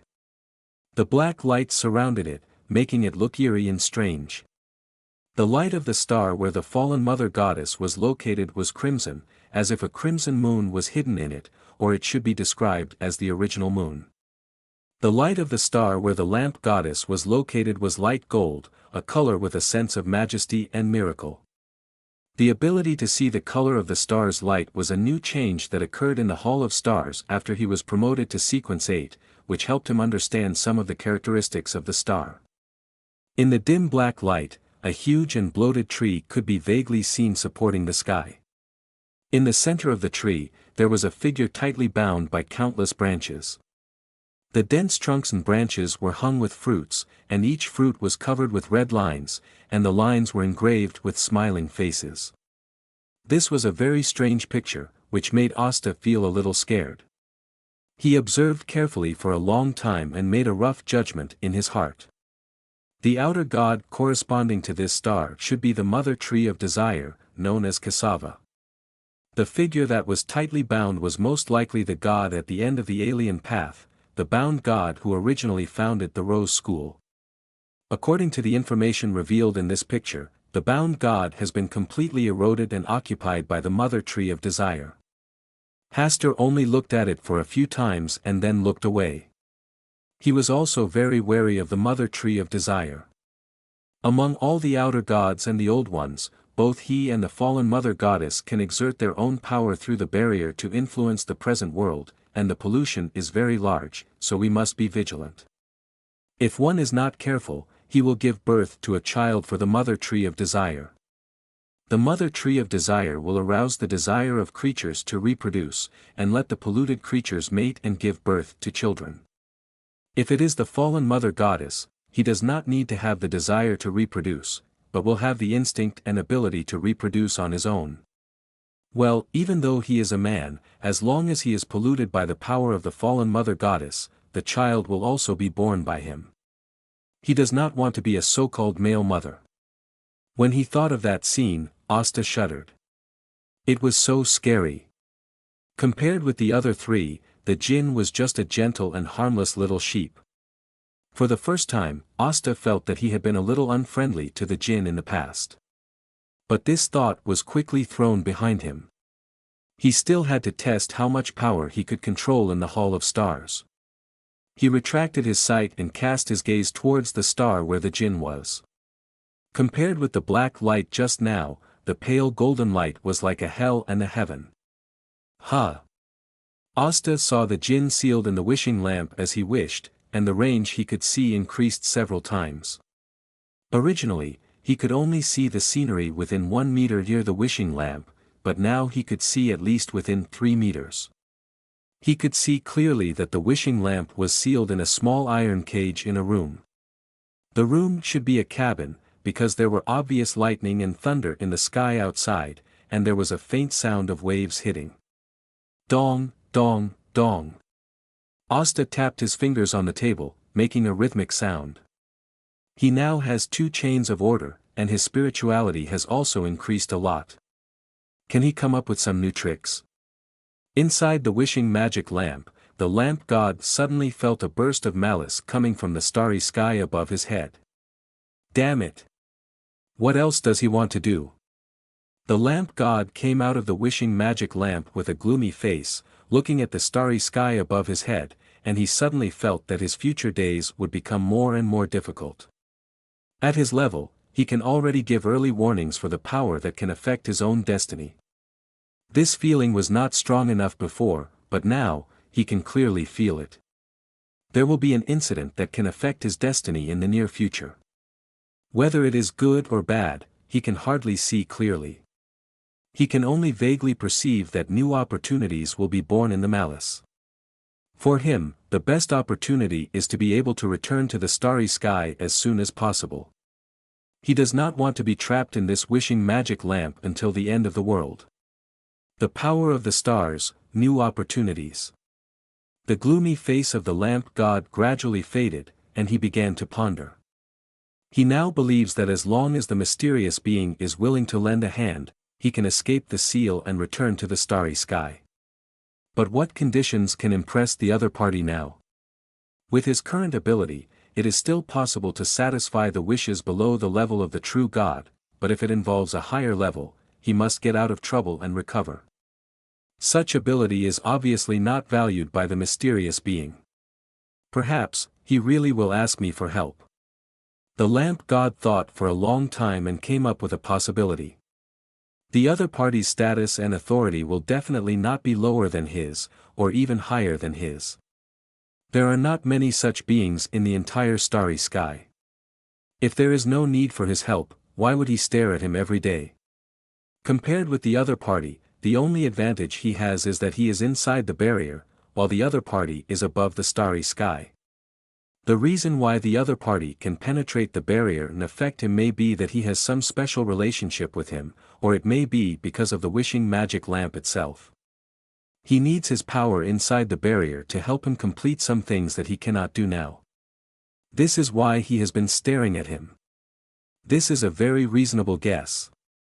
Just as the lamp god fell into deep thought, an illusory whip fell from the starry sky and hit him hard.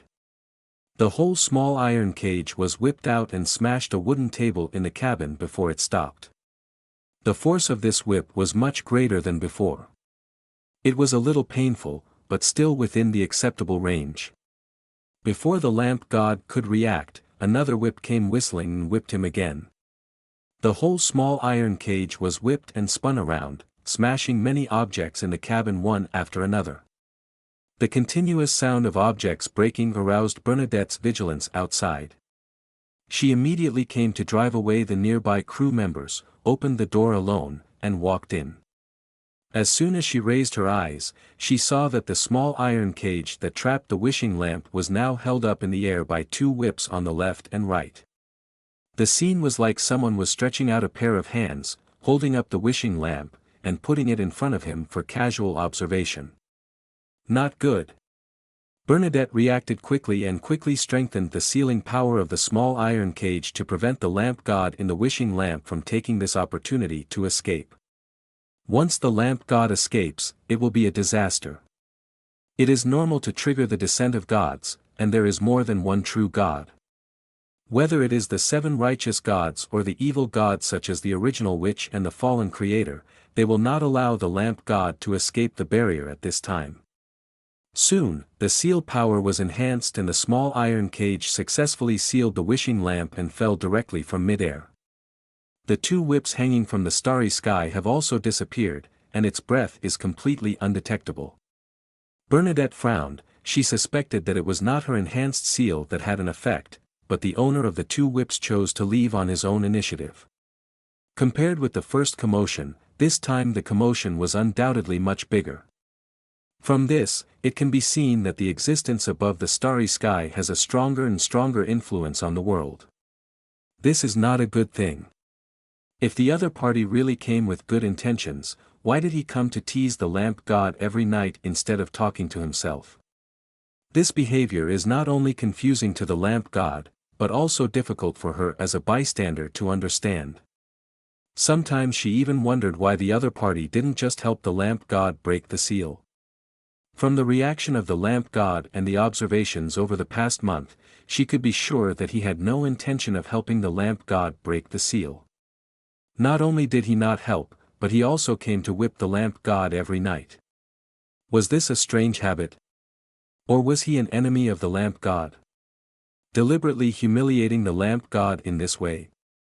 She couldn't figure it out, and she didn't dare to think deeply about it. Knowledge is poisonous. This is her experience along the way. Knowing too many things means that the danger is getting closer. Damn it. If you have the ability, show up and let me see who you are. Hiding is really shameful. All kinds of humiliation. I will definitely go to the starry sky to settle this account with you when I get out of trouble in the future. At this time, the lamp god showed his anger at the right time, and the angry expression on his face did not seem fake. Hey, be quiet. Bernadette waved her right hand and slapped the wishing lamp and the small iron cage away with a slap. She was in a bad mood, so she took out her anger on the lamp god. For more than a month, she has been worried about this matter every night and can't sleep well. And to prevent accidents, she must let the ship wander around the Storm Temple. This has aroused the vigilance of the Storm Church's top leaders, and even a saint has descended. If this continues, she can only choose to give up the wishing lamp and throw it to the 7 major Orthodox churches for suppression. In this way, she will lose a trump card that can turn the situation around. The more I think about it, the angrier I get. Bernadette's eyes are slightly cold, her pretty face is cold, and she pulls the wishing lamp in the air to vent her anger. Bernadette. Even you. Shut up. Snap. Bernadette slapped again, and the wishing lamp and the genie spun around for several circles. Humph. The genie snorted coldly and returned to the wishing lamp, no longer provoking Bernadette, who was angry. After a little venting, Bernadette felt much better. She checked the seal again and found that there was no damage. Then she turned around and left the room. Inside the wishing lamp, the genie's angry expression was restrained, revealing a thoughtful look. Tonight, he was not as angry as he had just shown. Instead, he was a little expectant, looking forward to the next changes. As long as the other party needed his help, the two sides could reach a cooperative relationship, which was very beneficial for him to break the seal. Originally, he was worried that the other party might have the same authority as himself and would devour him one day, but after more than a month of observation, he gradually dispelled this speculation. If he were the other party, he would never reveal his intentions in advance, and would not come to contact him casually, so as not to arouse his vigilance and alertness.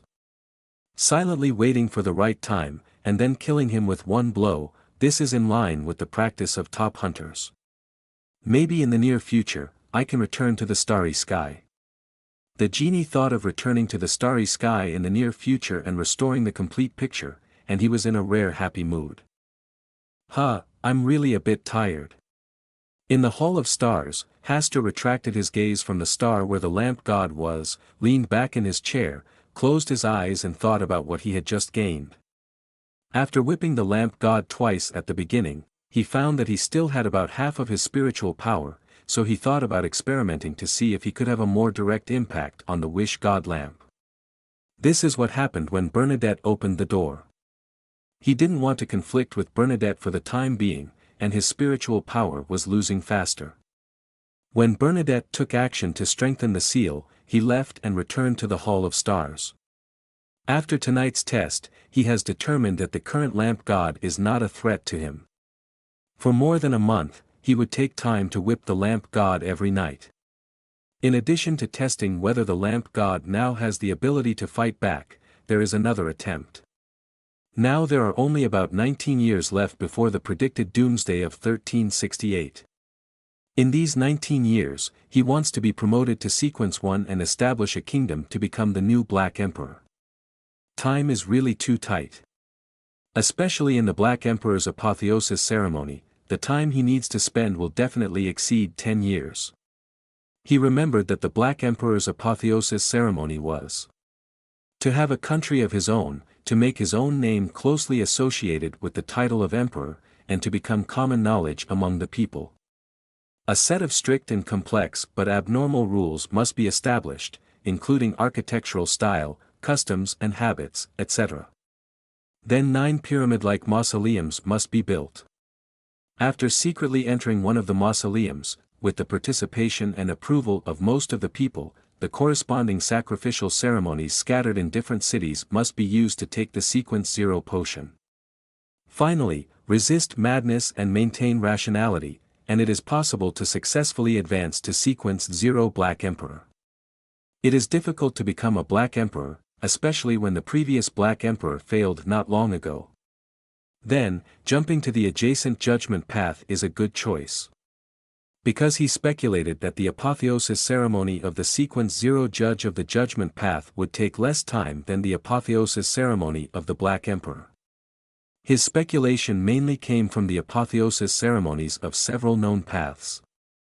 For example, wrong path, to become a Sequence 0 error is to replace someone else in their apotheosis ceremony. Storm path, to become a Sequence 0 tyrant, you need to have hundreds of thousands of followers who surrender out of fear, then challenge a god, and successfully survive. Red Priest path, to become a god, you must start a war that sweeps across the continent and win. Visionary path, let the development of the times meet your expectations, and then take potions to advance at key points and in the prescribed trend of the times. Other references to the rites of deification include the eternal blazing sun and the god of knowledge and wisdom. The sun, the White Tower, and the tyrant became gods after the same event, so it can be inferred that their rites of deification should also involve the power of the god level. From these rites of deification, a relatively credible conclusion can be drawn that the rites of deification are generally related to the names of their corresponding Sequence 0. Based on this, Hastur has tried many times to speculate on the rites of deification of the Sequence 0 judge of the judgment path. The right of deification of the judge is most likely to be, to judge the sins committed by other gods and make them obey the verdict. In addition to judging the existence of the god level, Hastur can't think of what else the sequence 0 judge can judge for the time being. Judge a true god at sequence 1 and make that true god obey the judgment. This difficulty and status are enough to support a new true god. After all, judging the sins of a true god is equivalent to shaking the anchor of faith in the true God. In this case, if someone successfully ascends to the throne of God, then there must be a god who will go crazy or even fall because of the chaos and shaking of the anchor of faith. Hastur reasonably suspects that the reason why there is no sequence 0 in the judge path at present may be because the 7 great gods do not allow it. In their past history, they have committed many sins, because evil and good have never been moral issues that gods need to consider.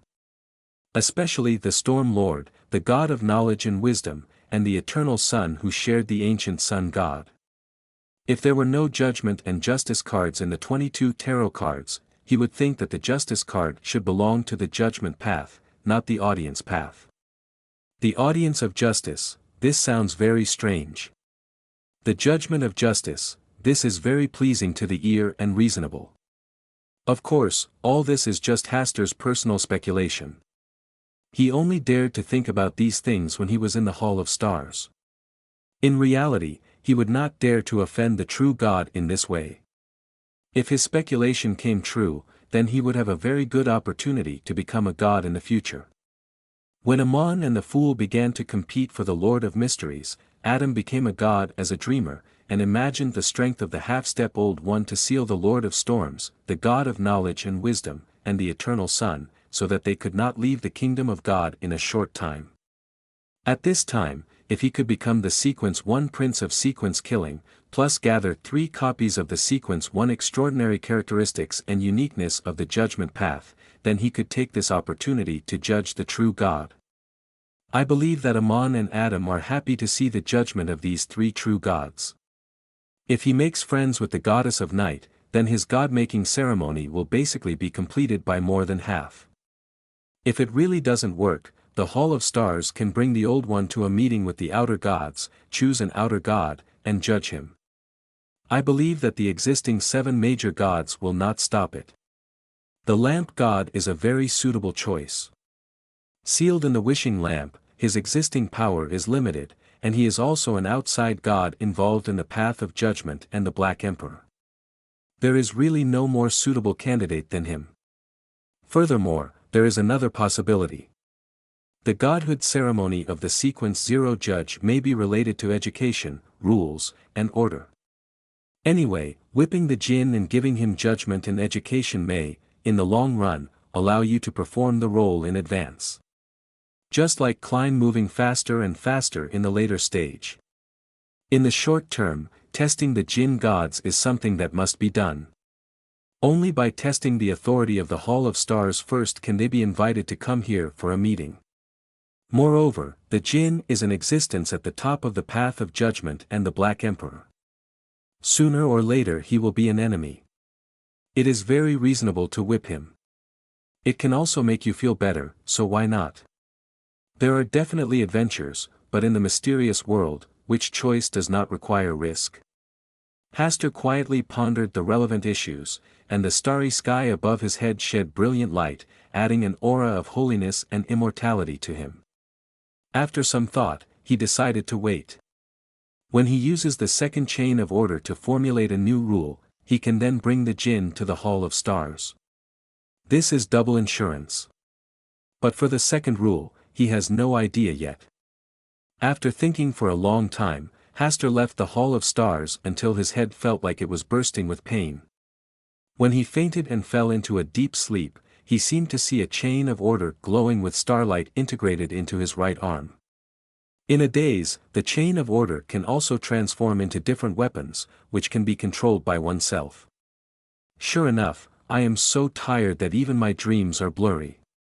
Asta woke up early in the morning, patted his still swollen head, and lay on his back on the quilt for another 10 minutes before getting up. Get out of bed and simply move your fists and feet.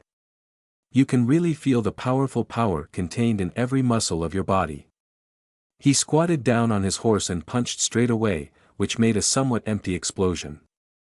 With a slight jump in the room, he could easily jump more than 2 meters high, and almost hit the roof. Fortunately, his hand supported the roof in time, so he did not cause an accident. Tisk, if you go to the Olympics with a body like this, you can at least win 1 or 2 gold medals, right? In the room, Hastur gradually adapted to his surge in strength due to the barbarian. I picked up the usually heavy cane and waved it twice, and it obviously felt much lighter, like holding a plastic stick. Weapons suitable for barbarians should be heavy weapons such as maces and hammers, right? Hastur imagined that scene. He was holding a big hammer and smashed it with one strike, directly smashing through the people and the house. If this were on an ancient battlefield, he would definitely be a fierce general.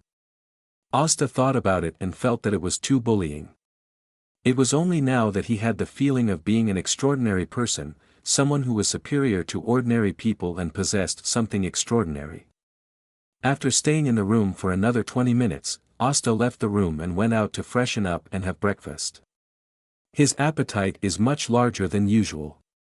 Maybe his digestive system also evolved when he was promoted to barbarian.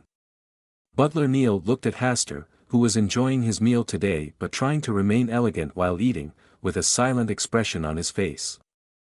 After breakfast, Asta did not go to Backlund University to study. He had taken a few days off in advance to serve as an adaptation period. Come to the study, sit at the desk, take out a blank piece of paper, and prepare to sort out the rules for playing a barbarian. The difficulty for him in playing the role of a lawyer is to memorize and remember the complicated provisions. As for the core points of distorting the law, using the law for his own benefit, and the law must conform to the trend of the times, it is not difficult for him. After all, the laws he knew were beyond this era. Even if he was not a legal professional, he still knew a lot of modern laws. Especially after an outlaw maniac who was good at popularizing science using Zhang San as an example appeared, he also followed many lectures. Playing a barbarian made him a little bit embarrassed. His current status is that of a nobleman, and nobleman is a symbol of courtesy and elegance. This is the opposite extreme of being a barbarian. What is a barbarian? When you are undecided, you will be dealt with a big stick instead of stopping to patiently tell you the facts and reason. They are the opposite of rules and order, and often conflict with, ignore, and destroy rules and order. The powerful force prevents them from being bound by rules. They go their own way and ignore the rules of the game set by the outside world. At the same time, they are also representatives of no brains and relatively low IQ.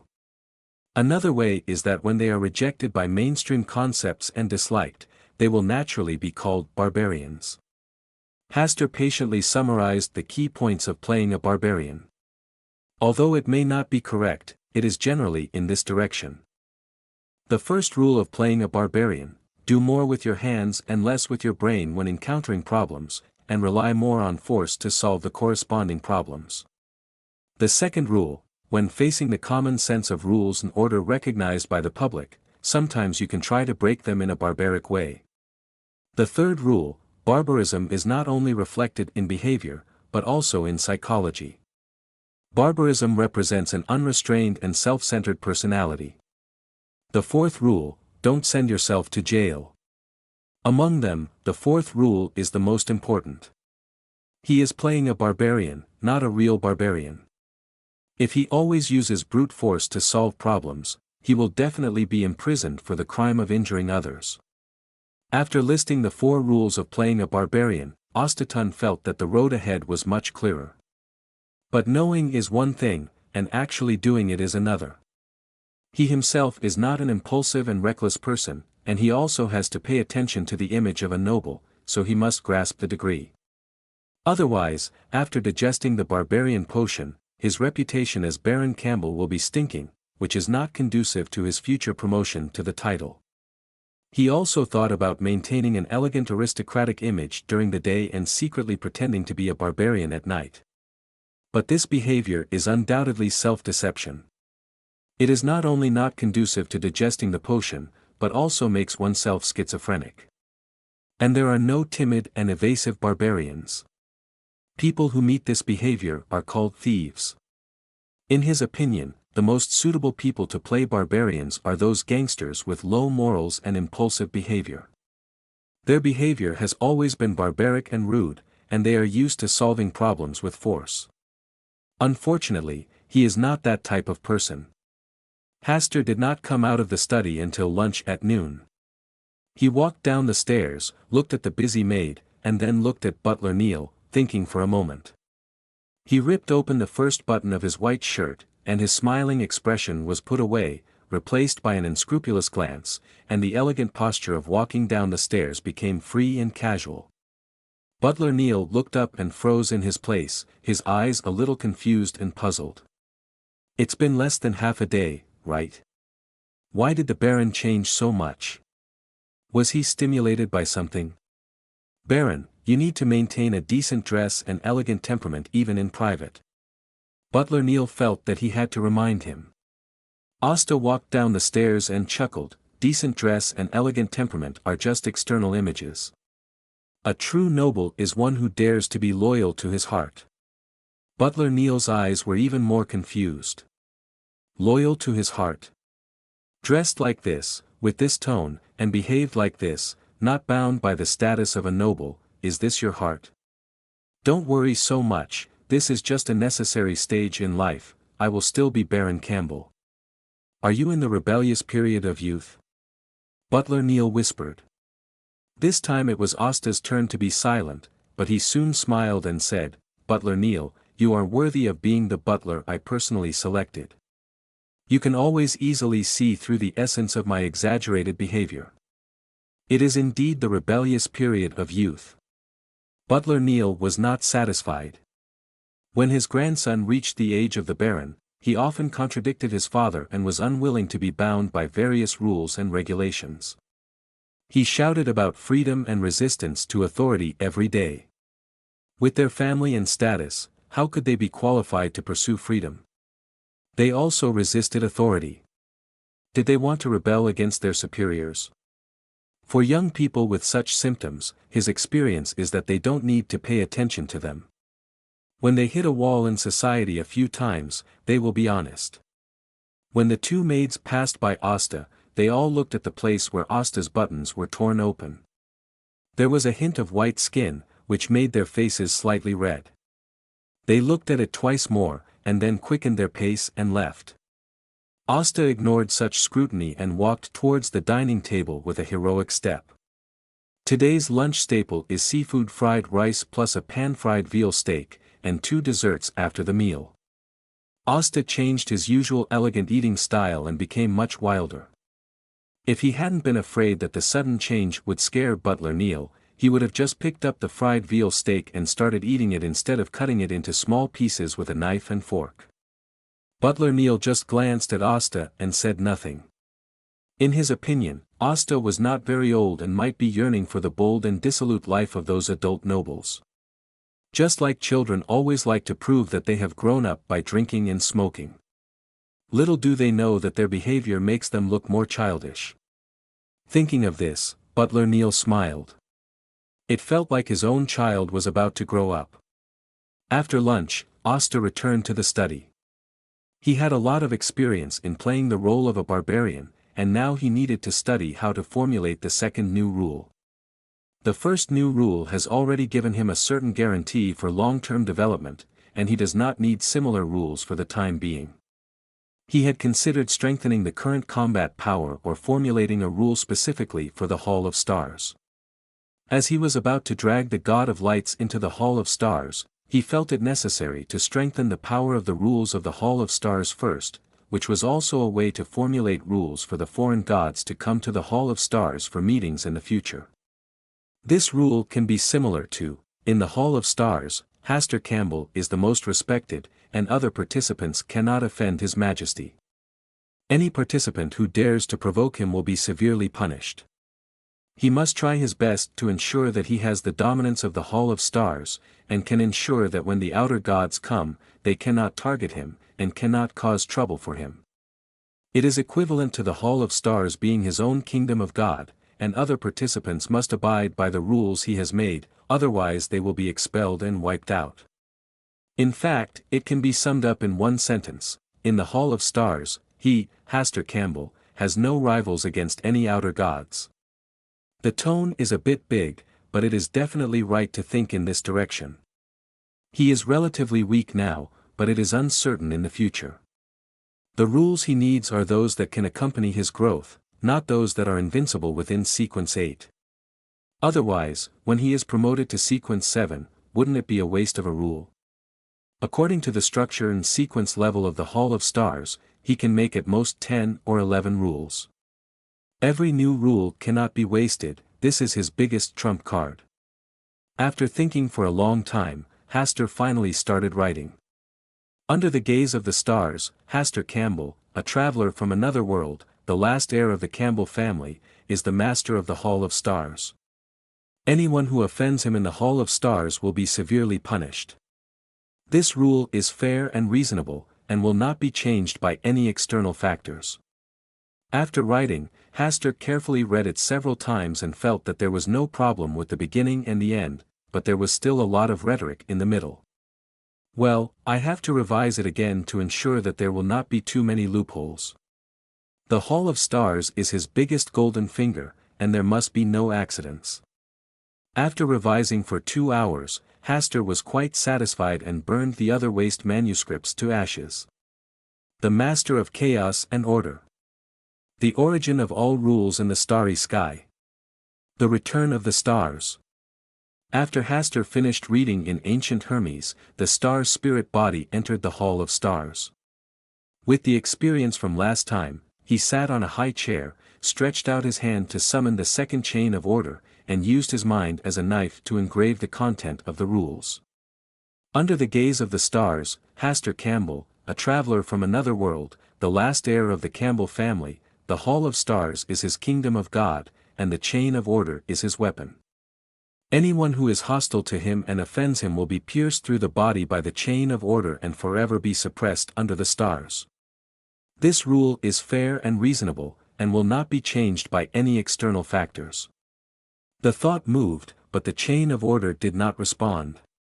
Asta tried to change this sentence into Ancient Hermes language, but the chain of order still did not respond. Could it be that the rules set this time have exceeded the limit of the Hall of Stars? Or is it that he can only make one rule and cannot make the second or third rule? Asta stopped his action in confusion, thinking hard for a long time, and finally said to himself in astonishment, could this rule already be included in the Hall of Stars? This is my kingdom of God, the chain of order is my weapon, and I am the master of this Hall of Stars. Asta remembered that when he first came to the Hall of Stars and sat down, this realization flashed through his mind. But at that time, he was half believing and half doubting about it, and he dared not to invite the god of Lamp and the fallen mother goddess to come to the meeting. Is it really what I guessed? Asta closed his eyes, leaned back in his chair, and silently felt the Hall of Stars. When he opened his eyes again, he had already got a definite answer. The rules and order of the Hall of Stars itself were enough to protect the safety of his new master. Even if he invited the god of Lamp and the fallen mother goddess to come to the meeting when he was just promoted to Sequence 9 lawyer, there would be no danger. Haster tapped the table with his fingers, shook his head and laughed, it seems that I am too cautious. Yes, if he could not ensure his safety, the Hall of Stars would not reveal the stars where the Lamp god and the fallen mother goddess were, and would not give him the authority to invite them to the meeting. Perhaps the way the Hall of Stars invited the outer gods to hold meetings in the past was different from what he thought. Otherwise, with his current strength of Sequence 8, even with the high status of the Hall of Stars, he would definitely not be able to suppress the existence of the fallen mother goddess. In any case, it can be regarded as solving a troublesome matter. Asta looked relaxed, with a smile on his lips. He planned to try tonight to invite the Lamp goddess. I don't know what kind of mood the Lamp goddess would have when facing this mysterious existence that he had been smoking for more than a month. Before that, I need to change my image first. He certainly couldn't face the Lamp goddess with this slightly immature face, and he would definitely be seen through. Asta, the king of yellow, Hastur, the king of yellow. Directly adopt the image of the king of yellow? Hastur pondered for a moment, and still didn't want to have anything to do with the yellow king. I can't use a human face and identity anymore. I need a godlike appearance similar to the outer gods and the old ones. Just like the starry sky gate on the star where Mr. Gate is, and the evil tree image on the star where the mother tree of desire is. As the master of the Hall of Stars, what kind of image should I have? Boom! In the sky, black clouds gathered into a group, and the roar of thunder hit the sea surface heavily, causing waves. At the same time, the storm was raging, bringing thunder and lightning together, and the heavy and depressing atmosphere made the onlookers feel terrified. The power of heaven and earth plus the wrath of thunder intertwined to create a horrifying scene in front of them. Dozens of ships nearby stopped sailing, most of them looked at the horrifying scene in front of them with worry. There were more than a dozen people standing on the deck of one of the ships, led by a man with messy dark blue hair, deep facial features, rough contours, and bronze skin. He looked at the extraordinary scene of surging waves in front of him, his eyes full of envy and hope, as well as awe hidden deep in his heart. As an extraordinary person in the storm path, he could detect that the abnormality of the storm and thunder in front was not purely the power of nature, but a powerful extraordinary person was turning the river and the sea upside down. The one who could cause such a big commotion was most likely the saint in the storm temple. He had accidentally heard someone call this level of extraordinary person the Sea King, which means the king of the sea. He didn't know which sequence this was in the storm path, but he knew that this sequence must be very high. Standing on the sea, almost invincible, this is the powerful force he longed for. Mastering this powerful force is the original intention of his longing for the extraordinary world. He stood nearby and watched for a long time, and heard a rumor from some people. It is said that this abnormality is because the mysterious queen has been haunting the nearby sea recently, and her behavior is very suspicious, which has attracted the Storm Temple's targeting. It is difficult to tell whether it is true or false, but the terrifying scene of the raging waves seems to prove that the rumor is true. A high-sequence strongman. The dark blue-haired man looked stern, clenched his fists and then released them, then smiled and chatted and joked with the crew beside him as if nothing had happened. On the sea swept by the wind, the Dawn was quietly waiting for its owner to return. At this time, a shuttle-shaped object with a light green light, different from ordinary ships, broke through the waves from the depths of the seabed. Then a figure stepped out, flew into the air, and landed on the bow of the Dawn. The shuttle-shaped ship with a light green light was like a fairy tale, and disappeared in the sight of the crew of the Dawn as a faint light spot. The crew members were already familiar with this scene, and they also knew that this ship that could sneak deep in the seabed was not a ship, but a submarine. This is a very appropriate name. In this sea, only their captain can summon something that can sneak deep in the seabed. I heard from their captain that this submarine also has a name, called Nautilus. In the captain's room, Bernadette stared at the wishing lamp that was still imprisoned in the small iron cage with a bad look. The believers of the storm do have an advantage on the sea, and even you are almost trapped. The genie came out of the wishing lamp, with a teasing tone, not caring about Bernadette's bad mood at all. Just as Bernadette likes to see him in embarrassment when being whipped, he also likes to see Bernadette being forced into danger. The more dangerous the situation, the more likely Bernadette is to borrow his power. You'd better shut up now.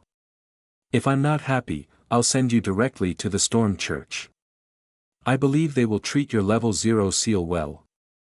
Seeing that Bernadette was really angry, the lamp god laughed and didn't argue. Now he doesn't want to be sealed by the Seven Gods Church, but is looking forward to the upcoming changes. Before the changes come, it's better to stay in Bernadette's hands. He even hopes that Bernadette will stay away from the sea near the Storm Temple. In this way, even if there is a lot of noise, it will be difficult for the people of the Storm Temple to rush to cooperate with Bernadette in the first time. You seem to be in a good mood. Bernadette seemed to have noticed something. The lamp god said casually, "It is naturally a happy thing to see you being besieged." Bernadette didn't say anything else, but she was more alert in her heart. If it was the genie in the past, after seeing that he was angry, he would definitely try to irritate him and make him do some irrational things. But today's genie seemed to be particularly obedient. "It seems that I should throw you into the endless trench now." Bernadette's words were full of evil. "The wishing lamp is a good thing, and you have made 2 wishes." The genie smiled and said, and then returned to the wishing lamp. At night, the sea was calm, and the sky was dotted with stars. The not-so-bright light made the whole sea more poetic. In the cabin, Bernadette stayed near the wishing lamp, staring at it carefully to prevent any accidents tonight. The genie was also waiting quietly. Near 11:30 in the evening, the sky above the wishing lamp seemed to be torn open, and the stars in the hole were twinkling, as if a starry sky had descended here. Bernadette, who had been on guard, had a solemn face and quickly responded to the best of her ability, trying to cut off the connection between the wishing lamp and the starry sky. The small iron cage that trapped the wishing lamp changed instantly, with several golden lights flowing, and the original square shape was transformed into an inverted pyramid structure. The tip of the inverted pyramid rippled with cold waves, turning into a golden barrier, completely covering the wishing lamp and isolating it from the starry sky. This is a level 1 seal, called the triangle spacetime.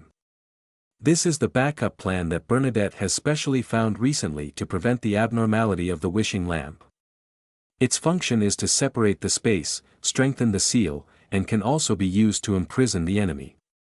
The negative effect is, every time it is used, the holder has a chance to fall into chaotic time and space within a day, thus losing his way and unable to come out again.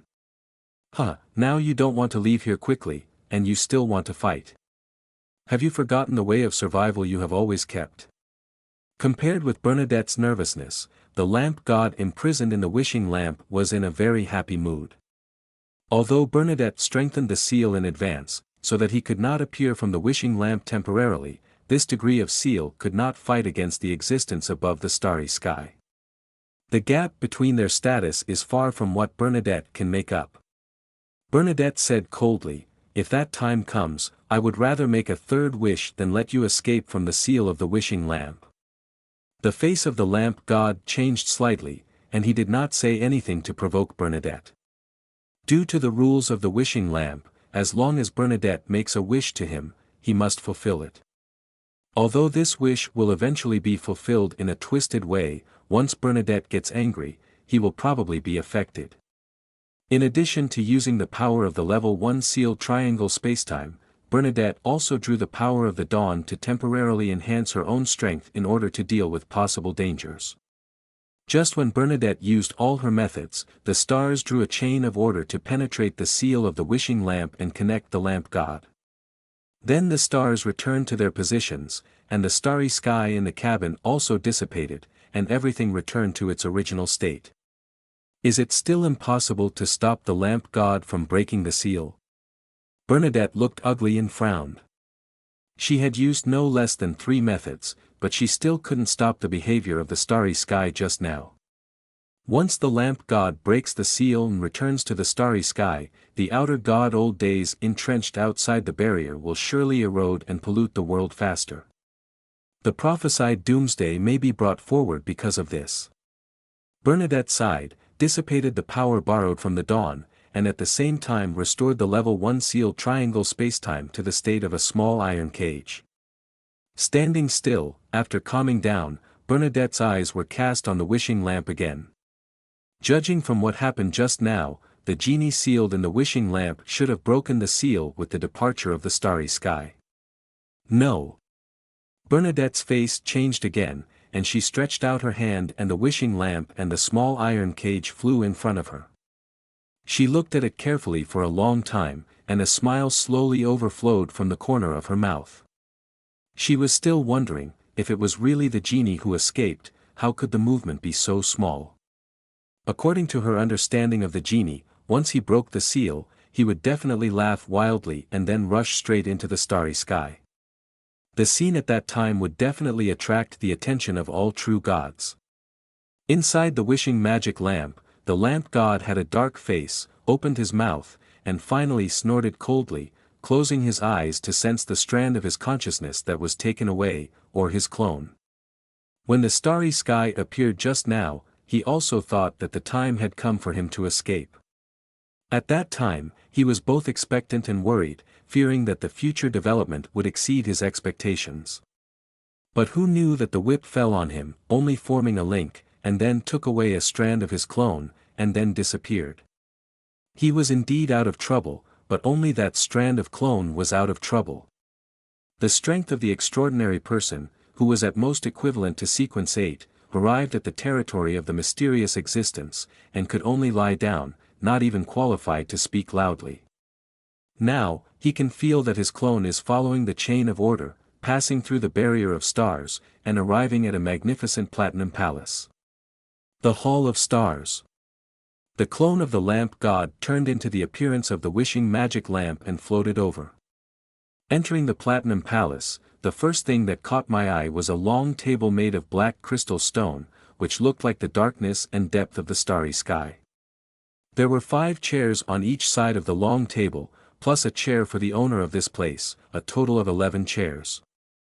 At this moment, a figure was already sitting on the chair of the owner, staring at me with interest. Under the dome, the stars gathered, and the endless starlight merged into the body of that figure. The black robe outlines the figure, like the deepest lightless darkness in the starry sky, with stars dotted inside, as if the starry sky has been integrated into the body. He has a pair of pupils, but no facial features. The pupils are dark black, red gold, orange, turquoise. It's hard to describe it in such shallow words. If you look carefully, you will find that it is not a pair of pupils, but stars that gather together to accommodate each other, just like a galaxy condensed into a point the size of a pupil. His arms were long and slender, and the palm of his right hand was holding a dark red planet, which he was gently playing with. His left hand was naturally placed on the table, and his fingers tapped the table rhythmically. Just sitting quietly on the chair, he naturally became the master of this place. The palace was splendid because of his presence, and the stars praised his presence. The jinn stared for a long time, then slowly said, "Who are you?" "Super Star Master." At their level, their appearance does not mean anything. To be precise, they have never had a fixed form. Although the image of the being in front of him does not look like the Superstar Master he knows, it does not rule out that the Superstar Master comes with a new identity. What do you think? Asta's tone was very calm, and seemed to have a slight chuckle. "Oh, you are not a Superstar Master." The jinn rejected the possibility that the existence in front of him was a Superstar Master. "Don't you want to choose a location?" Hastur's tone was still very calm, but it also carried an irresistible majesty. The jinn glanced at the positions 5 rows on each side, and finally floated to the last chair on the left, putting the farthest distance away from Hastur. Very wary. The lantern god glanced at the height between the chair and the long table. His figure suddenly grew several times larger, and a pair of pale golden arms stretched out from both sides of the wishing lantern. Then he slowly sat down, with his arms placed on the long table, and his body leaned back slightly, trying to make your posture appear as relaxed as possible. After a long silence, the jinn saw that the other party had no thoughts, and took the initiative to say, "There is an aura of rules and order here, but it is not the main body. The stars are the eternal theme here. I once remembered that God has a Star Master. It's a title, but it's not him." Only now did the jinn finally let down some of his guard. There is a power of order and rules here, but they are all under the stars, which means that the power held by the other party is slightly related to one's own, but it is not the main body. Just like the fallen mother goddess and the mother tree of desire, they both have the ability to reproduce, but one represents all the negative power in the universe, and the other represents the authority of the desires of all things. The two powers overlap, but are not the same. In your understanding, the stars are equal to the star realm? Hastur's tone was still light, but this time it was a little disapproving. In fact, he himself does not understand the relationship between the star realm and the stars. Do the stars exist in the star realm, or is the star realm just a small part of the starry sky, a small world opened up by the supreme power? No way. The explanation and description of the star realm in the original work is also very vague. Only the three-layer structure of occultism is mentioned: the real world, the spiritual world, and the astral world. God does have another name, Lord of the Stars, but as a pillar with God is the Lord of Mysteries and the fallen Mother Goddess.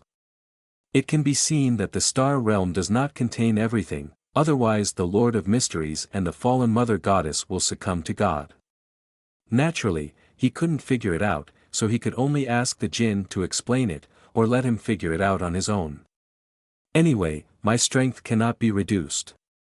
The star realm is naturally not the same as the stars. I still know this knowledge. The jinn felt like he was being underestimated, and there was a little anger in his tone. The star realm is a special world opened up among the stars. Some outer gods belonged to the star realm in the past, but there are also existences that are not included in the star realm. The genie explained, indicating that he was not so ignorant. Impossible. You can't be the Lord of the Stars. The jinn's voice suddenly became louder. The stars contain everything, everything.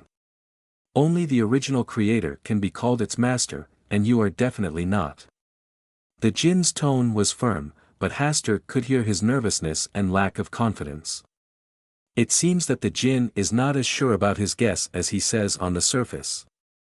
Yes, after all, the original creator has always been alive and lives in everything. The more powerful the existence, the more likely it is that the consciousness of the original creator will awaken in the body. For example, for the jinn, there is no problem in saying that he is part of the original creator. It is just that he gave birth to his own consciousness and only recognized his identity as the son of chaos, not the original creator.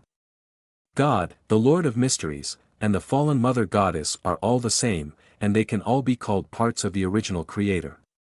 But none of them wanted to be the first creator. Your stupidity is impressive. Hastur commented lightly. The jinn god also knew that he was too fussy just now and seemed to have no IQ. If the other party was the original creator, then according to the instinct of aggregation, he would have been devoured long ago, and it would be impossible for him to sit here and chat with himself. Because the creator had no human side in the beginning. He only had the instinct of gathering and dividing. He would gather everything and then break it apart again, over and over again, endlessly. The scene became quiet for a moment, and the Dengshin seemed a little embarrassed. After a while, he took the initiative to drop the topic. Are you the alien god who just arrived in the starry sky here? The genie had a new guess. He basically recognized the old outer gods who were entrenched outside the barrier. But he had no impression of the temple in front of him that contained the power of the stars. Then the other party's identity should be the new outer god who came here from the edge of the distant universe after he was secretly sealed. The status of this temple is definitely not low. Although he doesn't want to admit it, he should not be able to compare with the other party in status. The doomsday prophecy here is very interesting. Hastur did not answer the genie's question directly. He didn't know the origin of the Hall of Stars. Even if he knew, he couldn't tell the genie directly. So instead of following the genie's words, it's better to take the initiative, so that it can appear more mysterious. It's really interesting, and it's coming soon. The genie didn't continue the topic just now. The end of the world is coming. What kind of ending will the incomplete you have? This is also worth looking forward to. The genie didn't know what to say for a while. The reason why he tried his best to return to the starry sky before the end of the world was to avoid the worst situation. When the barrier is broken and the doomsday comes, if he still cannot get rid of the seal, then the outer gods and the old ones who are rushing in will definitely swallow him. Even if he is on a different path from the other party. Because the group of hungry predators outside have been waiting for a long time, they definitely don't mind eating a dessert first to relieve their cravings. As for the chaos and madness after swallowing, even if they don't swallow, how much rationality can they still have? Aggregation is an instinct, but not every existence can resist this instinct. I know you have the ability to help me get rid of the seal. Tell me, what deal do you want to make with me? The lamp god no longer pretended and directly negotiated. No, I don't have the ability to help you get rid of the seal. Hastur muttered in his heart. He actually knew very little about the Hall of Stars, and he was only sequence 8. Even with the help of the Hall of Stars, he couldn't help the lamp god to unlock the seal set by the Lord of Mystery with the wish lamp. Even if he had the ability, he would not help the lamp god to unlock the seal in advance.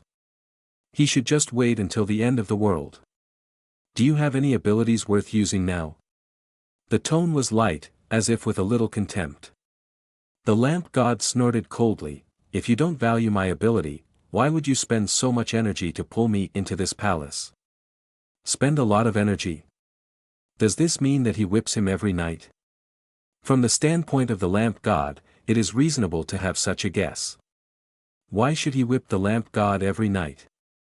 Asta couldn't think of what he had in mind when he whipped the lamp god at first. A simple test. No, there should be a mischievous mentality. It's like a commoner who gets a whip that can enter the king's dream every night and whip the king. This temptation must be irresistible. Even while whipping, he would shout, "You are the king, so majestic on weekdays, but now you are pressed to the ground by me and whipped hard." Challenge authority. Insulting the superior. Or should it be said that it is to get some kind of pleasure? Whipping, pleasure. Asta hurriedly stopped this thought, but he did not answer the question of the lamp god, but quietly waited for him to think about it first.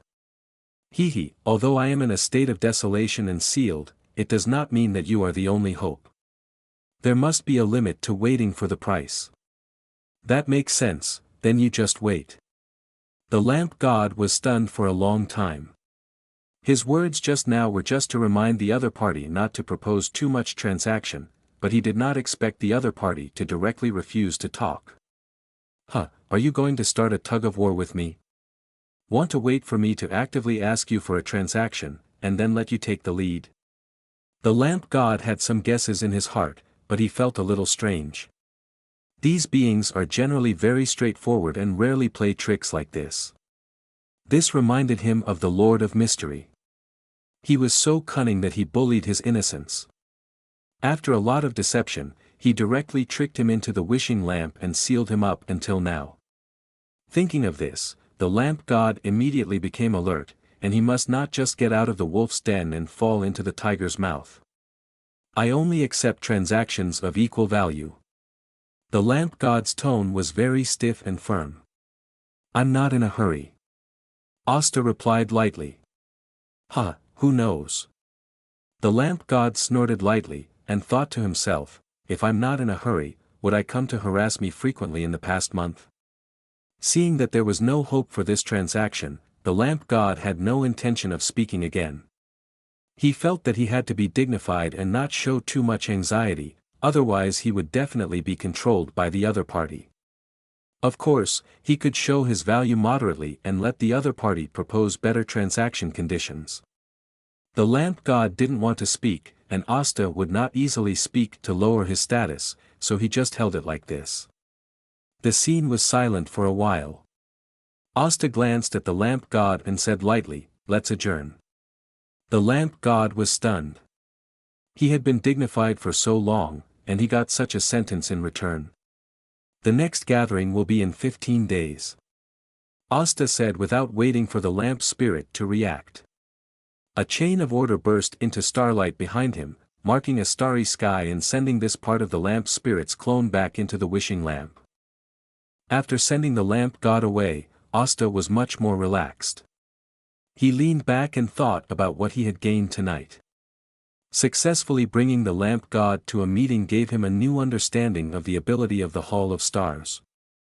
Tonight, he just used the power of the Hall of Stars to draw a starry sky above the wishing lamp. When he was blocked and the seal was strengthened by Bernadette, he thought he would fail. Unexpectedly, Bernadette's power could not affect the Hall of Stars at all. He only needed a simple thought to break through the seals and bring the lamp god to the Hall of Stars for a meeting. Judging from the breath just now, the lamp god obviously did not really arrive at the Hall of Stars, but a small part of him, or a wisp of conscious clone, was brought here. His real body is still sealed in the wishing lamp and cannot break the seal. Only when he becomes stronger and completely masters the Hall of Stars, can he break through the seal of the wishing lamp and help the lamp god return to the starry sky. The ability of the Hall of Stars is really terrifying. If it falls into the hands of the old gods such as the fallen Mother Goddess and the Mother Tree of Desire, they may be able to reverse the operation and send the outer gods, old gods, outside the starry sky into the world through the barrier. That would be a devastating disaster. In addition to these gains, Hastur also learned a lot of secrets from the lamp god. For example, the Hall of Stars is mainly based on the power of the stars, and order and rules are just two small powers. The stars are not the same as the star realm, and the star realm is part of the stars. According to the lamp god, the stars should be similar to the concept of the entire universe, and the star realm is just a special world in the entire universe. The stars return to their positions, the stars return to their positions. Hastur tried to separate the stars from the return to their positions, pondered several times, and vaguely understood the meaning it contained. If the stars refer to the entire universe, then the return to their positions should be the order and rules. So the stars return to their positions are collectively referred to as the rules and order of the entire universe. It's a bit wrong. In this case, the main authority of the Hall of Stars is rules and order, so how can it be stars? Asta quickly rejected the previous idea. He thought for a long time and felt that in order to solve this mystery, he must first clarify the concept of stars. After thinking for a long time, Asta still couldn't figure it out, so he decided to wait and find out from the lamp god later. If there is only one outer god, the lamp god, it seems too monotonous. It's easy to see through the truth when two people always chat face to face. Asta murmured, sweeping his eyes to the stars where the fallen Mother Goddess and the Mother Tree of Desire are located, and finally stopped on the star where the Mother Tree of Desire is located. The next time he gathers, he will try to pull the Mother Tree of Desire. As for the fallen Mother Goddess, Asta has always maintained the highest level of vigilance against her. Under the condition that God has not returned and the mystery has not awakened, the fallen Mother Goddess represents the strongest power. The risk factor is much higher than that of the Mother Tree of Desire, and it is definitely the first defense target. However, before pulling the Mother Tree of Desire to the meeting, it is necessary to find a way to prepare some self-protection means and also need to test it in advance. After all, the Mother Tree of Desire is not like the lamp god. He lives well outside the starry sky, and even swallowed the bound god. Pulling him to a meeting may easily cause him to counterattack, so be careful. Hastur thought quietly for a long time, and when he was about to leave the Hall of Stars, he was shocked to find that he seemed to be unable to whip the lamp god again in the future. Why not try to whip the Mother Tree of Desire and see how he reacts? If it is too troublesome, don't pull him to the next party. After thinking about it, forget it. It is easy to capsize in too many waves, so it is better to be careful. Wait a little longer. On the dawn, Bernadette in the cabin has been observing the changes in the wishing lamp, fearing that it will move again. At this time, the starry sky above the wishing lamp reappeared, and a chain that gathered starlight stretched out and fell on the wishing lamp. Before Bernadette could react, the entire starry sky disappeared, and everything returned to normal. Bernadette observed for a long time and did not find anything unusual about the wishing lamp, but the lamp god had been hiding inside and did not come out. It seems that I should make a decision. Storm Temple is still suitable for you. Bernadette's beautiful eyes were cold and her tone was icy. Even if you are suppressed in Storm Temple, you can't avoid what is coming. The lamp god slowly came out of the wishing lamp. Do you think I will believe you? I don't need to lie about this matter. Haven't you seen it yourself? What kind of power is that? I don't know. The lamp god was also somewhat helpless. It was only a wisp of his clone who went to the mysterious temple. Although it had consciousness and memory, the power it exerted might be too weak to explore many secrets. As long as he made any unusual moves, the existence would press his finger and his clone would be annihilated. Although he did not care about the fate of the clone, he did not want to offend the other party when they met for the first time. What kind of existence is the other party? Are you sure you want to know? The genie smiled and glanced at Bernadette, and continued, knowledge is poisonous. If you know him, he will also know you. He already knows my existence, so I naturally want to know more. Bernadette was not scared off by the genie's words. I can tell you everything that happened just now, but you must agree to a small request of mine. I won't agree to any deal you make. Help me find believers in the stars. The genie didn't care about Bernadette's instinctive defensive attitude. Bernadette looked puzzled. Which mysterious organization was Chuanqing? Why had she never heard of it? Are the stars a new organization established by the goddess of the night? The Jinn god pondered for a while and said, I'm not sure if there are followers of Chuanqing. You just need to pay attention casually, even if this transaction is completed. Bernadette said on guard, this is not my wish. This has nothing to do with the wishing lamp transaction. The genie's voice was majestic, and his whole body was shrouded in pale golden light, which meant that he had no deception or calculation regarding this transaction. This made Bernadette even more curious about the so-called believers of the stars, but she still did not agree directly, but changed her explanation. It wasn't a wish or a deal, just casual conversation. Even though the jinn seemed trustworthy, Bernadette remained cautious and would not make any promises easily. The jinn was not angry and quickly told Bernadette what he had seen and heard in his clone tonight. After hearing this, Bernadette sneered, no wonder you are so honest tonight.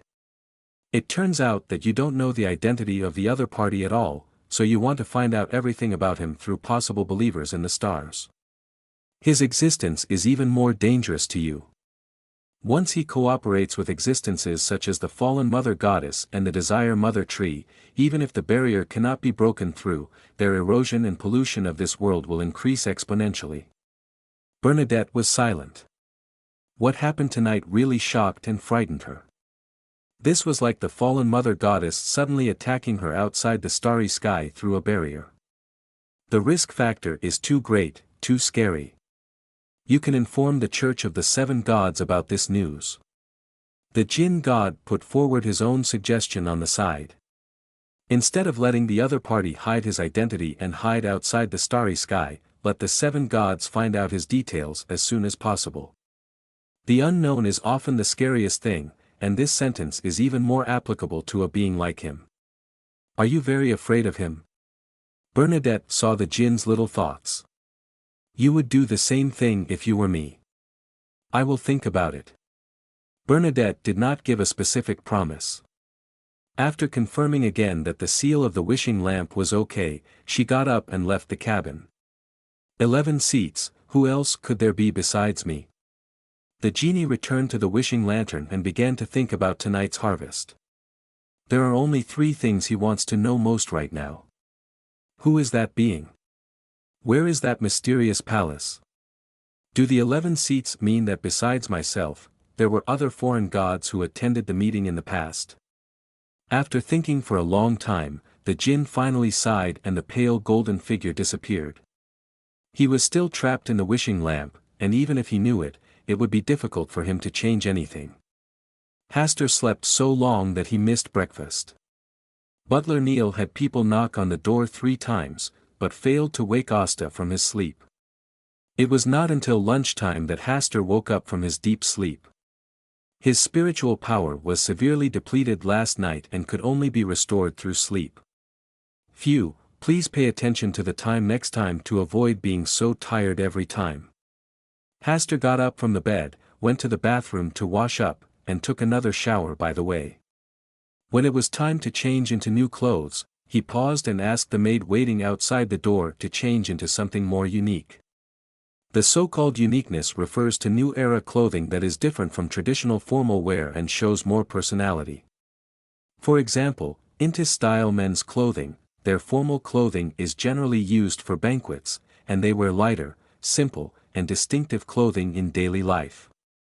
In East Balam and West Balam in the southern continent, their clothes are more bold and avant-garde, full of wildness. What Haster wanted was southern continent-style clothing, but unfortunately he didn't have it in his wardrobe. Apart from formal wear and travel wear, there were only 2 or 3 sets of into-style clothes.